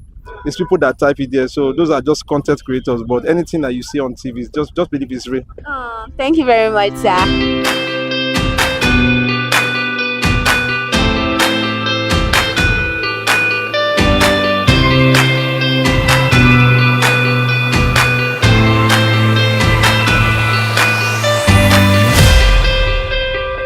Morning, sir. Good morning. What is your name, sir? My name is Sunday Idoko, but they call me old soldier because I'm a retired soldier. Oh, that's nice. Yeah, thank you. Okay, so do you own a TV at home? Yeah, of course I own a TV. So which brand do you have at home? The brand I have is LG. So for how long have you been using this LG for? I've been using this LG since 2015. 2015. Okay, now do you know of other brand? Have you tried other TV brand? Well, I've tried Sony. The picture is clear too. Okay. Yeah. So now, why do you stick to LG right now? Well, I stick to LG is that when I bought it, they told me that they gave me a 1-year guarantee. Okay. And for the first time, the TV, maybe the fuse had a problem. I took it there, and it was done without them collecting a penny from me. And ever since then, it has been serving me. It has been working fine. So now, what do you look out for when you want to purchase a TV? When you want to go and buy your TV now, what are those features you look out for? Well, I look at the sharpness of the picture, that is quality. Okay. Then, and the performance, that is durability. Yeah. I look for the quality. In short, I go for quality. Okay. Yeah. And the name LG, it's a household name, It's what it was when I bought it was in vogue, and I believe it's still in vogue. Okay. So LG product is reliable. Yeah. Okay, now is there anything you like them to improve on? What I want them to improve on, I think the picture is okay, but like I said, there's nothing like maybe when you say something is of standard, the quality, let them maintain that their standard. I think the standard is okay. Okay, so now on a scale of 1 to 10, how will you rate them? I'll rate them 9. 9? Sure. Why Because 9? I'm even using my home theater is is something to is LG. Okay. My plasma TV is LG. My home theater is LG. And if I have to buy any other product again, I'll go for LG. Yeah. Okay. And I can always recommend LG for whoever wants to purchase it. Okay, now does it worth the money? It's worth the money because since I bought it, they only opened it once, and since then it has been serving me. So whatever you have and it does not cost you money all the time, definitely it's okay, it's reliable, so it doesn't cost me money. Okay, so what's that favorite thing you love to watch on your TV? I love Nollywood. I enjoy watching Nollywood because I have some actors that I'm in love with, so I like watching Hollywood, Nollywood, not Hollywood, Nollywood. Yeah. So what is that thing now? This TV now. Yeah. What does he? Why is it compulsory for us to have it at home? Why it's compulsory for you to have it at home is that after going to work in the morning and you are stressed off, when you come home, you need a kind of information, because you cannot be in the office and be watching TV. Definitely you'll be busy. So when you get home, you need to relax, check your TV and look at what's the updates of the day, at least the news. After watching the news, you can now switch off to sport or any other program. So that's how it kind of keep you company and stabilizes your mind and refreshing you against tomorrow morning, tomorrow job. Yeah. It makes you feel more relaxed. Sure, more relaxed. Yeah. Thank you very much, sir.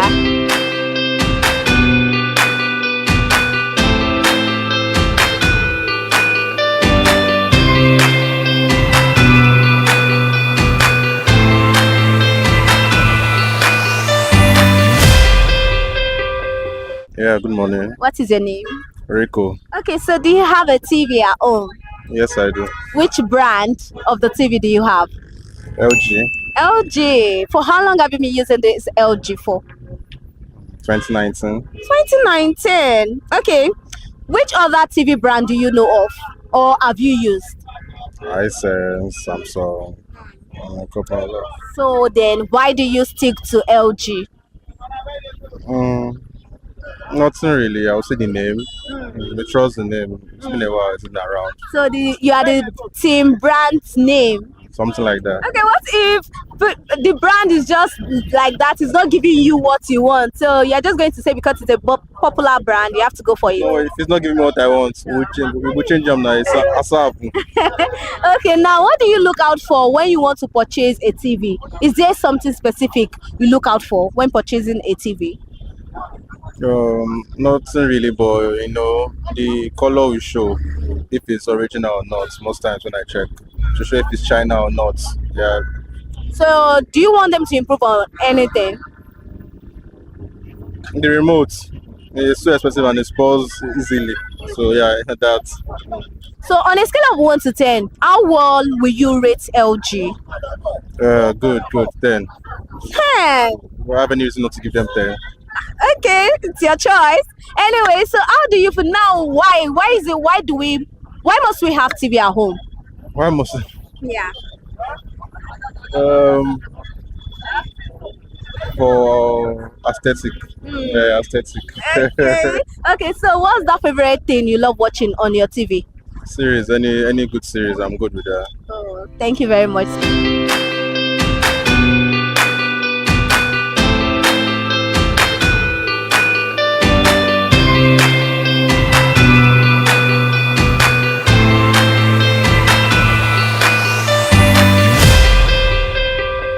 What is your name? Ola. Okay, so do you have a TV at home? Yes, I do. Okay, so which brand do you own currently at home? An LG product. For how long have you been using LG? 6 years now. 6 years? Yeah. Okay, so have you tried other TV brand before or have you heard of other TV brand? Yeah, I think I've tried Sony before. Then I also tried, I forgot the name of the name, but it starts with Hisense or something like that. Hisense. Okay, so why then do you now stick to LG?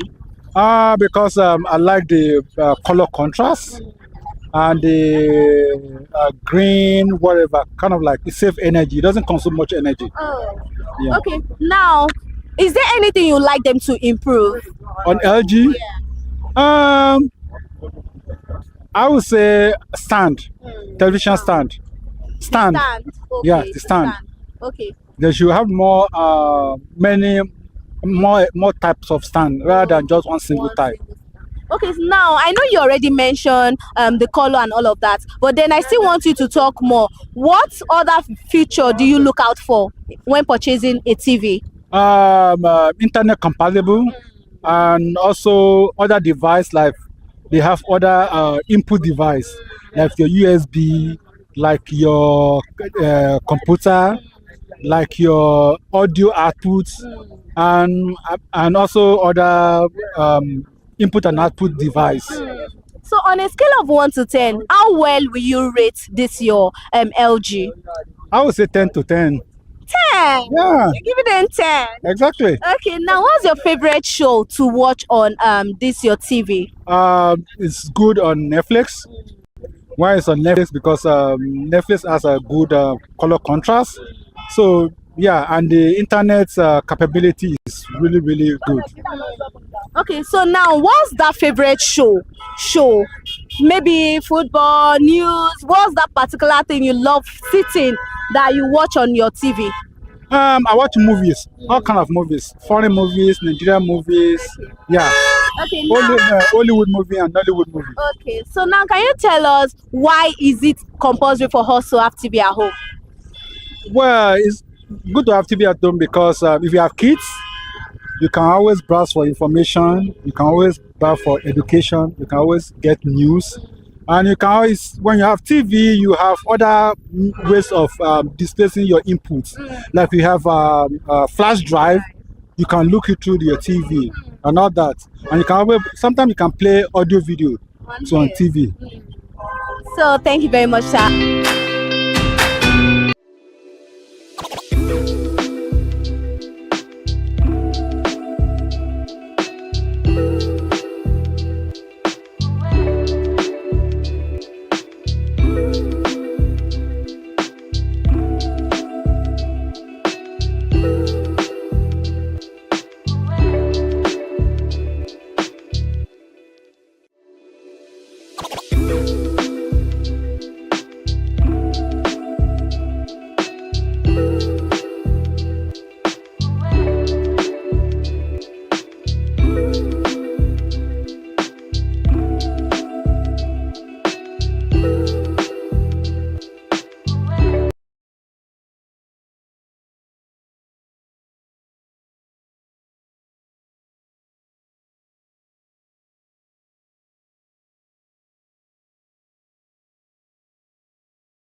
Good afternoon and welcome to Share Your Brand Experience on ConsumerHallaTV. I'm always excited when it's time for Share Your Brand Experience because it's the time for the consumers to narrate their order. We want to be part of your narrative. We want to be part of your experience that you've had with any of the product out there, any of the industry, the company, the organization. That is why we're here for you on Share Your Brand Experience. OMG, I'm happy, I'm excited about today's edition of Share Your Brand Experience because I know it's going to be insightful and it's going to be fun. Good afternoon, Ayan Ire, Ayomike, Kunle, Eke. Good afternoon, Kike. Good afternoon, everybody. Welcome to another beautiful episode of Share Your Brand Experience. And today we're going to be having fun on the program, just like always. Thank you so much for tuning in to join us for this particular program. We're so happy and delighted to have you here. This is the program where you can be part of the conversation by either sharing your opinion and also tagging us on all your social media platform. You can come into our DM to talk to us or call the numbers displaying on the screen. You can join us on all our social media platform: Instagram at ConsumerHallaTV, X at ConsumerHallaTV, Facebook at ConsumerHallaTV, TikTok now at ConsumerHallaTV, and YouTube, where this program is going on live right now. Subscription is free at ConsumerHallaTV. Thank you so much for joining us once again. I'm Kikelamo Ajibola. Good evening. All right, apologies for that. Today we'll be talking about misleading adverts. Yeah. And we know that at one point or the other, we have been victim of adverts, being victim of mislead adverts. We get at a whole lot of time, but we know that it has reduced, but it's still happening once in a while. And I know that a lot of consumers out there fall victim. I have a whole lot from my own experience. I have one or two to say about it, and relatively due to research, we'll be giving out some experience what really happened about mislead adverts. We all know that Advertisement is a way of trying to, showcase your brand to the consumer, to let them know about what your brand is all about, to inform them in entertaining or inform that in a form that will be so catchy to them. We all know that. But misleading adverts, it's something that has the ratio has increased and fine, it has reduced drastically, but it's still happening within the consumer world, and that is why we're talking about it today. And we know that you as a consumer at a point in time or the other, you would have fall victim of scenarios like this. So you can be part of the conversation by calling the numbers displaying on the big screen. If we're talking about this, of course we'll be practical, but we need to start from the scratch, from the foundation. A misleading advert refers to a promotional content that deceives or misinform the consumer. Exactly. Yes, about a product or service. And this can come in various ways, by false claims about product benefits or features, exaggerated performance or results, unsubstandard testimonials or endorsements, hidden fees or terms, the misleading comparison to competitors. This happens a whole lot of time. It happens actually, especially on the social media platform. It does happen there a lot. I could imagine a lot of things that you've just been saying right now, and I'm like, okay, like these are things that has been happening. Like the one you talk about, like unsubstantial testimonials. People just come there, give people that already, maybe like for skincare, let's say, they'll have people that already has like a very good skin from the jump, and then just because they want to sell their market, they are going to give them a product that they are selling, and then as they're giving them that product and they'll tell you that that's the product they've been using forever, and that's how they got their clear skin. A lot of things have happened like that. And also maybe they bought something from someone. All these people that buy from Temu also, they do a lot of advert for Temu just because they are paying them a form of endorsement or whatever. And the fact that they also overhype the performance. We can see a lot of it's like, how can you tell me I'm going to take a tablet and in the next 1 minute I'm fine? It's not realistic. So why some people will still put time, like in the next 3 days you'll be good, but sometimes the way they make the advice look like that's your own holy grail. So these are things that it's magical. Yeah, these are things that we've been seeing a lot of time. And let's talk about the loan app adverts. Those loan adverts can be very annoying. You'll be like, yes, this is giving you money, 3 million in 3 seconds. Just type this one, just tap that, and people are going to fall for it because they feel like they can get probably like 300k in 3 seconds. You have to build your credit score to be able to get this kind of loans. So these are things that we are facing in society right now.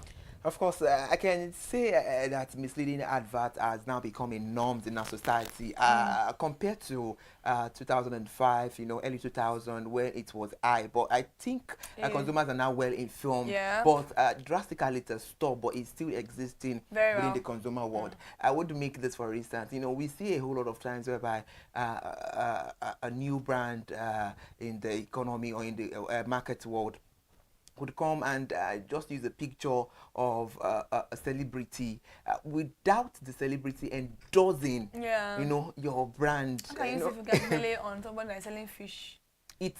All those things are very funny. Why? You see the picture of an actor, well-known actor, eating, in a canteen, all this stuff. We are not saying you should not make your advert to the consumer. You can still take legitimately. There are some we have some elite customers that come to patronize your brand. Why not take the moment of them enjoying whatever your brand entails and use it as an advert? Because I believe that you using the picture of a celeb to advertise, all in the name of advertising your brand, even without them endorsing your brand, if you are good at what you do, consumer knows that it's quality over quantity. They would always come. So all these stuffs are very misleading. And it's now become a norm. It's happened constantly in the consumer world. So that is why we're talking about it today. And I know that as a consumer, you would have experienced this in one way or the other. So you can be part of the conversation as well by telling us your experience. We are here for you to, for you to share your experience with us on the program.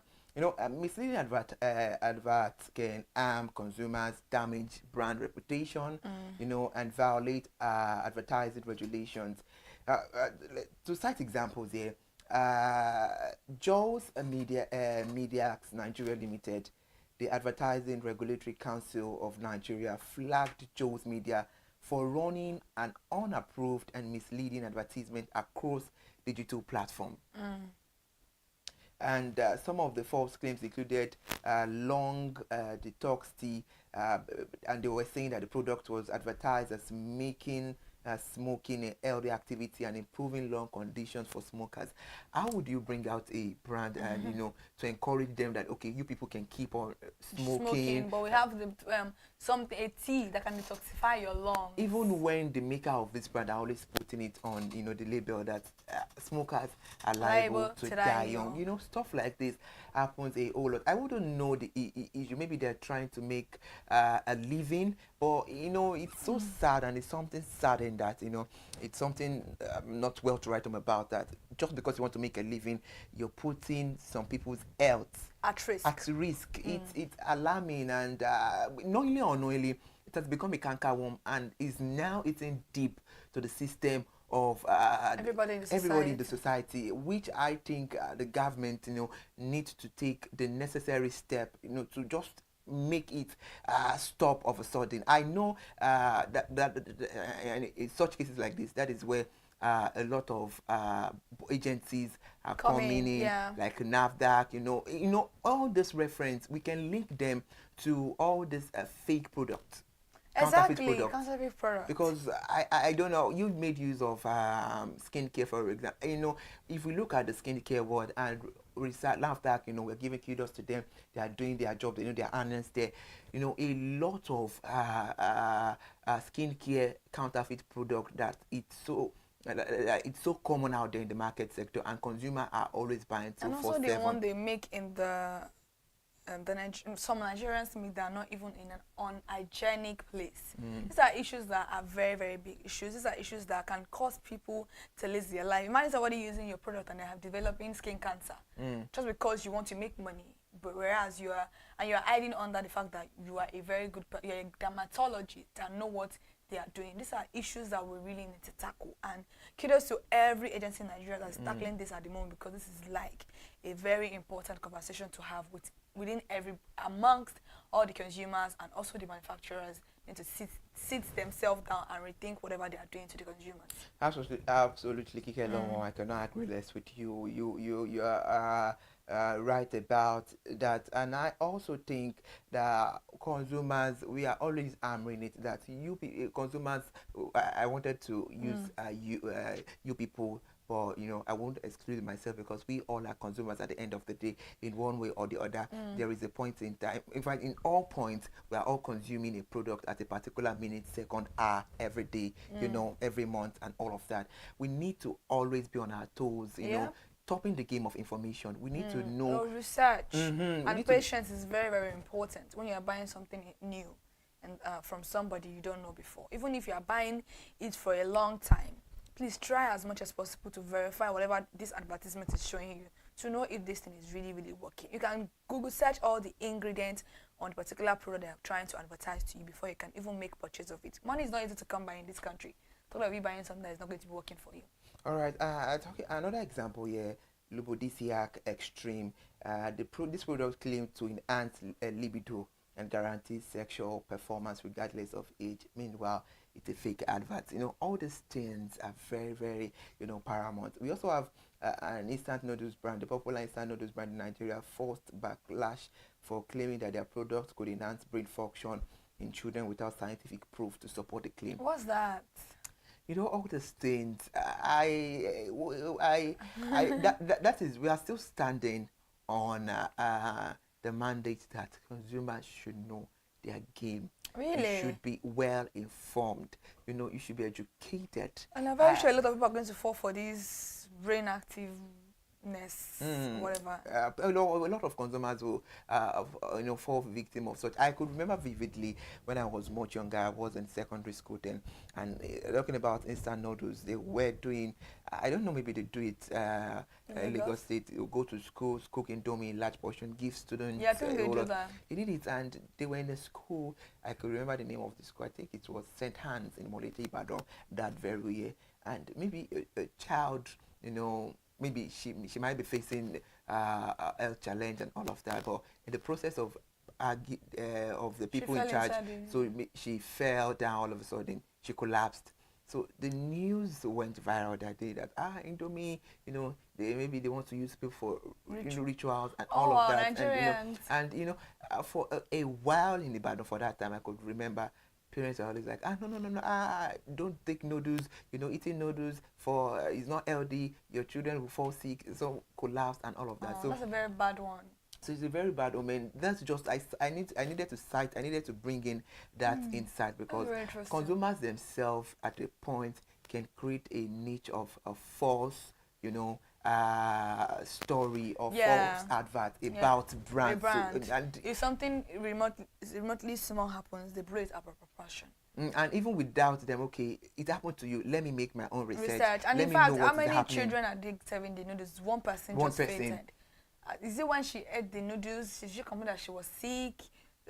No, you have to do a lot of research before you can condemn something.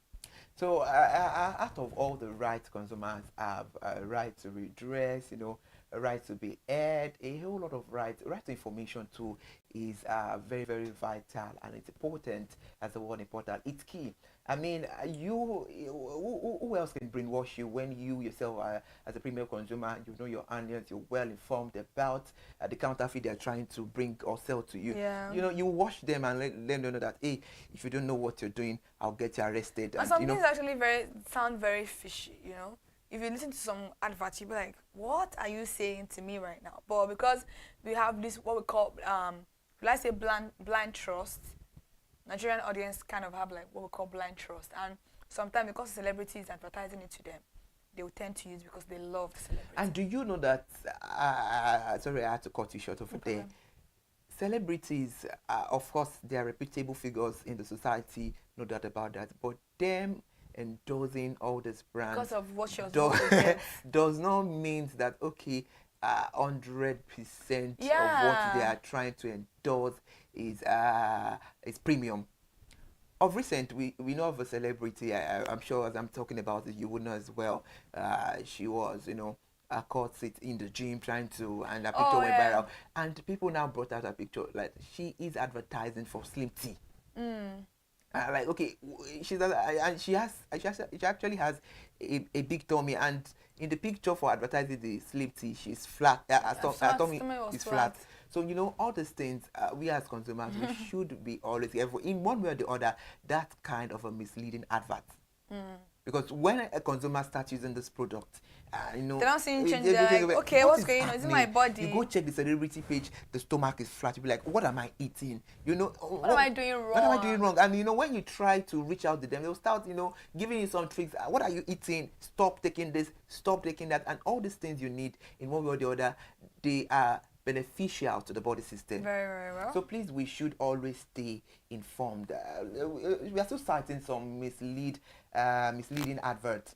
Herbal medicine, some herbal product sellers in Nigeria have faced a regulatory action for making unsubstandard health claims, such as promising to cure serious ailments like cancer, HIV/AIDS, or diabetes without scientific backing. That happens a whole lot. Actually. We see my mom, we've actually had a lot of issues because of herbal medicines. You don't know what you are taking. You don't know what it is used for. Nobody has ever come and say this is what this thing is used for. Nobody has researched about it, because maybe your grandfather used it, your grandfather used it. That means it is good, and then it does a lot of damage to the body than the good. There is no measurement for all of these things. So what's really going on in this society? So I really, really do agree with this, and a lot of regulations need to be done against herbal medicine in Nigeria. Yes, I agree with you. Even though to some fault I'm quite herbal, I'm quite traditional, but I still believe that why would people bring some product to you that take this one, it cures HIV. I see a lot of them. You can hear a lot of them are going on it happens. That's what I'm saying. Yeah, if you want to cure maybe cancer. There is drug for cancer, kidney problems and all of that. And what you would see, they will sell it for you 200, it's really cool. But some price you'll be like, are you sure this thing is really going to work? So we consumers, we should make sure that we do not fall victim of all this misleading advert, because it happens a whole lot. I'm happy that it has reduced in one way or the other, but it's still a norms that happen knowingly or unknowingly in the society. That is why we're bringing this to your watch view, for you to stay informed and also share your narrative about this ordeal, so you can be part of the program by calling the number displaying on the big screen. 80, share your brand experience on ConsumerHallaTV. It's going to short break. We'll be right back.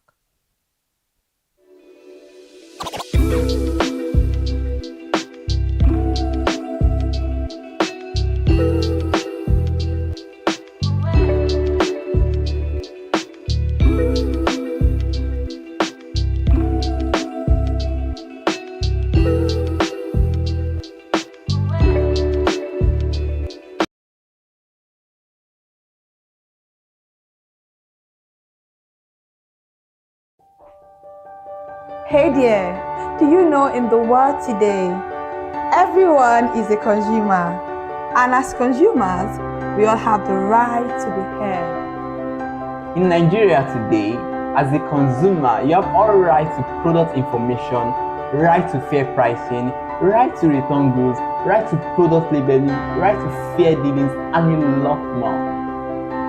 Well then, have you heard about the new media channel? ConsumerHallaTV. ConsumerHallaTV. ConsumerHallaTV.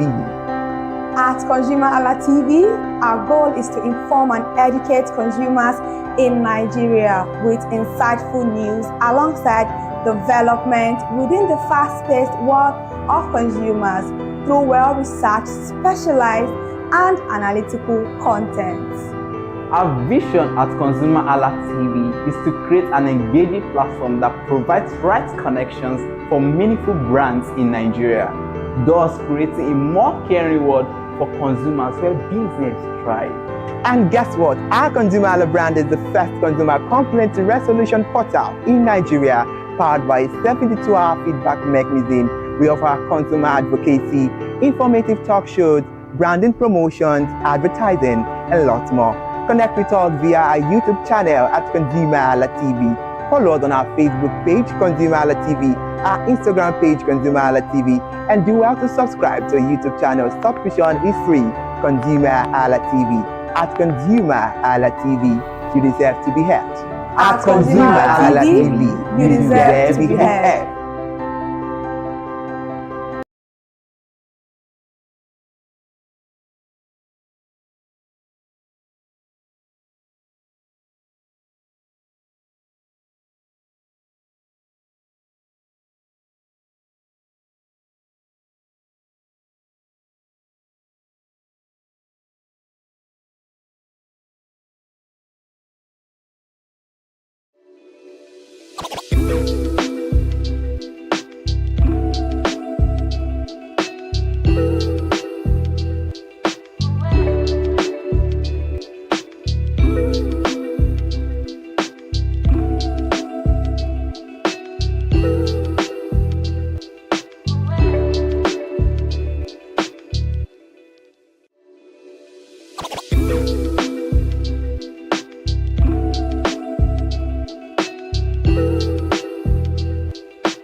Thank you so much for joining us on the program. This is Share Your Brand Experience. We'll be right back.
Thank you so much for joining us on the conversation. It is Share Your Brand Experience, and we're talking about misleading adverts in Nigeria.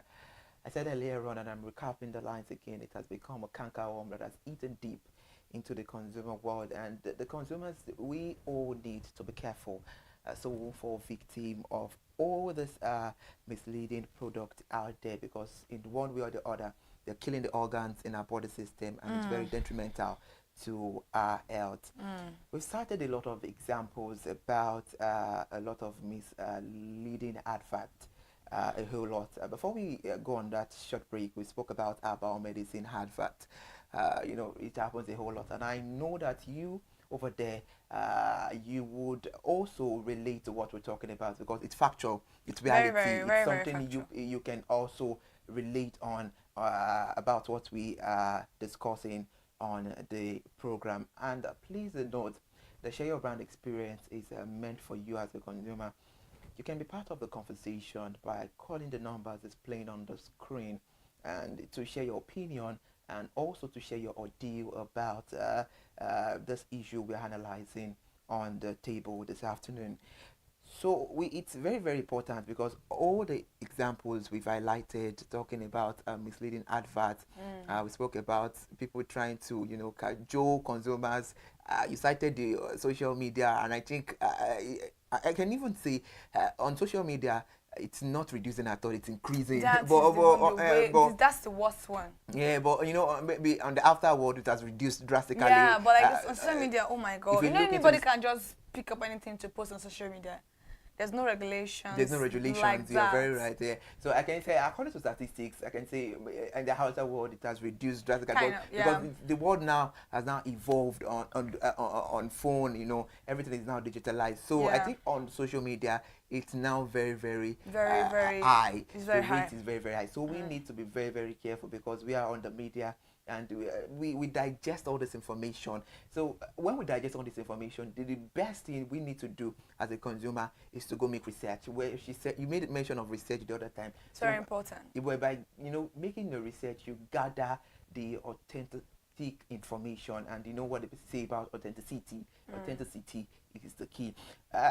This example highlights the importance of truthful advertising and the role of regulatory bodies like ARCON in protecting consumers from misleading claims. You know, in various times we've seen ARCON, we've seen NAFDAC, we've seen a whole lot of advertising agencies, you know, to reach out to the consumer to tell them that is where that most of the times when you see a billboard and you see, you know, ARCON, you see their ban on the advert to tell you that no, it is not registered.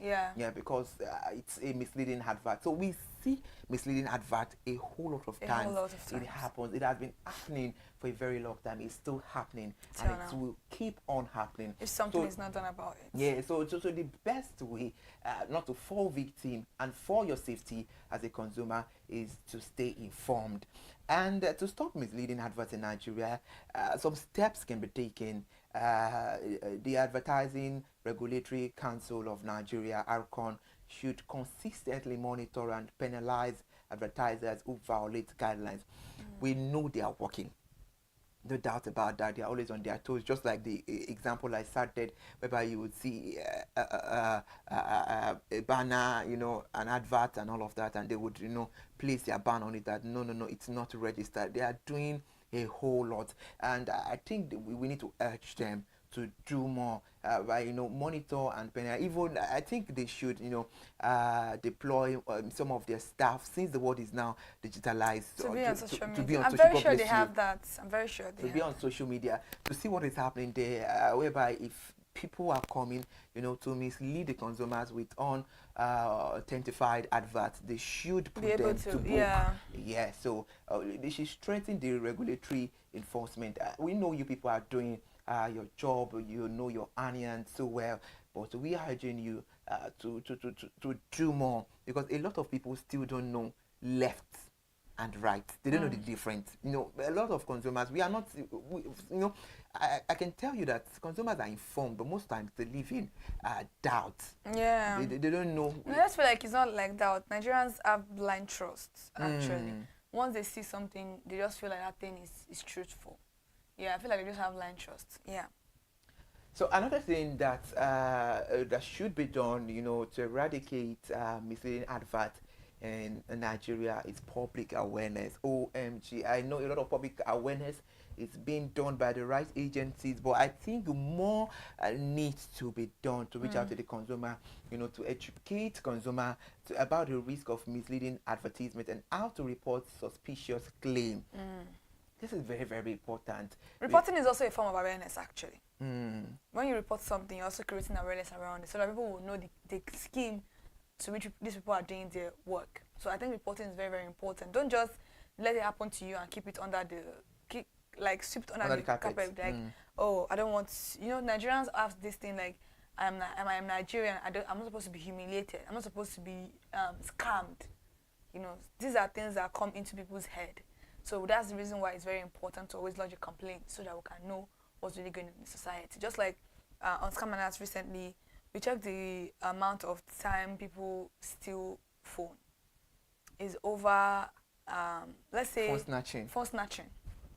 More than 23-point-something million has been from last year till now. That's over alarming. 23-point-something million phones. And then only 11% of that 23 million has been reported.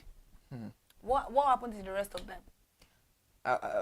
Anyway, I think most of the time consumers don't know that our security or force agencies are doing their job, because most of the time when people fall victim, okay, we need to divert a bit to the question he asked, because most of the time when consumer fall victim of being a victim of phone snatching and all of that, they just lose hope.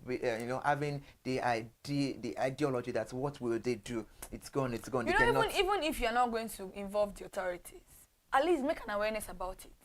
Make a fuss about it, so that people can be aware of what's really going on in the society. You are very right, and in such situation, talking about misleading adverts, we've seen some people have encountered some video on the street of social media whereby people just pick up their camera.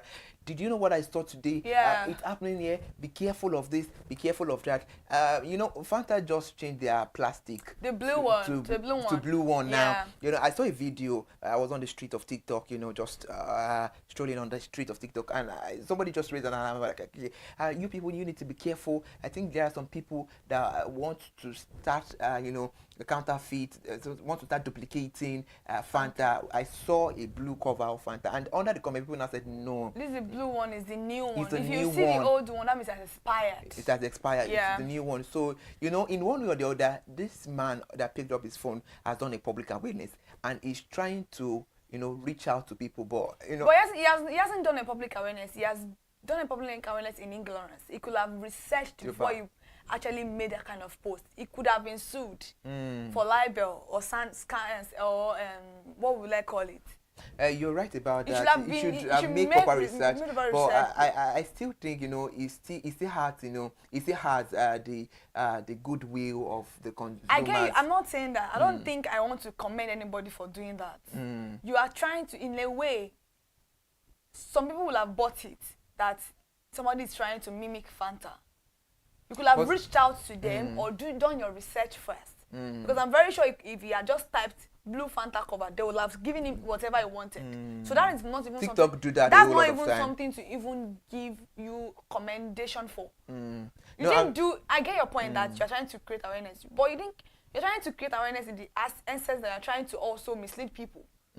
But I had to follow the guy, and the next video he did, he had to come out to apologize. I think some people told him. Some people always also do it for clout. Because if you go and buy the blue Fanta, the first time I went to come, the person was like, "Don't worry about the blue cover." It was just because the old one with the white cover or the red or the orange cover is already expired.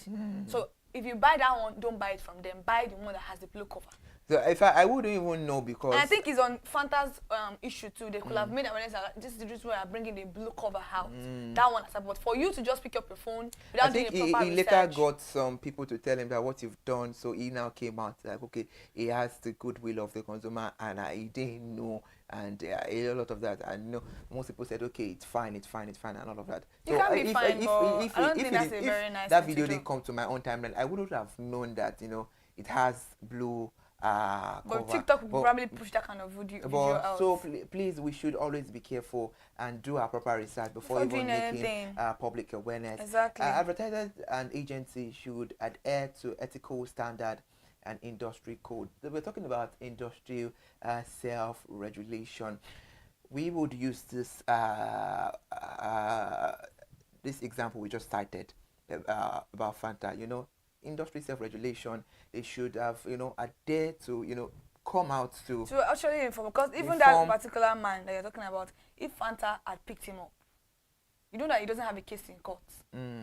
Court will not tell you why exactly did you do this. Are you an agency? Are you this? You're a consumer, you have a right to talk. But there's always, people will say freedom of speech, but there's always a consequence after the speech. People tend to leave that out. So if they pick you up and lock you up, and they'll ask you, where did you get the information that it's a lie, somebody is trying to make do that to us. If you say, oh, because the blue Fanta is important, they'll ask you first, did you do your research? It's very, very important to do research before making public awareness. I would not dispute the fact that it's fine to do public awareness. It's very good. The research to make some under investigation. You can harm other people's reputation. And very, very necessary measure to do. Let's get back to public awareness. Now I got it back over there. Talking about skincare, organic cream, a lot of public awareness was done that a lot of these people are mixing a lot of deadly chemical for organic, and later we realized that it was true, no lies about that. It was actually true, it's still true. People still do that a lot. It's very rare for you to see an organic cream that is not, because most organic cream claim to give you 2 shades lighter. No cream should do that to you. Why? So advertisers and agencies should adhere to ethical standard and industry codes. If you want to, if you most especially when you know that your brand is well accepted on the consumer's end. So if there should be any update, I think it's very ideal. That is why we now have social media, and they themselves have to come out, their customers, best interest. We see a whole lot of industries do this most of the time, so they should do the self-regulation. Is very, very important. In particular, industrial self-regulation. The transparency and accountability is very, very important. Ensure clear labeling, accurate claims, and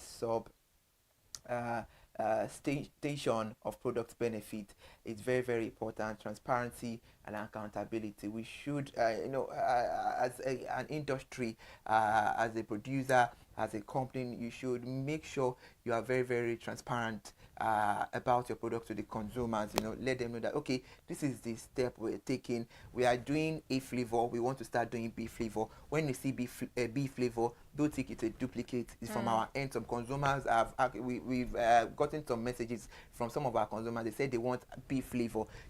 Carrying them along. Consumers are king at the end of the day. So in this way or the other, aside from misleading adverts, it's just like you're carrying your consumers they're part of your community. God bless you. They're part of the community. Then collaboration. ACON, consumer protection agencies and industry stakeholders should work together to promote truthful advertising. Very important. I think they should be submitting their script to Arcon before they go ahead with shooting whatever advert they want to shoot. I think that should be a policy. Okay, I think that's a very good one, and I buy the idea too. I actually think if they've not been doing it, they should. It's a very good idea, and if they've been doing it, that means their teamwork is not enough. Yeah, that's the word. Because if it was being something premium, if the teamwork, if it is premium up to task, we would see people falling victim of all this little chaos and falling victim of buying all these products that are very detrimental to human health and human lives in particular. Then digital platform responsibility. Online platforms should implement stricter advertisement and vetting process. We just spoke about that. Fine, it has reduced, on the outer world, but when it comes to social media, anybody can pick up their phone to just shoot. So I think there should be regulations to regulate all these things on digital platform. So come out and tell us, to tell the consumers, to tell the consumers that this advert that you saw is fake. We don't have any. It's not registered. It's not. To let the consumers know, and it's very needed. While having the conversation the other time, I said I wouldn't know maybe to say consumers they don't know they don't know the left from right. Because when too many information with the consumers, we all as a consumer we take online. You get this, you get this, you get that, and most of the time you just stay in the middle of all this information. Be like, which one should I follow? Should I adhere to? So situations like this, whereby online platform are being well implemented with stricter vetting advert that okay, this one is original, this one is authentic. You would know that so all these ones I've listened to, or I got to know about, are not a counterfeit at the end of the day. So it helps us a whole lot. Then consumer feedback and mechanism is very, very important. Establish effective channels for reporting misleading advertisement or advert. It's very, very important. I think we should have that in Nigeria. I think so. I think we should already have that. If you don't have that, I don't know what's going on. I think we do, and most of the consumers to eat all these organizations DM to let them know exactly. This is DM happening. them, email them. Through what do we call it? Reaching out to them, their comment section tell them this is what is happening about your product. I see a whole lot of comments like this on comment section. Dear, is it true that you people now? Is it true that you people? Yeah. And they reply. They do reply actually. They reply actually. Yes, it's actually out. We are working on it. There is nothing of such at the moment. We get to see all of this most times. So by implementing this measure, Nigeria can reduce misleading advertising and to protect consumers. Consumers are king.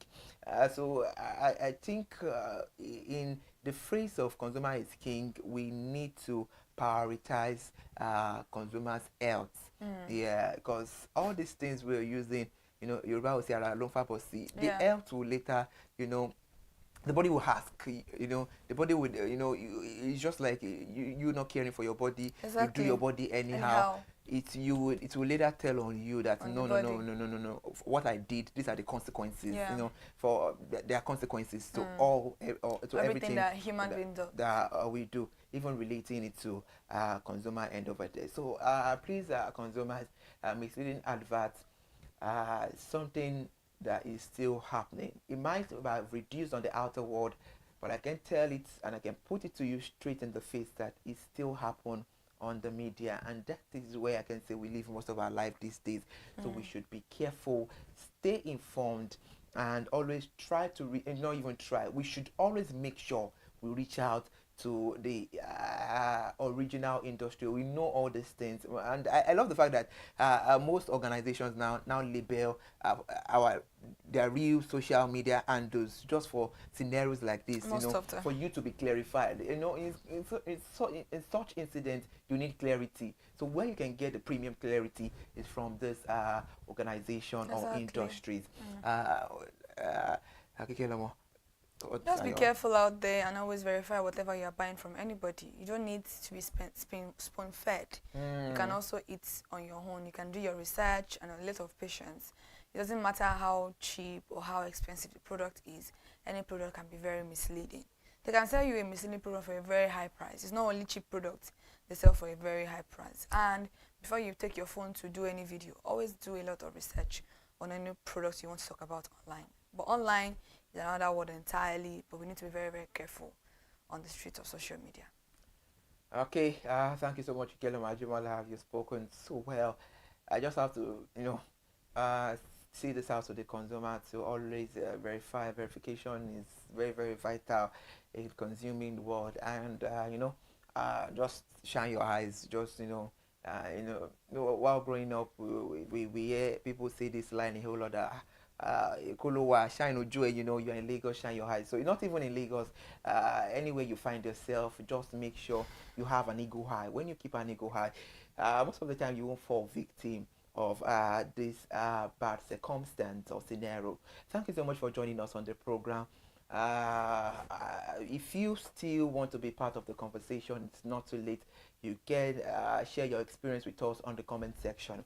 And when we come back on another full edition and segment of Share Your Brand Experience, would bring it out to the world for them to be well educated and to stay properly informed. I am Ire Ayomikuleke. Thank you so much for joining us. Keep it locked, and please always watch all programs from our end at ConsumerHallaTV, and do well to subscribe to our YouTube channel and follow us on all our social media platforms: TikTok, Instagram, Facebook, and Twitter. Twitter. Thank you so much for joining us.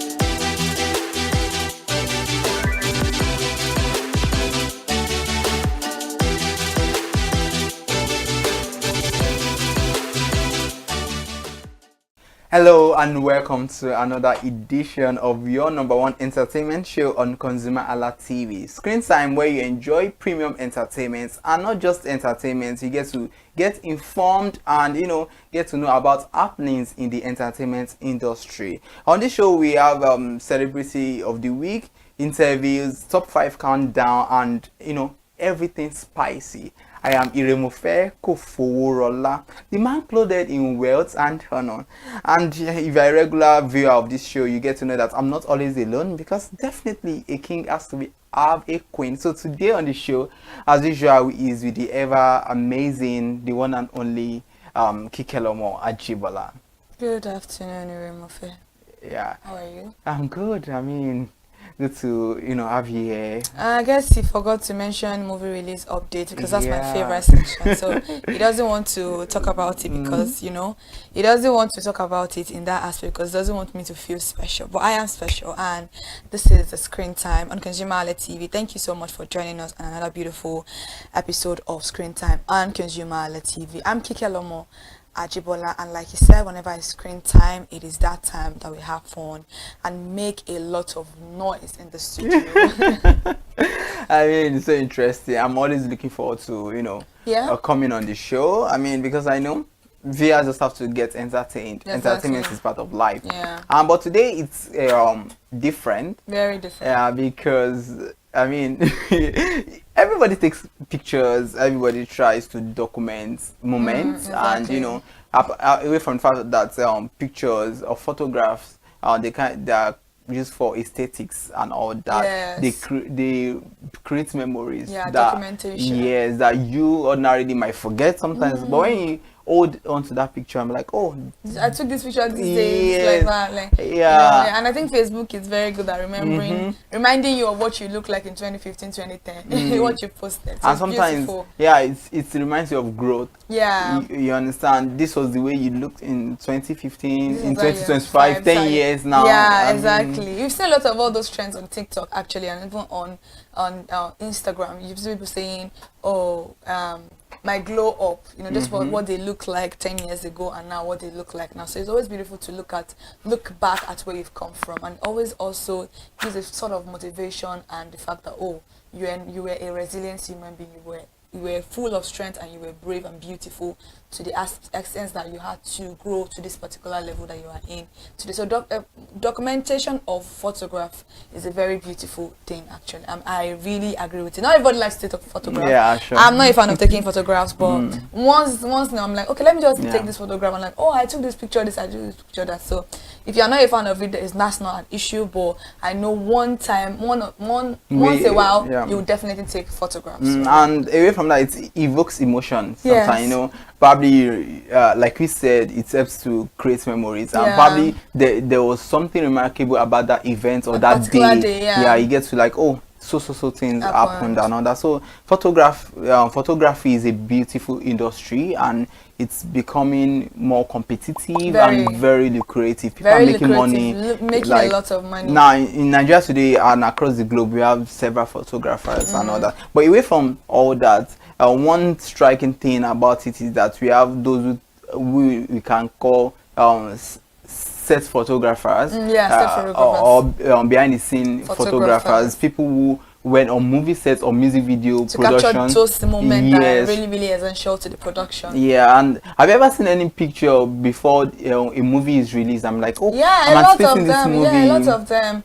We've seen pictures from TCAM, we've seen pictures from Tribe Called Judah. We've seen pictures of a lot of movies that you'd be like, oh my god.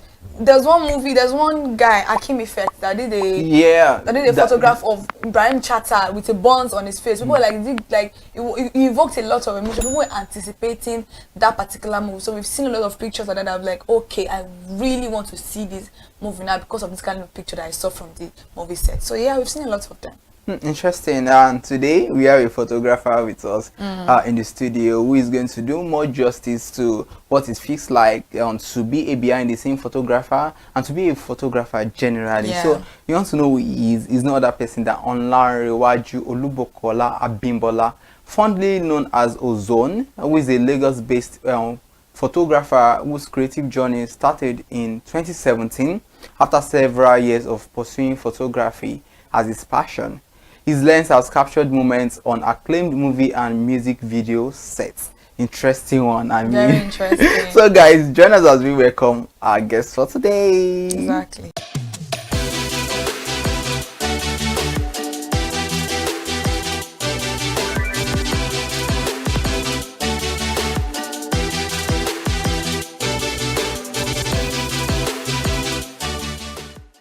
Alright, ladies and gentlemen, he is no other person than the one and only Olubukola Olanrewaju Abimbola, known as Ozone. You are welcome to the show today. Thank you very much. Thank you so much. Thanks for having me. And I mean, like you said, you love being behind the scene, and I quite understand that with some photographers that I've known and others. So I would want to ask then, what really motivated you to choose photography as a profession or as a career, that you know that you just wanted to invest so much into it? Because at the time you began, it might not have been so probably as lucrative as now. No, it wasn't. And probably less competitive. But now, you know, we have many photographers and all that. So what really like gave you that knack for storytelling through the world of photography? I think it's my big brother. My big brother was a photographer, or is a photographer, because a photographer is always a photographer. He is not actively doing photography anymore, so that's why I used to was. So he was always shooting, and I always loved it. The idea of him, you know, just capturing moments through his camera. So I had a small camera in secondary school. So it was just for passion. I was always shooting inter sports and social nights and all that. So I was always just shooting. And then after my school, I started doing paid employment. Like I got a job. But you know, when you're just not happy doing something, it's just not there. Like I wasn't feeling it. So I had to resign at some point, and I decided to go into photography. So all I needed was just to get a professional camera. So, and you know, I decided to seek for help from people. Yeah, so I was able to get my first camera basically. And then What was your first camera? It's Canon 60D. That was my first camera. And then the talent was there already, because I feel like every other form of art, you need to have, you can learn photography, but storytelling is a talent, you know. So I think I had the talent for storytelling, and moments that people would always overlook or miss, I would just see like, oh, this thing is going to be very great if I captured it. And then so it helped me that right from my very first shot, I started going viral. Like right from my very first shot, like people started liking my photos and everything. Just like, oh, I love what this thing is saying. You know, I could take a picture of a lizard on a fence and then it will, you know, still go viral and everything. So people just always loved, and then it motivated me to go into it professionally. Yeah, so basically. you know that it's always good to kind of get into the background of what exactly prompted somebody to want to choose the profession they are in. Yeah, passion is there.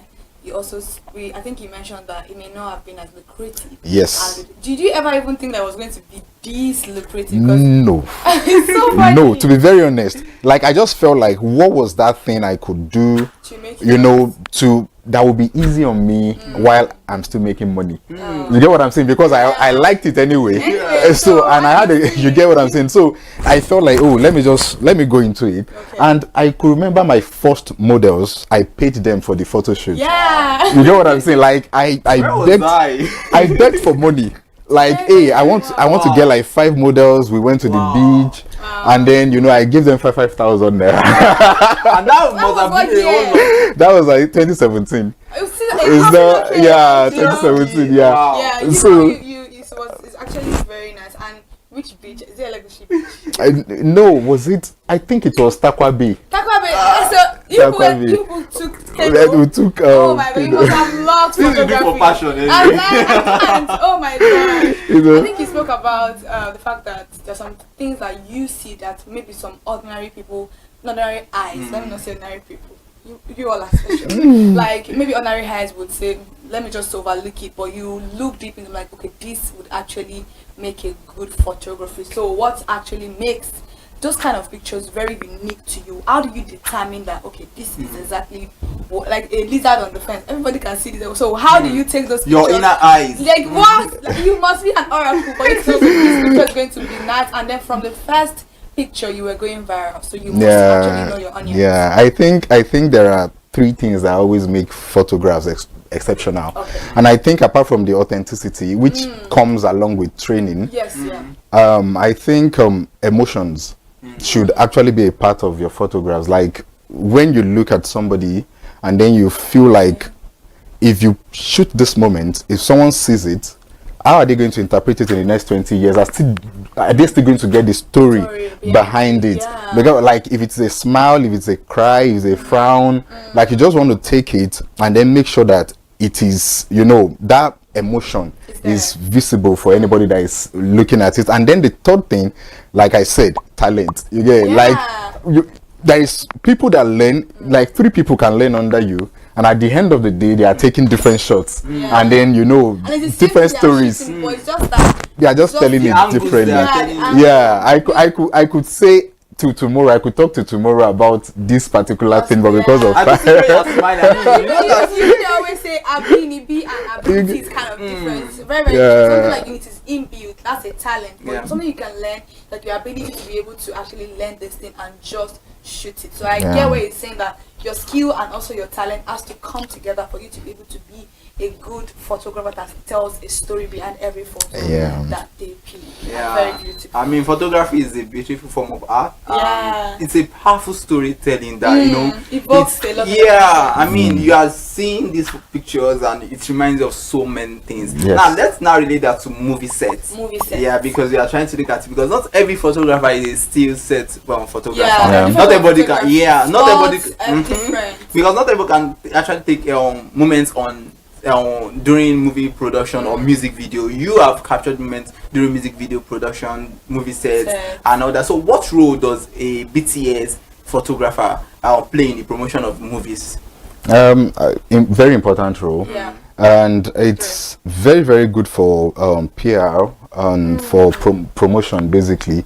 And then you need to tell the story of the movie's journey. You get what I'm saying? Like the viewers would see the finished product, but the directors and the producers, they want to see the BTS. Like they love it. So usually the BTS is more for the people on the set than the viewers or the what they've gone through. you get what I'm saying? Yeah. So it's about okay, we are on this project, but we also need somebody to document our journey on this project, and then it is left for the producer to either let you see the BTS or not, and when you get to see the BTS, so it is left to them, to be very honest. I think BTS is a powerful. I mean, it should be a department on it. Yeah, it is. Because I do love to see BTS. Yeah. Chinaya Inebe. Yeah. She actually do document. She's a vlogger. As part of because she's an actress. Yeah. She actually does vlog on her channel. So, and I feel like vlog is actually BTS of your life, behind the scene of what people cannot see. But just emotion. Yeah, just emotion. But she actually does do BTS of almost every scene, almost every YouTube scene. You know, she does more of YouTube videos. Now she's crossing into cinema movies, which I'm very, very proud of her for that. But when she actually does this, it might be as long as the movie, but most people watch even the BTS more than the movie. People like I enjoy it. You see a lot of because I want to see that creative process. Yeah. Are you serious? It's always very beautiful. So I think it's not only for people that are not just for this dance. I enjoy it because sometimes okay, to kill a monkey. Yeah. It was one of those pictures that I saw, a bit of it. I was like, okay, I'm interested. Several movies, even before you came on board. Now we are talking about how sometimes you see these pictures and we are motivated to see the movie. Like, what's going to happen in this movie? Because normally it's evoking emotion in us. Please let us see. Please, I think I love the fact that Uchenna Obunabo now is now shooting BTS of scenes that didn't make it into the movie. Yeah, exactly. He's putting it out now. Okay, scenes that didn't make it. So it's another form of making money, another way of making people say, I want to go and see. Why didn't people do this? It's like a form of controversy. And people are drawn to vulnerabilities. The thing is, people want to see the mistakes that you made. Like for instance, now if you say a multi-billionaire who is always prim and proper, and then one day the person just shows himself in a bathrobe, you know, just slippers, and then you are just like, oh, so you can be like this. Exactly. So you would pictures like that and videos like that, you see them having series of views and countless of like it's form of promotion. Exactly. You don't actually need to create a bunch of promotion. Your BTS alone is a powerful storytelling for the audience. I really love BTS. It's not for you alone. Please drop that BTS. Drop it for her. Interesting. So you worked on a movie set that, I mean, the movie is not out anyway. You don't know if it's going to be a movie or a series or anything. You cannot say the name of the movie. I mean, we can. I think we can even. No, you can. We can. Find him is Oscar Iman. Yeah. Kemi Adetiba's husband produced the movie, and in fact, when I saw some of those, pictures, because the trailer is out, I watched it and I'm like, okay, this thing, we really need to see behind the story of how this masterpiece was created and all that. So how was it like for you working on that huge project? Because I mean, if I would just come and I'm ready. It's such a big set. So how was the experience like for you? I feel like that particular project was a life-changing experience, and the reason I called it life-changing is in terms of what I was able to learn on set. You get like I always knew whatever I knew, you get what I'm saying, but on that set the cinematographer was actually even teaching me more about how I could get the best out of my BTS photography. You get, and he was just doing it without even thinking about it. And I'm like, yeah, I always knew this. He's a South African, and I always knew this, but I didn't know it. No, Motio. Okay. Yeah, I think Motio. Yeah. So it was like, just take it this way. When I'm shooting, you stay here, and then whenever you're working with somebody on a project like this, do this and do that. So basically, it was a life-changing experience for me in terms of what I know about BTS photography. But that aside, on a project like that, you want to actually, the director and the Oscar was the director and producer basically, and then you want to go into their mind to know what they would want for. So working with somebody that brilliant was challenging because I was always falling short. You get what I'm saying? Like you would think, oh God, I've done this. This is great, and then you show Oscar. Oscar was just like, no, you should do it this way, and I'm like, God. And then I'll go back to the drawing board, the art director. So basically, it kept me on my toes. It was more challenging than fun for me. Like I was almost crying at some point. Like, who sent me? I wanted to just ask the emotional part too. You know, we see movies and some movies evoke a lot of emotions. Yeah. Is it the same with you people too on set? If you are shooting some particular scene? Yeah. Basically, you need to be professional enough to not get too caught up in the emotional aspect of it because you're there to work. Yeah. It's like you're on the set and then it's a comedy show and then you're laughing. You can't laugh. Oh my God. Even if you want to, like, you just can't. Like, you need to be able to separate yourself from whatever is going on set, and then just make sure you are delivering your work as much as possible. And it can be very challenging because, first of all, lighting can be an issue because the mood of the scene has to be intact, and then you as a photographer need to find a way to take it without using a speed light or whatever and still make very good photos. And then you need to be able to move around without making any sound because you know mics can pick the smallest of noise. They don't even put on air conditions. You get what I'm saying? Because they want that silence. So you as a photographer, BTS photographer, you want to get all the scenes. Why not distracting anybody and not making any noise? So it can be very tasking and interesting. I love that. It's very interesting. I would always love to be on a movie set. I don't want to be in front of the camera, even though I'm actually here in front of the camera. I think when it comes to movie, I would love to enjoy whatever is going on behind the scene. It's always very beautiful to see it from afar than you being in it, because I feel like people that have seen it from afar enjoy it even more than you, because they can see a lot of what you guys are doing. And I want to ask a very, very important question. You know, you are there as a photographer, but maybe some little errors go wrong and you can see it. Maybe the director or somebody, it was like an oversight for them. It's not like they are not professional, but I think everybody is bound to make mistakes. Do you think you could make an input? Is it normal for you to make an input and say, oh, this is what you guys are actually missing here? No. You can't make an input. Capital no. Why? The reason is, you get, when you're trying to make a movie, it's not only the director that is in charge. There is a script, and then the script is in the hands of the continuity people. Now I think that's the job of the continuity people. And then the continuity people can easily, you know, they are looking at what is going on and then, you know, correlating it with what is in front of them. If you make any mistakes, they are the ones to, hey, yeah, you made a mistake here. If it is wardrobe, they are going to call the wardrobe department, go and fix it. If it is makeup, oh, they will call it. So I think they are professional enough to always call that. I know. But not you as a photographer. I know. I'm just, you know what I'm saying? Because we see a lot of errors in movies. I feel like if somebody, maybe another person has cited, because you said like the capital no, that you don't interfere, which I understand just because of check and balances, you should not interfere. But I feel like if you are, as a normal person, I'm on a set and I'm seeing probably maybe the cup is different from the way they placed it and the continuity missed it. You could tell the continuity. You could tell the continuity. Oh my God. So I feel like if you saw that, the continuity is, like, all of you are like together. Like, okay, you could easily like, if sorry sir, something is missing, and like, they should be able to reason, because we're seeing a lot of it. I'm like, okay, maybe you should not just leave everything into the hands of the continuity. Everybody's bound to make mistakes. We're all human. It may be a subtle mistake, but it could distract the whole agenda of the movie. So if somebody else is actually seeing it, why not just call you and say, sorry sir, I think the point I'm just trying to make is that you cannot tell the director. No. You can tell the continuity and be like, oh, I think you missed this. Oh, okay. Oh, wait. And You get what I'm saying? The way the continuity can easily say, oh, that moment, don't miss it. You get what I'm saying? So we can actually communicate to ourselves about what we should do as crew members. I think, yeah. Think if we tell director now, make director be like, continuity, you don't know what you're doing. No. I mean, this is really interesting. So you've worked with many brands, with celebrities. I've seen pictures taken by sometimes. I mean, I've always told myself one day Ozone is going to pay. When I have that money, So, what has been the most remarkable experience you've had with any brand or any set you've been on? Which one has been the most remarkable for you? Easily finding Messiah, to be very honest. Easily finding Messiah. And then Brian Okora and Tacha. Yeah. You get what I'm saying? Because I have had the longest working relationship with Brian. Yeah, I know. You know, I started photography professionally in 2017. I started working with Brian in 2018.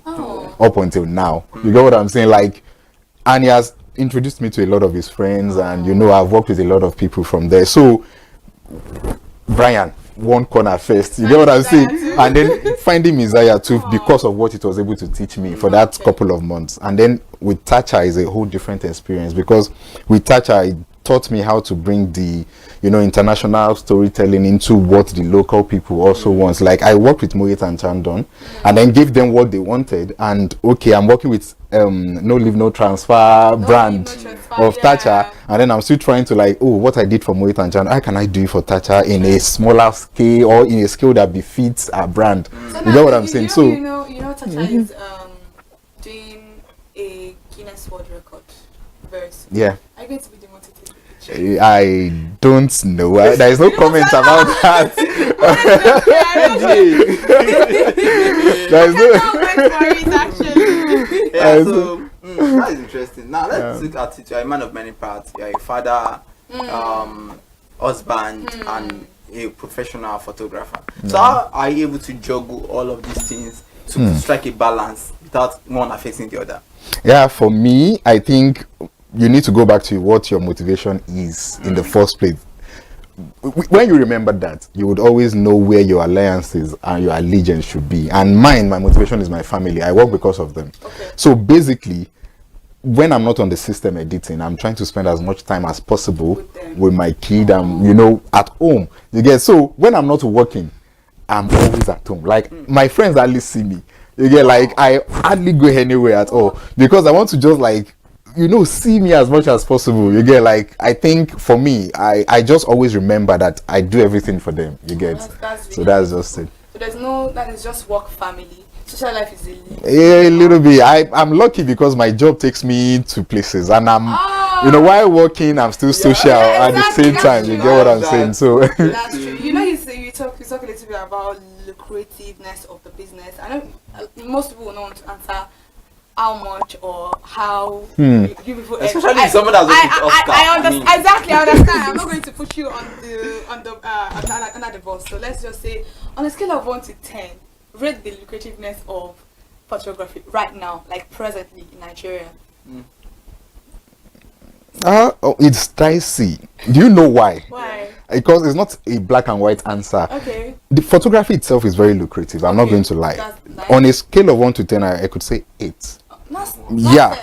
But the thing is, photography money goes back into photography because of the gadgets. Okay. You know, so a lot of times you see a lot of photographers doing a lot and making a lot, but not still having a lot. Because you have to upgrade. You get what I'm saying? Apart from upgrading, if anything has issues, to even fix it, you are thinking in the thousands or hundreds of thousands to get them fixed. And then you're like, oh, yesterday I had like almost $1 million, and then today 80K or maybe 200K. You get what I'm saying? So it's lucrative on its own, but I wish that maybe, you know, the gadgets could, you know, something could happen and then the gadgets would just, so to now make the profit margin a little wider, you know. So that's just all I can say. But if you are talking about what clients are ready to pay for photography, it can be huge. Thank you very much. Yeah. Now, Nigerian photography, people take pictures in Paris, people take pictures on runways and every other thing.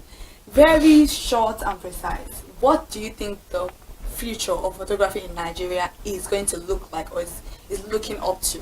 Yeah, this is why I always say that, you know, talent would excel at the end of the day. And do you know why? we have AI doing a lot of things now. And then whenever people come to me and be like, yeah, photography doesn't have a future. Oh, AI. It's like, I'm like, yeah, photography itself is going to advance with technology. You get what I'm saying? Because what photography is now is not what it used to be before the internet. Now the internet came, cameras started having Wi-Fi and everything. What makers of cameras are doing is to integrate AI into photography. And then whatever AI is able to do on its own, a photographer can do more with a camera and AI. You get what I'm saying? Because now the human what can I call it, interference, you can't take it away from photography because of that storytelling that has to be authentic, and it has to have the human integration.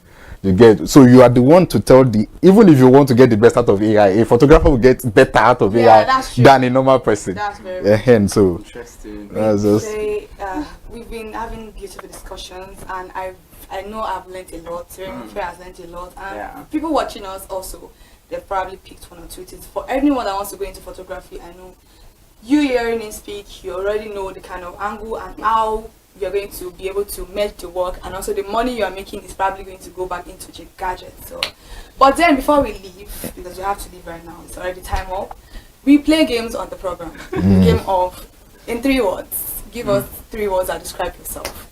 Just 3 words. Meticulous. Okay. Hardworking. Oh, I expected that. Happy. Yes. Always smiling. Thank you so much. I really had a very happy moment today. Don't give me a smile too, and I'm quite sure if you'd want you back on the show, you definitely come back. I got you. And thank you for I would. everything you showed up for us. Just really mean a lot to us. Okay, guys, this is that point where we go on a quick break, but don't go anywhere because screen time continues.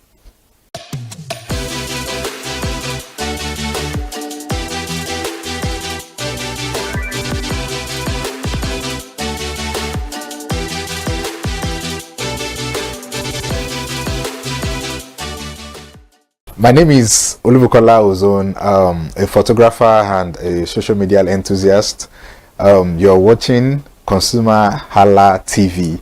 It's a consumer advocacy TV. If you have a problem, any consumer related problem, just holla at them, just like their name implies, and they're going to get it sorted for you. Keep watching, stay tuned. Thank you very much.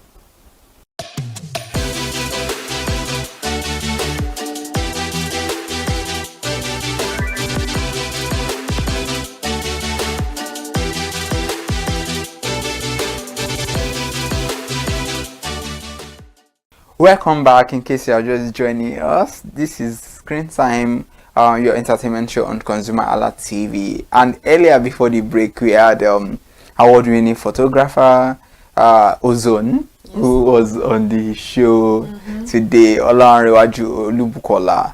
And I mean, it was quite interesting speaking with him. Exactly. Yeah, because he shed more light on what it means to be a photographer in the sense and how pictures or photographs can capture moments, you know, that it can always be memorable to us and all that. So that was really insightful. Very, very insightful. It shed a lot of light into what photography is and how also it can impact promotion in the lives of when it comes to movies. When it comes to movies, especially with people seeing the behind the scene pictures and how it can captivate them into watching the movie. And like I said earlier on, that some pictures that you will see online and you'll be like, oh, what's going on? Like, how exactly do you achieve this picture? Especially that one of Ibrahim Chatta, with him having a burnt map created by Akim Effect. It was a really beautiful picture that created a lot of controversy, especially on Facebook. People were saying all sort of things.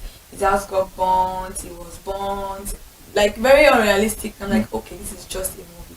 And for a picture to create that much of a controversy, then it is very, very important in whatever they are doing when it comes to production and creating memories for movie. And he said it earlier on that even it may not necessarily be for the fans, but it is very beautiful for the producers, for the directors, and for the cast to see the kind of journey they've been through to make that masterpiece. I can see Tikan, even though we didn't get a lot of BTS, Yeah. a lot of pictures from TCAM when TCAM was being produced.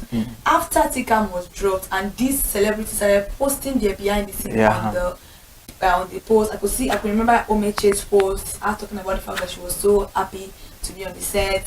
Sunshine Rosman's post about whatever was going on.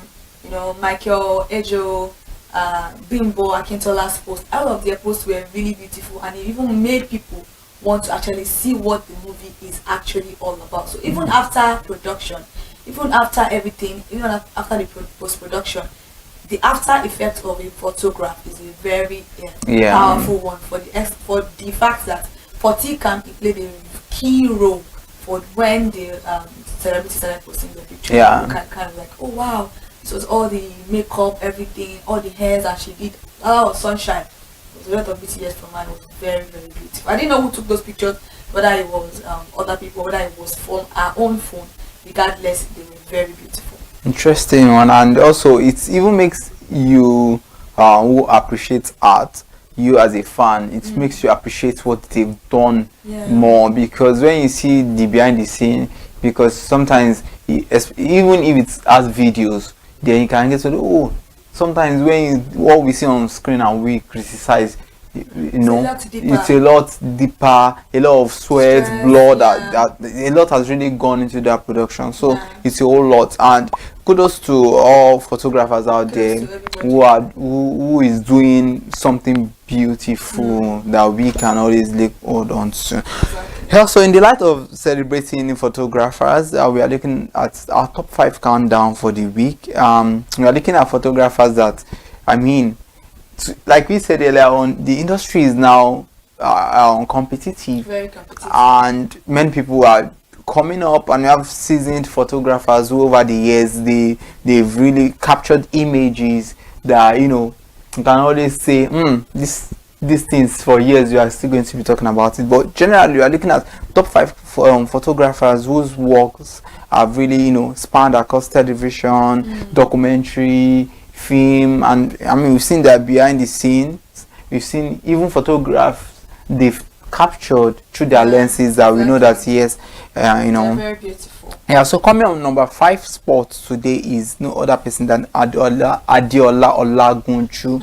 I mean, an amazing photographer, visual storyteller. I mean, pictures are always amazing. Very beautiful. They are very memorable. They are documentary, historical, very historical to the essence that you can just look at a picture you took probably like 20 years ago, like, oh wow, this is this picture. In fact, we've seen a lot of people comparing their mom picture with themselves and how much they look alike in their teens, and they're also in their teens. A lot of beautiful things to be able to compare what your family look like and what you look like at the current moment because of photography, which is a very, very beautiful one. And number 2, we have Prince Mason. I think it's very interesting to be able to just capture picture, but it is more beautiful to be able to capture picture and also tell stories through these pictures. You know, it's not just about picking your phone, capturing your picture. We could see a lot of people who say, oh, if your picture is looking like this, if you think you're not photogenic, that means you're not taking the pictures right. So how do these celebrities and photographers get these pictures, angles really beautiful, and how do they make it so convincingly nice for people to love it regardless of whatever they're actually taking? It's very beautiful. We're talking about him just taking a picture from like of a lizard on a fence. I'm like, what's so special about that? Is the way I would take that picture. That's how it's going to resonate with you in the next 20 years, which I find very fascinating. Interesting one. I mean, it just makes me remember when I wanted to consider photography. Maybe I wasn't called to be a photographer, you know. But I mean, when he was talking about, I mean, and after the when he was on the show, he was talking about the aperture. I remember aperture, ISO. I mean, I can't remember what their functions are. But I mean, it's not easy. Then coming on number 3 spot is Emmanuel Oyeleke. This is another amazing photographer whose pictures you see, it's like somebody has breathed life into a form of static. Yeah, you understand, and you're like, wow, this is beautiful. You know, there's some pictures you see and like, what? It looks so heavenly. It looks so magnificent, so whatever word you want to use. So I mean, that's another amazing photographer. I think it would be very funny if we don't call this particular name in the list of photographers in Let me adjust. Nigeria. It's quite funny how we wouldn't actually call this person's name. I don't know how this person end up as our number 2. It has to be Mufezi working, not mine. T.Y. Bello. Oh my God! I think the land is green. His name is Bell. Her name is just like everywhere. Like very beautiful. Like when we talk about, it's different for. What would I say? Let's say gender plays a very key role in whatever we are doing in life, and when it comes to audio, photography, music production is a very gender-based dominated area, and to see a particular gender doing a lot of work in that aspect, I don't think I could give this particular person credit enough for what exactly she's doing. Very beautiful, very fantastic. T.Y. Bello, with all due respect, ma, she's so amazing. She has been in the game, right? Yeah. I mean, I think her husband also is a photographer. Well, the funniest thing, her husband is not even known. That is so. I don't know if she's one. I don't know if I'm mixing it, but there was a time I saw 2 photographers. They were also popular. I don't know if she's the one, so I don't know to bring that. Yeah, T.Y. Bello, with her afro, I mean, she has a signature over the past years, and it has not changed a bit. Her afro, her rings, her way of dressing, and she's so beautiful. She was the one that discovered Jumoke, the breath. Yeah, that's true. Yeah, during her shoot then, and it's just the picture of tomorrow will be like, wow, this is beautiful. And she's doing so well, and she's also a musician. She sings. Yeah, I think so. Yeah, she sings. I mean, she has done so well for herself. T.Y. Bello is an amazing photographer, and it's also interesting to know that this woman has also nurtured. She has also groomed younger photographers who look up to her.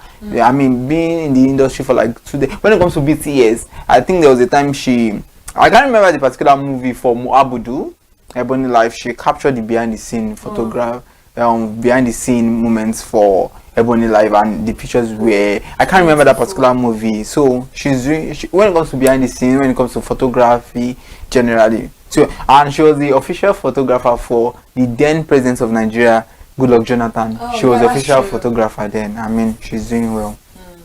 So number 1, I think I'll leave it to you. Number 1 also is, I mean, he's a man of when it comes to photography itself.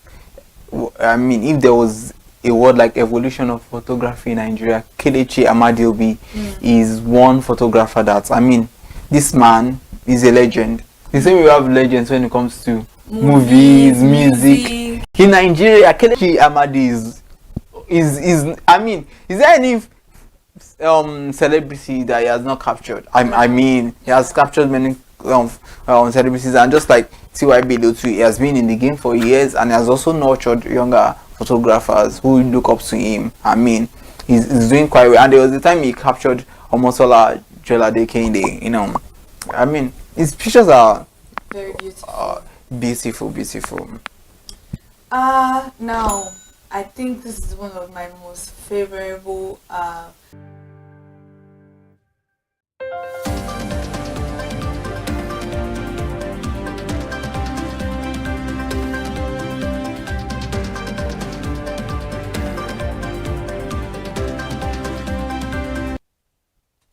Good evening and welcome to the news highlights, the compilation of today's news bulletin. I am Ire Ayomikoleke.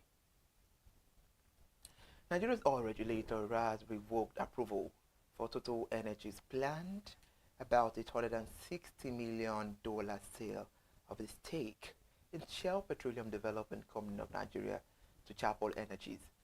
The deal, agreed in July 2024 and initially cleared in October of the same year, collapsed after both parties failed to meet key financial obligations tied to the transaction. Nigeria's fast-moving consumer goods (FMCG) stocks have emerged among the best performers on the Nigerian exchange this year, with several companies delivering returns above 200% in the first 9 months of 2025. The Central Bank of Nigeria is talking about a monetary policy committee which cut the interest rate from 27.50% to 27% from 27.50%.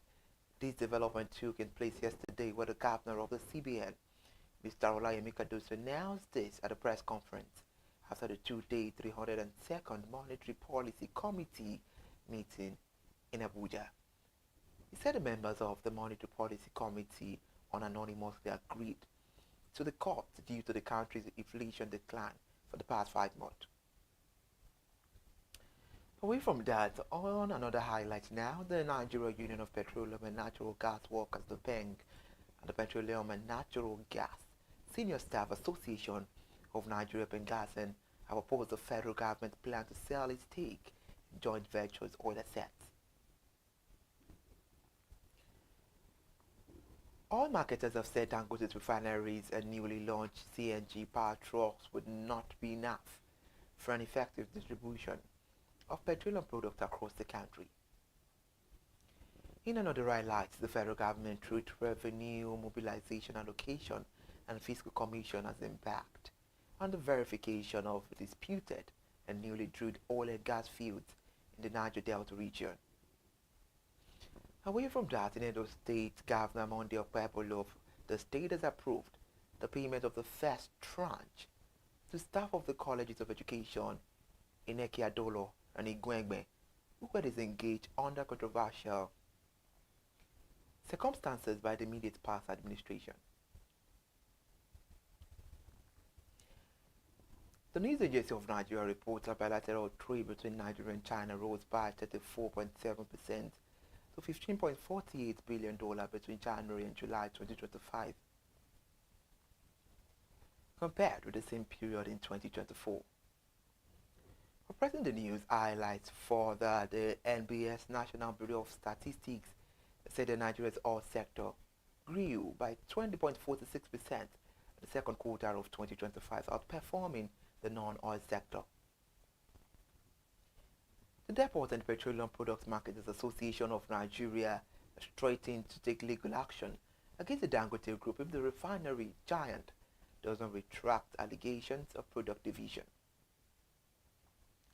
Still on the highlight news, let's talk about humanity. A Nigerian in the diaspora, Prince Olusegun Olawale Musako, has said his decision to sponsor free cataract surgeries, eye drops, and glasses for residents of Arigbajo was motivated by a desire to uphold the philanthropic values of his late father, Robert Timothy Oluwole Musako, and continue efforts to bring meaningful change to the community. Thank you so much for joining us on the Highlight News, and thank you for staying with us today. We broadcast again tomorrow. Please do well to follow us on all our social media platforms and do subscribe to our YouTube channel. And you can always check us out on all our social media platforms. Good night.